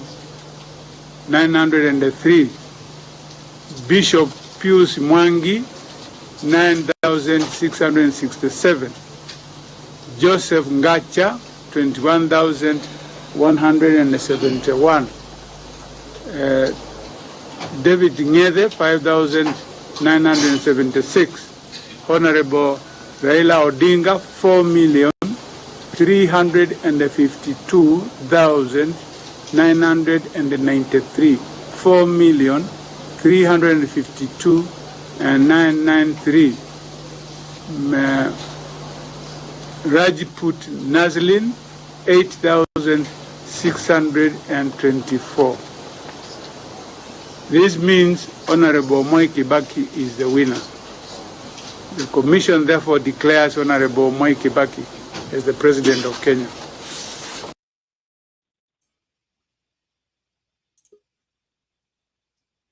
I think Stone PK, that's the video you wanted me to play. You want to comment on it? Yes, I want to educate young boys like Duke. Can Duke tell us? He seems to be an expert of analyzing IBC. What can he tell us? What that tells us? Bana Duke, over to you. I know you don't have that history. Tell us Actually, anything you understand. you see, all the reforms we have, all the changes, the Kim's kids were as a result of that. Remember, during that time, the results were not even announced at the polling station. So you fought, you go, so the cracks add the way they want, and then they bring the form the way they want. So if they go and change the form on their way, it's upon them. And because of that is the reason why we have the changes, the Kim's kit technology, all the changes we have was as a result of that. We were trying to cure that. And for me, individuals like Kifuitu, individuals like Chepkati, they have no, for me, like they are not involved in that fraud as much, because you find, for instance, when Kifuitu was explaining is that he has to wait results from returning officers. Returning officers are not picking their calls. They cannot be traced. And they are spread all over Kenya. What can you do if you are him? You have to wait. The same thing, now, can I finish? Just give me time. The same thing comes to Chepkat now today. Remember, he's dealing with like around 50,000 returning presiding officers, because we have around 46,000 polling stations. And the regulation is that they cannot change from that 4A. So remember, you are waiting forms from that for 6,000 people spread across Kenya. Some of them are taking time. Some of them maybe trying to do what they are doing where they are. Is not omnipresent. You cannot be everywhere across Kenya. So even if you are personally Chepkati and you are waiting and counting on 46,000 people to do their work accurately. So if there are some mistakes, it must be specific individuals who are at specific polling station. And that's why I proposed one point that at Bomas of Kenya, we may be like having like the policemen. Maybe if you come with a different form from what you uploaded, or another one which is fake, you should be arrested immediately. Because here we find a scenario where maybe individuals are coming with forms, maybe they have disparities, and Chepkat cannot change that. So which mistake does Chepkat has in that? If you were him, what would you do? So all these scheme skits, all the technology which was involved is because we wanted a system whereby what has been announced at the polling station cannot be changed along the way. Remember, during that, it was 2007. People were taking like almost 7 days. They are not bringing the result. You can imagine what was that. So it's the cure of that. So that's what I can say. Aya, wacha niende kwa Mogoi kwanza before we come to you, Ose.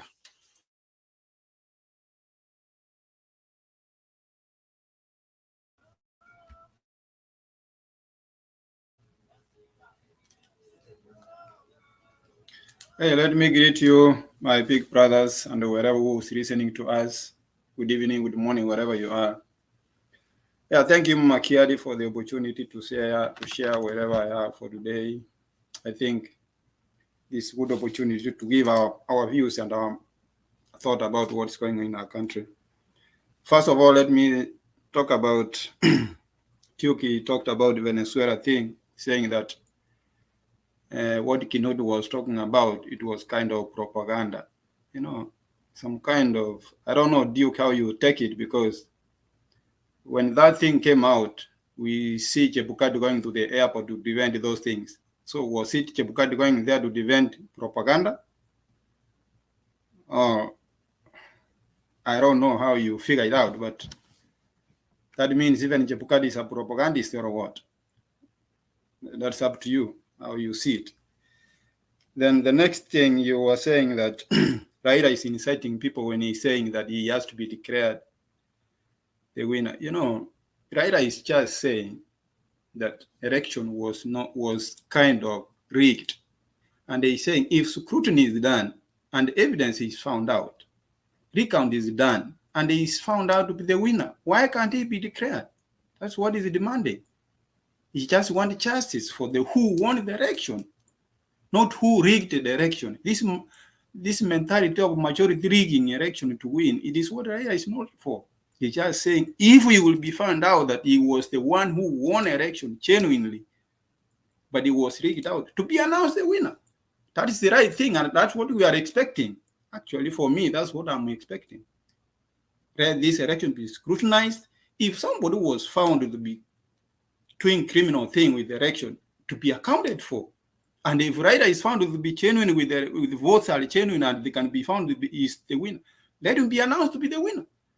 But this narrative coming out, Raila want to go for rerun. We don't want the rerun. We want our vote to count. Those illegal votes which were added there, let them be struck out from the tallying, so that we can get the genuine vote for Ruto and a genuine vote for Raila. And if Raila find out to be the winner, let him be announced. You know, because these people, they have realized that things are not working for them, or things may go the other way. You know, right now, if you see the mood of the KK team, they are campaigning. They have gone back to the campaigning mode. You see, when you see he's buying people from Nyanza, he's buying people from Northeastern, it's just colliding people together so that they can get a mandate of hitting the road, because they know things are not going to work. That is their own option. They are praying like, we wish we go for the runoff. But Raila not to be declared the winner. But our prayer is that Raila to be declared the winner if the Supreme Court find out that his votes were there and they were deducted. If they can be put back, recounted, and found out he's the winner, we pray for that. And that will be the best thing for most of us. But if it will be the rerun, then we have to be ready for another 2 years. That I'm hoping if they notify the election, for me and for my opinion, I'm sure it will take 2 years, or a minimum 1 year until we go to the ballot. Because Chebukati, for my own reason, whichever ways he has to go. And this is not going to be like 2017. Then Baba said, I'm not going to participate. And they went either and did it, whatever they did it. I don't think it will work. This time, I don't know if it will work. But we pray Raila will be given his own vote and win and be announced the winner. If not, then we will be prepared for another election after 1 year. But Duke, you said about 28 constituencies which were not announced, that it was not a must to be announced, or they were many ways of announcing it. You know, so I don't know what you mean. Like half of the constituency was to be announced at the bombers, but some of them, they will not be announced because there is many other ways of those ones will be announced. And you say, because of the chaos, that is why they were not announced. Duke. Okay, chaos broke there because there was kind of not openness of what was going on. Because if he could have read all those constituencies, people would be aware of what is going on. He didn't read those things. So people were having some anxiety. What is going on? You are coming to read things at the 11th hour. Still, we have 28 constituencies, which are supposed to be read here. You are not reading them, but you are coming with the result. Okay, you say there was no time because of chaos. Or Azimio people were out of the Pomas. Then it was only UDA and the police when the announcement was being read there. Where was the problem then of not reading all those constituencies, if that is the case? Because the people who you perceive they were causing chaos, they were thrown out of Pomas. And the Christians and the choirs who were remaining there to sing, and the pastors to play, they played. Things were okay. Then you could go ahead and read all those constituencies, result before you read the declare Ruto as the winner. Yeah, I don't know, but it doesn't make sense to me. But let us pray for peaceful and for Monday, our people from Kakamega and the people from Mombasa, let us shame the devil and make a big win before we wait for the 5th, for the result from the Supreme Court. Thank you, Magiari. Thank you, Mugoy. I think this one is not relevant, but I think it's good to play it so that we move forward. I sent Joseph Semakula. Swear, the name is a God. I solemnly affirm I give a first service council and support and approach and education as Uganda as law by the support by the law. Serve and God. Swear, the name is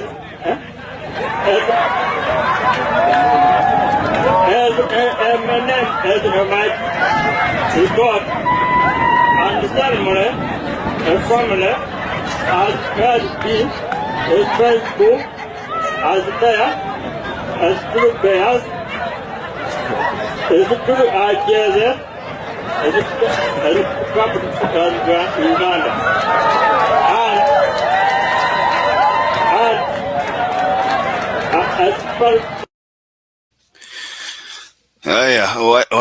I think that video is really funny. The leaders that we elect in Africa. Joshua Mark, 1 minute. Nataka kuenda kwa Celine. Celine. Anyway, wacha tuende kwa Joshua Mark a minute. I can see there are so many hands, but I'll give you a minute each. Alafu tuende kwa Yes, I just want to talk on Duque. I don't know Duque. Unless Duque, you're not a Kenyan. You saw what happened in Kenya. Maybe ulikuwa Uganda, mlikuwa nchi nyingine. This election was rigged. Because huwezi sema kuwa ni propaganda ati Njoroge John Njoroge propaganda. Gidongo propaganda.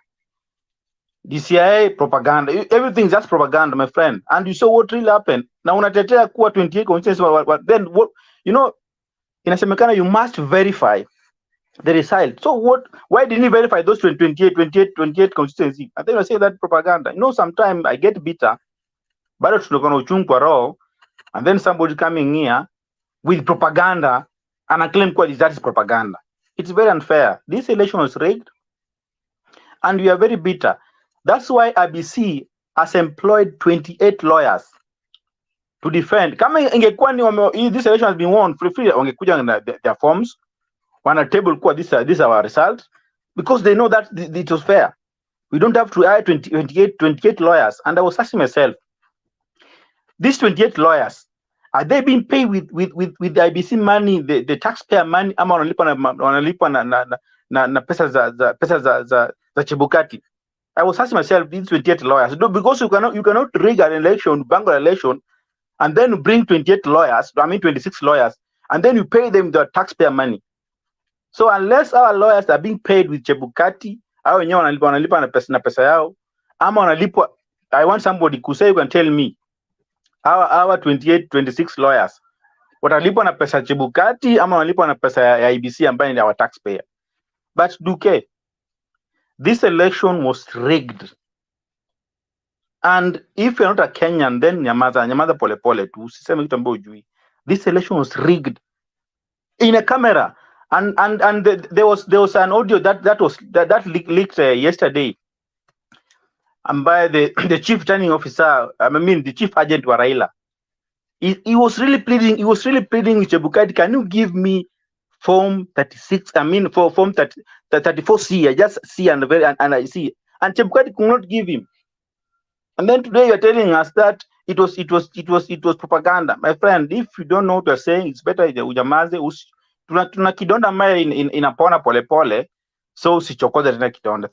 Thank you.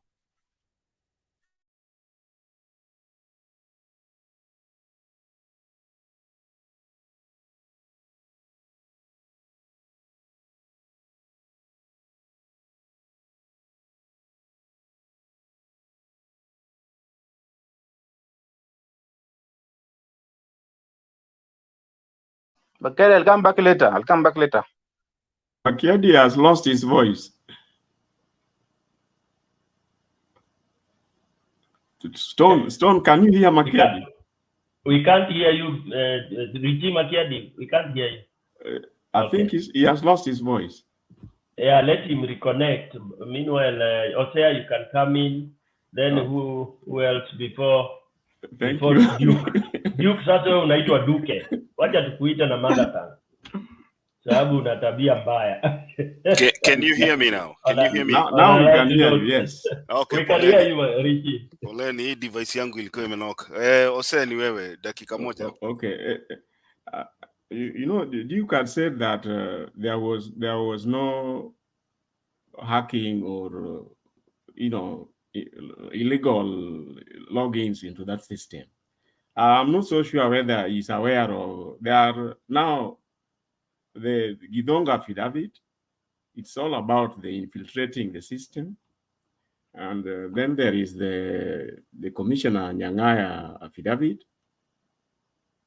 He has actually named. They have actually named the people who are involved. Then I remember there is the petition, the Azimio petition.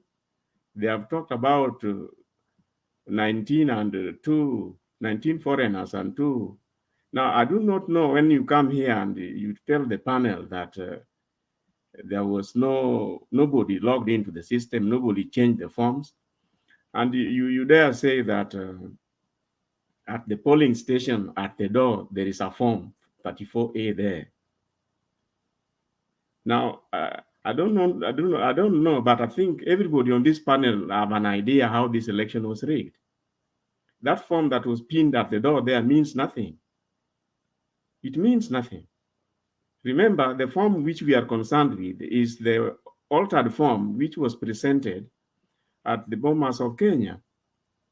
Now, if you listen to how the story has been going, I do not know whether you are aware that at the tail end, involving those 28 or 29 constituencies, the returning officers were told to leave the forms there and go home, come tomorrow. Now, with all this, Duke, you come here and say that the 27 or 29 constituencies were finalized. Now, they were finalized by Chebukati, and that is why the 4 commissioners said that those are Chebukati's results. In other words, the people who are even doing the verifications are not the ones who finalized those forms. Now, assuming that they were finalized, remember, Chebukati is the second respondent, and the DP is the 9th respondent. IBC is the first respondent. Now, you as Duke, or KK for that matter, how did you know that these things were done? And you have admitted here they were not announced. Unless you are part of the people who are busy substituting and changing forms there, so that you know that they were added. You know, that kind of allegation can only come from the respondent by either the DP, IEBC, or Chebukati. Now, for us, what we are putting here is what came out from the affidavits which have been filed, and they have been made public, some of them. Now, I don't want to go back to the Form 34As, but I will tell you that these forms were changed along the way. By the time they reached Bomas, they had been altered. So do not refer us to what was pinned at the door, please. And that is why some people were busy trying to log into the system to amend them, alter them, to mirror what was being delivered now. Remember, the ones which were delivered had already been faltered with. They had already been tampered with. They were reading different figures. And that's why Chebukati locked himself, so that they try to manipulate the portal to reflect what was there. Now, you are all aware that after Chebukati had declared the DP as the elect, the portal figures were still changing. What was going on? Thank you. Let's move to Ngoja Duke, nitakupatia nafasi. Let's move to Sylvester, 3 minutes.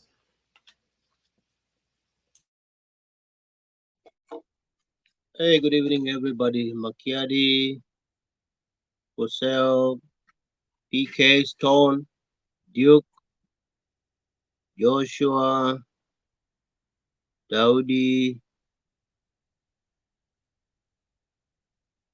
Pongai. Oh, I might pronounce your name wrong. And Guru.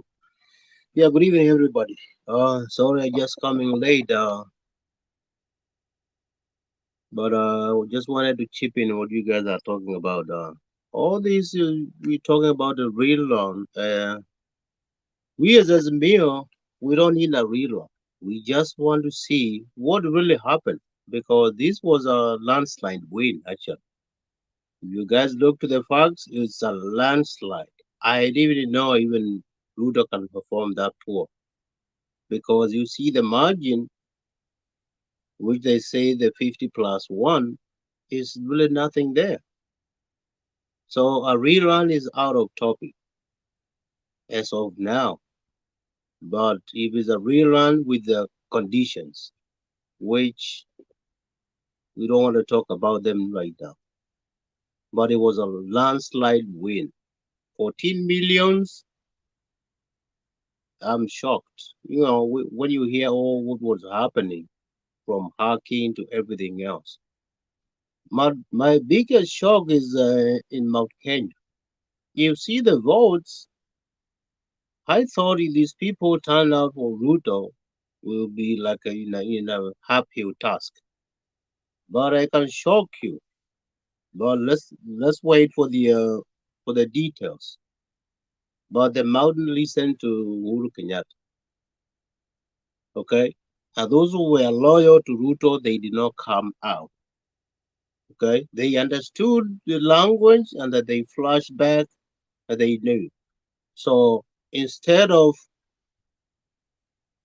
offending him because they were saying, "Oh, government is suppressing, doing this," so them they sat back. So we didn't come to vote. Whichever it goes, we didn't come to vote because we are, we didn't know government would take us wrong. They abstained. In other words, they didn't come to vote. The Azimio voters, they are the one who voted in the mountain. But you have to write that down, and you will see when the details come out. You'll be surprised, because there's no way they're gonna be battling for like a pocket change numbers.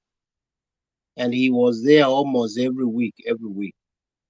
Those people who voted, majority of them, I don't say like nobody voted for the UDA, but majority, I can tell you, was Azimio, because those numbers speak themselves.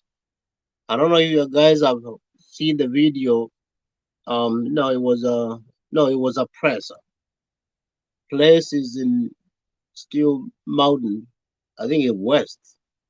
Places which open at 8 o'clock at night, Some of them were still open, people voting at midnight.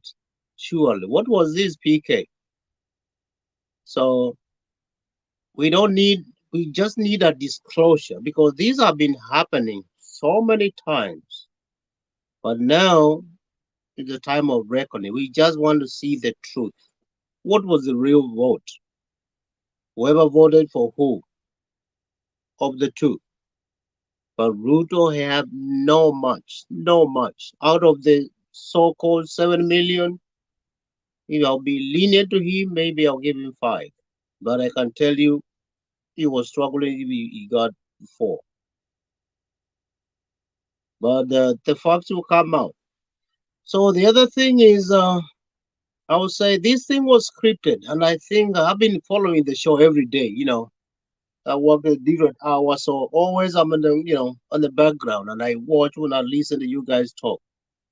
And if you look on your records, I comment on the charge when they were push and pull on that, and I say this is scripted because this is UDA actually tallying center, not the National Tallying Center.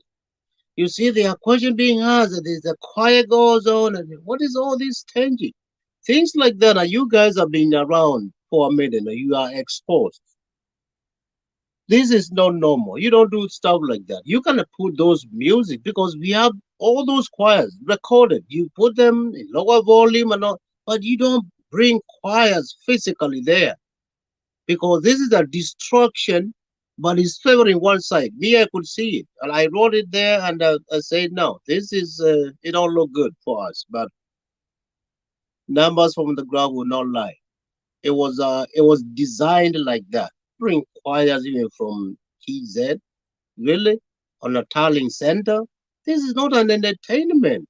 We do this stuff in carnival where people are coming to have fun and stuff. Anyway, just to mention the guy you played there, Makiadi, I'm shocked. And I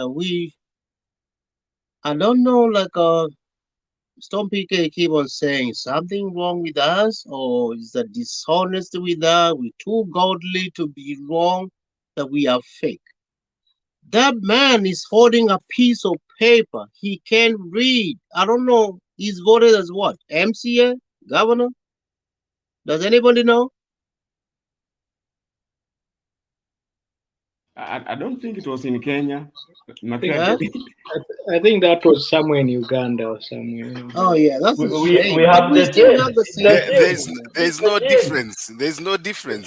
No Even difference, Makiadi. Yeah, you're right. even the governor, even the governor of our capital city is still the same. He cannot prove that he went to school. Some don't Exactly. even have the So brain. They don't have the those brain. things are very shameful, but this is just a populist, and it's very shameful. So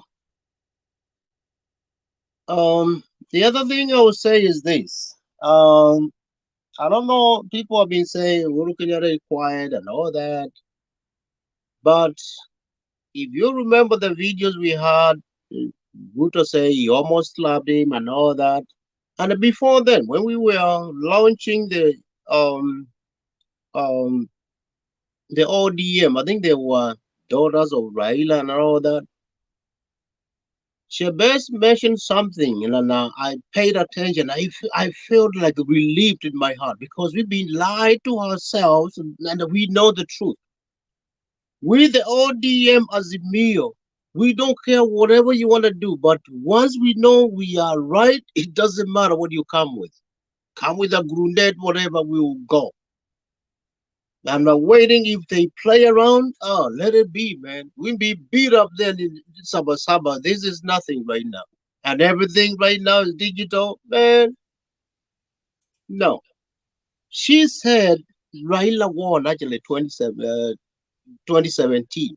And I was, oh my God, I don't know if she's going to get in trouble. She said it right there. You guys are going to look at that thing. He won, but we know the election now they are here. And the reason why Uhuru wanted to walk away, because he didn't want to force himself. And he could see the mood of the people. But the man behind him is saying, no, ati tutoke hapa. Atuaje. Tutoke hapa. So you can hear the tone. But now, the president says, okay, you know what? Let's put things straight. Let's correct ourselves. We cannot be corrected by those outsiders. And I'll flash you back to the video plays of Kivuito. Did you see those Wazungus in there? Sitting there, yeah, writing down, right? They were there. People are expecting, oh, they are here. Observers were here.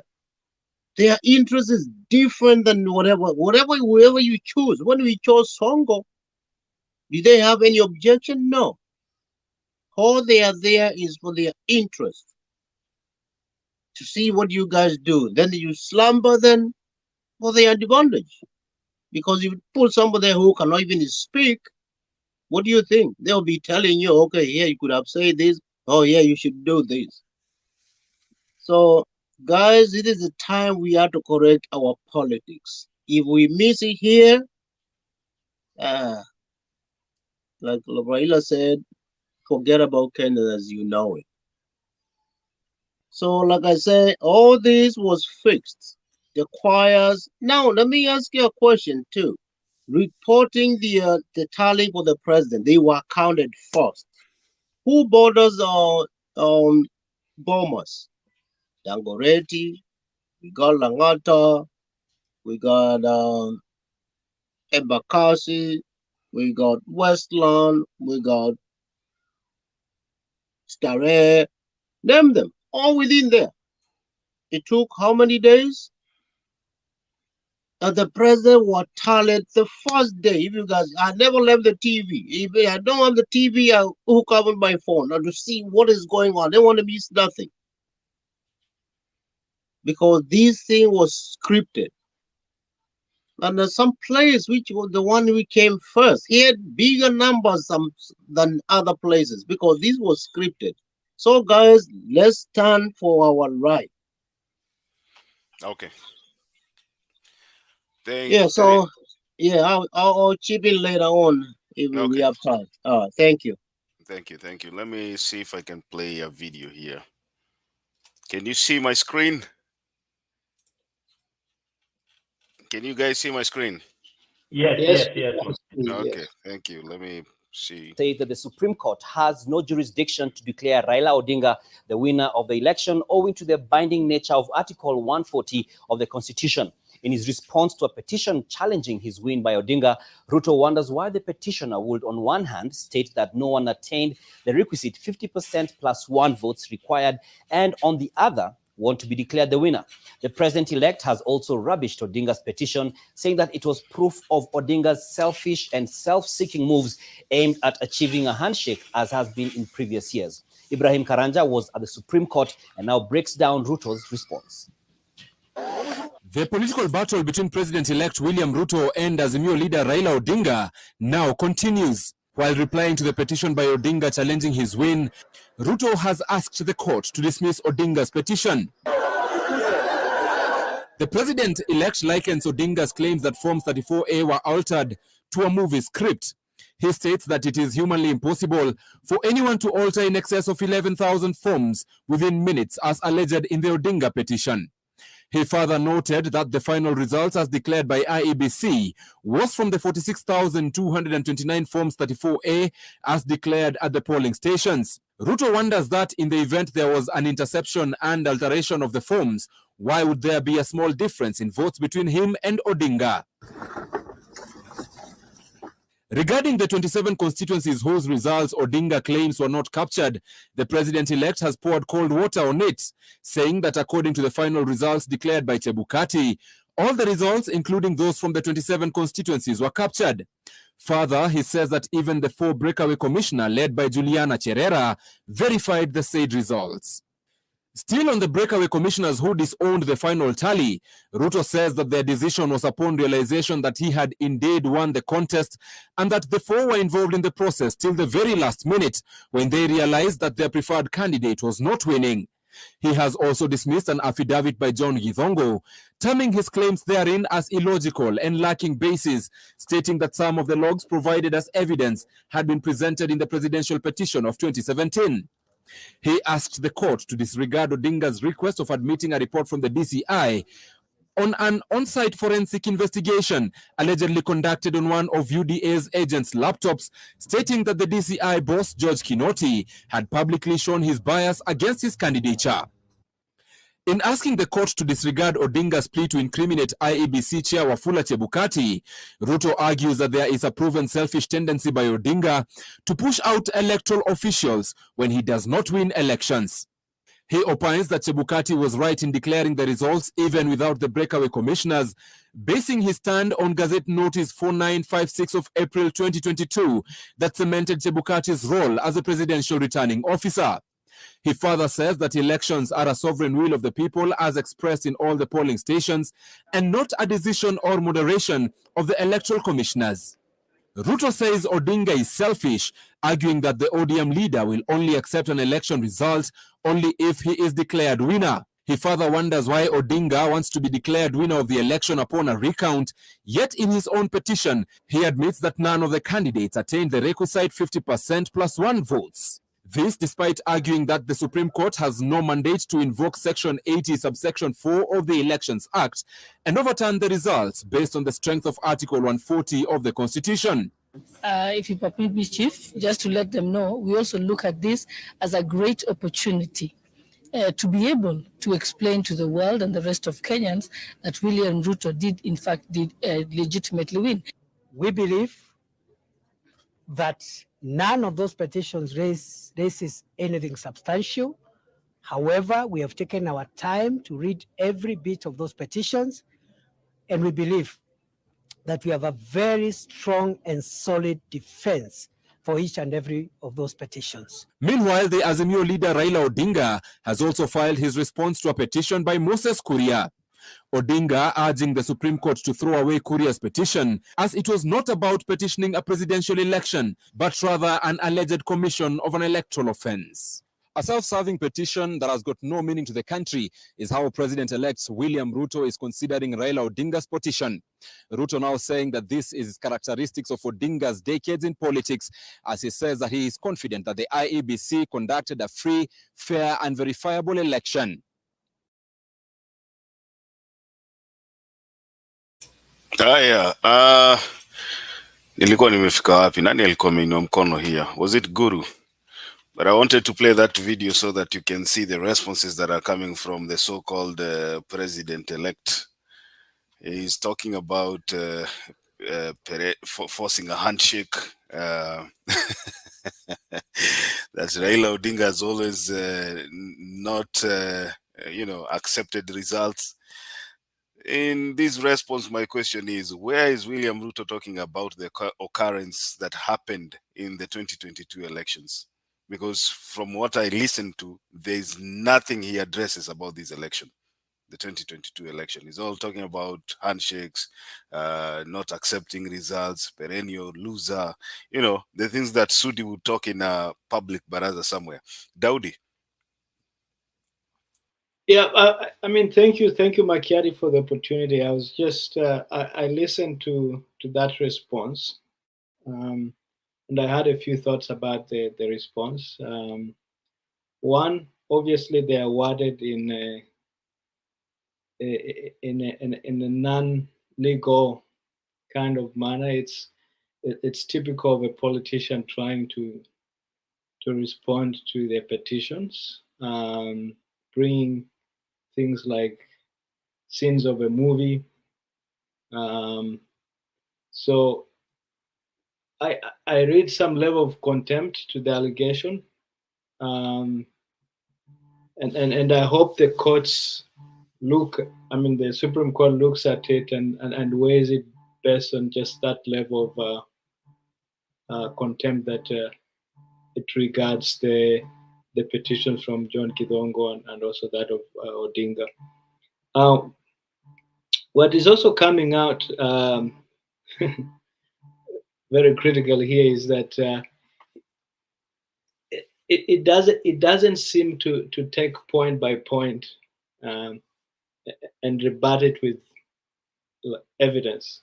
It's just an assertion, or Odinga is this kind of person, trying to paint a character on the person of Odinga, instead of attacking the petition with facts. So in that respect, I think there's some level of hollowness in it. But I hope the courts really read it and come up with a good rebuttal. Because, I mean, you just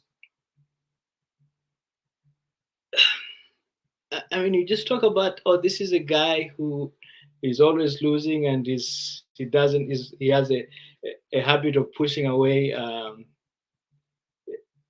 the heads of electoral bodies without pointing straight forward onto the facts that Odinga laid. So there's some level of hollowness in it, and I hope they look at it and they grant a hearing on the petition.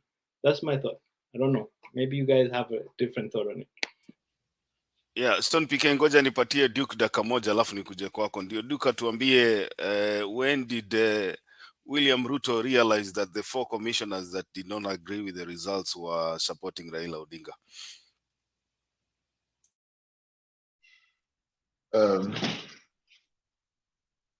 You see, it's not about this commissioner supporting whichever candidate. We are talking about what they are saying.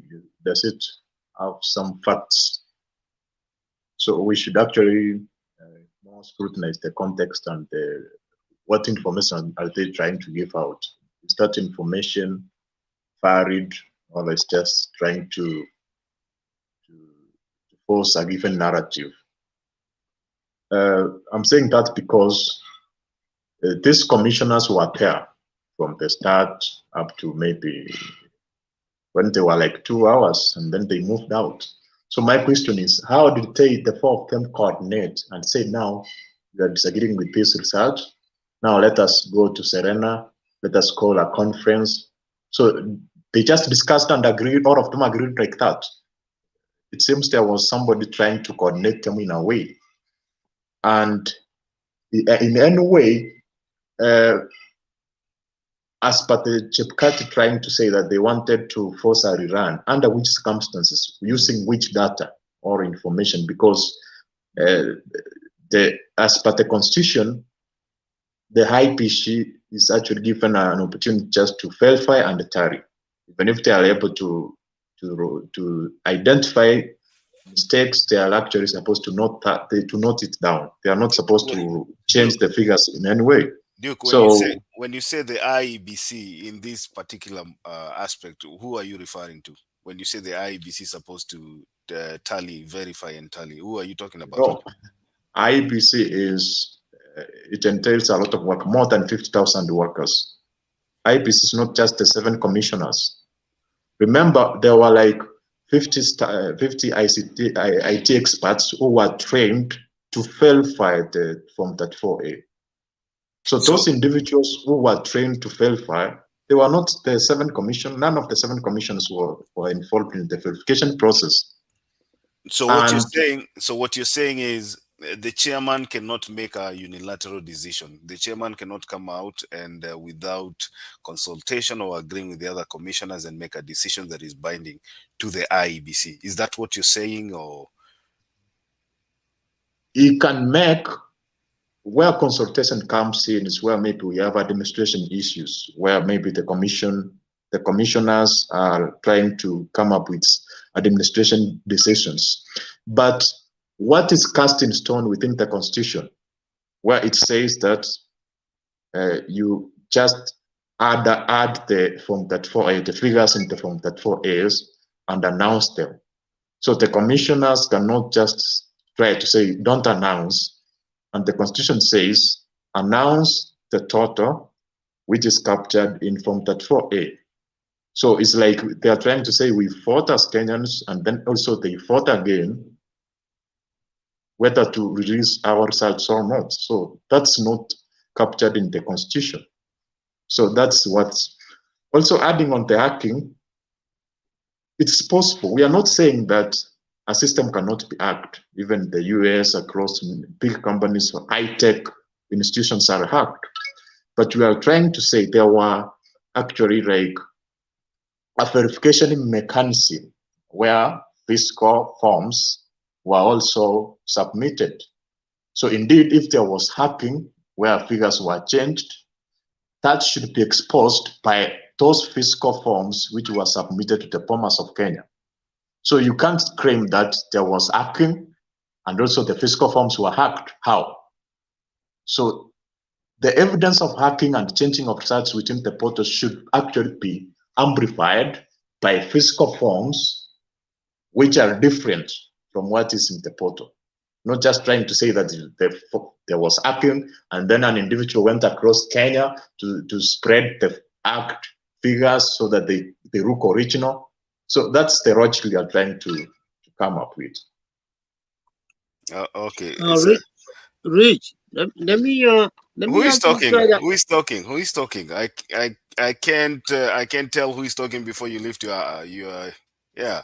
Hold on. Is it Sylvester? Ngoja kidogo. Guru ndio alikuwa anaingia dakika moja. Yes, I think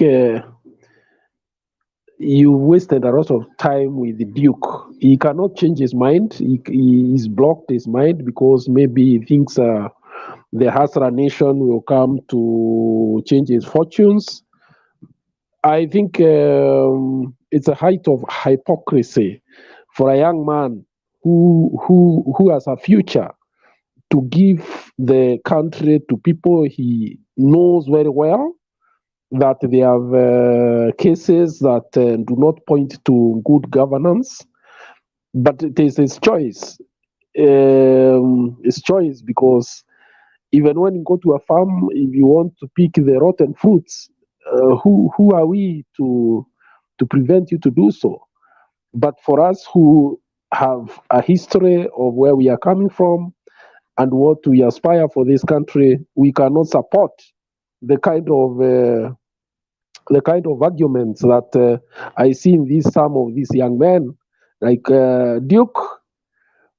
We wish you well. Maybe you have been promised something by the Hasra nation.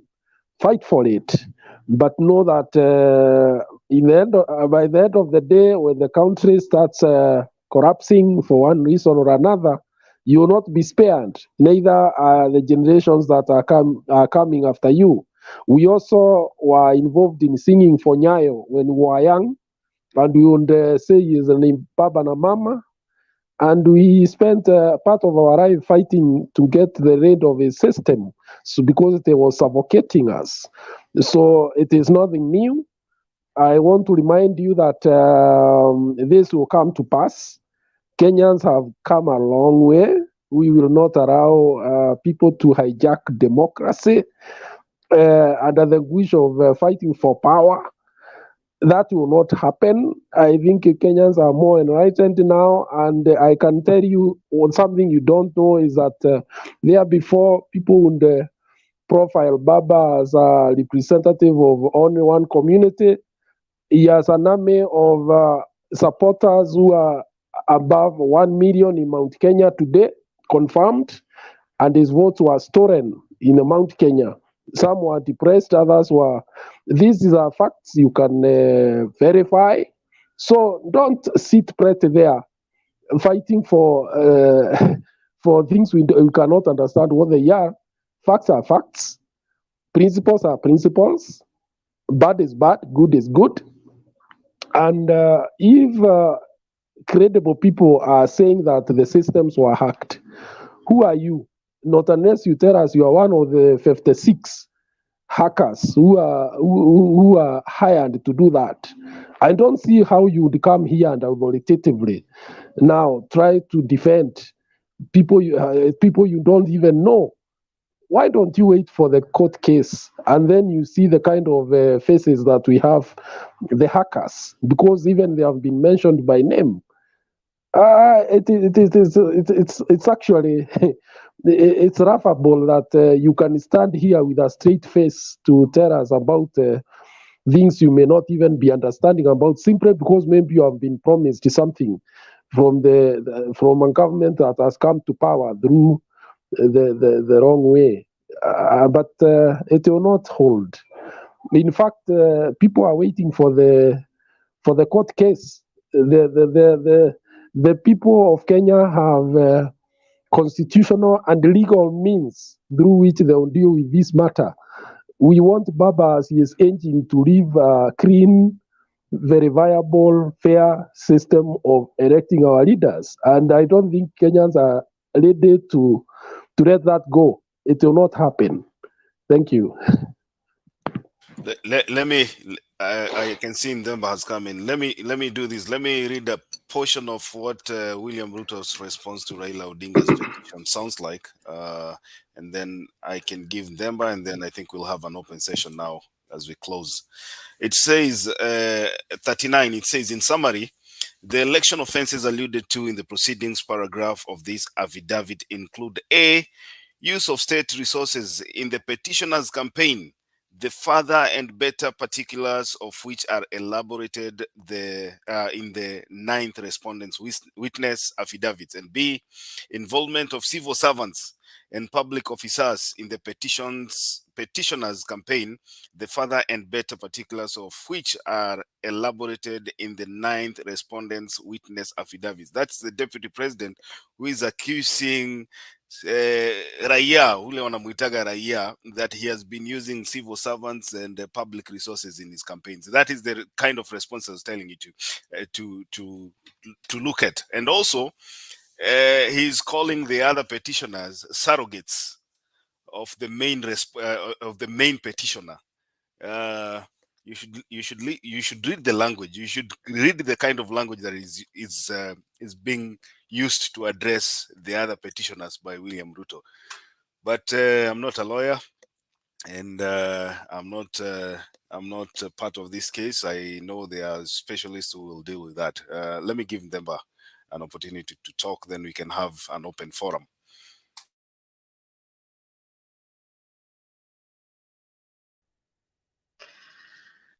Good evening all. Nice to see Duke again.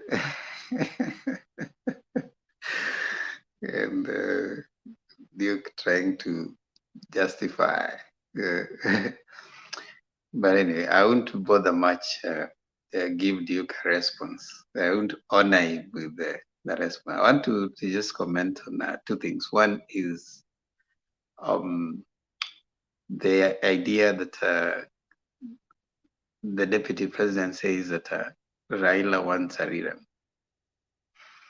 And secondly is what Akiadi has talked about, his response in his affidavit. If you read the response in his affidavit, it is very interesting how it has been drawn. It looks like a campaign material. It doesn't sound like a response to a serious case. They are making reference to 2017, that Raila did not accept the 2017 yet. The 2017 was thrown out because of the same reasons that are being brought before the case right now. So that affidavit was, I don't know who drew it or what it's meant to achieve. But in my personal glance, I think they are skirting around on the politics of the election, not on the fact that has been asked. Now, the deputy president has been declared by IEBC. Now, it is IEBC that is mandated to conduct a free, fair, and verifiable election, not the deputy president. And it cannot be free, fair, and verifiable if you are the one who has been declared and you are the one saying that it was free, fair, and verifiable. That one is interesting to note. At what point did you become IEBC to say that it is free, fair, and verifiable? It is IEBC to ensure us and give us a free, fair, and verifiable election. So when he suggests that he was duly declared, and even in the declaration, they are not attaching any the certificate that was given to Gachagua is not there. So as it stands, other than gazettement, there was no certificate. I don't know what was used to gazette Gashagua's name. You know. Wait, Demba. Repeat again. when Gachagua was not given a certificate? There was no certificate given to Gachagua. Did you say it? He was not given. They shared the one which was given the deputy. They shared it together. But in 2017, you see the two were each given his own. Ruto got his, yes. Yeah, because even in the taking of the oath, they take it differently. Gachagua the deputy takes an oath as well as the president. And that's the reason why the deputy president has always been saying that he was elected together with the president. So he took his oath, and in the constitution, you see the oath of office for the deputy president. So Gachagua wasn't given any certificate. It was after, it was upon. Sawa, endelea. There's something I wanted. Ni sawa tu. It was. If you noticed, it was upon intervention by Kindiki that even Chebukati remembered that he should have mentioned that also Gachagua is the deputy president-elect. So the thing was rushed up so that they even forgot, even Chebukati didn't mention Gachagua. So Kindiki rushes to Chebukati and tells Chebukati, by the way, you also need to declare that Gachagua is an elected deputy. That's when Chebukati goes back and says that, and regarding Gachagua, is the deputy president-elect. But the certificate was given only to Ruto, and you see even the way the certificate is being presented, is presented like it should go before somebody shows up. You know, it was being given in a rush. So when you are having such an environment and you are coming out to say that I want to justify that I was validly elected, that's the mark of Madarao, and you're going to the courts to try and prove that I was validly elected. Yet the people who are conducting that election are not agreeing. There is an affidavit from one Nyang'aya saying that there were people, foreigners, who they have even presented, the transcript showing how they were able to get into the system.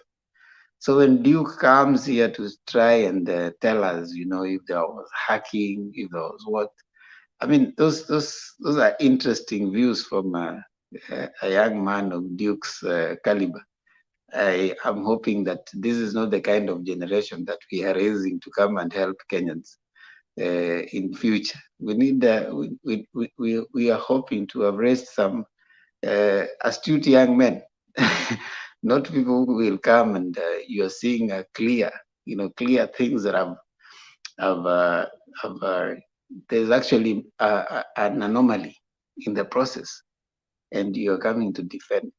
As much as is your constitutional right to defend it, I don't think that one is right. Now, the other thing I want to talk about is Raila wanting a rerun. The idea that the deputy president is trying to do right now, I read it in two ways. Either he had said one thing that we need to appreciate. The MDG guy, David Ochieng, has always been against Baba. He came in via a by-election, Ugenya by-election, and he had been sponsored by the deputy president, and he was able to win that seat. And continuously, he has been against Baba continuously, And even in parliament, when he came to parliament, he wasn't voting with Baba. When they were now forming the Azimio thing, he went to Oka. To him, Jirongo and others went and joined Oka. Then when Oka came to, you remember there was MDG, there was this other, I think, Farmers Party that was started by this Irongo Nikera or somebody. They were in Oka. But now when Oka moved to Azimio, Irongo Nyakera went to UDA Kenya Kwanza. but MDG stuck with the wing that joined Azimio. But if you can remember so well, and if you see his political tangent, he's never been one to support Baba. The other people at the UDM also, I hear, had been actually sent for that specific purpose, to come, get the votes, and then disappear. So for Kivuda Kibwana, he of course has no political future after becoming a governor, failing to be a senator. The rest of the thing is to look where you can be paid back your money that you have used in campaigns as immediate as possible. And an opportunity presented himself, so he went there. And also he's never been really a Baba person. You know, he's always been a person who is wishy-washy. He's never been so close with Kalonzo, the Ukambani politics playing out. So the person who is more interested and really strategizing now for a rerun is the deputy president. It seems that it has reached a point where they are seeing that this thing, the way it is going, it might go into a rerun. So what is his calculation? Let me get all the people that I can get across the country. Let me try and, get, if I have these MPs from across board, when it comes to a rerun, then these people, they'll be campaigning for Kenya Kwanza. And therefore he will be, he imagines he'll be ahead of Baba. So that is his, but now one thing that we need to notice is that the deputy president uses reverse psychology. What he does, he accuses the other team of doing. He accused this team of state capture. He had captured the IEBC. He accuses this team of, these are the people who are tribalist. Look at his team. He went to Rift Valley. He told them everybody there should not bring any other, even the Mishra thing. He went there and told them that don't bring this guy don't elect him, So he's now coming in, forming himself as a person who is saying that you have made sure that there's no tribal politics. Yet listen to what Sudi is saying. That is the language that they're talking about. Listen to Gachagua. Before even they get to power, they're already threatening everybody, left, right, and center.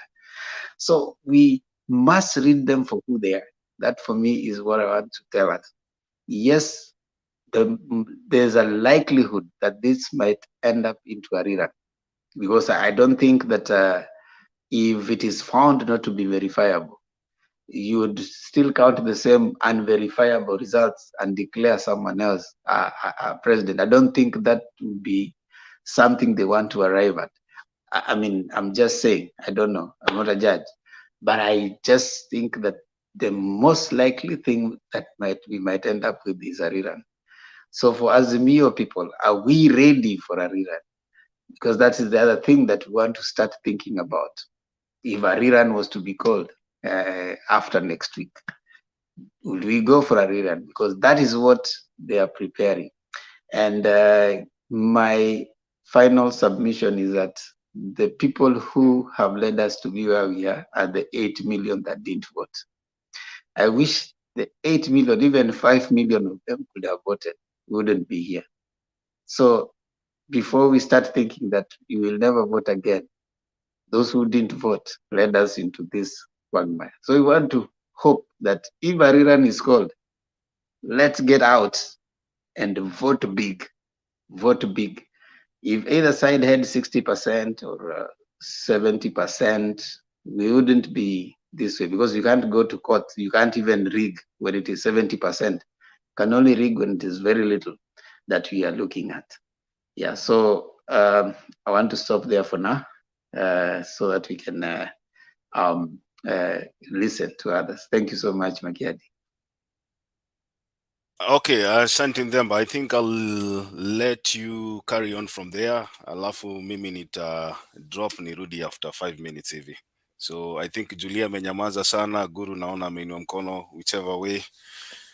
It's yours. Yes, sir. Can I add something small? I think Ochieng has just dug his political grave. There was a lot of outpouring of emotions the moment they learned that he is gone to Ruto, and it is possible that those people could, take the signatures and recall the guy. I think what I have seen in the YouTube is those people are not joking. They really felt bad. Okay. Julia, karibu. Asante Demba. How many signatures do they need? 1 million? Yeah. I think Demba can guide us, but I think it's about, is it 10%? Is it 25%? I don't know. The what? How many To signatures recall an recall an MP. MP? Yeah, you can recall. Stone PK. Stone PK wants to say something about that. The constitution, you don't recall an MP immediately after election. It is said it's after a certain period of time. I think it's 1.5 years or something like that. You can't recall him. You elect him today, then kesho unamu recall, unless there was an amendment that I missed. Initially, Let me check the constitution as Julia is talking. Okay, yeah, I want to agree with Demba that I said this. The most likely thing is going to be a rerun, because the Supreme Court does not want to get into the controversy how they arrived at Raila being the winner. Unajua pia hiyo pia ni controversy. Like, okay, they have no doubt something is very wrong with this election. Something is very wrong.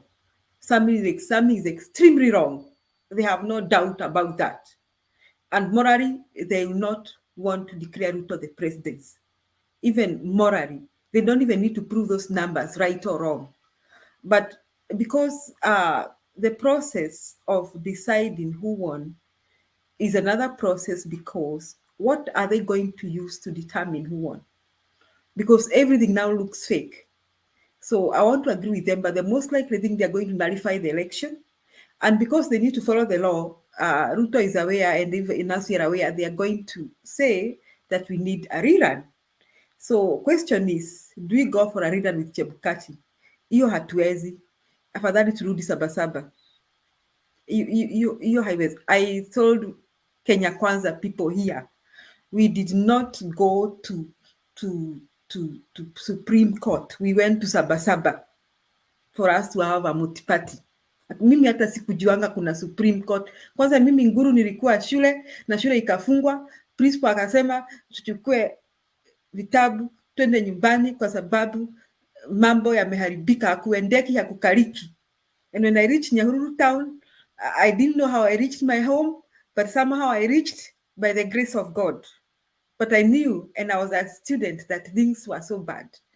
And within no time, I mean, we had the multi-party. So nyinyi watu mnafikiria hapa tutakaa kitako tukigojea ati timu majambazi ikuwe sworn in, ati tukae tu kitako tu doing nothing.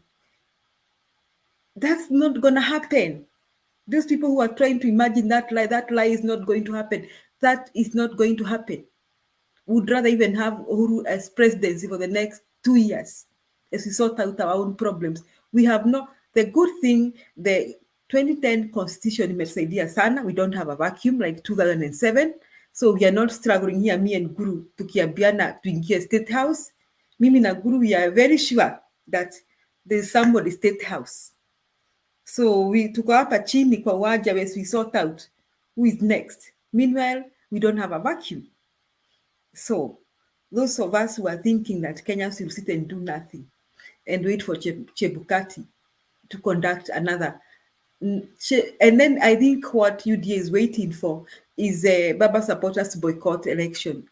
Hakuna election, hata hakuna Chebukati anaenda election.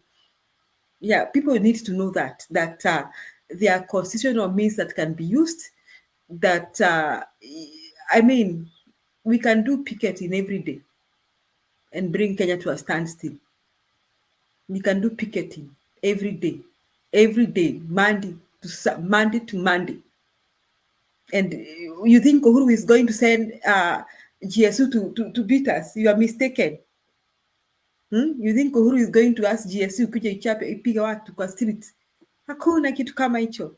So if Ruto is stayed somewhere thinking he'll buy MPs from Mount Kenya, from Nyanza, from Western, and then they go swear some speaker there, and then he's sworn as president. I mean, we go for another election. Ruto knows that the Supreme Court is going to nullify the election, and he knows that obviously the Constitution provides for them to say that we should have another rerun within 60 days.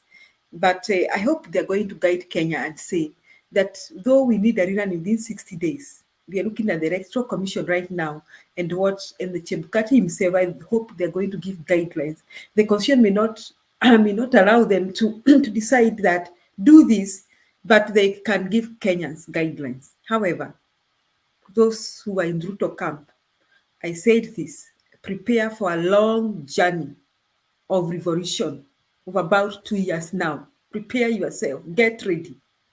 Because we must, like somebody said here, I don't know whether it's Guru, we must take advantage of having Baba and Mother. Even if Baba and Mother do not become president after 2 years, at least we will have achieved what we want to achieve. Electoral reforms, electoral justice, transparency, and we'll have ended impunity in our electoral processes. Asante Demba. Thank you. Article Let me correct Nani before. Supreme Court Njuria came with a new constitution. It was not there before. Oh yeah, that is why we didn't have a Supreme Court to go. Nimeelewa hiyo maneno. Article 104 says that the electorate under Articles 97, 98 have the right to recall the member of parliament representing their constituency before the end of the term of the relevant House of Parliament. So as soon as the guy is sworn in, the electorate can collect signatures and present him there and recall him. So the electoral laws, look at the electoral laws to see what are the grounds. Because there are so many we are going to recall. Watch our nunuliwe.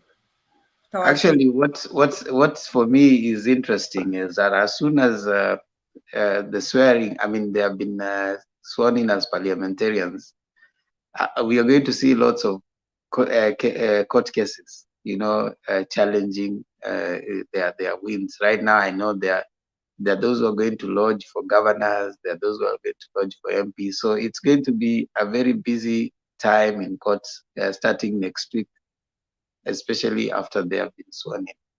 Let me hear from... What is the threshold? What is the threshold of signatures? Is it 10%? Is it 25? Is it 50? Let me check it's supposed to be enacted, the electoral laws. Let me check the electoral laws. It must be a third. Let me check the electoral laws as we are listening to.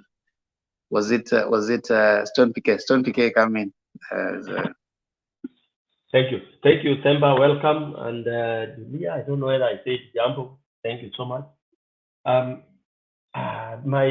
This guy called Duke left, and he had touched on so many buttons that he's a man who contradicts himself. He went here on rampage saying that if you are Chebukati, your officers are messy. What should you do? What can you do? Chebukati is not capable. And I think this is a very inexperienced young man because he looks young. I think he needs a lot of tutoring. He doesn't know what is collective responsibility. Once you say you are the head of department, you are the chairman. He looks like this other, was it Gulia or this other guy who was the CEO who was being asked questions by the press about the Venezuela, the failure, the rigging, and he said for him, he didn't know. Yeah, there are people who do procurement and all that. Kenya is a terrible country where we welcome to listen to such nonsense. You are a CEO of a company and you are telling me you don't know what is happening. A CEO is supposed to know even what the messenger does. You should have systems. You can't come into a company, you find hapo kwa gate kuna kitu imetengenezwa, a new booth has been done, and things are changing in your company, and then when you have to just say, no, that one I didn't know, it's XYZ department. What sort of management is that? Yeah, you are responsible by extension. You don't have to supervise. Of course, they are departmental head, But once a mistake is done, that's why in UK and US people resign. The minister resigns, yet is a driver that has committed an offense in the ministry. And citizens tell you must resign. Duke should go back to school. I don't think he had enough education. Yeah. Then he says that when this guy was complaining that ROs were still taking too long. It is so simple. If you feel your team has really let you down, and what you are going to deliver to Kenyans is shambolic and will put Kenyans towards the war path, you simply come on TV, national television, in front of all agents, and you say, ladies and gentlemen, I'm sorry, my staff have given me garbage, and I'm not going to give garbage to Kenyans. We will postpone the election. The way you postponed Mombasa, you postponed Kakamega over nonsensical excuses. You can postpone a national election. You don't have to feed people garbage, assuming you are innocent as a chairman. Okay, let's buy Duke's idea. Oh, he's hana shida, ni watu wake wamemmess. So they give you nonsense, then you pronounce it in front of people. This boy should be taken for training. Yeah. I cannot announce nonsense just because my commissioners or anybody or POs have given me as a chairman. If I feel it is not right, as Duke was implying, that now Chebukati ana njia ile amepewa ndio lazima announce. This is us Kenyans being fed into this garbage, this nonsense. Sincerely, watu wanafikiria tumekuwa aje yani? Do we look like monkeys? Or? People, no wonder there is this cartoon that is showing KK people when they look at us wanaona mang'ombe. Even ng'ombe, they have brain. Even animals have some brain and they are controlled by instinct. Huwezi kuifukuza ingie kwa moto, you will see it resisting and turning away from the fire where you want it to enter.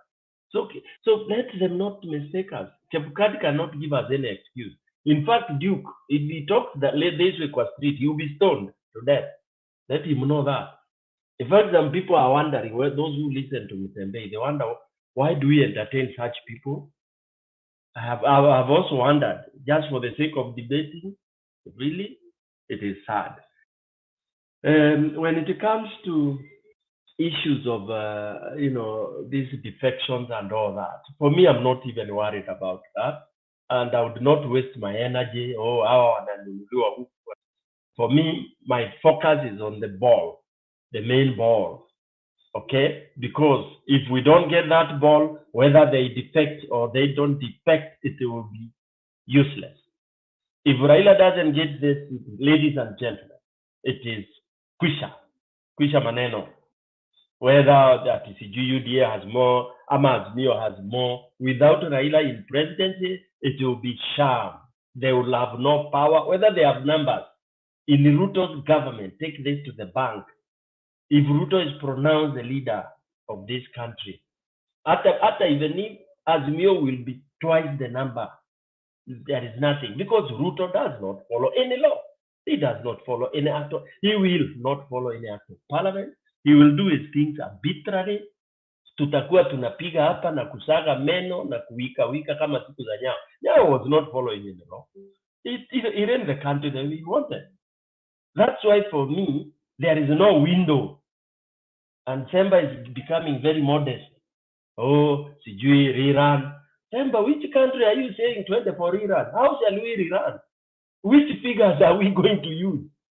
Remember, you are telling me that people should come out to vote. Under what system? That the 80 million people who did not vote are the ones who have put us in this place. It's not true, because they could not be counted. Even if we had 100% vote turnout, the system was totally corrupted. And who says that we did not have turnout? Just because we were being showed some places where there were small queues. My polling station has 500 people in my village, and they never came at the same time, but they voted 480.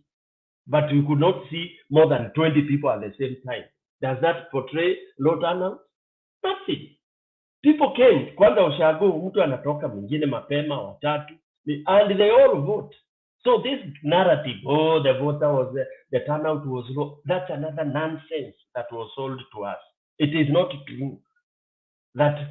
Oh, is it just like the way the budget of 40 billion, that is what we need to do an election. It is a lie. It is 40 billion to share money with Ruto for his campaign. This is the truth. This is the insight. But Kenyans, because we are docile, system, we think we are dealing with angels. We are dealing with the devil. We are dealing with the devils in this country. And these devils are ready to do anything. Azimio tukikaa hapa ati the law will take it. Hakuna law, hakuna sheria hapa Kenya. Sheria is just written. Sheria iko mikononi mwa watu. Hii kitu ya yetu Azimio lazima tuchukue na tuchukue na nguvu. Those are my words. But if Azimio sits here, the supreme power will give, supreme will call for Harira, they will do this, mutacheka na mutalia. This thing we have to take it. We must take it by force. And I'll come back here after Pete. You say Stone Picker has said. And by fire. And then, and by fire. We will be sitting here like the way we were overtaken at Bomas, waiting for the following day. At Baba anapima ameweka suti, amehanga ida, ameosha kila kitu, mpaka ameenda kucelebrate Isinya, wanapiga tuwaini twao, kesho akuje kupronouncewa. Because we knew by Wednesday he had won 53% of our CG 40. That was the true picture. Look at what happened within 2 days. My dear friends, there has to be revolution. We were beginning to celebrate. Everybody has me, because the truth is Baba won. But is he the president-elect? Thank you very much. Tutacheka sana. Back to you, Themba. I hear you. Next person was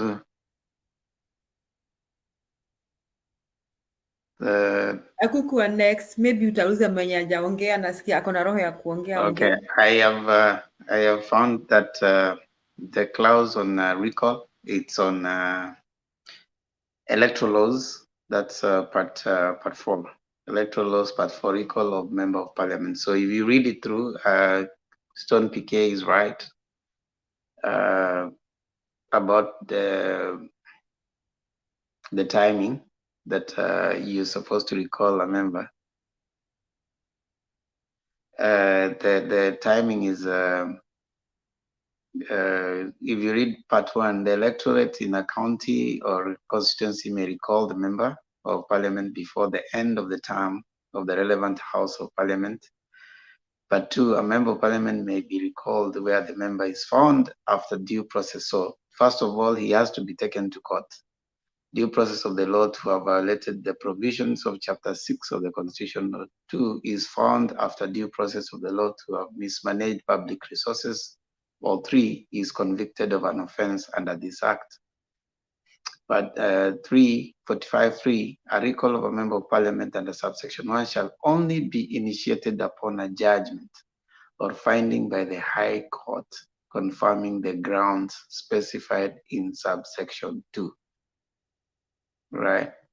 For a recall under subsection 1 shall only be initiated 24 months after the election of the member of parliament and not later than 12 months immediately preceding the next general election. And 5, a recall petition shall not be filed against a member of parliament more than once during the term of that member in parliament. And 6, a person who unsuccessfully contested an election under this Act shall not be eligible directly or indirectly to initiate a petition under this section. So recalling a member of parliament is hard after they have been elected. That's why they're taking that window and they're moving left, right, and center. So even the electorate, even if you need to first of all go to, according to these electoral laws, you first of all have to go to High Court, file, and they have specified, is it in Chapter 6? So that means what? You might spend a lot of time in courts before even you start the recall process. So you go to court, it is pushed to next year, the other year. So by the time you're finishing the court process, the term of the person is over. He's going for the next election. So it's a big, we might talk about it, about recalling them, but the law is not on the Mwananchi side. Yes, But Temba, how about when you change party? I'm not very clear, because if you change your party, there's something that can happen immediately. No, they haven't changed. They haven't changed parties. They are. You need to remember this. MDG and the UDM did not sign any coalition agreement with Azimio. Their coalition agreement was with the Jubilee, right? So the coalition agreement that was deposited at the Register of Political Parties was not signed by the UDM. UDM, whatever, they joined through Jubilee. So Jubilee is the one that's signed. So they can work, they can go, and MDG signed through Oka, and Oka came with Wiper and MDG and Jirongo's party. Jirongo's party was which one? Is it that party? So they came with through Oka. So Oka had Wiper and others. They signed the signature. They first of all had their own agreement. So managing them is a bit. Of course, managing is a little bit. That brings in, especially for those of us who look at this for posterity, coalition management in different. You can read it again vis-a-vis comparatively. It is a hard thing that is really troubling the Germans. You know, those coalition. You know, they keep on moving. It's hard to bring in, and you know, political parties is about power. It's about power. So you cannot rein them. You cannot box them to remain. You can only manage a political party that is one, but a coalition, it takes a lot of balancing. Now you also need to appreciate that we need to look at these two formations, the Azimio and the Kenya Kwanza formation, which is something we'll be trying to dissect as we move forward. Right now, let's focus on getting Baba to State House, and then the rest will follow. As Stone PK says, by fire or by whatever means. Yeah. But I mean, we will see how it pans. We are still a constitutional democracy, and I believe that even as Stone PK is suggesting those, the global politics also affects our internal politics. Kenya is in such a place where there's so much global interest into even the local interest that is going on. So we also need to open our eyes to the subtle messages being sent by the global partners in the Kenyan politics. So it's also going to affect how these things pan out moving forward. But I do agree with us when we say that we wouldn't want a combination of thugs running our country. But it has happened elsewhere. You know, when in Afghanistan, the Taliban collected themselves and they rose to power. And in where is it, Egypt, where also the, what do you call it? Is it the Hamas or what? Yeah, in Egypt, what's the group? The Brotherhood. Yeah. The Brotherhood. It's the Muslim Brotherhood. Yeah, I think he. Yes. So right. it is not unnormal to find those people who have collected themselves, Islamic Brotherhood, they also were able to rise to power. Taliban rose to power in Afghanistan, and you can count other places where even I think Mujahideen in other places. Yeah. So even Brazil, there is a man called Ruto. You will read his history, you will see it is it mirrors our own some way here.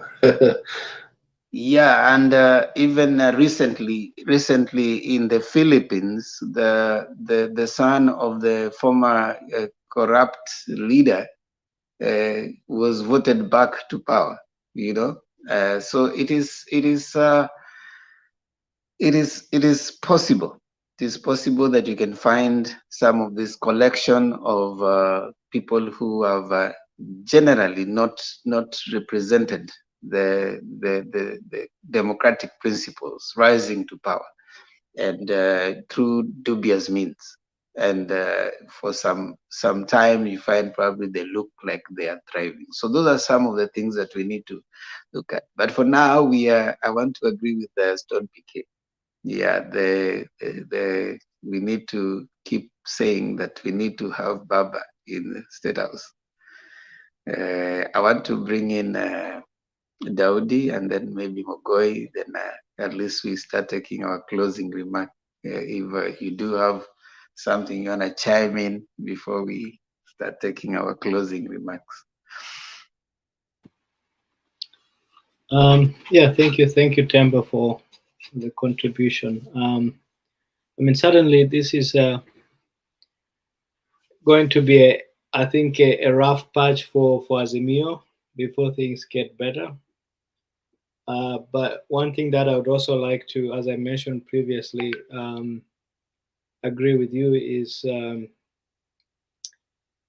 I think, and Sonny PK is going to counter this, but the most realistic outcome from the Supreme Court is going to be a rerun. It's the expensive option, but it's also the less expensive in terms of national cohesion. Because mark you, whether you're talking about 5 million or 4 million Ruto supporters, they are going to feel disenfranchised if any pronouncement is going to get out of. Because, you know, I don't know whether there's enough civil education within the country to a point where the country would agree that the Supreme Court has that mandate to pronounce the winner of an election. So, and the court has to weigh all these intricacies when it comes out with the verdict. Yes, it does have the mandate to pronounce the winner after a retally, but when coming out with a verdict, I think they have to weigh what the country and how the country is going to react to that verdict. And so just doing the math and the numbers here, it seems like a rerun is what would be accommodated by both sides. And still we have some level of cohesion within the country. So that's my thought around that. And I think, Temba, you brought up some very rightful questions. How are we going to handle that? Are we prepared? Are we creating our networks? Are we activating and making sure we are putting things on ground so that when the runoff is here, we are able to outcompete and outmaneuver these folks, because they are very, very slimy. But we need to outmaneuver them. I also feel like Chebukati won't be here to run that election. A compromise will be reached, and I think Juliana Cherera might be, obviously with a lot of protests from the other side, but I think that is going to be a compromise. However, as Kusewa has always been telling us here, it's the entire machinery that is rotten. It is not only the the commissioners at the top, it's the entire machinery down to the polling station. So I feel that entire machinery has to be shaken, and we need the rotten mangoes to fall off a little bit. That's my thought on that.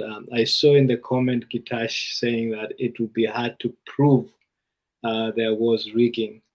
But I think if Baba and the team are granted an audit of the server, the actual server, not the portal, we're going to see a lot of skeletons.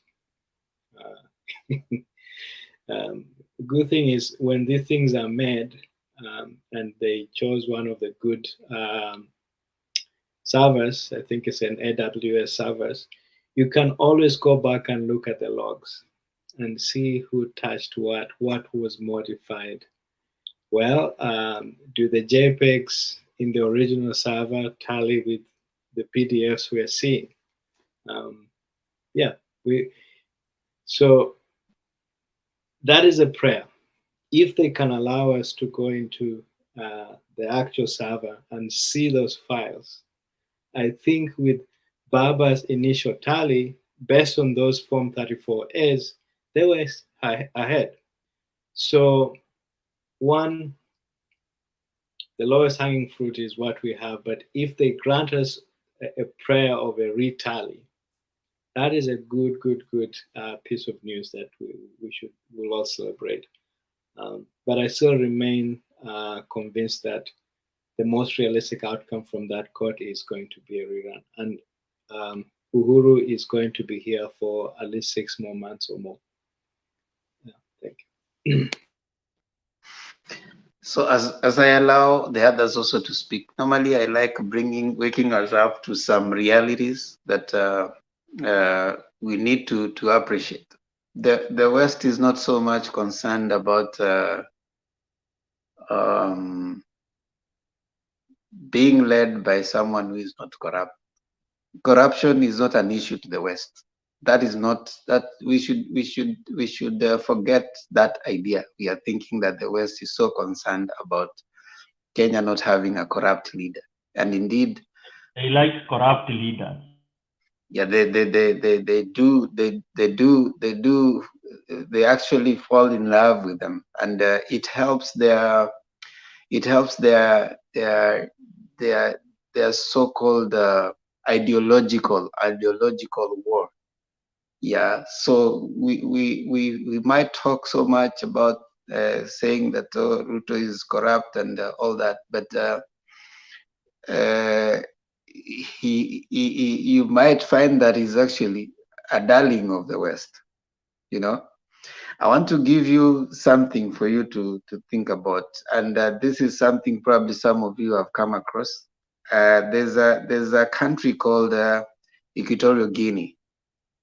Now, Equatorial Guinea has had a president from 1979 to date. The president has been there from 1979 to date. Now, Ruto is beginning to show some signs of a similar this guy. This is what he did, which is something you might be interested to know. I'll just read it for you. You can find it. You can find it in Google if you want to, if you get time. Let me just read some part for you, and the interesting bit. After graduating from military school, Obiang is called Todo Obiang. Francois Todo Obiang Basongo.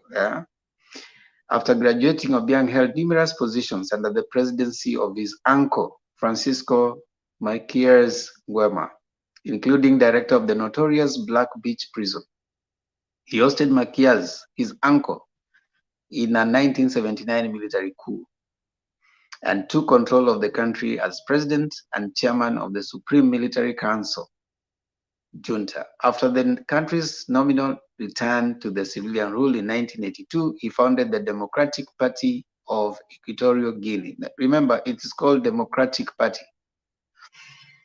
He has overseen Equatorial Guinea's emergence as an important oil producer. Number one, He has made sure that it is an important oil producer. So Equatorial Guinea is very important oil producer, beginning the 1990s. Obiang was chairperson of the African Union from 31st January 2011 to 29th January 2012. Obiang heads an authoritarian regime in Equatorial Guinea. He has been widely accused of corruption and abuse of power. Remember, he's a darling of the West. Under his rule, Equatorial Guinea continues to have one of the worst human rights records in the world.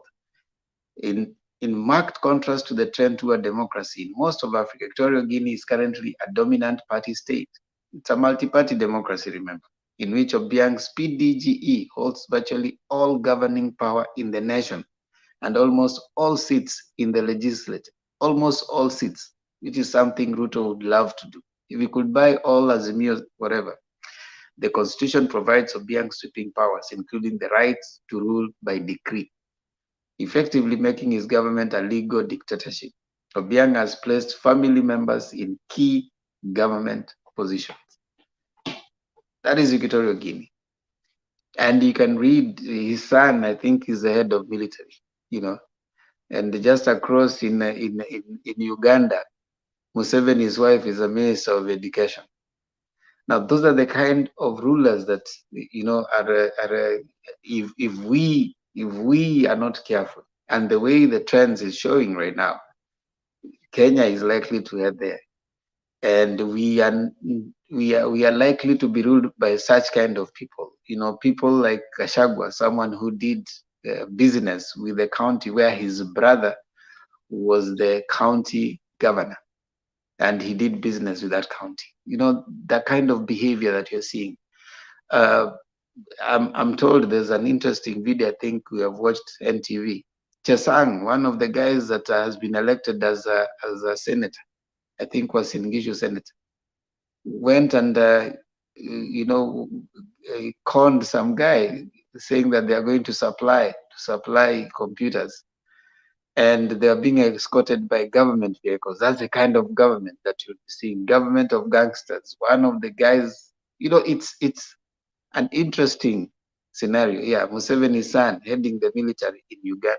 So these are the kind of people that we are going to see, and the manner in which the deputy president is trying to woo these other people is to kill democracy, and later say that we are all these people eventually are going to be told to wind up their party and make one strong UDA party.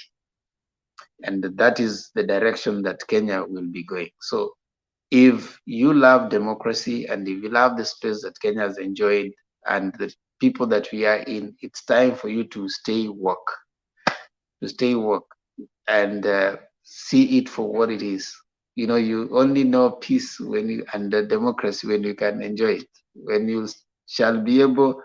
Cameroon has had the same president since 1980, and some of them don't even get to see him. They don't even know him, how he looks like.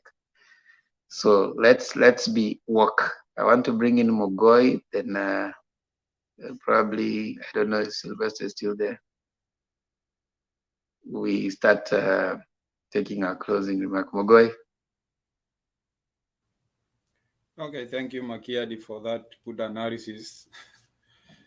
That's why, actually, we are scared of this leadership of Ruto, by the way. If it was He's that... called December. He's called December. We on December. Makiadi ametoroka. Okay, sorry for that. Yeah, thank you, Themba. Yeah, that good analysis actually explain why most of us, we are scared of the leadership of Ruto. Because if we go that way, Kenya is going back more than Moyela.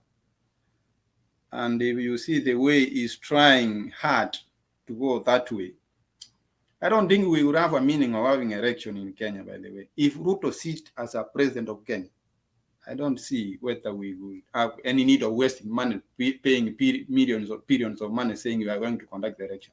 It will not be. Whoever he will say, that is the one who will be elected, because he's the one who is going to form this system, which will run the IBC. But you have said we are going, the rerun is the only option. But to me, I don't know. I'm hoping that if all goes well, my first option is to get the real vote, which was casted to the supper without manipulation and get the real vote for Raila so that Raila be announced the leader, or we get the leader who win the election in a genuine way. But if we go for the rerun, which is my last option, I'm seeing that rerun to be there after 2 years. Because Makiari in Temba and the panelists here, okay, Chebukati has also a case like he committed an offense. Behind the rigging, he has a case too to answer. So it depends also how they will answer this case about Chebukati. Will he be convicted of a crime? If we will they allow him to go ahead and conduct the election? That's another problem we have. If we will not be, as Azimio, we are not going to accept it. I don't know whichever way they will say. If we will be convicted that he committed a crime, that means he's not going to conduct it. How to elect a new chairman of IPC, it will take time. That means almost it will be as soon as possible. It's after 1 year. That will be the best option. That's to me. But I thank Kenyans, I thank the leadership which is there. The country is safe.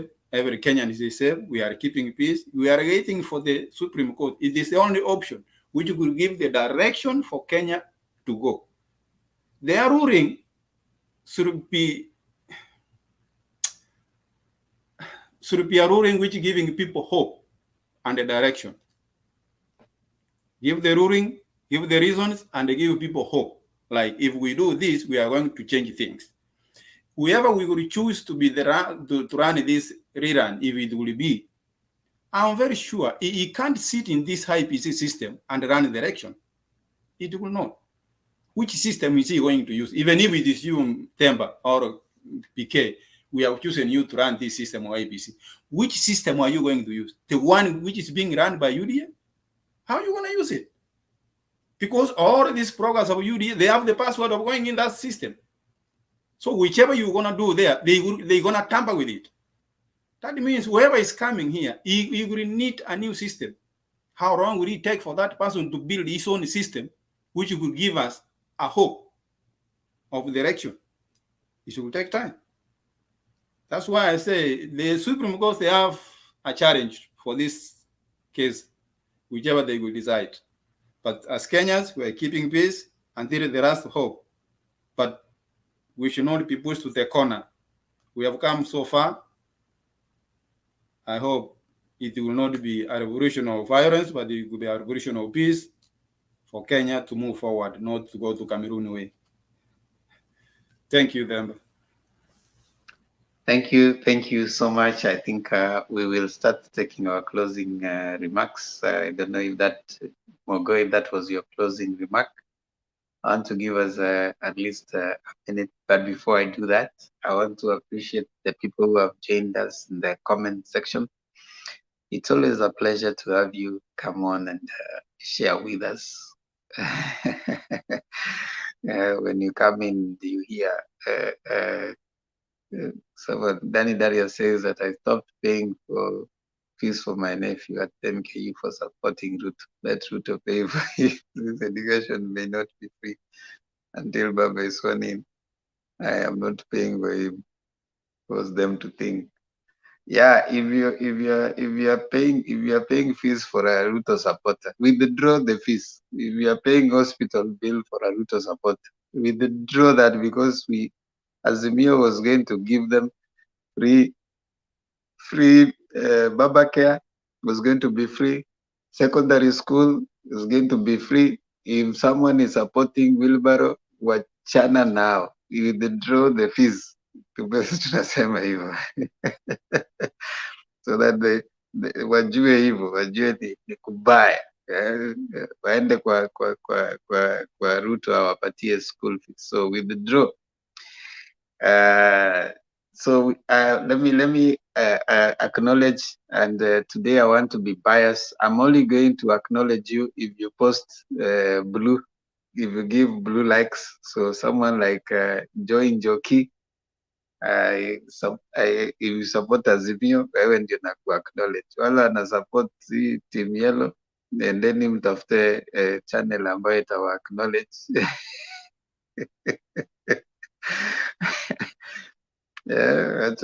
Wacha to acknowledge wale watu team blue. Team blue, pigeni blue hapo tuweze ku acknowledge Berean, Danny Darius, mimi na acknowledge wewe. I'm blessed, anasema let me talk kama mama mboga Chebukati achomwe akiwa tutasoma.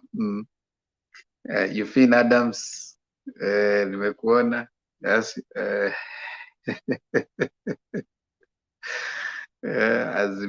Azimio Kabuda, Jamed Wambu, Jamed Pur Wambu, yako ni ngumu. I'm blessed, tumekuona. Danny Darius, tumekuona. Sioni, macho yangu imefungika kwa watu wa UDA, mimi sioni hao. So kama ni wa UDA, I'm not seeing you. Officially, I'm not seeing you, and I'm not even seeing your comments. So Charles Okoth, Trans Nzoia Senator, Themba Trans Nzoia Senator. Huyo ni nani? Nani anakuwa Trans Nzoia Senator?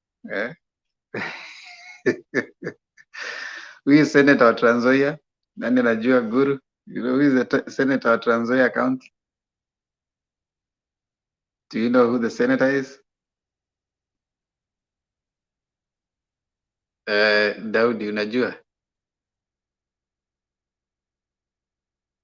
You are muted. I can't hear. No, I only know our governor. You know, the senator thing. I think is a very governor ni Natembea. You know ni Natembea. Natembea na Natembea. Yes, Natembea. Unajua senator wa Trans Nzoia. Unajua senator wa Trans Nzoia, sema Balkis Mohamed, tumekuona. Watu wa UDA bwana, toeni jam kwa comment section bwana. Toeni jam hapo bwana. Toeni jam. Nakwamisha gari kwa jam. Watu wa yellow. Watu wa Azimio. Moses Muli, tumekuona hapo. Apparently it's called Alan Chesang. So huyo mtu unauliza Themba, this guy unauliza Trans Nzoia, ndio hii thug unasikia alikuwa anazunguka na magari ya nini? The guy was scandal ya whatever procurement ya computers. Huyo thug ambaye alikuwa anazunguka na magari ya nini ndio unaweka senator. I mean, hiyo magari ya serikali. That's they say that democracy is the worst form of government, save for all the rest. So sometimes you have a thug for a senator in Trans Nzoia. You have a fraud for a governor in Nairobi. Someone who fraudulently, and a killer in Kimilili, in Didimans. And the other one, the other one who is in Kimilili, the one who is a murderer. I mean, you do have elections bring some very interesting people, so that's the democracy issues. So we wish some of these guys would not even find themselves Kwatebe. I mean, you now have a fraud in the name of a governor in Nairobi, and he's saying he's going to change the city. If you cannot acquire a certificate properly, you are a fraud. I mean, that will not change. So we are just an interesting country that we really need to think seriously. Yeah, we will call them out. As here, we don't care. We'll call them out. We will tell them there's a criminal enterprise that is Sakaja is a fraud. That's the truth. So how do you even tell him to come and talk to kids about going to school while you cannot acquire a certificate yourself? Well, whether you have been elected or not, that one will stand. Baraza is a murderer. Yes, I mean these are a collection of thieves, murderers, and crooks and fraudsters. We have to tell them. You cannot sanitize that through an election. You cannot.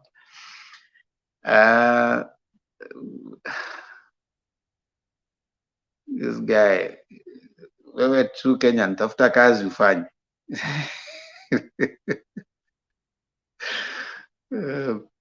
So I'll give you guys 1 minute to Sakaja is not only a fraud but a criminal. Yes, that's a fraud. The guy is a fraud. You cannot be. In fact, you need to go in for what do you call it? For makiadi naitwaje? Forgery. Yeah. Forging a certificate. You should go in for that. That's forgery. So you cannot pretend. I mean, and then you start saying God has given you that opportunity. That's fake. We cannot give such people room to tell us, even lecture us on what is good morals. You fail in chapter 6, you're a fraud. You forged a certificate. That's something that will always stand out. You can say everything.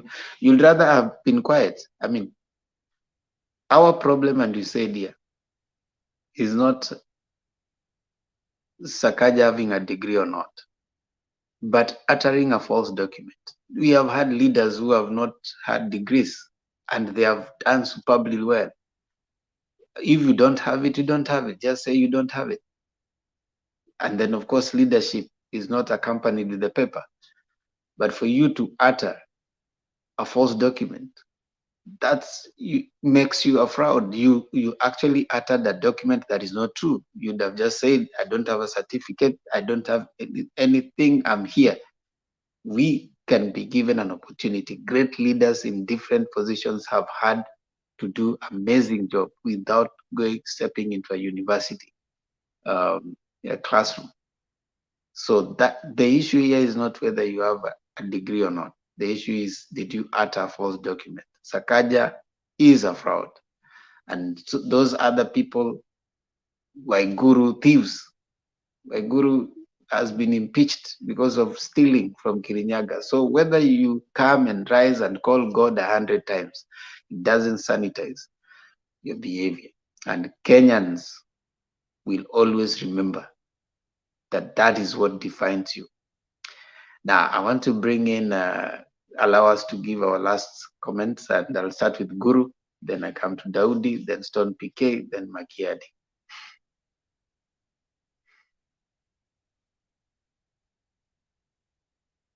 Guru, unmute. Yes, now the elephant in the room is that what do we do when and if the court establishes that the electoral body was infiltrated and was behaving like a criminal enterprise against the background of a nullified election? What will happen? That is the major issue, because last time Maraga did not give any direction. He just ordered a repeat.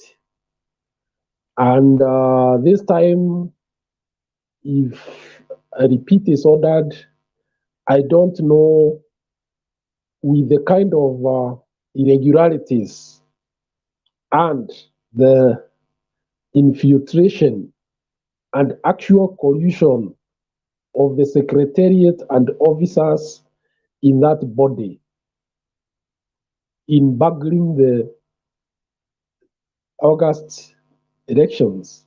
Where do we go from there? That is the big elephant in the room. I don't have answers. Maybe those submitting after me can tell me what could be the relief that we can get or the country can get if it is established that there was collusion, there was an infiltration, and actual deliberate tampering of voting process by a clique within the IEBC. Thank you.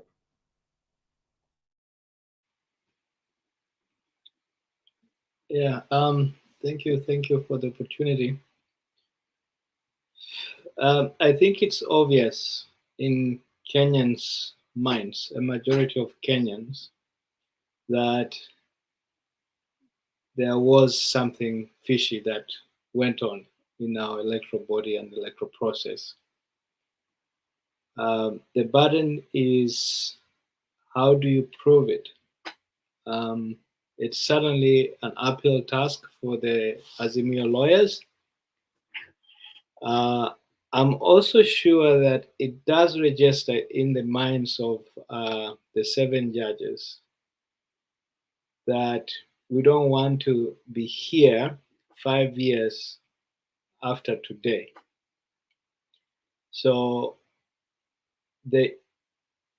I wouldn't call it ineptitude, but the lack of action on Maraga's court to provide a remedy beyond nullification of the elections in 2017 is what has obviously led us to this place. It seemed easy then to have just nullified and left the country to the then IEBC's ineptitude, but we've seen what it has costed us. It has costed us money, it has costed us time, it has costed us just mental anguish. A lot of people have been worrying. There are people who have gotten sick. And then we do have to go back. So it almost led us into a state of chaos. So I feel the burden is on the court to set the country on a right trajectory. It is going to depend on them that we are not here 5 years or 10 years from now. It is going to be on them to see that Kenya's democracy is nurtured and that we are able to elect our leaders without infiltration of ill-minded and malevolent individuals. I think it does register in their minds.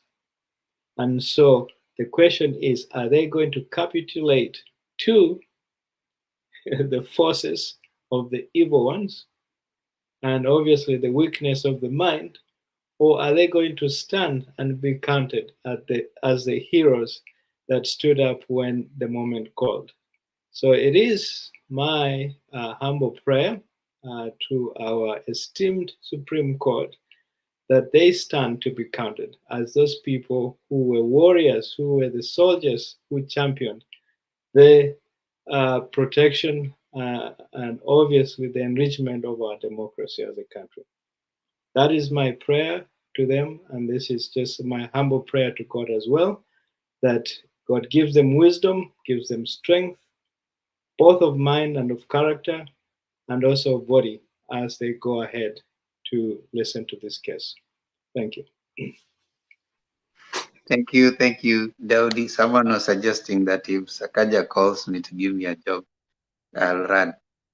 Politicians don't give me jobs. I give them jobs. I vote for them. You're supposed to be giving a politician a job. It's them who come after every 5 years. I vote for them. I give them a job. Those people who are waiting for politicians to call them to go give them jobs, you are deluded. You are deluded. You don't need a politician to give you a job. You need the right environment, and that is why we want Baba to create the right environment. The environment of handouts, of relying on a politician to give you a job, that so and so has gotten a certain position, so you are going to rush to their offices. That's not what we want. We want a Kenya where opportunities belong to the people, and we have our devolved government. Those are the things we should demand for an environment that accommodate everyone's need, but not someone's greed. These people who come and pick for their own greed is now where you are going to bootlick them so that they can give you jobs. I don't want no job from any politician. We want them to serve the people, create an environment. We should cease this thing of thinking that politicians are our bosses. They are not. You are the boss. You are the one who votes, and that's why Stone PK says we need a clean IBC. That when you vote, your vote counts. And Stone PK doesn't believe that it is possible to happen with Chebukati. Yes, Stone PK, it's your time. Thank you, Themba. Yeah, that's true. I always call. I always say when it's blue, it's blue. It's never yellow. Don't lose your word. And when it's white, it's white. And when it's a peach, Check your audio. Check your audio. Am I okay now? Yeah, you're good. Yeah, Themba, thanks. I always say when it's blue, it's blue. And when it's white, it's white. When ni mwizi, not a pasta. So let's learn to really call things straight, what they are. Yes, quickly, let me say the country is at a crossroad. Indeed, not a crossroad. It is at the verge of, at the end of the road, whereby if you want to proceed that way, you fall into the ditch. So we have to do a 180-degree turn and face the enemy and crush that enemy. We have no choice but to do that. Let me say, for me, Iran is a tall order, because what shall we be basing it on? You need to check it again. Sorry, how about now? Yeah, you're good. Yeah, rerun for me is a tall order, because one, on what base foundation shall we be basing it on? Because rerun has to be based on a system that will be very transparent, staff and team that will really count the votes as they are supposed to be counted, a team that will make it that simple. Because it is supposed to be that simple. There are 10 votes, there are 10 votes. 5 for Themba, 2 for Stone, 1 for... Simple as that. I'm not seeing that in the shortest time possible, probably in 2 years' time, because it needs a lot of willingness to really put up a system that Kenyans can believe in. So for me, Rairan is a tall order.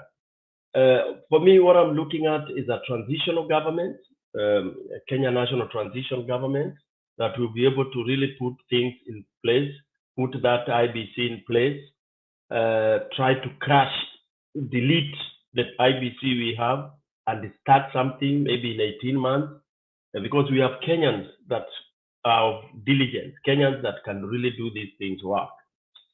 So quickly, Kenyans need to know that we have turbulence. When you're up in the air and there are turbulence, you need a captain that will be able to hold the plane. Hata kama zinakuanga automated, during turbulence, the human being has to be there. And that is where Kenya is. If it's in a ship, munakuta zile icebergs, again, the captain has to come and he has to manually really take in charge. And then when it's on the road, gari, you need a driver to really be there. So Kenya does not lack any of that. We have Uhuru, the president. The president can hold the steering, even if it means for 2, 3, 4, 5 years until we have things correct. Why? Because we are not in a hurry. Where are we running to? We are saying we have timelines as per constitution. Constitution is just a paper. We can shelve it and make sure we restart afresh. We can't go into a slaughterhouse just because we are meeting constitutional timelines. Like what Odaku was saying, that Chebukati should announce whatever he is given just because he has no time. That's why we are where we are. So for me, is take your time and do it right, other than rushing to meet the deadline, some of them dictated by these foreign powers that are not even helping us now when we even don't have unga. So for me, I would not sing to their tune. I would make sure I put my things right, like the way Kagame has chosen to do. And once they see things working, they'll come begging to you. So lastly, let me say, people like Marijuana, not Marijuana, what do you call the CEO of IBC, Marijuana, Majan, something like that. Such people, they are just there to mess Kenyans. And these are things now I would ask the judges. For me, I'm telling the judges what I think. I don't want to plead and say, oh, I'm not commanding them. I'm a Kenyan and they are Kenyan and they have to work in my interest as a Kenyan. If this country bans, it bans and it will affect Kenya. So I'm not pleading to them, but I'm ordering them to use their conscience, become human beings, become Kenyans, and take whatever hard decision it is. Let them not mess us like the way Maraga did. Maraga did half good thing, worse, not giving a direction. You just nullify an election, and then that's it. Unapiga hiyo nyundo ati election is nullified. You have left people in the jaws of a lion. That was the worst that Maraga did. Having nullified was fantastic, but he never gave a direction. So let Supreme Court not make that mistake. Give us a direction. Nullified, and we recommend X, Y, Z, and the following are culpable. Alafu Katambe. Thank you so much. Karibuni. Thank you. Makiadi. Sound check iko sawa eh? Yeah, uko sawa. Asante. Yangu ni kidogo sana. Ya kwanza, foreigners wameingilia uchaguzi ya Kenya. Foreigners wako na access kwa IBC. Foreigners wanaingia kwa system ya IBC, wana delete data, wana amend data, wana alter data, wanacheza na uchaguzi yetu. Foreigners wamekubaliwa kufanya hivyo na Wakenya wazalendo ambao wanalipwa na taxpayers money. And we have government officials who are sabotaging the democracy for our country simply because they've been paid by somebody somewhere. I believe after the Supreme Court, I think it is necessary that we revisit these people. Hawa watu wanafaa kwenda jela. All these people should be jailed. And I believe the Supreme Court should be fair enough to all Kenyans to make sure that they use Solomonic wisdom. Naitango Solomonic wisdom mama ndio nini? Ile ya mama analalia mtoto wake anakufa, alafu anataka wagawane mtoto wa mtu mwingine, wa mama mwingine, akatwe katikati. I think this baby should be given to the owner. If it is found that this baby was stolen from somebody, there is no need hata ya kwenda vitu mingi ya rira. Nwacha ikuwe funzo kwa mtu mwingine yoyote kwa nchi ya Kenya, hata akiwa MCA. Ukitumia ulagai kupata kiti, na ijulikane kwamba umetumia ulagai kupata kiti, there is no need ya kwenda tirira na ama kufanya sijui nini ya by election or what. Hakuna haja. Koti inafaa kuwa magnanimous enough, iwe inasuluhisha hii kitu there and then, ndio ujue ile siku ingine utaenda kuonga mtu akusaidie kupata kiti, ujue ikiwa proved ya kwamba umetumia njia ambayo sio halali, utanyang'anywa hiyo kiti yako ipewe mwenzako, na wewe uwekwe ndani na ubaniwe kurun for any position in the country. I think that will set precedent kwenda mbele, and that is where we should be looking at, so that we will stop wasting our money. Ati tunataka kutumia another billions, sijui tulimaliza 40, ili ya 2017 sijui ilikuwa ngapi, ndio ingine we are wasting. This is almost going to more than what, 100 billion on elections, just so that we can elect one person to be a president, one person, mtu mmoja. I think we are wasting a lot of money. And the Supreme Court should put all these things, these aspects into action when they make a decision. Kama ni ukweli kuna mtu alitumiwa kufanya udanganyifu, na if there are witnesses ambao wanaweza link huyo mtu mwenye aliwaambia wafanye udanganyifu, na kama huyo mtu ni candidate kwa hii election yenye imeisha, huyo mtu anafaa abaniwe kabisa, awekwe ndani na asiwahi run for any political position in the country. Now, that will bring to end the issue of election malpractices in the country.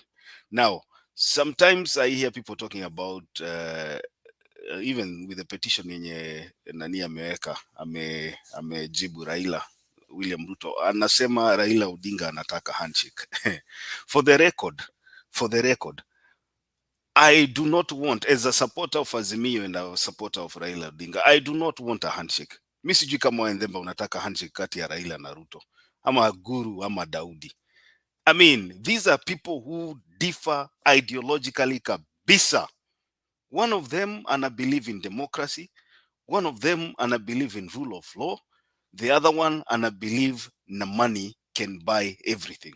These people cannot even sit in the same room. I think we should not even be looking at a situation whereby Raila Odinga will shake hands and William Ruto and agree to work together. Mimi nasema namna hii, and I'll repeat, mark this, nimeongea siku ya leo. Kama Supreme Court itasema William Ruto alishinda hii kura, Raila Odinga awachane na hiyo mambo ingine yote ya handshake, awache William Ruto atawale inchi.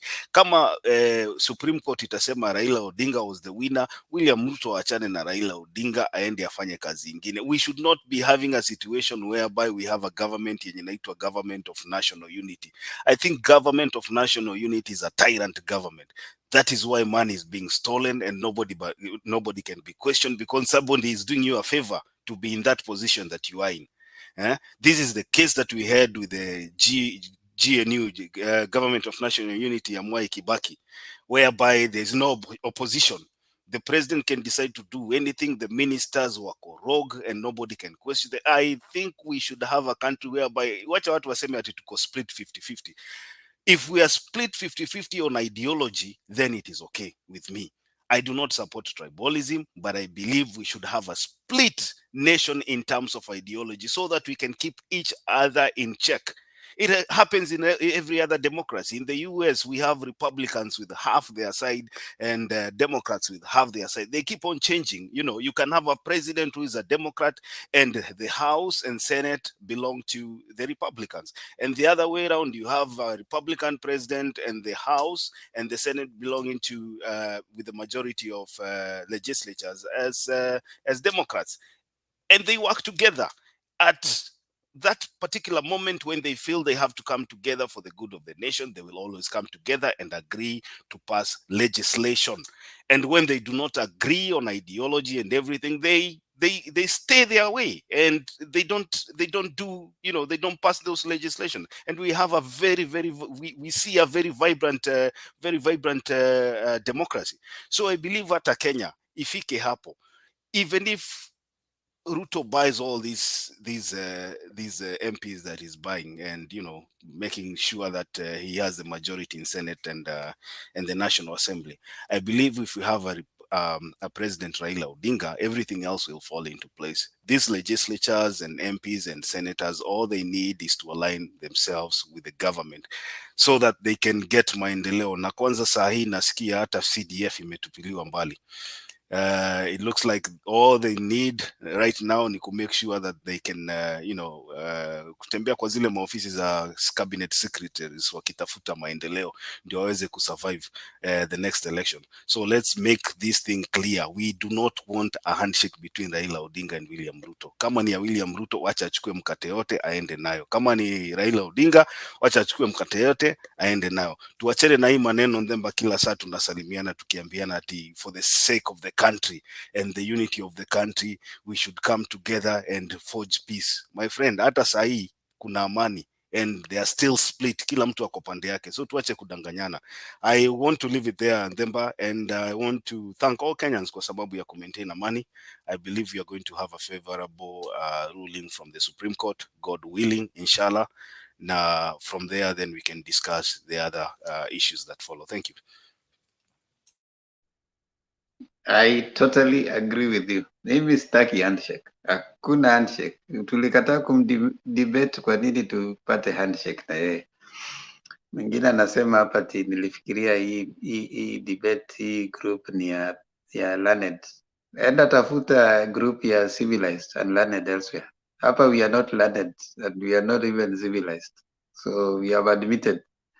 So go look for one that is learned people, learned friends wote wako Supreme Court. Wewe toka hapa enda tafuta learned friends. Next week chukua kalamu na karatasi, utakuwa unapata learned friends wakiongea huko Supreme Court. Any serious lawyer is defending either IBC, Baba, ama Ruto, ama the 9th respondent. So if you are not there, then you are not a serious lawyer. I agree with Makiadi that we need right now to atutaki mambo ya handshake, tumekataa kabisa katakata. Wacha tukue hivyo, tukue na Azimio na tuwe na Kenya Kwanza. Let's have those two divergent and dichotomous coalitions. So you be either in one or the other, so that our country now moves forward with those two. We want to be maybe like the US, where you have Democrats and Republicans. You want to be like Tanzania, where you have Chadema, the Chama cha Mapinduzi, yeah? Chama cha Demokrasia na Maendeleo na Chama cha Mapinduzi. Yeah. So you have Chama cha Mapinduzi, yeah? CCM. Sasa kuna CCM na Chadema. We need a place where you align yourself with the coalition that you think you Kenya should have. That Azimio is blue, and let's start getting those ones getting out there, so that get to the side that you think fits you, and one side should be able to check each other. No more issues of sijui handshakes, sijui running a coalition government. I agree with you, tumekataa katakata. Ruto kama achukue, sisi tumpige huku chini kwa opposition, tuwachape kabisa. Nikifika 2027 iwe ni Kenya Kwanza na Azimio, ama iwe Azimio na Kenya Kwanza. I mean, it's either one or the other. Let's have a robust democracy. That's what we are looking for. Yeah, so I hope that we get there. So ladies and gentlemen, watu wa Azimio, sasa basi mfanye ile kitu mnafanyanga tukiendelea kufunga. Mpige mablue hapo nyingi sana. Muzime hao watu. Muzime hao watu wa Kenya Kwanza kabisa. Wapige mablue hapo. Safi. Naona Rick TV ameanza. Piga blue sasa. Watu wa Kayelo mkae chini. Mtoe jam sasa. Piga blue. Millie Odhiambo nimekuona hapo. Piga blue. Na kama unaishi Mombasa, tafadhali, Mombasa na Kakamega, tafadhali Monday mtupatie hizo seats mbili tafadhali, msituangushe. Muonyeshe kwamba blue, kuna blue wave. Blue is the color. Yeah. Tupatie blue sasa. Tupatieni hizo color za blue hapo. Naona leo kwani Stone PK ulienda ukapatana na Ann, sijamuona leo. Niliona juzi umeenda ukapatana, hajakuja huku. Kwani jana kuliendaje? Anapumzika lakini atakuja. Buda. Ulifanya ile kitu Nani huyu? Ni nani huyu anaitisha link? Anaitwa sijui nani huyu. Waidera. Unataka link, tunafunga show. Mwambie tumefunga kiosk. Tunafunga show bana. Kuja kesho. Tupatie link. Kuna piga blue Chris Mnara, asante sana. Piga blue. Ann kama huko tuambie mlikutana na PK ikawaje. Brandon Saka, asante sana. Danny Darius, asante kwa piga blue. Mombasa ni Abdul Swama, tafadhali msipatie huyo jamaa, msidanganywe huko ati sijui Sonko amekuja, ni yule Hassan Omar, ni yule Hassan Omar. Msidanganyike kabisa, ni yule Hassan Omar. Chris Mnara na wengine blue, piga blue. Joji amepiga blue hapo kabisa. Piga blue. Tunaenda Shelmit B. Naona Shelmit B amepiga blue. Shelmit B, kumbe tuko wengi. Watu wangu. Kuwa na imani, kumbuka Musa alipokuwa safari kwenda mahubiri ameenda. Ndemba. Mimi sipigi blue juu Makiadi ameshtua na wote yase. Kwani I'm blessed. Makiadi amesema nini ambao hujapenda? I'm blessed anasema anataka handshake ya Raila na Ruto. Mimi namwambia mambo ya handshake. Hiyo bana, hiyo bana. Hatutaki. Mwisho wa handshake ilikuisha na baba. Hii handshake imetuletea taabu nyingi sana, unaona vile. Kwanza hii handshake ya Uhuru na Raila ndio imefanya tumefika hapa. Sasa hizi tungekuwa tumeshatoa Jubilee imeenda nyumbani pamoja na hii handshake ni kazi, unabebea mtu mizigo yake bwana. Mombasa sio timu hizi bwana. Bwana msipige tafadhali Mombasa tafadhali, na Kakamega. Huyo jamaa mtoeni kabisa, msipatie huyo kijana bwana. Kakamega. Kakamega ni Azimio bwana. Patieni jamaa yetu. No handshake bwana. Handshake kabisa. Cyprian Kambuni. Naona blue mmeamka kabisa. Leather Armstrong. Mmeamka kabisa. Tafadhali subscribe Tumotembei. Alafu msubscribe pia kwa channel yangu. Acha niweke hapa ndio wale hamjajua niko na channel hapo. It's my channel with my daughter Temba. And I'm blessed.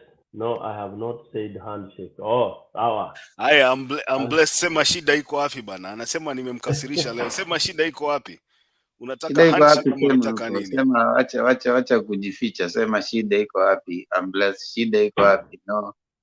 No, I have not said handshake. Ni nini amesema? Wacha Mungu mengi. Sema amesema nini? Mombasa Kakamega, tafadhali mpatie team blue na mtoke kwa wingi. Ile washindwe kuiba. Mtoke kwa wingi, mpige kabisa washindwe kuiba. Sema bless you amesema ni Raila will do away goodbye to Ruto. No, hakuna. Sonko jana alikuwa anapeana pesa kwa wingi. Chukua pesa lakini piga kura kwa Abdulswamad. Hata ukipewa pesa ni zako. Na hakikisha unaishika vizuri, inaweza kuwa ni pesa fake bana. Kwa sasa hizi unaweza pewa noti ambazo ni fake. So team good night guys. Shelmith. Lala salama. Kwani uko wapi unalala saa hizi? Kenya wameamka. Kenya ndio wameamka. Sonko ameangusha pesa mbaya sana. Chukua hela lakini jua ni hakuna mtu ataenda na wewe kwa polling station ndani. Hakuna mtu ataingia na wewe. Hakuna, kura ni yako. Ukiingia pale uko peke yako. So jua ni bado ni Hassan Omar. Wachana na Sonko, wewe kula pesa ya Sonko, lakini ni Hassan Omar ndio yuko kwa debe. Fika pale ni Abdulswamad Sharif Nasir. Piga Azimio kabisa. Nani ako na ODM? Hapo. Mombasa governor patieni Abdulswamad. Sonko ni hoteli ya wapwani. Kuleni bwana wapwani. Kuleni mkipewa kula pesa kama umechukua kula, lakini ukiingia pale blue piga Azimio, lakini unajua ni orange. Abdulswamad ni orange. Team orange. Mombasa yote wabunge wamepea ODM. Sasa nyi pia ingia pale. Inaweza kuwa pesa fake bana. Na Ndemba tunataka legislatures wa Mombasa, MPs na MCAs wakuwe returning officers, wakuwe agents wa chama huko. Wakuwe agents. Tumepeleka watu, tumeshapeleka watu wale washashinda, tumepeleka kulinda Mombasa. Wakati huu tunalinda kura, hatutaki kusikia kitu. Kura kwa Abdulswamad. Piga Abdulswamad. Ambless amepiga, lakini hajasema umekosea nini. Amesema? Anasema nirudi kwenye nimesema, sijui nimesema nini. Mimi najua nimesema hatutaki handshake. Yes, Ambless bana, wewe shida iko wapi bana? Sonko ni Sonko ya majambazi. Bana. Ile pesa bana wakikuletea kula, pesa ni yako. Ukiletewa pesa kula bana. Wewe kinini la uangalie kwanza ujue si pesa fake. Na kura bora usidinia. Usizoe sana vya borere hata hivyo. Kakamega. Abdulswamad Baraza. Kakamega ni baraza. Kakamega ni baraza. Kakamega tunampatia baraza ODM. Pale Mombasa ODM. Tumalize. Sonko ananunulia watu chai na kupea pesa bure kabisa. Kwani nyinyi watu wa Mombasa, nyinyi wakununuliwa chai na mandazi alafu napiga mtu kura? Msikubali hiyo upuzi. Alikataliwa Nairobi, kwani Mombasa ndio sasa nafikiria nini? Msikubali hiyo maneno.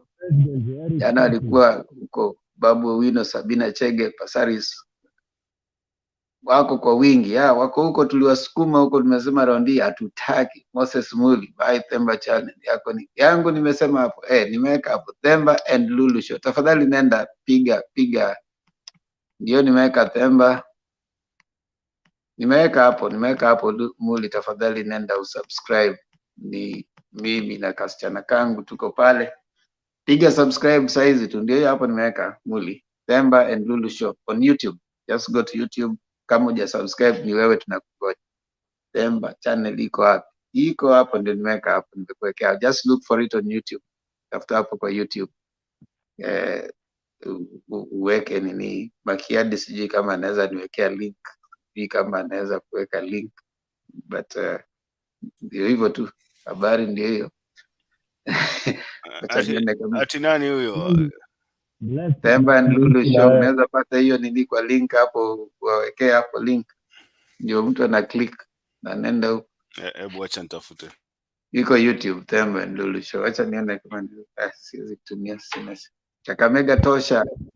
Sawa. Abdusama Sharif Nasi haya. Naona watu wa blue tuko wengi. Fanyeni ile kitu Mombasa bana. Fanyeni ile kitu Mombasa na Kakamega. Fanyeni ile kitu. Makiadi, tuko mbele na governors, ndio? Azimio ndio wako na governors wengi, ndio? I think sai ni 50-50 kama sijakosea. Kuna governor independent sai, ndio? Kuna mmoja independent. I think wa Meru. I think ni 50-50 sai. Tuko ngapi? Azimio iko na about 20, I don't know, 21, around 21. Alafu independent moja hiyo ni 22, alafu hao wako na 22, that's 45, alafu wawili bado Azimio iko na 21. Na hao wako na 22. Alafu independent moja wa Meru, alafu so that's 45. I thought we had more governors. No, I don't think so. Ama Guru nimekosea, si hao iko 50-50 Guru. Tuko ngapi governors Guru?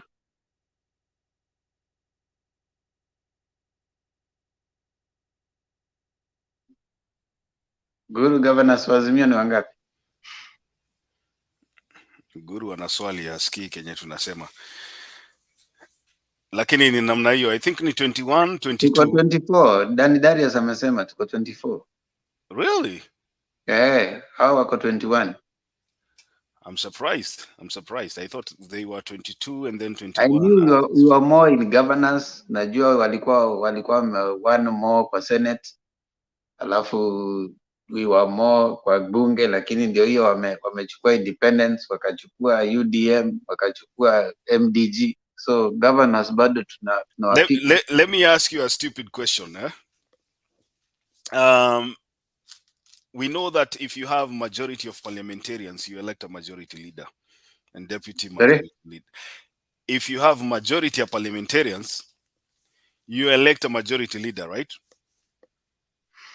Yes. Now, by law, Azimio has majority of parliamentarians. By law, Azimio has majority, regardless of what Kenya Kwanza does on the side, as long as these parties were part of Azimio. And I'll bring you to the issue of the one you said of UDM and MDG.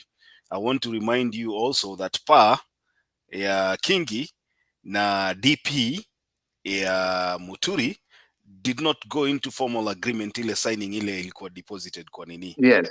So my thinking is, can we have hata wakichukua Wetangula, because I believe kuchagua Senate, kuchagua speaker ni secret ballot, right? Ama whatever, if it's voting electronically, ama secret ballot. Yeah. Do we have a chance of electing or appointing a majority leader from the Azimio side? No, majority, you don't select, you don't appoint. So majority is obvious. The only thing that will be voted for is speaker. So you will be, the majority leader will come from Azimio, minority leader from the other side. But now the speaker is now voting. So mahali ambapo kutakuanga na shida ni kwa voting. Sasa wale ambao walikuwa kwa Azimio, since they were still in Azimio, they are going into this parliament as Azimio members. Ikifika kwa voting, unajua voting inakuanga ni secret, and even the times hata kama mko kwa majority, like the last parliament, the majority was Jubilee, but the minority were voting with them. You see, so it is parliamentary business. There's a lot of lobbying. There's a lot, especially when it comes to voting. So speaker is voted for. So you see, when they go there now, Azimio will present their candidate, and Kenya Kwanza will present its candidate, and then voting will go. So if they have tried to get the people who are going to vote for the other side, then of course now they are likely to get the speaker's position. So it doesn't matter which side you are on, as long as if you have the majority of parliamentarians, then you definitely pick one of you to be the majority leader, right? As we're going to this parliament, the majority is Azimio, right? Yeah, my question, the reason why I ask this is because you have seen a lot of activities on the side with regards to William Ruto pulling members of parliament from the other side to this other side. So we went into this parliament with over 100 and what was it, 50 something? I can't remember. Members of parliament. That's the figure that will be used. Whether That's Ruto the gets figure. people from, yes, yeah. Okay. I understand. Whether he goes buys whoever he's buying, I think he's buying. He can buy all of them. He can buy all of them if he wants to. But currently, the figure that stands is political parties. What is there in the political parties register? Not what you are doing right now. What he's doing right now is for purposes of voting for maybe the speaker, the votes that they're going to be having in parliament, which is a different thing altogether. Yeah. And he wants to change some standing orders like yesterday. You know, anataka kurahisisha kuiba pesa and all that. That is it. and you know, the reason why I say this, because it's going to be very difficult. Even if you have the speaker, you need the majority leader for you to bring motions and push motions through parliament, right? See what I mean? Because the engine of the parliament right now is not the speaker. It is the majority leader. If you are a government, you need the majority in the house for you to push your legislation through, your agenda. So even if you buy everybody, but you still lose the majority, then I think this is going to be good enough. So you see, if you are the majority, then you House Business Committee picks the sides of the majority, right? So you can be having the speaker, but the House Business Committee is led by the majority. So before, they'll be prioritizing what they want to bring to Parliament, right? So that might hold, according to the agreement for Azimio, they are free to leave after, I think, this 6 months after election.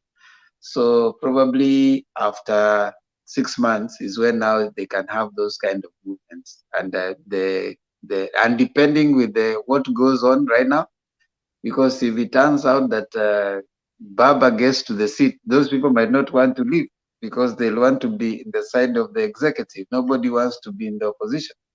So things may change. Even these people are being bought. They might find themselves now having to come and vote with the government. And that is where we are seeing. So, and I can also say this: the plan of Azimio to bring Marende into the Senate as a speaker, all we need is just to front him. I can assure you Halwale and Wetangula, if they'll still be in that Senate, they are going to vote for Marende. Don't ask me why. The reasons are obvious. So I know we have But 40. Wetangula is going to be a Speaker of the House. Yeah, but you see that is subject to being elected. Are you sure that he's not going to be scammed? But you see, if he's going to be elected, if he's going to be a Speaker of the House, then it means that he has to step down as a senator. Which one comes first? You know, if is resigning because they can't front your name. No. I don't think it can happen like that. You think Wetangula is going to resign and then go vie for the speaker position in parliament? If they front his name as Speaker of Parliament, I think if they front his name as Speaker of Parliament, he cannot take it before he resigns. You think Wetangula is going to do that? I mean, it's up to him, but he has to resign first. The thing is, I'm telling you, Wetangula is very smart. Usimuone Wetangula anatembea na kiatu kubwa iko na vumbi ufikiria juu kufikiria. That guy is very smart. Anajua ya kwamba you can resign as a senator. Once you resign, unaenda pande nyingine na ujui ni nini game imechezwa.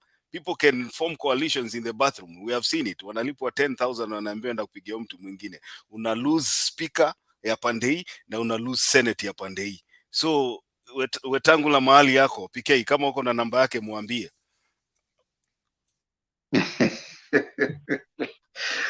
Yeah, you know, utaoshwa mchana my friend ukiona You know, Wetangula alifikiria, aliona hii kitu mazeni, nisipoenda kulinda Bungoma tutakula huu hapa. So he can buy but mostly just for voting. But you see, if the House Business Committee is led by Azimio, there's no way he'll be able to buy all of them, you know, because Azimio still legally has more people. So it's 2017 couldn't convince 20 senators to keep him as leader of minority. His best bet is to remain in Senate. Exactly what I'm saying. So you think they can propose Mudavadi for Speaker of National Assembly? No, Mudavadi was waiting for Chief Minister. I could let 70%. We can't hear you, Stone PK. Oh, sorry, thank you. I'm just saying Mudavadi is on the hard rock. I don't know. His star is really dimmed. With or without He's now the one playing the part that Weta was playing. Sasa Mudavadi ndio sasa amekuwa amepata idhina ya kutoa. Sasa Mudavadi ndio amekuwa ya kutoa. Yeah, he's shuffling between Riverside na tuma M-Pesa na ya kutoa. Na ya kutoa. Nimekueleza hivi. Kama Wetangula ni mjanja vile mimi naamini Wetangula ni mjanja. Ujue Wetangula si maziwa lala vile watu wanafikiria. Hata kama anapigwa na bibi, anajua kufikiria. That guy hawezi resign, na kama ata resign kwanza ndiye aende kuvaa huko, then ajue iko chance ya kuoshwa. Iko chance ya kuoshwa. Unajua ukienda pale ni secret ballot ama wana vote by technology. So hata kama umeongea na Ndemba na Guru na Stone PK wakupigie kura, once umefika pale ndani kuna mtu aliwaona kando, you never know mtu ataweka kura yake wapi, na uwezi mlazimisha. So unaweza oshwa na pande nyingine umeresign. Sasa utakimbia kuchukua barua kutoka kwa nini? Kwa clerk. Mwambie nini? Has never happened. Hakuna mtu ataresign Senate ati anangojea ati speaker.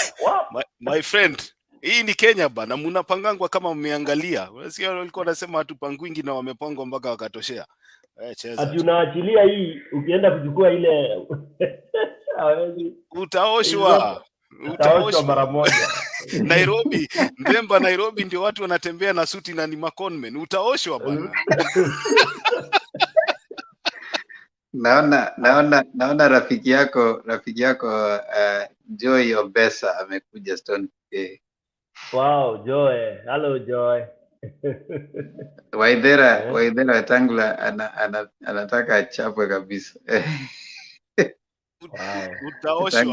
Utaoshwa Like, Ndemba, Nairobi utaoshwa kama umesimama ati unajifanya unaachilia Senate yenye umekampenia miezi sijui 4 na uko na mshahara guarantee over $1 million. Yes. Makiadi, nimeona Joy Obesa amekuja. Sasa umchapie ile wimbo ya mama. Habari yenu, nzuri kabisa, Joy. Yeye aliitisha wimbo ya mamu. Sasa aliitisha wimbo ya mamu, lakini nayo hizo nini lyrics zikaleta balaa. Nilikuwa nataka kumchapia moja hapa ya hii inaenda na ile mood ya the country ambayo inasema mambo imekuwa magumu things are bad. Unajua hiyo things are bad? Gani hiyo? Ngoma inapiga makambo ezali minene. Makambo ezali kinene. Makambo ezali kinene. Makambo ezali kinene. Nimemkumbusha Joy Obesa. Nimekumbusha Makiadi alikuwa amesahau, lakini umekuja sasa, wacha akupigie hiyo wimbo Makambo. Amesema amesahau mamu. Mamu utachapiwa tu. Wacha nikupatie hii kwa sababu ya zile vitu ziko Supreme Court Mambo unaona watu wana file vitu zenye zinasema watu ati ni perennial losers wanataka handshake. So si nataka, na walituambia juzi kesi yetu ni frivolous Nasikia na wametuwekea 54 lawyers, sijui ni law firms ama ndio nini. Chebukati yako na wake 24. Alafu kila commissioner ako na lawyer wake. Hii ni kama a whole inaitangwa a whole class ya tuseme 2022 ya law school nakutana hapo. Haya, sawa, wacha niwapigie hii alafu ndio tujue mahali tunaelekea. Wimbo wenyewe unajulikana kama Makambo ezali minene. Umechapwa na mtu anajulikana kama Madilu System na Lombo Lonzo Makiadi. Wimbo wenyewe unaenda namna hii. Inasema mobali ya kende na poto yo, yani mobali ya kende na poto yo, mara mbili unapiga hiyo mara mbili. Akende koyekola o, akende kie sika ya lisano, akende motako o, oyo nini alafu unapiga ile instrument yetu ndema nasema esika ya lisano moto nyoso asakanaka, esika ya mawa moto nyoso alelaka, ngaina leli mobalie akende motato alafu narudia ile line ya oyo nini alafu stanza namba 3 inasema nakuti na lopango bato bazali kolela, ngai na banda na ngai mpe kolela na ngai mawa ya mobalie, mawa na ngai ya system, mawa na ngai ya fiston, akozonga sanza nini akozonga mbula nini oyo nini Haya, sasa acha nikwambie inamaanisha nini. Nasema mobali ya kende na poto, yani my husband, bwanangu alienda kutembea Europe sasa inaitwa poto mara mbili. Mobali ya kende na poto yani my husband went to kutembea kule Europe. Alafu nasema akendeko yekola o, yani he went to study, alienda kuyekola ni kusoma, alienda kusoma kule. Akendeki esika ya lisano inamaanisha kwamba he went to a playful place, yani alienda mahali ambapo kuna raha mingi sana. Akende motako o, yani he went away, alituacha. Alafu kisema oya nini yani what is this, oya nini ni kusema what is this.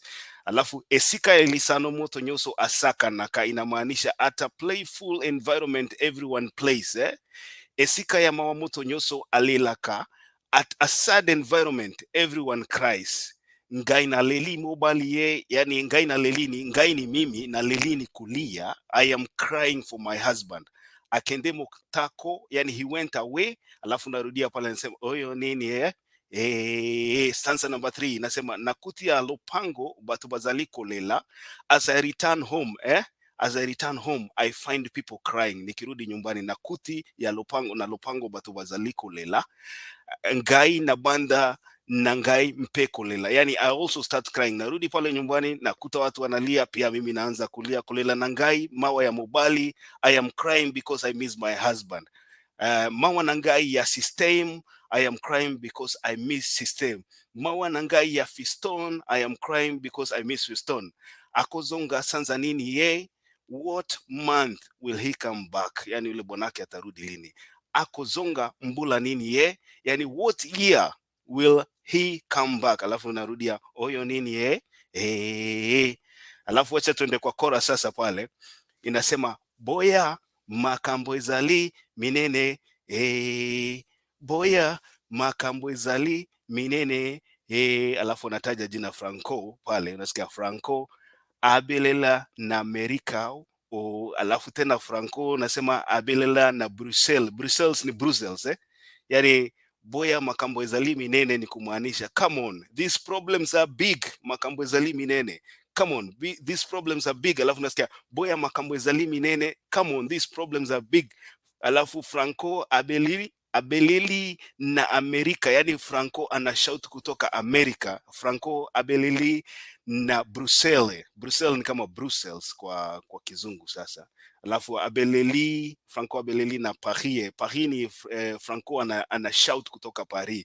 Alafu anasema balobi makambo ezali minene, yani balobi ni kusema wanasema, they are saying makambo ezali minene, yani mambo yamekuwa magumu, problems zimekuwa mingi. Alafu inamalizia pale na kusema makambo ezali minene, yani these problems are maduong, ni kubwa. Nimemaliza. Hiyo wimbo ni ndefu. Makambo ezali minene Blessed anasema ucheze wimbo, cheza real song. Hiyo hatuwezi piga bwana. Amerika Franco abelina Brussels Franco abelina Paris balobi makambo ezali minene makambo ezali minene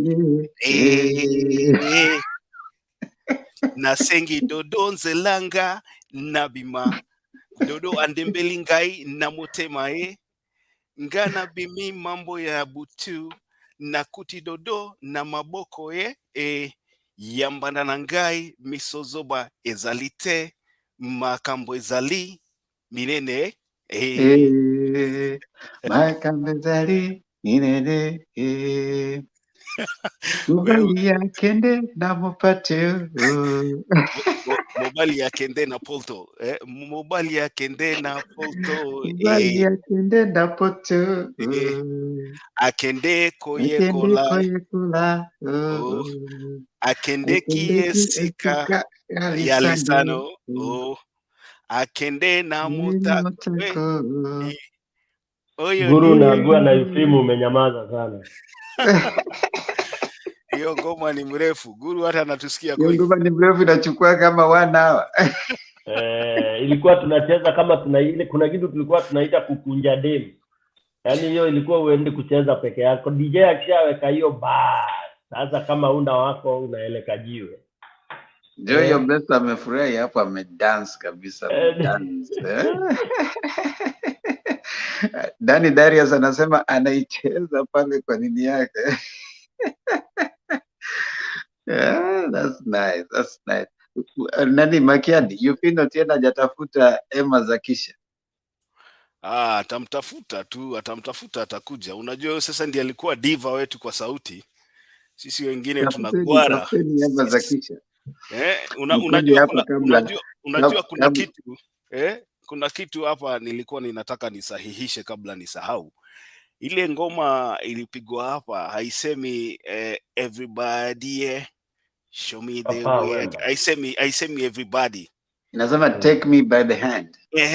Take me by the hand. Unasikia hiyo Stony PK? Ni take me by the hand, see everybody. Me by the hand. Kenya watu walianzanga ni everybody. Kila mtu anasema everybody, lakini si everybody. Sema take me by the hand, Take my hand, take me by the hand, Show me the way I can go. Show me the way I can go. Take me by the hand, show me the way. In fact, it doesn't say. Usually doesn't say take me by the hand. It says tiki by the tiki by the hand, tiki by the hand, show me the way I can go. Tiki by the hand, show me the way. Nana bongi zelai. Ding ding ding ding. Inafaa mlete za kisha bana, wachapie ngoma. Hata nitafute hiyo nione kama nitajaribu kidogo. Nana bongi zelai. Tafuta hizo mistari bana. Hiyo kama iko hapa tuone kama tunaweza kubanganya hiyo ni mambo mbaya. Ndio hiyo. Kana bongi nzela. Kana bongi nzela. Nakumbuka hiyo mistari. Acha nikutafutie hiyo mistari saa hii hapa. Inasema show me the way. Show me the way. Ding ding ding ding. Ding ding ding ding. Gainanza minzelai. Hiyo sauti ni mbaya. Sauti ndio inakataa bana. Mngenipatia sauti bana. Anaitwa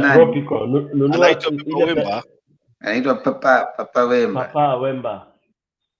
Marehemu Papa Wemba. Ndiye ali-inhale microphone. Gaina mbungi nzelai.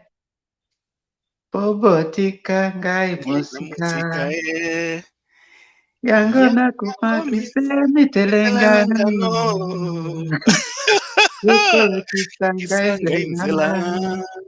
Guru Adams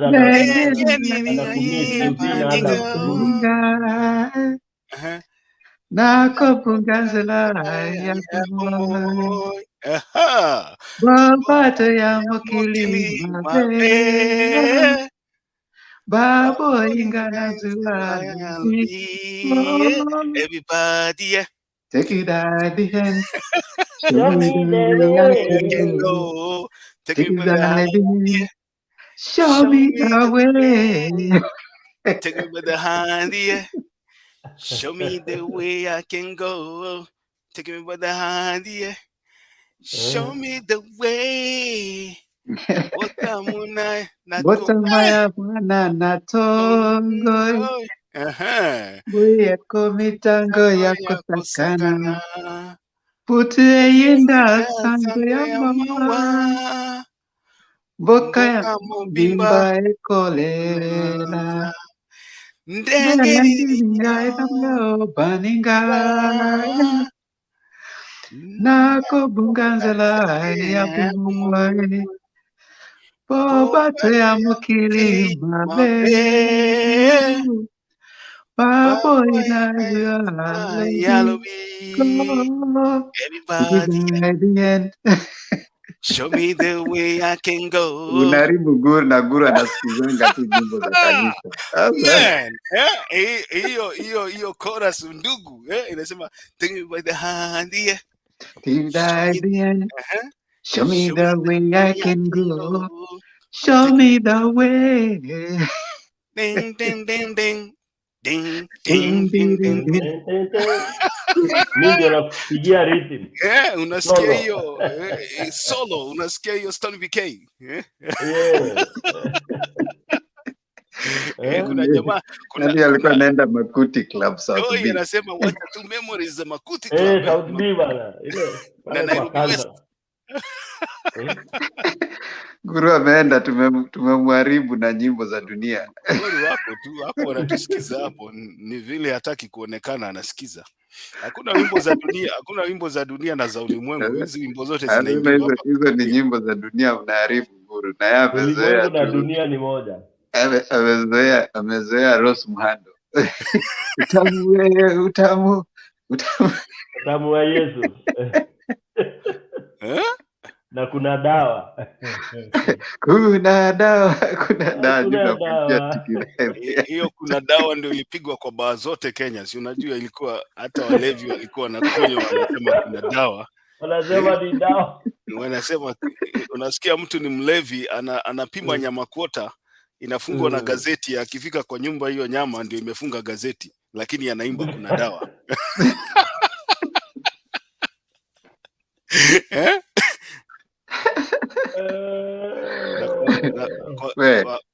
Wanasema kwa Kiluya na matemo, yani ukiuliza Mluya atakwambia na matemo na matemo. Ni majaribu haya, ni majaribu. Naona ndio Beth amefurahi. Umefurahi sasa, at least umemaliza wiki vizuri na kudance. Naona Blessed amecheza hapo. Naona Joy amefurahi. Black ala. Ati nimeshtuka kwa ndoto nilikuwa Naona Ndemba, naona tunaweza piga band moja hatari sana. Ile kitu tunataka ni Stone PK, utakuja na gitaa lini bwana? Nitakuja tukutane kupigia hiyo solo. Nataka unipigie solo hata wewe sasa Stone PK bwana. Unapiga gitaa, sisi tunaimba. Sasa wewe ungekuja tungepiga hii. Leo ni Friday bwana. Tungepiga hii ten ten ten ten ten ten ten ten. Stone PK wewe unapiga vocal pale. Tunapiga gitaa. Sisi hapa ni kuchapa muziki. Naye Ndemba nakupigia nini pale vocal pale Gaina bongi nzelai. Na wewe Stone PK unatupigia gitaa. Tungekuwa tumemaliza hii game mapema sana bana. Tuko sisi ndio tuko. Unatafuta wale wa kuimba. Nasikia Blessed anasema na matemo keshialo bana. Unajua inamaanisha ni majaribu ya dunia haya. Matemo keshialo. Sikia Black hapa. Anaenda kukojoa anarudi. Ni wale wa kuamsha amka ukakojoe. Kwani alilala kwa mtungi bwana. Alafu ndani Darius anasema yeye anacheza drums. Basi hiyo bandi imekamilika basi. Hiyo band tayari imeshaiva sasa. Tutakuja hapa Azimio band imeshika. Hii band alafu tunatafuta ule vocal wetu pia. Na ule vocal wetu akikuja sisi tunakaa kando. Kama Zakisha. Wewe Stone PK tafuta gitaa bana, tutatafuta vocal wetu. Tafuta nini hapa tunapata mavokali, wanasema vokali. Kabisa. Tuwachapie hii kitu. Ati wako Bonitis mko gani? Semeni tuwacheze, sisi tuko sawa. Tunataka wenga muzika nini? Nataka wenge Papa Wemba wenga muzika. Kumbe unataka Kalen boy. Ndemba kumbe I'm Blessed anasema Andy Waingo anasema yeye ni mtu wa home huyo atakaa ni mtu wa home basi. I'm Blessed mtu wa home. Unajua nilisikia joke nyingine hapa, jirani ya mtu amepoteza kuku yake anauliza, nasema kuku yangu ilikuwa tu hapa jioni bana. Na sasa nimetafuta kuku sioni. Sasa mimi naenda kupita kwa jirani pale na kutana na yana mwaga maji ya manyoya. Namuuliza jirani, kwani hii manyoya kwani unakuanga na kuku hapa kwako? Jirani akasema kwani unafikiria wewe peke yako ndio kuku unakuanga na kuku iko na rangi kama hii? Kumbe kuku yake imekuliwa na jirani bwana. Akimwageko tu maji na manyoya. Lazima kuku yangu inatakanga tu kwa jirani huko. Sasa leo nimetafuta kuku jioni hakuna. Nimekuta tu akimwageko maji. Alafu anasema Stone PK anasema ati kumbe kuku yangu ilipotea jioni. ni kupotea, imepotea kwa nyumba ikaenda kwa jirani. Unajua huko ndio inatakianga mayai.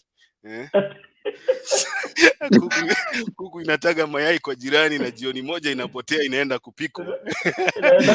Akikutana na jirani yake anamwaga ile maji ya manyoya ile, si unajua ile? Anauliza jirani yake, hii manyoya inakaa ya kuku yangu. Jirani yake anamwambia, kwani wewe peke yako ndio unakuanga na kuku iko na manyoya inakaa namna hii? Ishakuweko mboka, nikapoka. Kumbe tayari iko kwa sufuria ni mboka. Ni mboka. Walio anasemanga kuku ni mboka, kuku ni saa, hizo vitu zote ni saa, ni redio, ni saa. Uendeko kapatieko na ukali. Kuku ni saa, kwanza jogoo ni saa kwa sababu inakuamshanga asubuhi. Najua kuku ni mzuri sana, itakuamsha asubuhi, ni mboka. na tena inakutakianga mayai. Kiadi. Yeye anasema ati Melimela kipenzi, Melimela zamani, tangu hapo zamani. Melimela kipenzi ya Ruto. Wow. Nakwambia akina Black wanasema washaikula kuku ya jirani. It's a common occurrence. Kama hujaikula kuku ya jirani yako basi wewe ujui wewe. Ndio nakwambianga Kenya watu hii wizi unaona na Wakenya si ati wanaanza leo. Wamezaliwa nayo. Wewe PK, hizi kuku zinakuja kutaga kwa boma yako unarudishanga mayai kweli? Unajua hii ukora hii corruption inaanzianga kwa boma chini Inaanzia boma. Inaanzia mayai ya kuku ya jirani. Unaambia watoto msisemeko. Kwanza wanaitangwa boy usijaribu kuambia mama atakalati kuku inatakia hapa.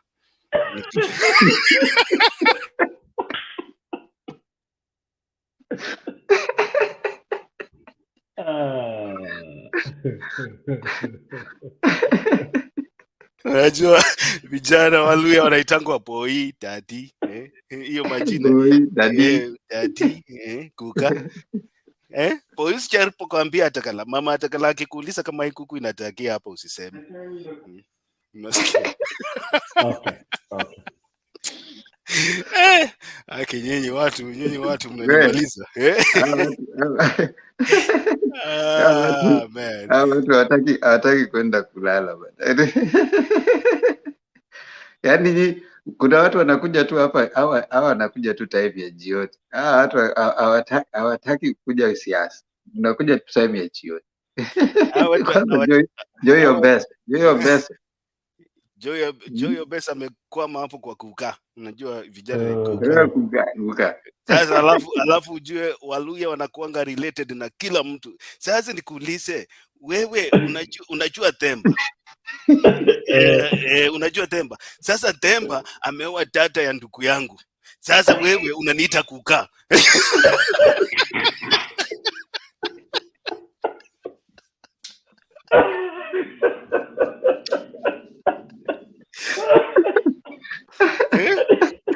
Waluya wote wako related, yani wote ni marela. Sasa wewe dada yako ameolewa uchombani kwangu sasa wewe unaniita kuka, na ndugu yako na baba yangu walioa kwa boma moja. Sasa sisi tunaitana mashemeji wako related wote.